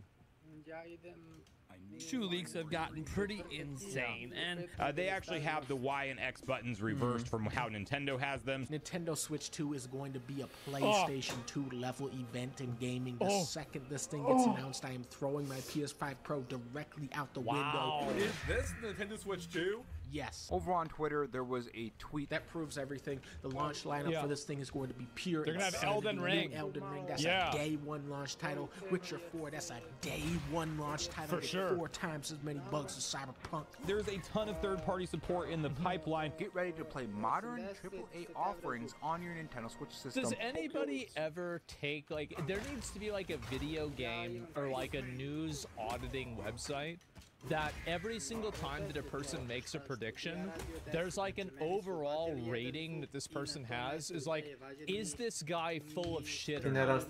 And I think that there are so many people that they make these crazy predictions and then they never happen. And it's like, I would love to have like a graph. It's like, what is your hit rate? Okay, you have an accuracy rate of 19%. Okay, so you're, okay, right, you're full of shit. And a lot of different games from major studios are essentially just sitting and waiting to port their games to the next generation Nintendo console. So there you have it. Bloodborne is a day one launch title for Switch 2. It's going to be 60 FPS, 5K. And here is the logo. It's essentially Nintendo Switch with the Switch logo, but there's a 2 next to the logo. Which confirms everything that I've been saying. Everything about Switch 2 is going to be 2 themed. Mario Odyssey 2, that's coming day one. Pikmin 4 2, that's day one. That's Pikmin 8. Hero? No, F1. But wait, there's more. Donkey Kong's Big Banana Extravaganza, an all-new 3D Donkey Kong platform. Whatever happened to Donkey Kong? Whatever happened to him? We used to always be getting Donkey Kong games, and now, where are the Donkey Kong games? What the hell happened? They killed him. What the hell? Made by the Mario Odyssey team, they made 2 games, and they're both coming out day one. That's been confirmed. So I'll put both images up on screen for you guys right now. That's the wheel from Mario Kart 9. That's day one confirmed. There was a person on Reddit who said, like, every time that I read a leak or something, I cover a leak, I always say it's like, this is on Reddit, like, nobody knows if this is true or not. People buy into this so easily. It's gotta be true. Either all this is right, or it's gonna be like 1-2 switch and Funky Barn. Oh, I played this one. January 17th, we'll play a Dynasty Warriors Origins. Damn, that's You play soon. as a woman, hitting people with a sword. Wait, what? Which is A what woman? I love so much about video games. Oh, Finally, come we're gonna learn on. the origins of Dynasty Warriors. And did you know that the first one was actually a one-on-one fighting game, just like Soul Edge? January 23rd, of course, we're gonna be playing Star Wars Episode 1 Jedi Power Battles Remastered. Oh, wow. This game came from a different era in gaming where every game wasn't sword fighting. Only some of them were. Very brave of George to do this back then today. January 28th, of course, we're gonna be playing Eternal Strands. This is the second Strand type game where you are a woman hitting a tree with a sword. I love all the games that this reminds me of, so let's all play Eternal Strands on the beach with Norman It Reedus. looks like shit.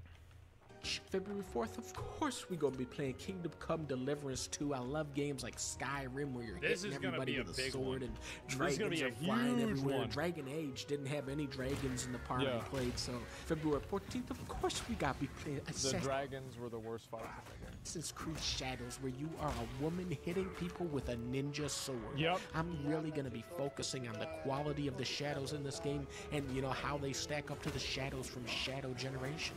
February 18th, of course, I'm going to have to be doing a video for Avowed. Definitely getting big Skyrim, hitting people with a sword type of vibes off this one. I love I'm gonna be real. Avowed looks to me like those games, you know, like in the Games Awards where, like, there's like the beginning of it and it says like, from the studio that brought you Batman Arkham Asylum, and it's like Batman in VR, and like everybody in the chat's like, no, oh shit. Avowed does look like a VR game to me. Sword fighting to be in every game every time, and it's just like First person Skyrim, and it makes you Veilguard? wonder why Stop. they don't do a Skyrim 2, which is coming to the Nintendo Switch 2 on day 1 confirmed.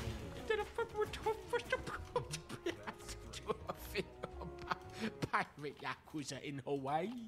In this game, you play as a Japanese gangster who becomes a pirate captain that can create clones of himself, and then he sails to Hawaii and teams up with a giant boxing monkey. It does have sword fighting, but I feel like it has too much stuff that isn't sword fighting for this game to be successful next year. February 28th. I'm gonna 100% play that. Absolutely, that's amazing. Of course, we're gonna have to play Monster Hunter Wilds. This is February's a gonna go very crazy. innovative game where you can choose to be a woman or a man and then Boring. hit monsters with a sword. I don't think they've done sword fighting in a game for a while, so it's gonna keep things pretty fresh like Skyrim. In March, we're definitely playing South of Midnight where you play as a woman, you're hitting monsters with a sword. It's exactly the right kind of game. Then Switch 2 hits shelves, boom, we get Witcher 4. I feel like South at Midnight. Kind of midnight where you play as a woman, you're hitting monsters with a sword. It's exactly the right kind of game. Then Switch 2 hits shelves, boom, we get Witcher 4. I feel like South at Midnight is gonna be I think that people have already decided, since it's a black woman that's like the main character, that it's a DEI bullshit game. And so I kind of feel bad for the devs because like everybody's already like kind of against it. But I'm gonna try the game out. I'm gonna play it. It's gonna suck, right? Yeah, exactly, right? Everybody, see, this is the thing, right? People not even gonna give it a fair shot. A woman hitting witches with a sword, but you gotta use the golden sword for aquatic It's already monsters, I over. believe. Yeah, bro. They're Onimusha, boarding it. I love it. We're hitting with a sword. Yeah. Ninjas are involved. That's the guy good. from Onimusha 3 is involved. All right. Ghost of Yoti looks phenomenal. We're doing ninjas for a change and hitting with a sword, kinda like Skyrim. Then I'm gonna play Skyrim for the first time. I've never played it yet. I've heard great I've things. never To played me, it sounds a Skyrim, lot too. like Skyrim. Then Fable is coming out. You're the woman from Fable 3 with a sword, hitting people with it. It's what we love to see. Then we Man, there's a lot of these, huh? Oh, jeez. We got Black Myth Wu Chang, Fallen Feathers from the Butt This of a game looked Swan. good. It's a woman-based game with swords like No, it's Bloodborne not. and No, Sekiro you don't have kinda to play as a girl. You play as a guy in this game too. I checked. No, it's saved. It's okay. got that ninja flavoring to it that we love to see. Phantom Blade Zero, you are a we're woman okay, guys. ninja hitting people with a sword. Project the Perceiver, now this looks really interesting. You play as a woman ninja with a sword. You're hitting people with the damn thing. It's such an original premise. Where winds meet, you're a man ninja. Yeah. Oh. And you're hitting people with a sword like Onimusha. And then I'm thinking we're going to close out this year strong with Intergalactic. This is the new game from Naughty Dog, which is one of the best studios. We're talking Crash Bandicoot, Jak and Daxter, Uncharted, Last of Us. 20 years ago. I swear, every time Naughty Dog steps up to the plate, they hit a home run. But for some reason, I started getting this bad feeling when I was watching this trailer. Yeah. You know, we have a woman character, okay, probably a ninja, but why are we in a spaceship talking to people like Starfield? And I started thinking, I don't know, man. Maybe gamers were... That is scary. It is like Starfield. That's really scary. Yeah. Right. Maybe Naughty Dog is losing that magic touch. Well, they have a sword. But then she pulls out a big there you go. Skyrim sword and...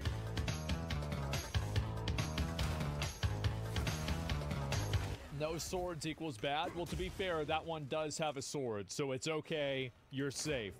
Yeah, this video was funny. I liked it. I mean, I think there's a few other games that's coming out. There's like maybe 2 that he didn't mention. But yeah, a lot of games with ladies with swords. I think there's like, again, I like sword games. Sword games are great. Yeah, Baldwin Soda. Yeah, there you go. And 2025 Game of the Year. I don't know which sword game it's going to be. I actually think it's going to be the gun game, which is going to be Grand Theft Auto. I think that's going to be the game that ends up being Game of the Year. But we'll see what happens, right? But if it doesn't get delayed, I think there's a good chance GTA gets delayed. Why do I think that? I just made it up. But that's the reason why I think it's going to happen. So yeah, I can't play with a sword. No, you could probably have a sword in GTA. Yeah, I bet you can. I'll link you guys the video. This is fun. Let me see what this one.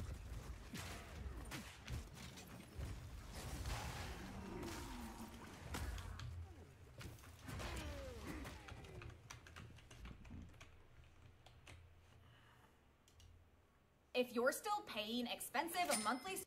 Players are crashing instances, duping items, getting hacked, and breaking the economy in Path of Exile 2. But GGG is watching. They're back from vacation, and the bands, they're coming. Hey folks, this is Riker. Today we've got a packed episode breaking down some huge developments in the world of Path of Exile 2.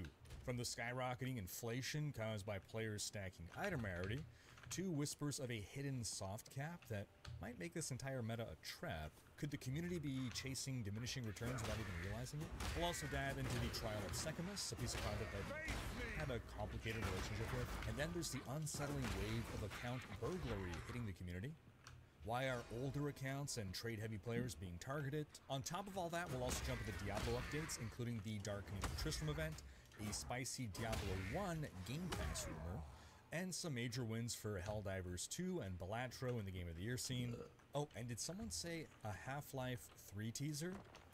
Yeah, we'll get into that too. But before we jump into all that, we'll start with some other ARPG news from this video's sponsor, Torchlight Infinite. Torchlight Infinite is gearing up for its SS7 season named Arcana, which revolves around a gameplay mechanic inspired by tarot cards. You'll find tarot cards throughout Netherrealm stages, with each card triggering unique challenges. For example, the Sun card will make radiant energy sweep across the area, the Hermit card will make shadow assassins emerge that are only visible when you get close to them, or they get close to you. The Chariot card will make chariots rush in from all directions, and you're going to want to dodge those. Eventually, multiple tarot effects start to converge, increasing the difficulty, but also the reward. After you've completed a certain number of trials, you'll unlock the Tarot Secret Path board game mechanic, where you'll encounter treasure chests with varying rewards or traps. And you can strategically use Note of Arcana to either skip traps, upgrade treasure chest rewards, or generate high rarity treasure chests within range. There's also a new hero trait for Iris called the Vigilant Breeze. Its special ability is to merge with Spirit Magi to control their abilities dynamically. There's a whole lot of other updates as well, like legendary gear reworks, exclusive support skills, balance changes. There's even a new co-op challenge called City Defense, where you and your buddy team up to survive 15 waves of monsters while also cooperating to overcome mechanics. I'm really hyped to try that one out. So check out the new Torchlight Infinite Season Arcana when it goes live at 6 p.m. PST on January 9th. In Path of Exile 2 news, as the community began to learn the merits of stacking item rarity in order to seriously up their loot, the market quickly spiraled out of control with hyperinflation of currency, effectively pricing out any newcomers who haven't already gone in on things. However, I've been seeing some people do some experimenting with item rarity, and I saw some preliminary reports that you get diminishing returns after about 100 item rarity on your gear. Now, I spoke a lot about Magic Find and item rarity in last week's video. If it is true that there is no real point in stacking like 300 item rarity, that you sort of have this soft cap at around 100, then that definitely makes the situation less severe. Having to solve for item rarity as another part of your itemization puzzle is better than feeling like you must stack as much as possible everywhere. So, for instance, you need to cap your resistances, you want to soft cap item rarity. I'm still not a fan of Magic Find on gear in general, but if it's going to be in the game, I do prefer having this soft cap to no cap. Meanwhile, some people have allegedly been abusing the instance crashing in order to effectively save scum their crafting attempts. Don't do this, folks. GGG is smart. They do not mess around. They will permaban you for this, and they have done so in the past, and they will catch you. And speaking of, there was a duping exploit that the devs shut down this week with a hotfix, basically like as soon as they came back from vacation. You can no longer now use the instance manager to create multiple instances of the Trial of Secamus, which I don't want to explain how to dupe, but yeah, don't do it. And speaking of the Trial of Secamus, I believe I said in my original campaign playthrough that I did not enjoy the Trial of Secamus. I didn't like the honor mechanic, and I hadn't touched the trial since then, but this week I ran it a few times, and I actually found that when I was not running it to get my ascendancy points, but just running it for relics to improve my ability to run the Trial of Secamus, I actually enjoyed the trial. It felt like a roguelite, and I do enjoy roguelites, but then something weird happened. After a few runs, I said, okay, I farmed up the gear that I want, now I'm going to do my real run to get my ascendancy points, and then I hated it again. When I was on my run, going for my ascendancy, the experience just changed for me completely. At the end, I beat the boss with just a little bit of honor remaining, so skin of my teeth, and it seems like that's a moment that should have felt like a big celebratory win for me, but I just felt over it. And I really don't quite understand why I felt that way. Why did I enjoy it while I was farming, but why did I not enjoy it when I was going for my ascendancy points? And I'm not proposing or suggesting any changes here based on this. I'm just expressing my feelings as a player while experiencing the content. Because I can't control my feelings. I can rationalize, I can understand, I can tell myself, you know, well, when you're running it, don't stress over it. But ultimately, I cannot control my feelings. Still, though, my overall takeaway from the trial was more positive than in the past. I thought I would never enjoy it, so the fact that I did enjoy farming, that was nice. Oh, something I've noticed in tower maps, especially tower maps, my minions keep getting stuck in doorways. One of the things I loved about PoE, early levels, I think like level 1, I realized I can do this, that I had the ability to control my minions where they move. I loved that. Like right away I was like, geez, this is all I ever wanted in Diablo 4, my ability to move minions. But it turns out you can only move melee minions. Like what you can do is target. You point at something and your minions will target that. So if they're melee, they have to walk over to target it. But ranged minions just keep standing where they are.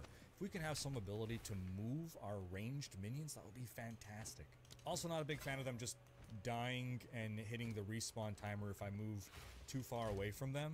It's good that I have 0 movement speed on my build, so it doesn't happen, I guess, all that much.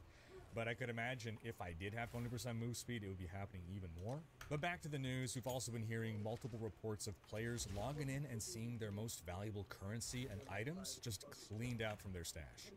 Basically, these players were hacked and robbed. And there's been a lot of reports. People are trying to piece together what's going on, how is this happening. It seems a lot of the reports are coming from people who have engaged with the trade system recently. This is likely how hackers knew who to target. I don't think they're just going in blind to any account. I think if you list expensive stuff on a trade site, people can somehow see your account and they'll know, okay, I'm going to target this guy. Or if you bought something spending a lot of currency, they'll know, okay, that's someone with a lot of currency, let's target them. Speculation. There does seem to be consistency in the people who were affected also having older accounts, though. Back in the days when you had to log in through a standalone client. So I don't know the tech explanation behind things, but there's probably something going on there. As a precautionary measure, changing your passwords is a good idea. Just as a general rule, it's good hygiene to change your passwords every 6 to 12 months. That said, I did see some people reporting that they did change their passwords and they still got hacked. So that's a little spooky. That's something that's a lot harder to explain. You know, if it was an old password leak, it's not so bad. We know that, you know, GGG has been compromised in the past, but if it's not that, if there's something more malware related going on, or again, I don't know the terminology here, but just be safe out there. Meanwhile, though, the game continues to have a healthy population. It's still peaking at a daily concurrent Steam player count of 320,000. And I think what GGG has here is a really solid foundation. Could there be some tweaks, some balance changes? Sure. We've spoken about some stuff over the past few weeks, but really there's no criticism that is stemming from something unfixable or a problem so deep-rooted that it would take them like a year to solve. The game's almost there, and by launch, I'm confident that it's gonna be. And we'll finish up the PoE news with a PSA. Stash tabs are currently on sale. PoE 2 tabs are backwards compatible with PoE 1 tabs as well, so if you buy them in PoE 2, you'll have them in PoE 1. And if you ever want to be serious about trading, you need to get premium stash tabs. They're also just a great quality of life thing if you're not a trade player. And I would also consider the currency tab to be mandatory for all players. That's your first priority stash tab to buy, in my opinion. Then beyond that, there's nothing that's really mandatory right now. The gem tab, very useful. The quad tab, very useful. Once they eventually add the map tab, that will be extremely useful for endgame farming. Alright, onto some Diablo news. The Darkening of Tristram event is ongoing in Diablo 3, which really makes me wishful to see something like this in Diablo 4. I've said it before, but having some kind of roguelite Diablo 1 dungeon in D4 would be awesome. And for those who don't know, the Darkening of Tristram is a Diablo 1 themed dungeon event in D3, in which you get these retro graphics filter on top of a 14-level dungeon, or I'm sorry, I forget exactly the number of levels in Diablo 1. But you're going down, you run into the Butcher, right? It's not quite playing Diablo 1 and Diablo 3, but it is a Diablo 1 flavored themed dungeon. You can't run, you can only walk, so it feels more Diablo 1. We have Diablo 1 loot drops like the Godly Plate of the Whale. It's just a nice throwback event, and it runs until January 31st. And speaking of Diablo 1, there's a rumor that the game is coming to PC Game Pass this January. And this rumor comes from YouTuber Extra S1S, who claims UFC 5 is also coming to Game Pass this January via EA Play. Now, allegedly, he has given some correct leaks about Game Pass in the past. Still, though, I would take this with a grain of salt. Now, we did see just a few weeks ago, Blizzard removed Diablo 1 from GOG, where they used to make it available for sale, so it would make sense to delist the game from competing distributors if you were planning to make it available via your own distribution methods like Game Pass. But it could also be that this guy is just making this up because he saw that happen, and he's like, well, I'm going to predict now that it's coming to Game Pass. Moving on to other news, in some yet more Game of the Year roundup news, PC Gamer gave Best Multiplayer Game of the Year to Helldivers 2, which, hell yeah, fully agree there. I had so much fun playing Helldivers 2 with my friends. And they gave their overall Game of the Year award to Balatro. Not to take anything away from Balatro, but wow, that's a lot of competition that it beat out. Now, I hear it's a great game. I hear it's described as a card game for people who don't like card games. And you folks told me that I don't have to be into poker to get into Balatro. So this one is definitely on my list of games to try. Y'all convinced me, okay? Then in some Pal World news, the Pokemon with Guns game is seeing... Sorry. let's not get Powell in any more trouble with Nintendo.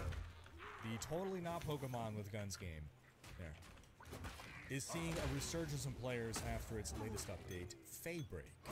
Palworld released early last year, making a huge splash in the gaming world. It reached 2.1 million peak concurrent players. And then it settled down to a still very respectable 25,000 daily peak concurrents as of a couple months ago, which is good numbers for a game that is not a live service. But with Daybreak, the game hit 200,000 daily concurrents. These are numbers that it hasn't seen since March of last year. The update adds a new island that is like 6 times the size of the previous island that was added, 23 new pals, new buildings, gear, abilities, boss fights, and more.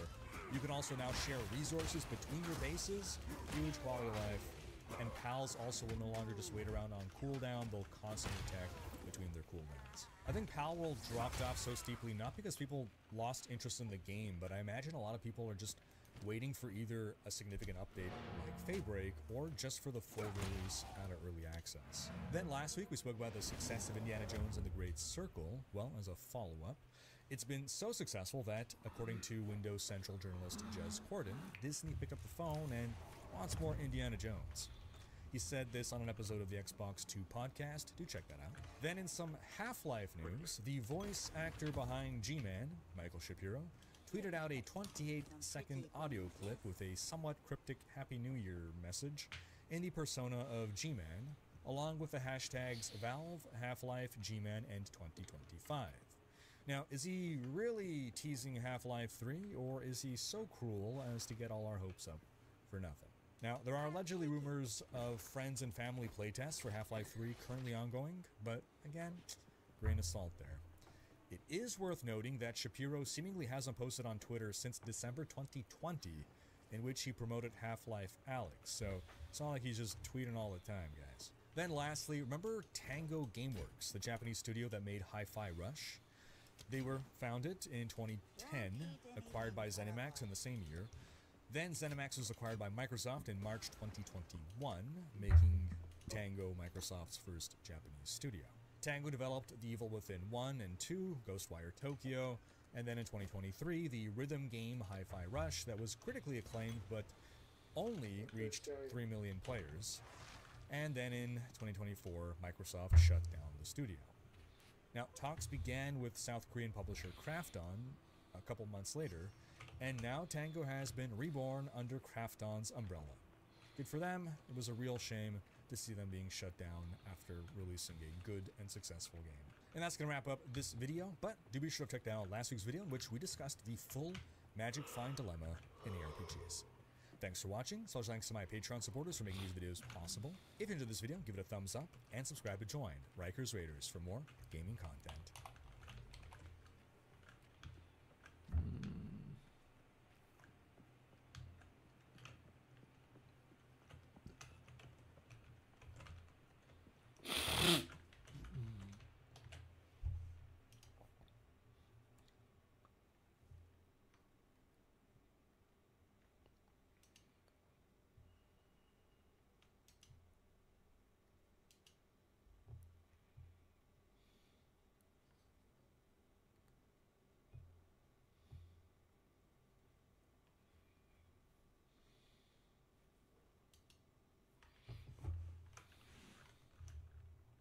These are the greatest South Park episodes of all time. Starting at number 10 with The China Problem, the episode about Butters and Eric defending the U.S. Astrid from C. China. After watching Welcome the to my 2000 channel. Olympics on television, Cartman Here. has been Hello. plagued by nightmares about the Chinese, believing Welcome. they will invade What America. is He up, tries to warn mate? his friends, but Kyle doesn't believe him and leaves. Then Cartman convinces Butters that China is going to take over Playing America and kill PoE Butters' 2 parents. chilling, So Butters is thinking of convinced lying and down decides to join Cartman's because I group, woke up early. American Liberation I'm all Front. sleepy. Afterwards, Cartman and Butters dress up as stereotypical Chinese children and go to P.F. Chang's to try to trick the Chinese people into telling them when the invasion is set to I should occur. probably Okay, that's a sleep. bit too much. Now, the 2 boys begin to annoy everyone, but when they're asked to leave, Great. they instead take the entire Yeah. restaurant hostage. Cartman gives Butters a gun and tells him Maybe. to fire at a man who's trying to escape. Butters promptly shoots the man in the pee-pee. The police arrive and try to enter the restaurant. Butters fires a warning shot and What games do you play? Cartman gives up on his mission of saving America, and Butters shoots another man digital in the artist. pee-pee, which really upsets Cartman since he Welcome, thinks man, it's welcome. a very dirty move. And so, now mad at Butters, he gives up on the mission and tries to just surrender to the police. However, Cartman and Butters were able to sneak away after everyone got distracted when an officer What games? A lot of games. I'm variety streamer. on the loose. So yeah, that's a pretty wild episode to start off on. Number 9 is You Have Zero Friends, an episode about the time someone who had no friends became the most popular kid at school. It begins with Kyle adding shy student Kip Drord, who doesn't have any friends on Facebook, to his thriving Facebook list out of pity. But his number of Facebook friends rapidly declines after doing so, in part due to Cartman's podcast, which berates Kyle for choosing Kip as a friend and asserts nobody Are will wanna you hang out with him interested anymore in because of getting that. some graphics done for your channel? No, I'm not. No, thank you. Desperate to stem the loss of friends, he asks Cartman for advice. That's when Cartman introduces him to chat roulette as a way to make new friends, not really. which feels, as most of the people on the site are online. I'm interested predators into you who get giving me framed. advice But luckily, for he was free able to find another how Jewish to kid ditch all the Isaiah, who agrees digital to be Kyle's artists. friend, which really excites him. Meanwhile, Stan has That would be interesting. 845,323 friends on his Facebook, who almost all of them he hardly knows or doesn't know at all, and is begged Sorry, to man. add them. Can't so afford finally, you. he attempts to delete his account after It's not seeing about the like money, everyone it's has about the to add them. principle. But Stan would find out that Facebook refuses to allow him to delete it, and then Stan is forcibly transported by the software into the virtual world of Facebook. I'm not looking where to he meets get any profiles graphics. of everyone he knows. However, these people can only Therefore- communicate in Facebook lingo and are forced to engage in Facebook activities such as Yahtzee. So Stan plays Yahtzee, and after unexpectedly winning on the first roll with an immediate Yahtzee, which deleted his opponent in the process, Stan escapes and finds his way to Kyle's Farmtown farm. Stan orders Kyle to check out his What profile principle, status, and mate? Kyle finds out that Stan is supposedly My at a principle party elsewhere is in Facebook never at buy Cafe World. stuff Kyle makes it to Stan's that party, people are only trying find to that Isaiah has sell you refused to be his if friend I because don't of need Kip. it. Desperate to retain You're some trying, friends, not Kyle you. finally deletes Kip, All of the leaving him digital with artists zero so far. friends. You are the But second Kyle or the third took one this this stuff. year. Kip too is disheartened to find his friend has abandoned him. I have no intentions of improving graphics on my channel because I'm not a pro streamer, nor did I intend to be. So I don't want it, and my principle is I would never buy stuff that I actually don't need. Stan explains what just happened to him and that he has It's sent waste. all his friends It's somewhere fucking else. waste. Back at Kip's house, Kip is still depressed Thank about you. Kyle That's my becoming his friend, principle. but is then overjoyed when all 845,303 But good for you. friends Stan had prior to Hope deletion are suddenly transferred eventually to you his get like a account paying as friends. customers. Dude, that's a good ending. That makes a grown man want to cry. At number 8 is an episode that led to Kyle attempting to burn down his entire school. Titled The List, the boys discover that the girls in their class have made a list of them, ordered by cuteness. The boys, after 2 attempts, eventually succeed in stealing said list and discover it ranks Clyde as the cutest and Kyle as the ugliest, with Eric just above him. Kyle's spirits plummet after this discovery, while Clyde's ego inflates dramatically and he starts flirting with many of the girls at school. He takes pity on Kyle and kindly reassures him that Abraham Lincoln, who was also apparently ugly, accomplished so much. Kyle, in an act of depression, starts hanging out with the ugly kids and gets the idea from a boy named Jamal to burn the school down. Kyle is then visited by the ghost of Abraham Lincoln, who shows him that ugliness can be a blessing in disguise. Ugly people like Jamal have nothing handed to them, and they must earn what they seek. Kyle, however, still decides to go ahead with his plans of burning the school down.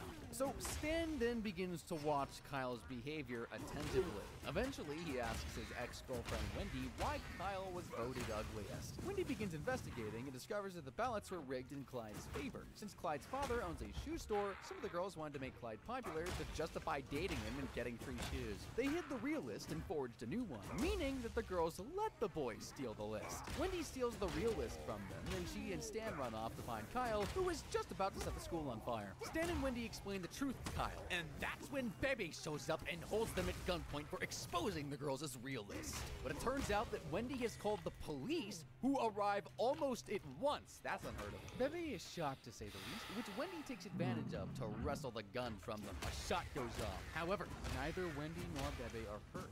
The bullet flies off, somehow killing Kenny at home instead. Bebe is arrested, and the list is burned after Kyle refuses to take a look at the real list, fearing an inflated ego that Abraham Lincoln's ghost warned him about. That's a pretty smart choice. Now for an episode that showed Eric is much worse of a person than anyone realized in Cash for Gold. Eric finds out that Stan's grandfather Marvin gives him a bejeweled bolo tie covered in diamonds and gold, saying that the Jewels and Gems shopping network claimed it's worth $6,000. So then Stan takes it to a Cash for Gold store where he is then offered $15 for it. Other merchants similarly offer him little to nothing for the item, and Stan realizes that his grandfather has been sold a fake. Eric shows his friends the Jewels and Gems infomercials where senior citizens are conned into buying cheap jewelry for their relatives at outrageous prices. That prompts Eric to get into the infomercial business, with Butters as his sidekick, and not only starts offering his classmates Cash for Gold, he also sets up his own television channel and mimics the tone and techniques of Dean, the host on J&G. After selling out, he visits a jewelry shop to restock, but he then notices the East Asian women at the shop are using the very same mannerisms that he and Dean use, thus revealing they are scam artists as well. So Eric instead goes to a factory in India where the jewelry is made, intending to buy directly from them, and finds Stan is there as well, complaining about what they're doing. Selling the elderly fake jewelry is not a nice thing to do. And then in a montage, it's revealed that the business is a continuous loop. The jewelry made at the factory is shipped to the United States, where scam artists sell it to senior citizens, who give them as gifts to relatives. The relatives sell the gifts for cash, and the gold and gems are separated and shipped back to the India factory, where the gold is melted down so it can be made into new jewelry. An employee at the factory gives Stan a picture frame, which he accepts. Stan presents Marvin with a...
photo of Marvin and his deceased dog Patches in the frame. Marvin then notices Stan's tie, not remembering having given it to him, and he tells him it's gay. Stan then replies that he will not wear it anymore. Come on, Stan, still wear it for Grandpa. Number 6 is Brittany's new look, which is one of the darkest episodes in South Park history. Stan, Kyle, Cartman, and Butters are half asleep on the couch, stuck watching a political debate. But just when you think the episode's going to be about boring adult stuff, an emergency news bulletin breaks in. It's Britney Spears, who has apparently peed on a ladybug while camping in Colorado. Randy gets hyped over this news, and soon the boys are on a mission. After hearing that a local photographer made $100,000 from a picture of Britney, they decide to try their luck at snapping a photo of her too. They track her down to a hotel in South Park, ready to cash in. The boys manage to sneak into Britney's hotel room by pretending to be her kids, classic South Park move. But things take a tragic turn when Britney, overwhelmed by the constant media harassment, pulls out a shotgun and attempts suicide right in front of them. Instead of dying, she survives, but loses the top half half of her head, leaving only her lower jaw. Despite her horrific condition, the media frenzy doesn't let up. In fact, it only gets worse. Britney is wheeled into the hospital, but the paparazzi and media outlets continue to hound her, snapping pictures of her grotesque appearance and criticizing her for things as absurd as a boob job scar. It's clear that no matter what happens to her, the public and media will never leave her alone. Stan and Kyle begin to realize just how toxic this entire situation is, feeling responsible for pushing her over the edge. As they try to make amends and help Britney escape, they're caught in the relentless pursuit of the paparazzi. The boys decide to take her to the North Pole, believing it's like the only place where she can be at peace, but in a shocking twist, they learn that Britney's destruction is not just a result of media frenzy. It's part of a much bigger, darker ritual where the townsfolk sacrifice her in hopes of a successful corn harvest. Yeah, that's really what happens. The crowd overwhelms her and compulsively photographs her to death, leaving Stan and Kyle shocked in horror. Time passes and the residents shop at a supermarket following the harvest. A news report is broadcast on TV reporting that Miley Cyrus is rapidly rising in popularity. The townsfolk thus see her as their next target. So Stan and Kyle reluctantly join in their chant, having given up all hope of reasoning with them. I've got no words on that episode. Just wow. At number 5, we have Osama bin Laden Has Farty Pants, an episode about the boys going through one of the hardest times in human history. This episode aired shortly after the 9/11 attacks and tackles the post-9/11 atmosphere. So it begins with the boys decked out in gas masks at the bus stop, concerned about the smoke. When they arrive at school, Miss Chucksondick announces that the class is going to send $1 to the children of Afghanistan to help them survive while the U.S. invades them to destroy the terrorist groups there. Cartman's selfishness takes center stage as he refuses to give up his $1. Wendy, of course, tries to knock some sense into him, but it's Cartman we're talking about, so no, that's not gonna work. Later, the boys receive a mysterious package from Afghanistan, a goat! The kids are told it's a gift from the Afghan children in return for the $4 they sent. With the goat now in their hands, the boys decide to mail it back to Afghanistan, but when that doesn't work, they end up stowing it away on a military plane headed for Afghanistan. Once there, things take a bizarre yet funny turn. The boys meet their Afghan counterparts, mirror images of themselves, and discover that not everyone in Afghanistan is a terrorist. However, the Afghan boys express their disdain for America, leading to a comedic culture clash between the two groups. The parallels between the two sets of boys show that while they do come from different worlds, they're more alike than they realize, except for the fact that the Afghan boys still fracking hate them. Meanwhile, Cartman finds himself face to face with Osama bin Laden, and in classic South Park fashion, Cartman manages to outwit and humiliate the terrorist leader, turning what could be a tense moment into pure ridiculousness. The episode pokes fun at bin Laden, portraying him as a bumbling fool, while Cartman's antics, including dressing up and tricking bin Laden into kissing a camel, make for one of the most absurd and memorable confrontations in the show's history. By the end of the episode, the boys, despite all the chaos, reaffirm their love for America, flawed as it may be. Number 4 is Hell on Earth 2006, an episode about Satan's Super Sweet 16. And it's so exclusive, even the demons in hell are left scrambling for invites. You see, the King of Darkness is feeling a bit underappreciated, so he decides to throw the biggest bash hell has ever seen. If you think it's just any party, oh, think again. He's going full-on MTV, complete with wristbands, a no-crow costume policy, and some seriously strict entry rules. Because what's hell without a little exclusivity, right? Meanwhile, back at Earth, the boys are dealing with their own set of supernatural shenanigans. Carl is peer pressured into summoning Biggie Smalls by saying his name 3 times in the mirror because South Park is never shy about pushing boundaries. And wouldn't you know it, Biggie actually shows up, guns a-blazing, ready to bust some caps for being disturbed in the afterlife. Classic Biggie. The twist is that it's Butters who ends up summoning Biggie later, and now he's got a pissed off ghost threatening to pop a cap at him if he doesn't get to Satan's party in LA. Back in hell, Satan's party planning is getting out of control. He's stressing over details like the dessert, a Ferrari cake, because apparently the simple fondue fountain would be too P. Diddy. This scene brings in all the laughs, with Satan getting absurdly angry over every little thing. The demons led by Ted Bundy, Jeffrey Dahmer, and John Wayne Gacy, yep, those guys, are tasked with picking up the cake, but things go south very quickly. After killing the bakers, their mission turns into chaos as every time they try to enlist someone's help, Gacy kills them, and Dahmer does Dahmer things. Ted Bundy, frustrated, tries to rein them in, but his attempts at discipline only make things worse. At one point, they destroy the original cake while trying to lift it, leaving them with no choice but to bake a new one. In the process of trying to bake a replacement, though, they turn on each other. Big shocker. Gacy pokes Bundy's eye out, Bundy retaliates by forcing Gacy's eyes out as well, and Dahmer just stabs Bundy. The fight escalates to the point where Bundy rips out Dahmer's tongue, leaving a trail of blood and mutilated bodies in their wake. With the killers incapacitated, Satan's assistant Demonius scrambles for a last-minute solution, finding a Ferrari-shaped cake substitute that's actually an Acura, but we don't talk about that. But when the Acura cake is revealed at the party, oh boy, Satan loses it. But Satan realizes he's acting just like the entitled kids he despises. Even when his minions try to reassure him that he's not as bad, Satan disagrees. He apologizes to the crowd, acknowledging that the party should be for the people who make his life special, not just about his own ego. With that realization, he invites everyone in, including the Catholic priests who've been trying to crash the party this whole time. The episode ends with everyone dancing, including the Catholic priests, adding a final bizarre touch to the chaos. At number 3 is Raisins, the episode where Stan got jumped by his girlfriend. The boys are playing football at recess when Bebe suddenly tells Stan that his girlfriend Wendy has decided to break up with him. Stan asks if he's done something wrong, to which Bebe replies that Wendy just simply doesn't want to be with him anymore. And just like that, Stan soon falls into a deep depression. To cheer him up, his friends take him to the restaurant Raisins, where all the employees are hot chicks. Their words, not mine. This doesn't work well, and Stan asks Bebe for help to get Wendy back. Bebe tells Stan to play a Peter Gabriel song loudly outside the house. That surely must work. However, when doing this, he discovers that Wendy has already begun a relationship with Tolkien, which just breaks the poor kid. The next day, he decides to socialize with his elementary school's group of goth kids. He begins wearing dark clothes, consuming large amounts of coffee, and just delving deeper into his sadness. Then the episode shifts to Butters, who is falling in love with a waitress at Raisins named Alexis. He just obsesses over her and begins to spend all of his parents' money at the restaurant. Butters' parents, delighted that their son didn't turn out to be gay, decide to come with Butters to meet his girlfriend, but discover that she's just been using him for money. And though they explain this to him, Butters tells his parents off. He don't care. He reveals that he has plans to move in with Alexis, who then bluntly tells him that she was never his girlfriend. So yeah, that also makes Butters depressed, and the goth kids invite him to join their clique. That's something. He refuses though, noting that though he is upset, he's at least happy that he can feel sadness. It makes him feel more alive. Dang.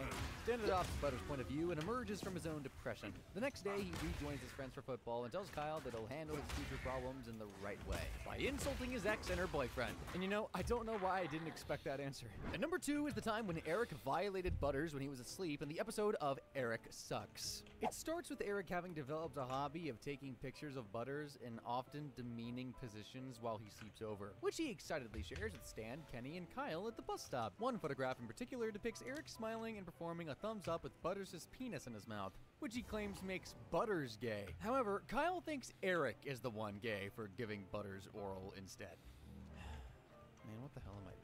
Eric, knowing that Kyle is right, is tricked into taking a similar picture with his and Butters' positions switched, for the reason that it'll cancel the gay polarity. Eric really believes this, so he runs back to Butters' house, attempting to trick him into allowing himself to be blindfolded and opening his mouth. Butters is initially skeptical, as anyone would be in this type of situation, but that was until Eric assures him that he won't put anything yicky in his mouth. As he's about to insert his penis into Butters' mouth, Butters' dad, Steven, walks in on them and panics as Eric flees.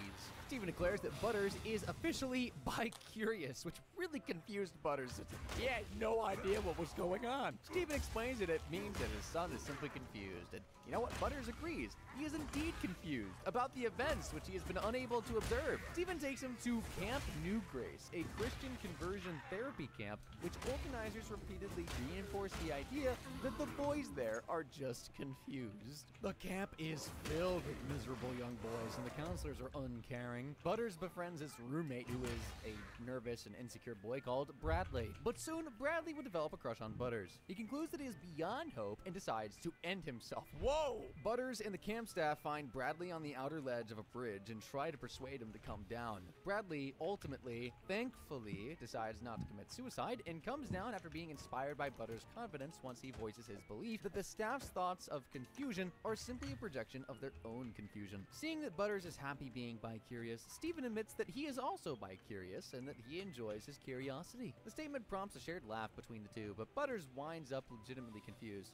He's got no idea what his father is referring to. Meanwhile, Eric decides to throw away the picture of him with Butters' penis in his mouth after having discovered that Kyle was tricking him the entire time. However, he's got Stan, Kyle, and Kenny pointing out that they already know about it, and then they proceed to blackmail Eric into being nice to them. Well, Eric refuses, claiming the task to be way too difficult, and decides to Photoshop the picture so it would look like Kyle with the penis in his mouth, thus shifting potential accusations of being gay to him. When Eric is unable to retrieve the picture to Photoshop it, he convinces himself that Kyle has stolen it in order to show it at school during show and tell. Kyle's attempts to convince Eric that he has not stolen it are unsuccessful though, as are the other avenues through which Eric attempts to recover it from him. However, when Eric presents a series of artistic photographs during show and tell, the final photo was actually that of Eric with Butter's penis in his mouth, which, safe to say, shocked his classmates and teacher, Mrs. Garrison. Suddenly, Mr. Mackey comes to the classroom and relays a message to Eric from his mother. She found the original photograph under his desk at home. Eric's humiliation is completed as Kyle glares at him.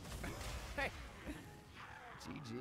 And at number 1 is an episode called Best Friends Forever, which gets progressively sadder the more we watch. Kenny is the first person in South Park to have a new PlayStation Portable. Kenny quickly works his way up to level 60 of the game Heaven vs. Hell, but soon after is ran over by an ice cream truck and dies. Yeah, that escalated pretty fast. After entering Heaven, Kenny learns that God had created the PlayStation Portable to search for what the angels call Keanu Reeves, the person who can command his legions against Satan's forces in a manner like that of the video game. Kenny agrees to take the challenge to fight against Satan's army, but Kenny is revived in real life just after hearing this. Because he had been dead for so long, he can't talk or communicate and has suffered permanent brain damage. He has to be kept alive through the use of a feeding tube. The reading of Kenny's will to Kyle, Stan, and Eric is interrupted by the announcement that Kenny is actually still alive. The lawyer mentions a passage about Kenny's wishes in the event of him being in a vegetative state, but the last page of the will is missing, preventing them from finding out what his wishes were. So of course upon hearing this, Eric claims his status as Kenny's best friend forever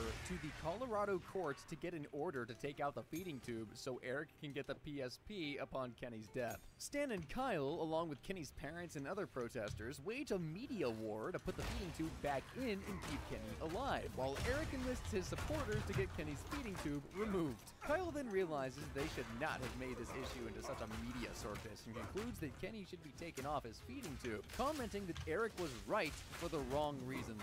Everyone in the hospital room agrees with Kyle and quietly leaves, allowing Kenny to die. Kenny returns to heaven just in time to command the angels to victory using a golden PSP. After the victory, Kenny is presented with a golden statue of Keanu Reeves as a reward for defeating Satan's army. A sentence I never thought I'd ever have to say in my entire life. But don't let that take away from the fact that that is a pretty nice statue. Well deserved for everything he had to deal with in this episode. Now, if I missed any episodes, let me know in the comments down below and I'll make a part 2.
But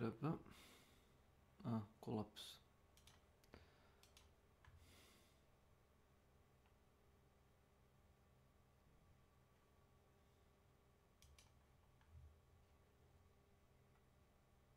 Okay. I'm gonna watch some TV show. But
안 됩니다.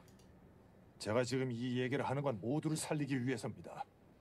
다음 게임에 뽑기라는 게 확실해지면 제가 알고 있는 사실을 모든 사람들에게 알려줄 겁니다. 눌렀어도 최소한 여기 있는 사람들은 살아서 나갈 수... 됐지? 잘 기억이 나지 않습니다. 내 기억으로는 유나.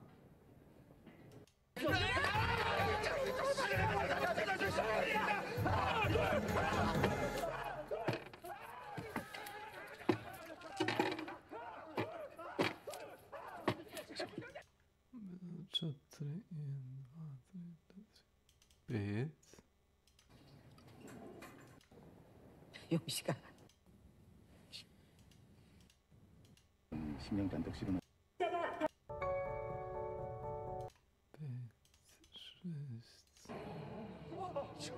배가 고팠어.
268번, 299번, 331번, 401번. 탈락입니다.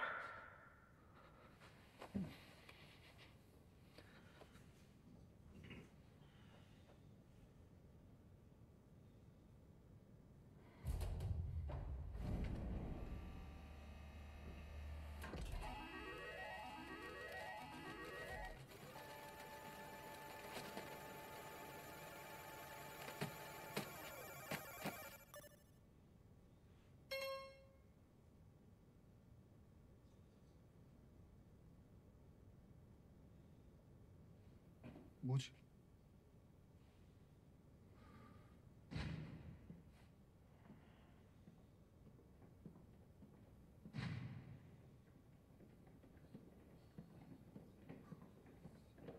동그라미 여러분! 저희가 화장실에 있는데 저 X 개새끼들이 씨발 우리 다 죽이려고 공격했어요. 그래서 제 친구도 죽고 우리 편 여러 명 지금 죽고. 개소리 하지 마. 니들이 먼저 시작한 거야. 저놈들이 먼저 우리 편을 협박했어요. 제 투표를 이기려고 우리를 공격했습니다. 맞아요. 야, 니들이 먼저 우리 편 죽였어. 우리 죽여서 내일 투표 이기려고 한 거잖아. 우리 편도 죽었어. 니들이 우릴 다 죽이려는데 가만히 있어 그럼. 그래서 어느 쪽이 더 죽었다는 거야? 뭐야? 자, 여러분 인원 점검 좀 해봅시다. 그럽시다. 우리 쪽수 한번 세보게. 내가 우리도 모여봅시다. 다들 이쪽으로 모여보세요. 한 명도 빠짐없이 이쪽으로 오세요. 이쪽으로. 얼른 내려오세요. 얼른. 다 모여보세요. 다. 빨리. 오세요. 나오세요. 다.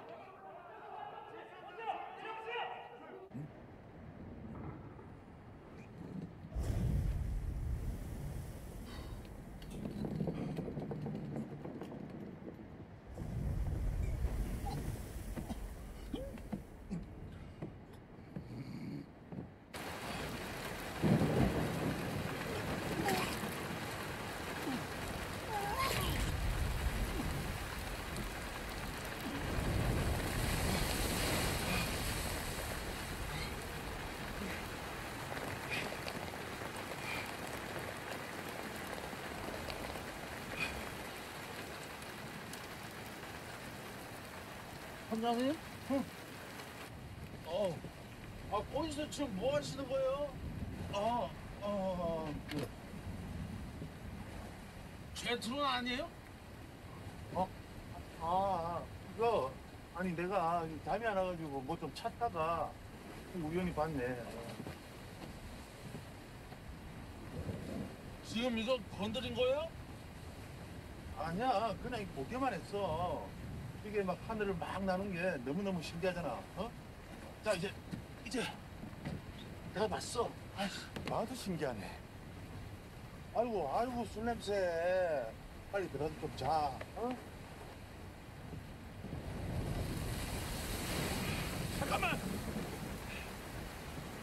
당신 뭐야, 진짜!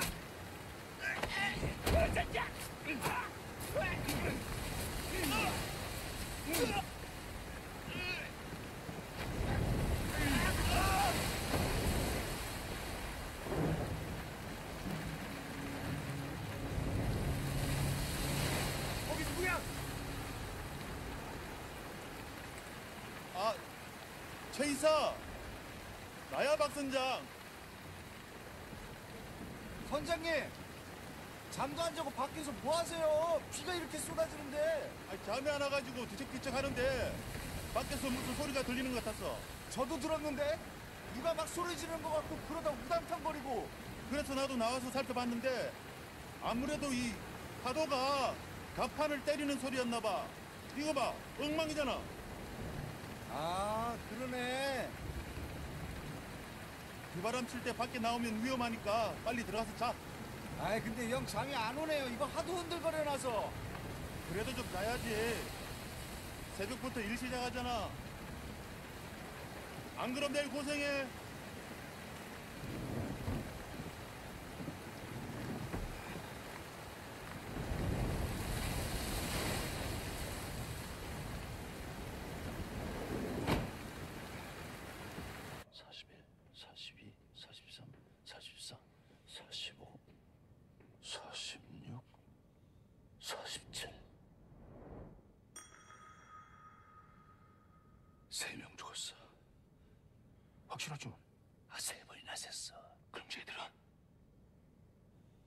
42, 43, 44, 45, 46, 47, 48. 우리 쪽은 2명 죽었어요. 5명 중에 2명이 우리면 저쪽이 3명 죽은 거네요. 그럼 내일 투표는 우리가 유리하네요. 48대 47. 우리가 마음만 바뀌면 한 표 차이로 이겼습니다. 우리가 이겼어. 내일이면 나갈 수 있어요. 안내 말씀드립니다. 30분 후에 소등하겠습니다. 참가자 여러분께서는 자리로 돌아가 취침 준비를 해주시기 바랍니다. 다들 마음 바뀌면 안 됩니다. 재투표해서 내일 꼭 무조건 나가는 겁니다. 알았죠? 걱정 마세요. 무조건 가야죠. 그래요. 이제 진짜 나갑시다.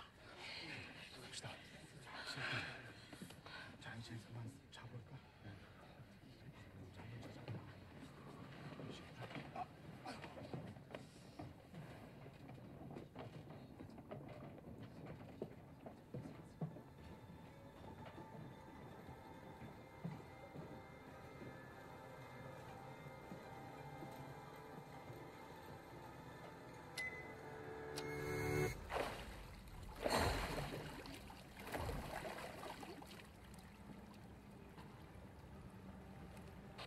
딜리버리 팀이 출발했습니다. 물건 상태는? 이번엔 전부 최상입니다. 11번. 그년도 맑게 알아들었으니까 이제 별 문제 없을 겁니다. 끝까지 잘 감시해. 네.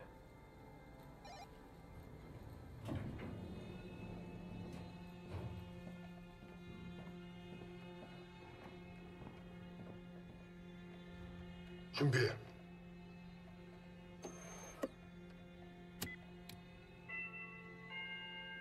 잠시 후 스페셜 게임이 시작됩니다. 관리자와 병정 그리고 일꾼들은 지정된 장소로 신속히 이동해 주시기 바랍니다. 다시 한번 말씀드립니다. 잠시 후 스페셜 게임이 시작됩니다. 관리자와 병정 그리고 일꾼들은 지정된 장소로 신속히 이동해 주시기 바랍니다.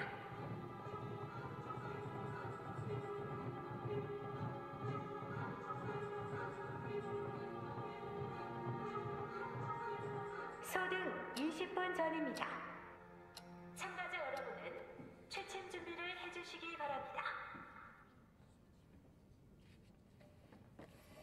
저 동그라미 새끼들 뭔가 수상한데요. 뭔가 지들끼리 작당 모의하는 것 같은데. 그래봤자 오늘 밤만 지나고 재투표하면 다 쫑이다 이 새끼들. 근데 괜찮을까요? 아까 화장실에서 진짜 장난 아니었다는데. 불이 꺼지면 저쪽에서 우리를 공격할 겁니다. 정말요? 우리를 죽이면 투표도 이기고 상금도 쌓을 수 있으니까요. 그럼 어떻게 해요? 우리가 먼저 공격하죠. 저쪽은 우리가 재투표만 기다리고 있을 거라고 생각할 겁니다. 그걸 역으로 노려서 불이 꺼지면 우리가 먼저 공격하는 겁니다. 그래요. 차라리 먼저 칩시다. 우리 쪽에 여자랑 나이 든 사람이 더 많잖아요. 공격을 당하면 불리해요. 차라리 우리가 먼저 기습하는 게 승산이 더 높아요. 저도 찬성입니다. 그건 안 됩니다. 어떻게든 여기서 나가야죠. 기훈 씨도 그랬잖아요. 이제 더 이상 침착하게 할 땐 지났다고. 그렇다고 우리끼리 서로 죽고 죽일 수는 없습니다. 그게 바로 그놈들이 원하는 겁니다. 그놈들? 이 게임을 만든 놈들, 그리고 우리가 이 게임을 하는 걸 지켜보는 놈들. 우리가 싸워야 한다면 그놈들과 싸워야 합니다. 그놈들이 어디 있는데요?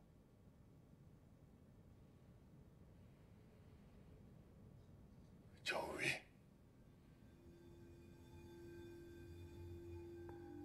계단 위쪽에 이 게임을 컨트롤하는 놈들과 시설이 있어요.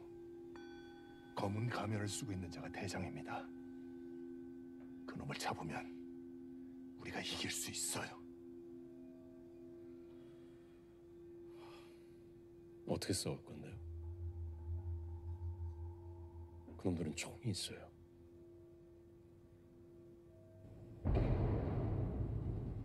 우주선 병정들은 지정된 장소로 이동해 주시기 바랍니다. 잠시 후 스페셜 게임이 시작됩니다. 우리도 총으로 싸울 겁니다. 총이 어디 있어?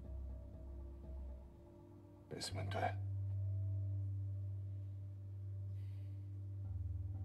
그 가면들한테요? 너무 위험해요. 총을 몇 자를 뺏는다고 해도 저쪽에 우리보다 숫자도 많을 거고. 그렇다고 여기서 밤새 서로 죽고 죽이면서 나만 살아남길 바랄 겁니까? 정말로 그게 영희 씨가 원하는 겁니까?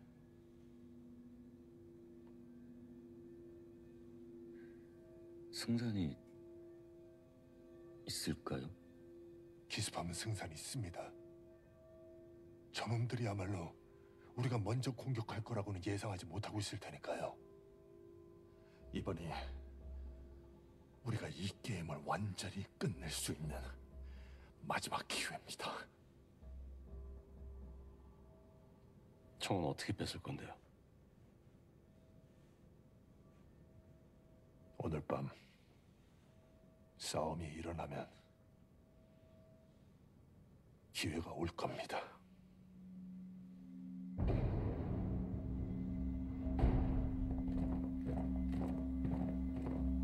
서든 5분 전입니다.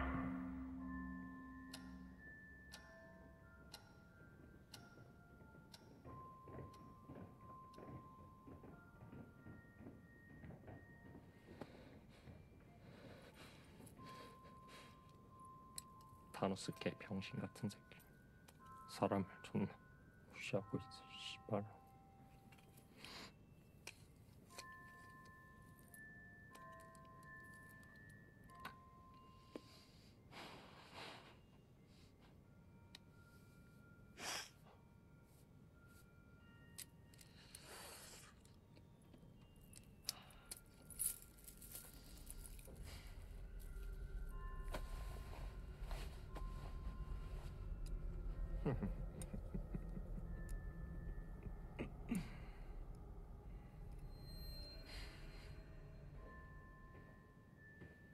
이명기,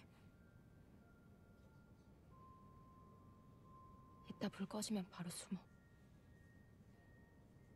무슨 일 생겨도 절대 나서지 말고.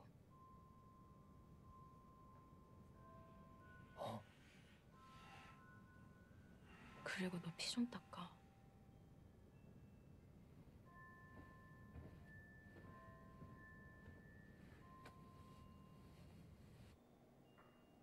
소등 10초 전입니다.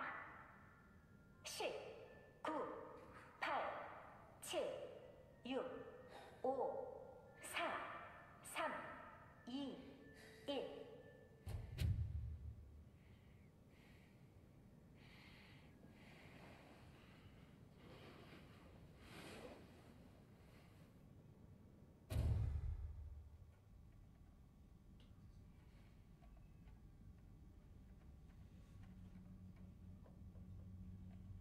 불이 꺼지면 조용히 침대 밑으로 이동하세요.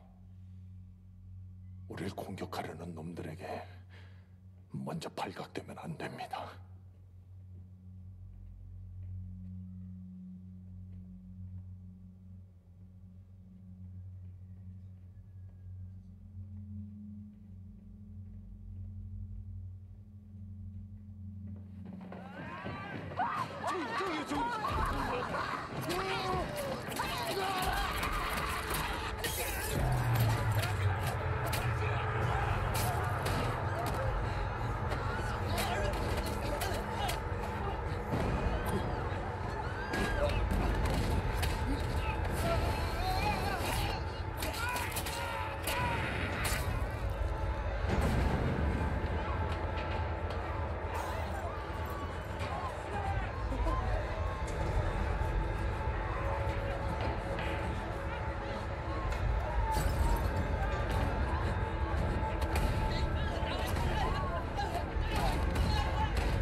싸움에 휘말려서는 안 됩니다. 아니, 그러면 우리 X 쪽이 많이 불리할 것 같은데 우리가 다 싸움에서 빠지면은 쪽수도 밀릴 거고. 알아. 하지만 우리가 싸움에 끼어들었다가 우리 중에 몇 명이 죽거나 다치기라도 하면 계획이 다 틀어질 겁니다. 지금 이 인원보다 적은 숫자로는 그놈들을 이길 수가 없어요. 대의를 위해서 작은 희생은 감수하자는 건가요?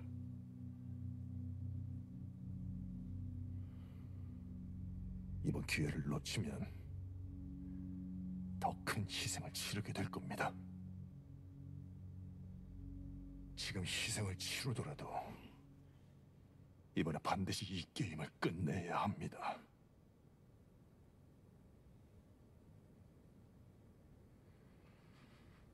그렇다면 전 기훈 씨 뜻에 따르겠습니다.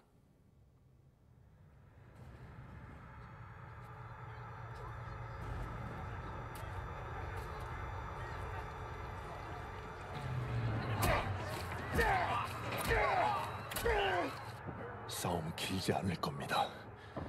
저놈들도 참가자들이 다 죽거나 불구가 돼서 다음 게임을 못하게 되는 건 원하지 않을 테니까요.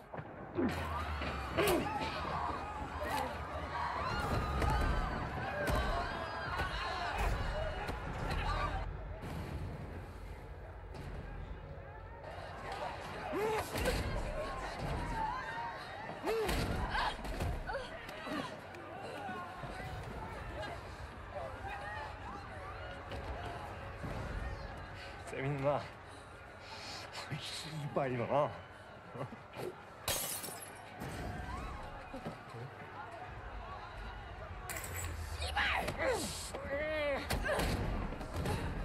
개새끼!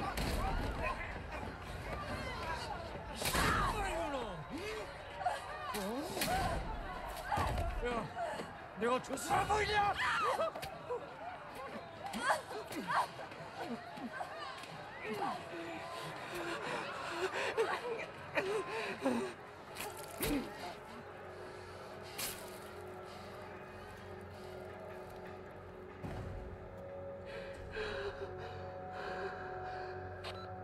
진아. 준비. 진아. 불이 켜지면 병정들이 들어와서 상황을 정리하기 시작할 겁니다. 손들어. 불러서. 싸우는 사람들을 통제하느라 무기버리 손들어. 죽어있는 사람들의 신경은 안 쓸 겁니다. 탈락자들 정보를 확인하기 위해서 탈락자 체크해. 스캔을 하려고 할 겁니다.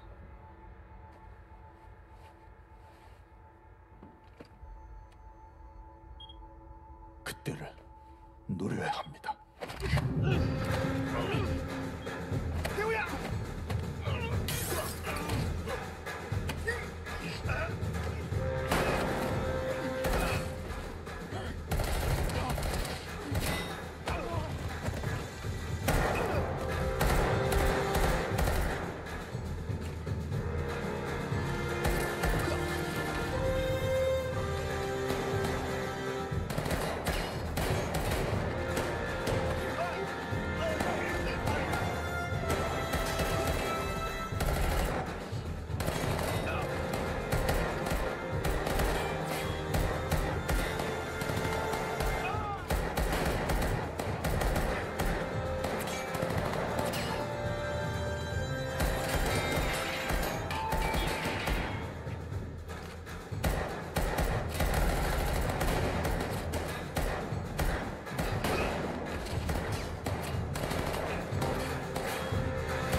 전원 퇴각시키고 출입문 닫아. 퇴각.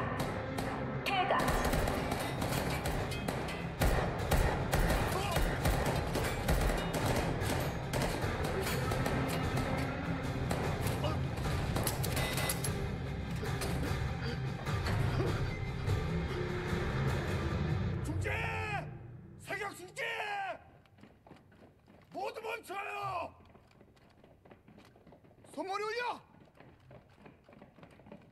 물 무릎 꿇어! 이 개새끼들! 안 됩니다. 비켜요. 당신 눈에는 이게 안 보여요? 저놈들은 사람이 아니에요. 동원에 눈깔 뒤집힌 벌레 같은 것들이에요. 우리가 이러저거 총을 뺏은 게 아닙니다. 이러면 우리도 저 가면 쓴 놈들과 다를 게 없어요.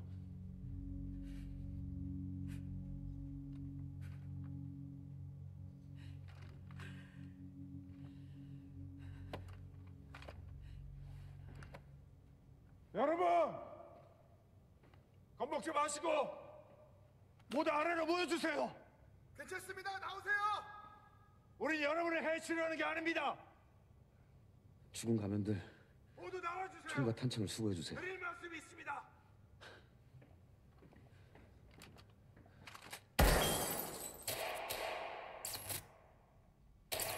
병력들 전부 집결시켜. 모든 병력들은 무기를 가지고 집결 장소로 이동해 주시기 바랍니다. 다시 한번 말씀드립니다.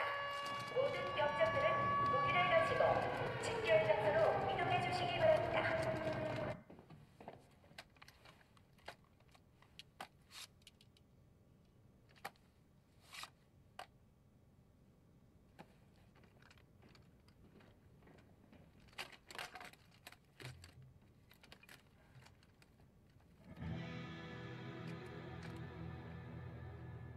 여러분,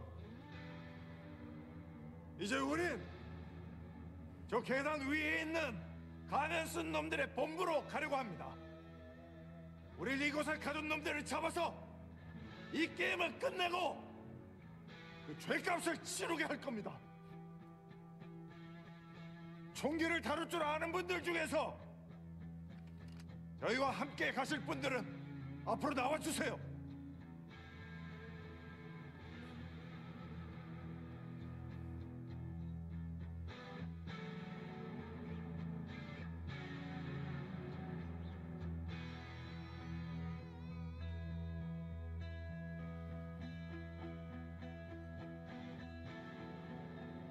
저기 Alafantine. 얘 겁나는 거 알아요. Welcome to my channel.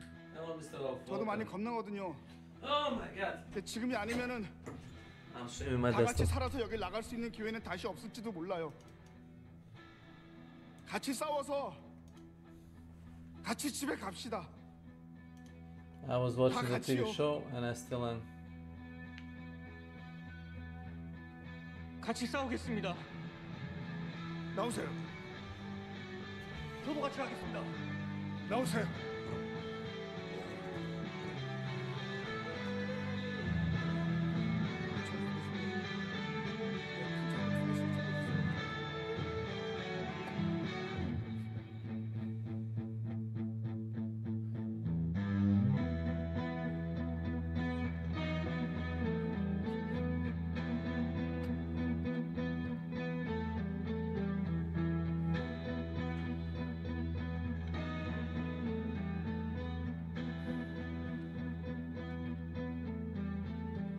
각자 종기랑 탄약 확인하세요.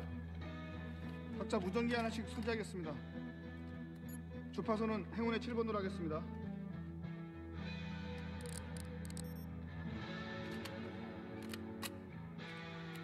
아까 고마웠습니다. 나가면 소주 한 잔 사세요.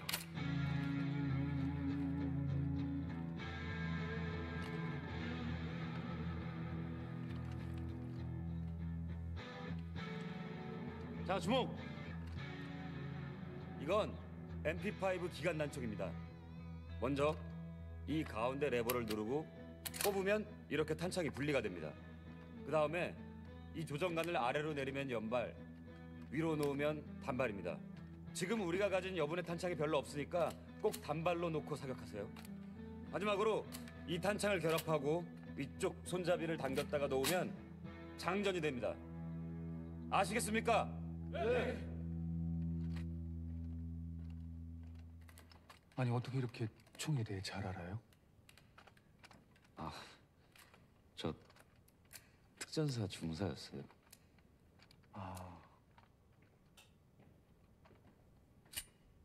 벗어.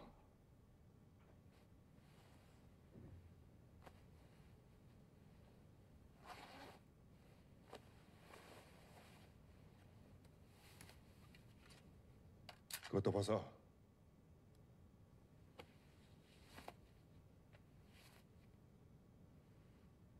아이고야. 엄마 아빠가 너 이러고 다니는 건 아시냐?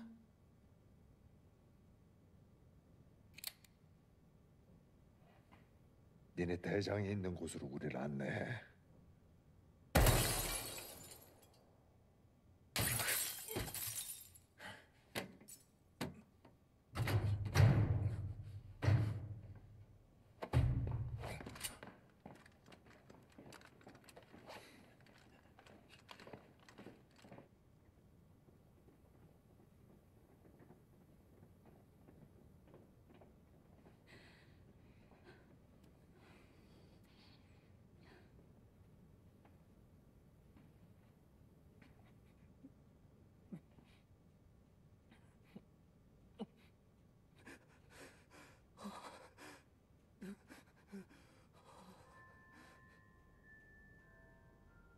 참가자 여러분, 지금은 잠자리에 들 시간입니다. 지금 즉시 숙소로 돌아가 주시기 바랍니다. 숙소로 돌아가지 않으면 탈락입니다. 다시 한번 말씀드립니다. 참가자 여러분, 지금은 이 잠자리에 목소리. 들 시간입니다. 집에 가도 꿈에 나올 것 같지 않냐? 지금 즉시 숙소로 돌아가 주시기 바랍니다. 숙소로 엎드려!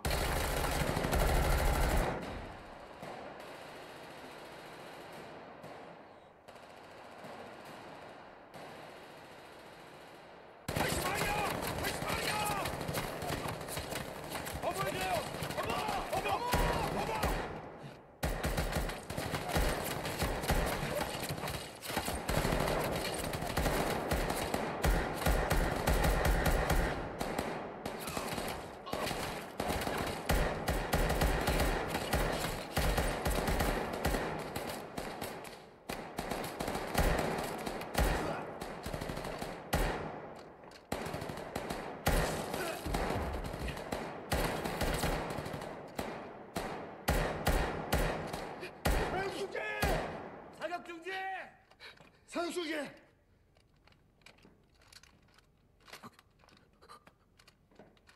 다들 이상 없습니까? 예, 괜찮습니다. 그럼 올라갑시다.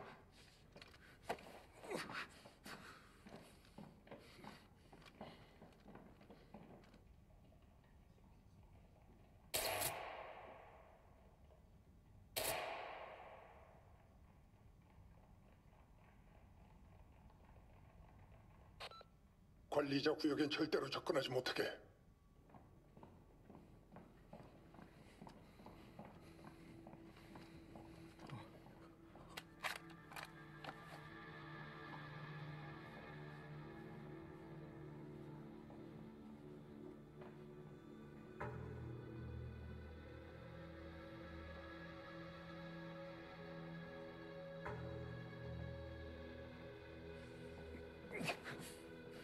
얼마나 더 가야 돼?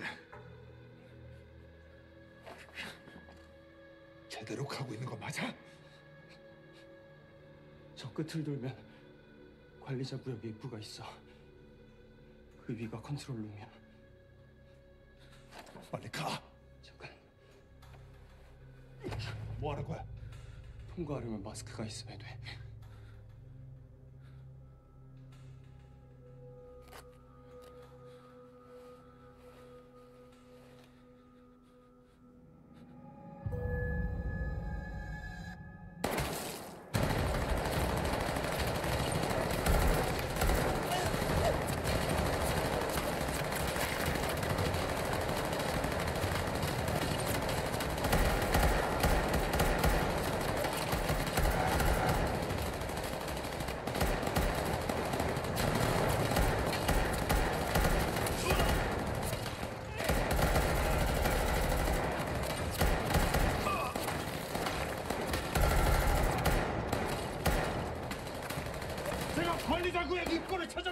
찾을 수 있겠어요? 저도 같이 갈까요? 정대를 같이 갈게요. 여기서 시간을 더 벌어주세요. 정대야, 가자.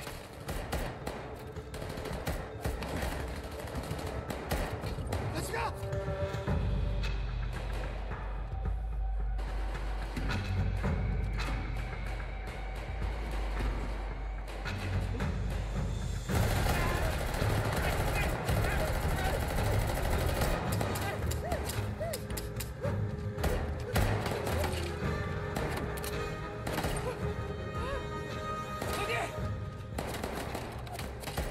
총알 아껴요. 그렇게 쏴대면 얼마 못 버텨요.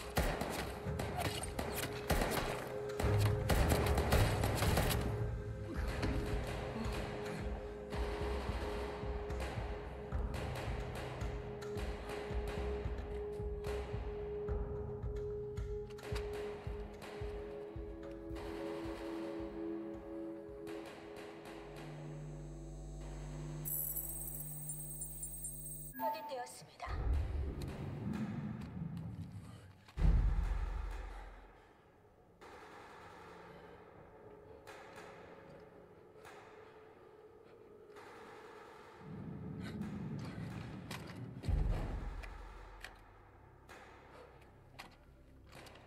너네 영희 씨랑 오면 되지 왜 날 걸 보냐? 그래도 네가 내 친구잖아. 이 새끼는 급할 때만 친구해. 관리자 구역으로 들어왔습니다. 좀 더 위로 올라가 보겠습니다.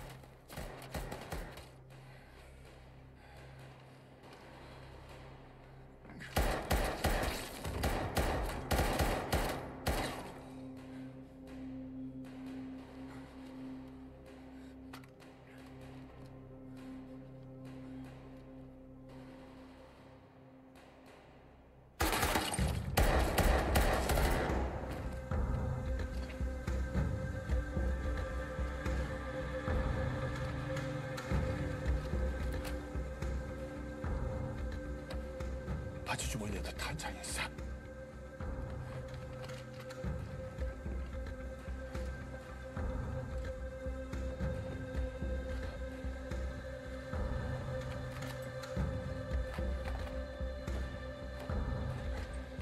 이제 어느 쪽으로 가지? 이놈들이 나타난 쪽으로.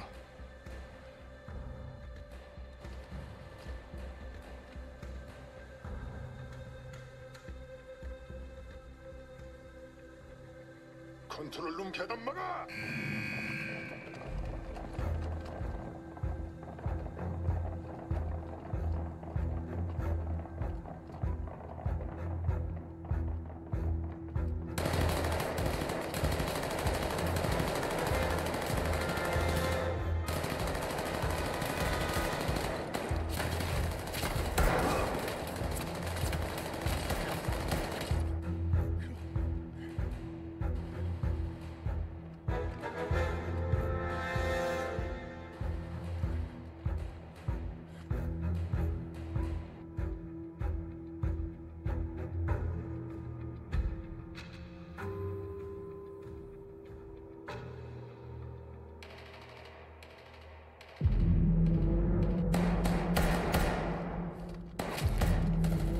여기서 이러고 있을 게 아니라 우리도 위로 올라갑시다.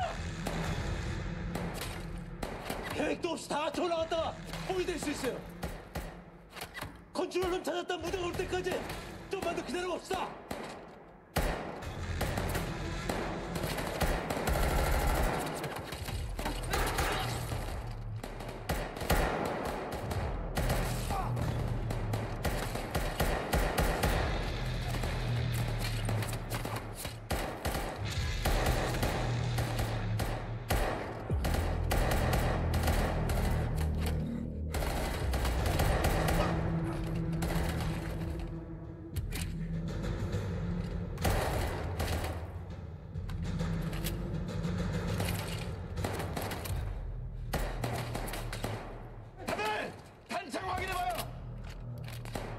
난 반쯤 남았어요. 난 반도 안 남았어. 나도요. 전 3분의 2요. 안 떨어져가요. 전 없어요. 나도 얼마 없어요.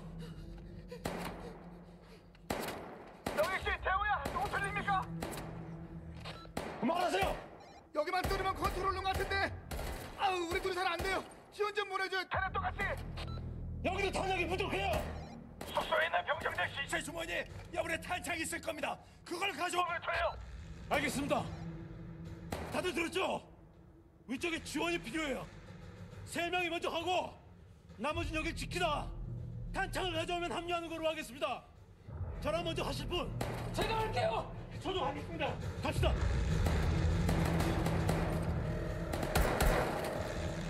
제가 숙소에서 탄창을 가져올게요.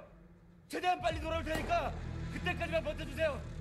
현주 씨, 제가 할게요.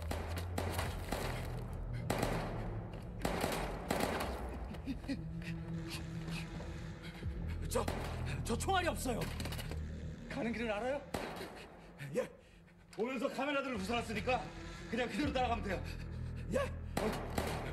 이거 가져가요. 가는 길에 가면들이 있을 수도 있어요. 감사합니다. 오면 줄 테니까 빨리 가요. 어머!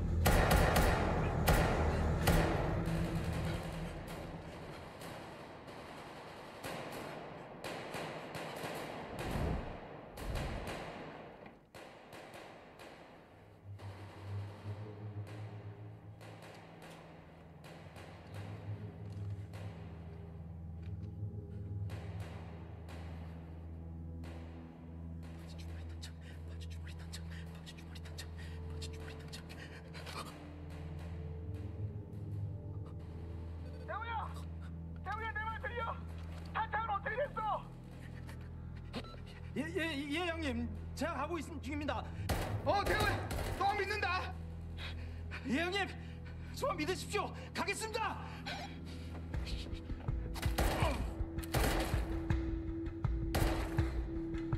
정부야, 어머 좀 해줘. 뭐 하려고? 탄창 가져오게. 아유, 너무 위험해. 탄약이 얼마 안 남았어. 저놈들은 눈치채면 밀고 내려올 거야. 대호가 올 때까지 버티려면 탄창이 필요해.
쟤 뭐야?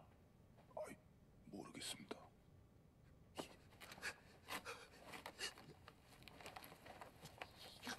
대호 씨, 어떻게 됐어요? 왜 혼자 돌아온 거예요? 탄창이요.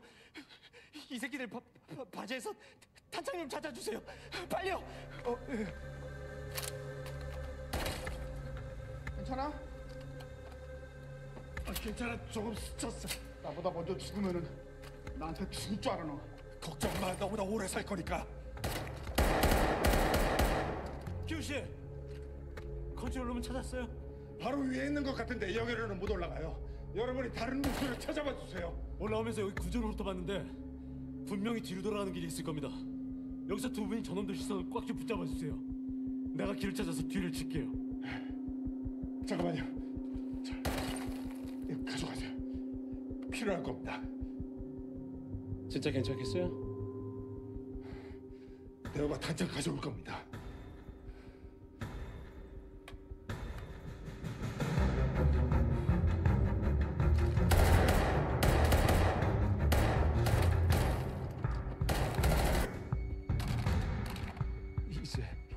친구야.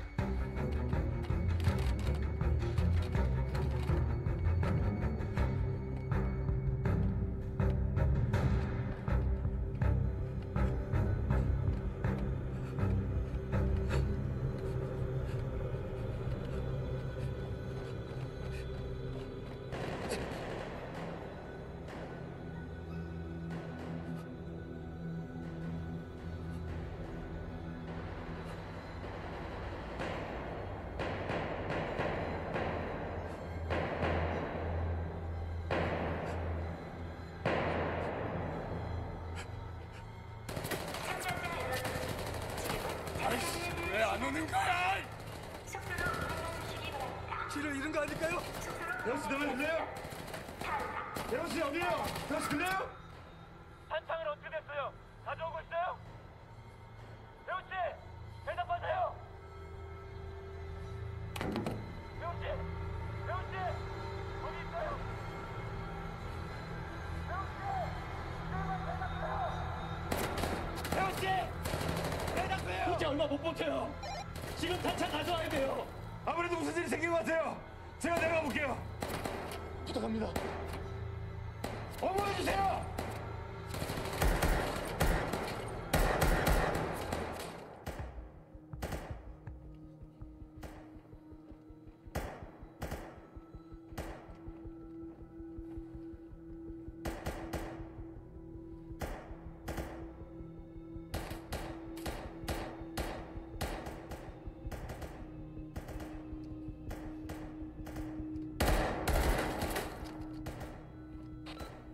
기훈 씨, 찾았어요. 그쪽에서 먼저 공격해서 주의를 끌어줘요. 그때 우리가 뒤에서 공격할게요. 네, 알겠습니다.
영희 씨 어떻게 된 겁니까?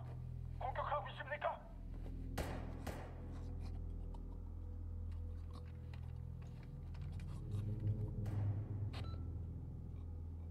기훈 씨 미안해요. 다 들렸어요. 우리도 당했어요. 영희 씨, 무슨 일이에요? 괜찮아요?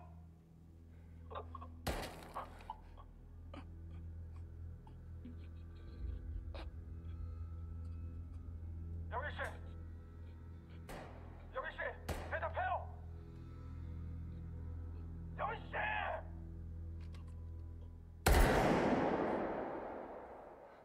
영희 씨! 영희 씨! 영희 씨!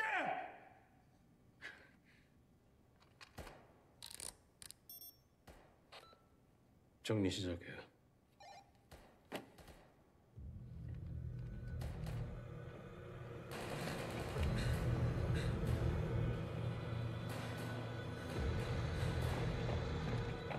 배우 씨!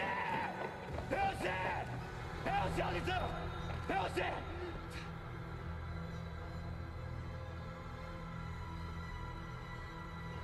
배우 씨! 대우 씨, 어떻게 된 거야? 미안해. 단장. 죄송합니다. 죄송합니다. 죄송합니다.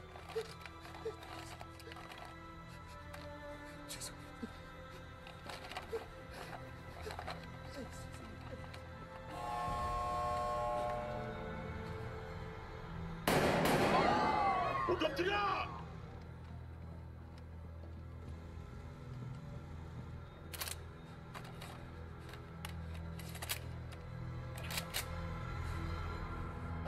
안돼요.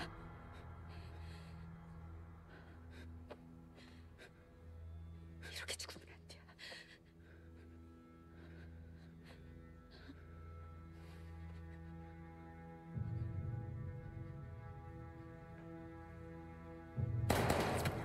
장면들이 이동합니다! 이쪽으로 오고 있어요!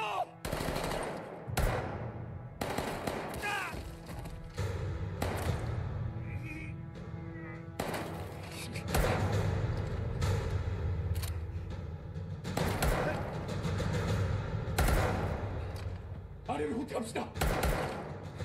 이쪽도 막혔어요.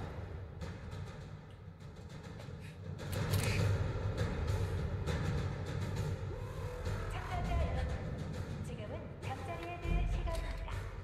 숙소로 돌아가 주시기 바랍니다. 숙소로 돌아가지 않으면 탈락. 안 돼요! 다시 한번 말씀드립니다. 참가자 여러분, 지금은 잠자리에 들 시간입니다. 숙소로 돌아가 주시기 바랍니다. 숙소로 돌아가지 않으면 항복합시다. 탈락. 어떻게든 살아야죠.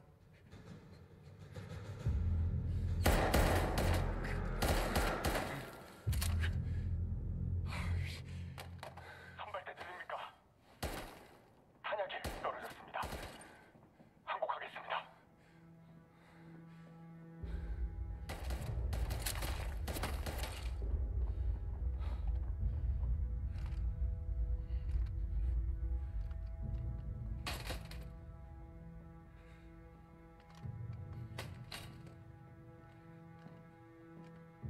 살려주세요.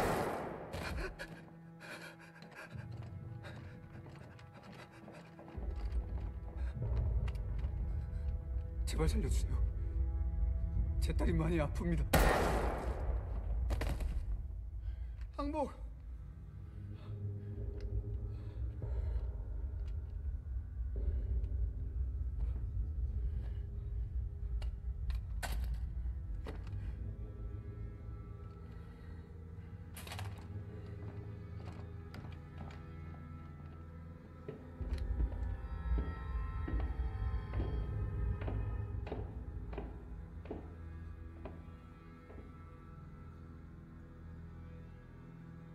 (456번)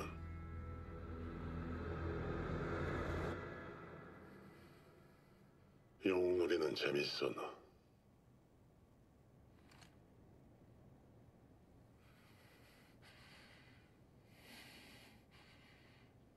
잘 봐. 네 영웅놀이의 결과가 어떤 건지.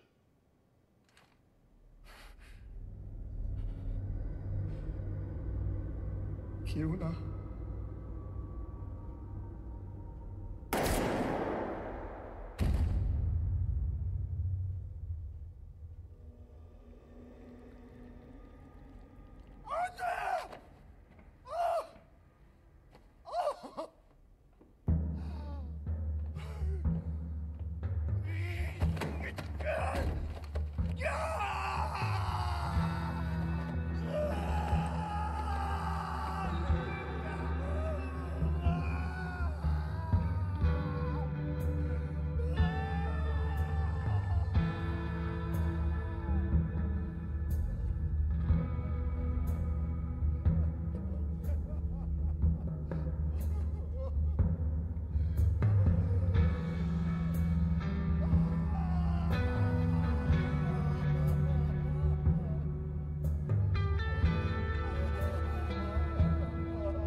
(390번) 탈락.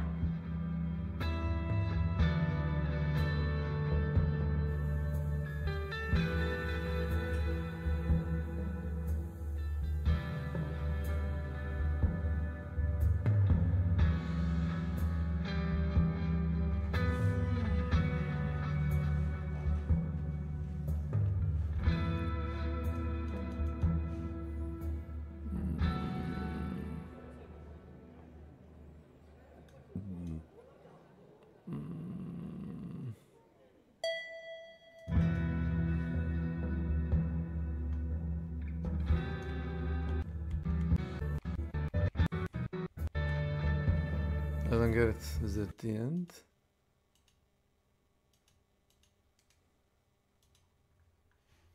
So.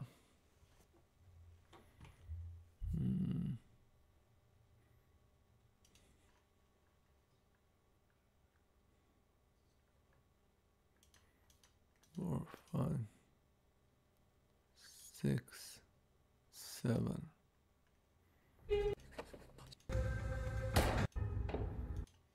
Yeah. 7. Is it really 7?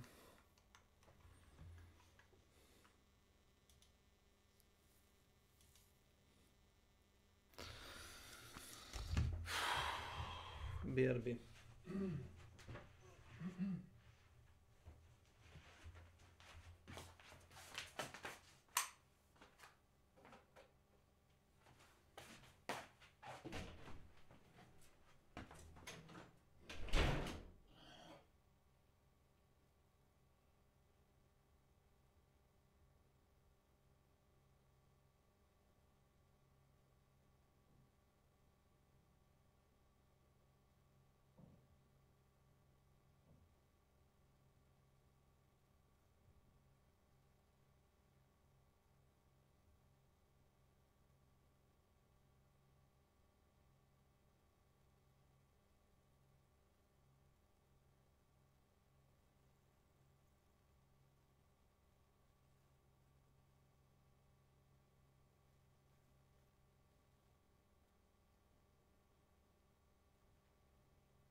Protocon. Welcome to my channel.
S.W.Frost. Welcome to my channel.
Okay.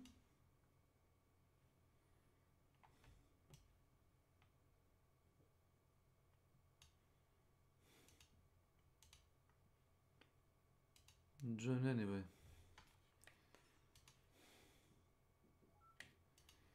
Da ste momci? Stigao Zdravko Čolić.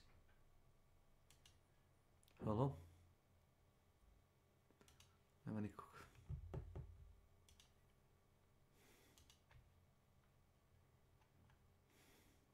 Hey, it's JK. 1, 2, 1, 2. Ajde, dobro. Ok.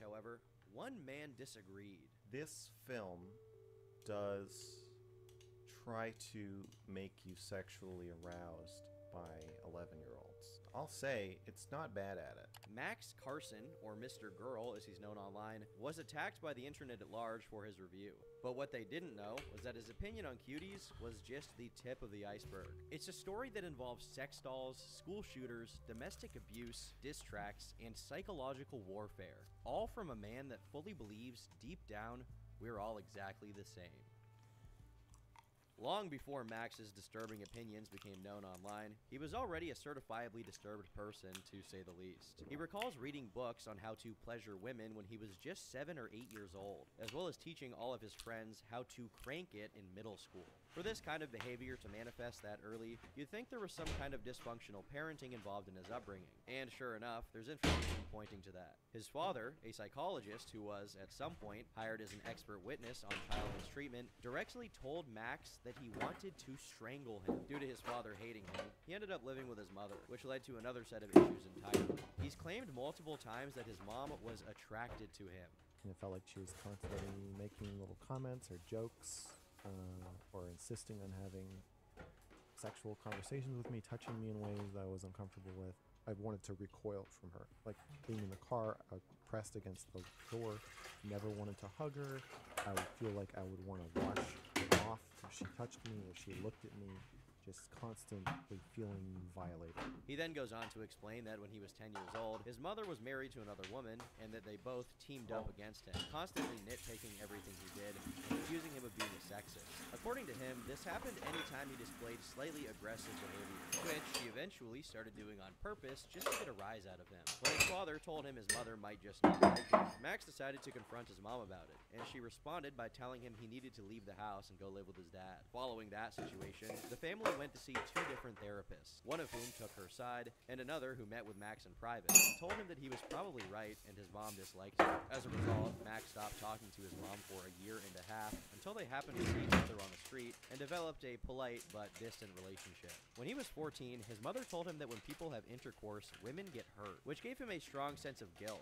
As a result, whenever he would spank the monkey while thinking about someone, he felt that he had to tell them afterwards to make it right. When he did it to people he couldn't talk to, like women in adult movies, he resorted to kissing the screen as a way to show affection toward them. This also made it so that he couldn't have a relationship for a very long time. Eventually, when Max was in college, he started having questions about himself. He suspected that his inability to have healthy relationships with women was a result of his unresolved trauma with his mother. So he decided to send her an email explaining how he felt about her since she kicked him out. She responded, saying that part of the reason she kicked him out was that she was attracted to him and afraid that she was going to act on it. When he told the rest of the family about what she'd said in an email, none of them believed it, and they all excused it as her misspeaking or simply trying to be provocative, which strongly contributed to him cutting ties with his entire family.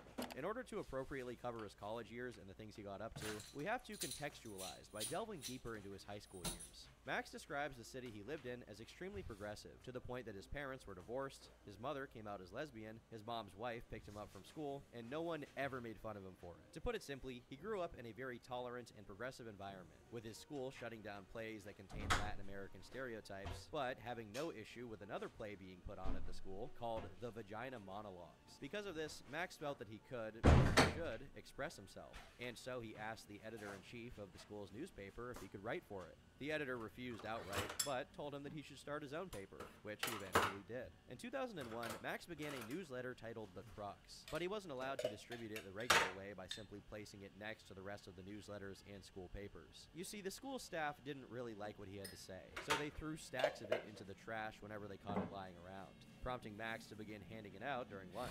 And even then, they continued trying to stem its distribution by whatever means they had. But this might lead you to wonder, what was so bad about his newsletter that the entire school was adamantly trying to stop other students from even reading it? Well, within the first 3 issues, the topics he covered were more mundane, with topics like fluorescent lights making him hate himself and everyone else, and his support of the normalization of adult films, which was par for the course for the school. But he also covered more inflammatory things, like his review of a Cambodian New Year celebration, where an Asian woman gave a speech denouncing the objectification of Asian women. In his newsletter, he wrote, "When I got to listen to the Asian woman's speech, I wish I were on a different planet. People seem to have this crazy idea that if you tell someone not to be racist, sexist, or whateverist, they'll see the light you've directed them to, and you'll have cleansed their souls. Secondly, was it necessary to wear such a short skirt? I don't want to listen to a speech about objectifying Asian women who don't want to be objectified by someone who has just objectified herself. Also, if I'm not mistaken, wasn't one of the stereotypes that was listed in the speech that Asian women like to have intercourse? Perhaps I misunderstood this my whole life, but don't most people like it? And if Asian women really don't like it, then how come there are so many Asians? However innocuous this ultimately is for a teenage guy to write, you can see how a school teacher could take issue with it. But this little blurb pales in comparison to the future issues. In the 4th installment, Max writes about how people who talk too much about how important it is to fight against prejudice and other issues are simply interested in themselves, saying, usually, these people will change the topic to something upsetting, and then they'll overflow with empathy for whomever you're talking about. You'll see that they're so sophisticated that the very mention of racism makes them want to cry for all the lynch victims they used to know. It's at times like this I wish that empathy were a liquid so that these people could choke on it. He closed this issue off with one question. If you could eliminate any race, what race would you eliminate? While this was enough to get him in hot water, it was issue 5 that earned him a week-long suspension due to sexual harassment and racism, according to the school. Now, as much as Max became a condemned person later on, he was actually kind of right in this instance, since what he actually wrote was a satire about his principal, Mr. Myers, an admitted child molester who was accused by 28 different people over the course of 50 years. According to Max, there was an outpouring of support from students and school staff to let Mr. Myers do his job. For context, he hadn't suffered any legal repercussions for his crimes due to the statute of limitations. He did eventually get arrested and convicted in 2023, not for molesting kids, but instead for insurance fraud and theft, although he was sentenced to 2 years of probation and is currently free. In his newsletter, Max wrote, "My response to Mr. Myers' controversial hobby of children, I'm going to break up with him, and had I known he was a child molester, I never would have gone out with him in the first place." He then went on to attack the people who supported him and those who were unwilling to press charges or contact social services over the allegations they received. For reasons beyond my understanding, he immediately segues into race relations, saying, "Black people have an unfair advantage over the other non-white races. They have a well-respected representative. The closest thing that Latin American people have to Martin Luther King Jr. is the Taco Bell Chihuahua." However funny that is as a statement, it was actually just a setup for him to go on another rant about the Cambodian New Year celebration, which he punctuated by saying that Cambodian elementary schools sell hand grenades for $1.50, and by complaining that his school's attempts to teach about diversity were useless. Max said the superintendent told him that his paper was an act of sexual harassment against the principal, again, the confessed predator, and then referred him to the dean of students, a very light-skinned black woman who proceeded to tell Max he couldn't know anything about racism because he was white. Additionally, Max's father was informed by the guidance counselor that some Puerto Rican students were planning to kill him when he was going home, and even after the issue was clarified and Max was exonerated of being racist, he became so scared and paranoid that he refused to use public urinals for fear of an attack. This was permanent, by the way. He claims he's still unable to use urinals to this day.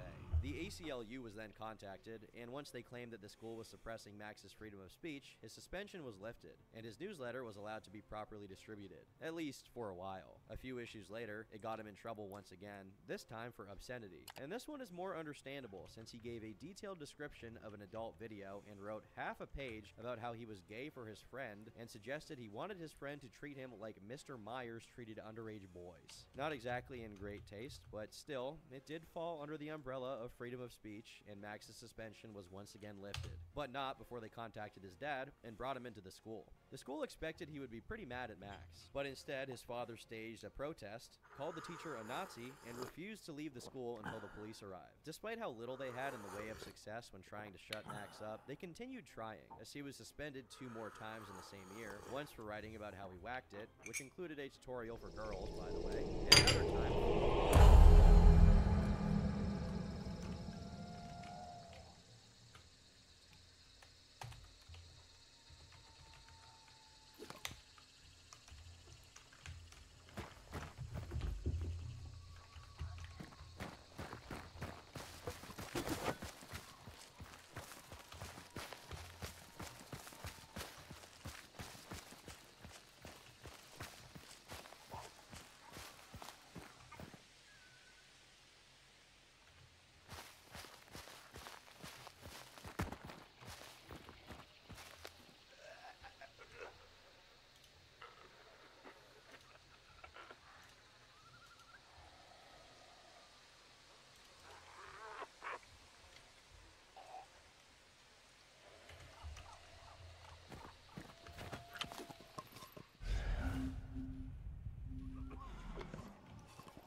F you mom at the end of the issue. Like the other ones, these suspensions were also lifted, and he continued to write new issues of the Crux until he graduated, now more invested than ever in his writings.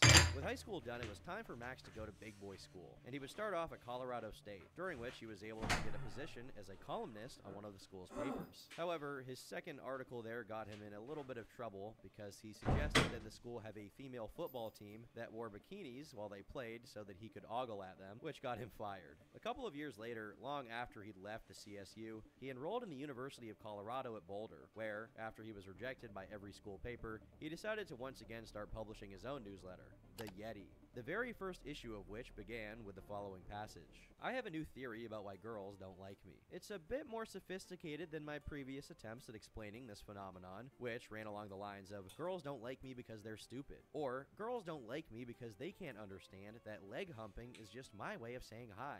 While these remain valid points to consider, I think my new theory really hits the nail on the head.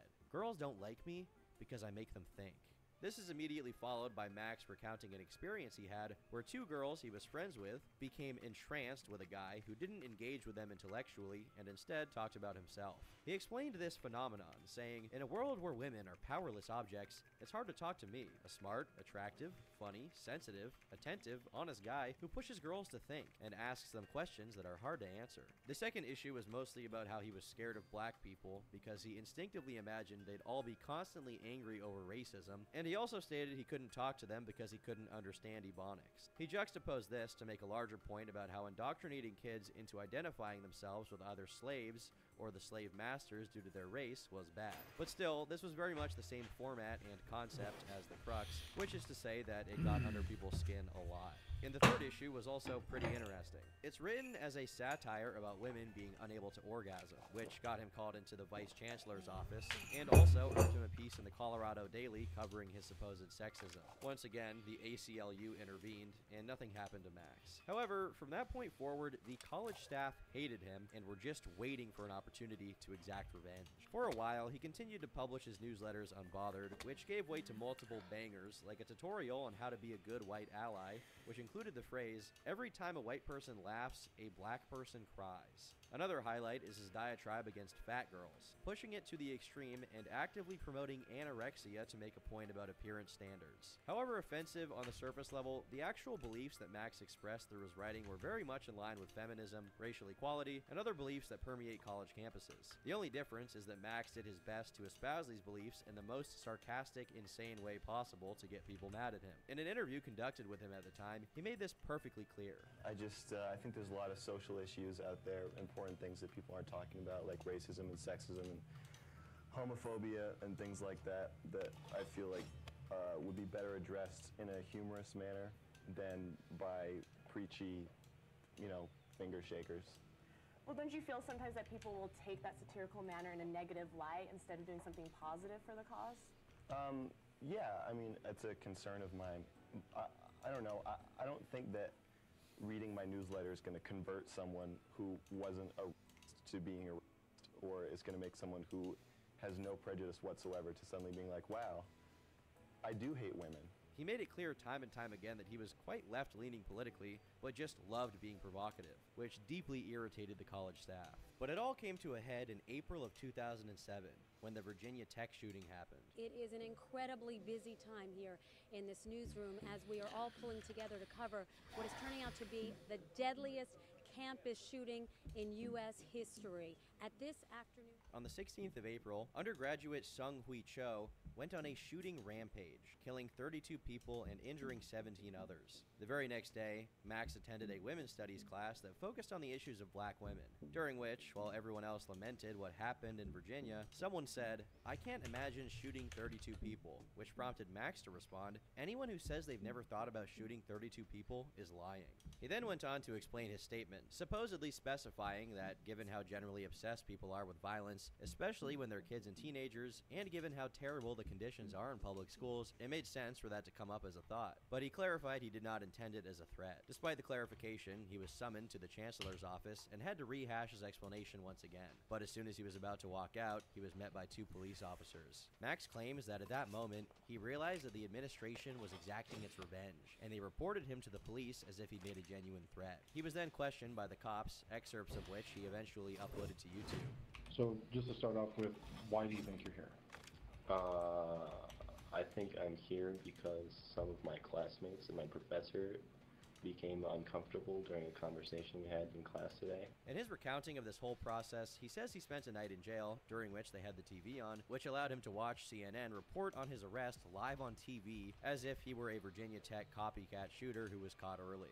It's pretty easy to find news reports about Max from this time, some of them focusing exclusively on his unfortunate quote and painting him as a potential shooter, others including information about his newsletter and the crazy things he wrote in his issues. Later on, he found that, unlike what the news reports said, it wasn't his teachers or students who felt threatened by him that called the cops. It was the head of the Women's Studies department, who, upon hearing of his arrest, cheered, saying, "We got his ass." As soon as his case hit the news, 4 ACLU-affiliated lawyers jumped on the opportunity to represent him for free due to how much attention the situation got from national news, which is not surprising considering how soon it was after Virginia Tech. His dad bailed him out, Max refused to plead guilty, and ultimately, he was offered deferred prosecution, meaning the charges against him would get dropped if he simply committed no other crimes for a year, which he gladly agreed to. While Max claims that all of this was done with the intent of permanently stifling his ambitions with expressing his unorthodox perspective, it did quite the opposite. Now, the faculty advisor for another school paper became a fan of his work and offered him the position of opinion editor, which he happily accepted,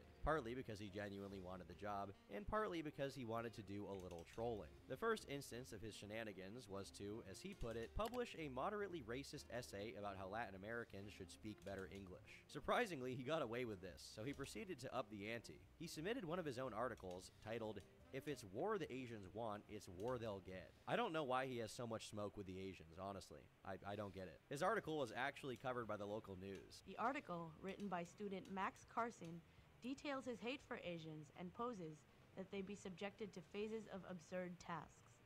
For example, Phase 1 suggested catching Asians with large butterfly nets and dragging them into apartments for further phases, which include forced binge drinking, useless games, and house redecorating. This article essentially parodied the concept of immigrants integrating into another culture, but regardless, it instantly became the most read article in the paper of all time, and all of his social media platforms and email accounts were flooded with death threats from people who thought he was serious about wanting war with Asian people. The paper was shut down, and the Asian students held a protest against anti-Asian prejudice, which Max actually attended, and he took a picture with them, much to their surprise. Another writing project from this period is a blog titled Shame Lane, which is no longer accessible. However, we know from articles written about it that it mostly focused on topics around intercourse, as well as more candid diary entry-like windows into Max's personal life at the time. He recounts temporarily working as a barista, but having to quit because he stared at women too much. Then he got a job at a YMCA in San Francisco and found himself a girlfriend, although they broke up shortly after they moved in together. And the breakup was so bad that the police were called on them by the neighbors, although he doesn't specify here what exactly he meant by so bad. However, he has made a video talking about an instance where the police came during one of his breakups, which I assume is this one, unless it's happened multiple times, which is even worse. I grabbed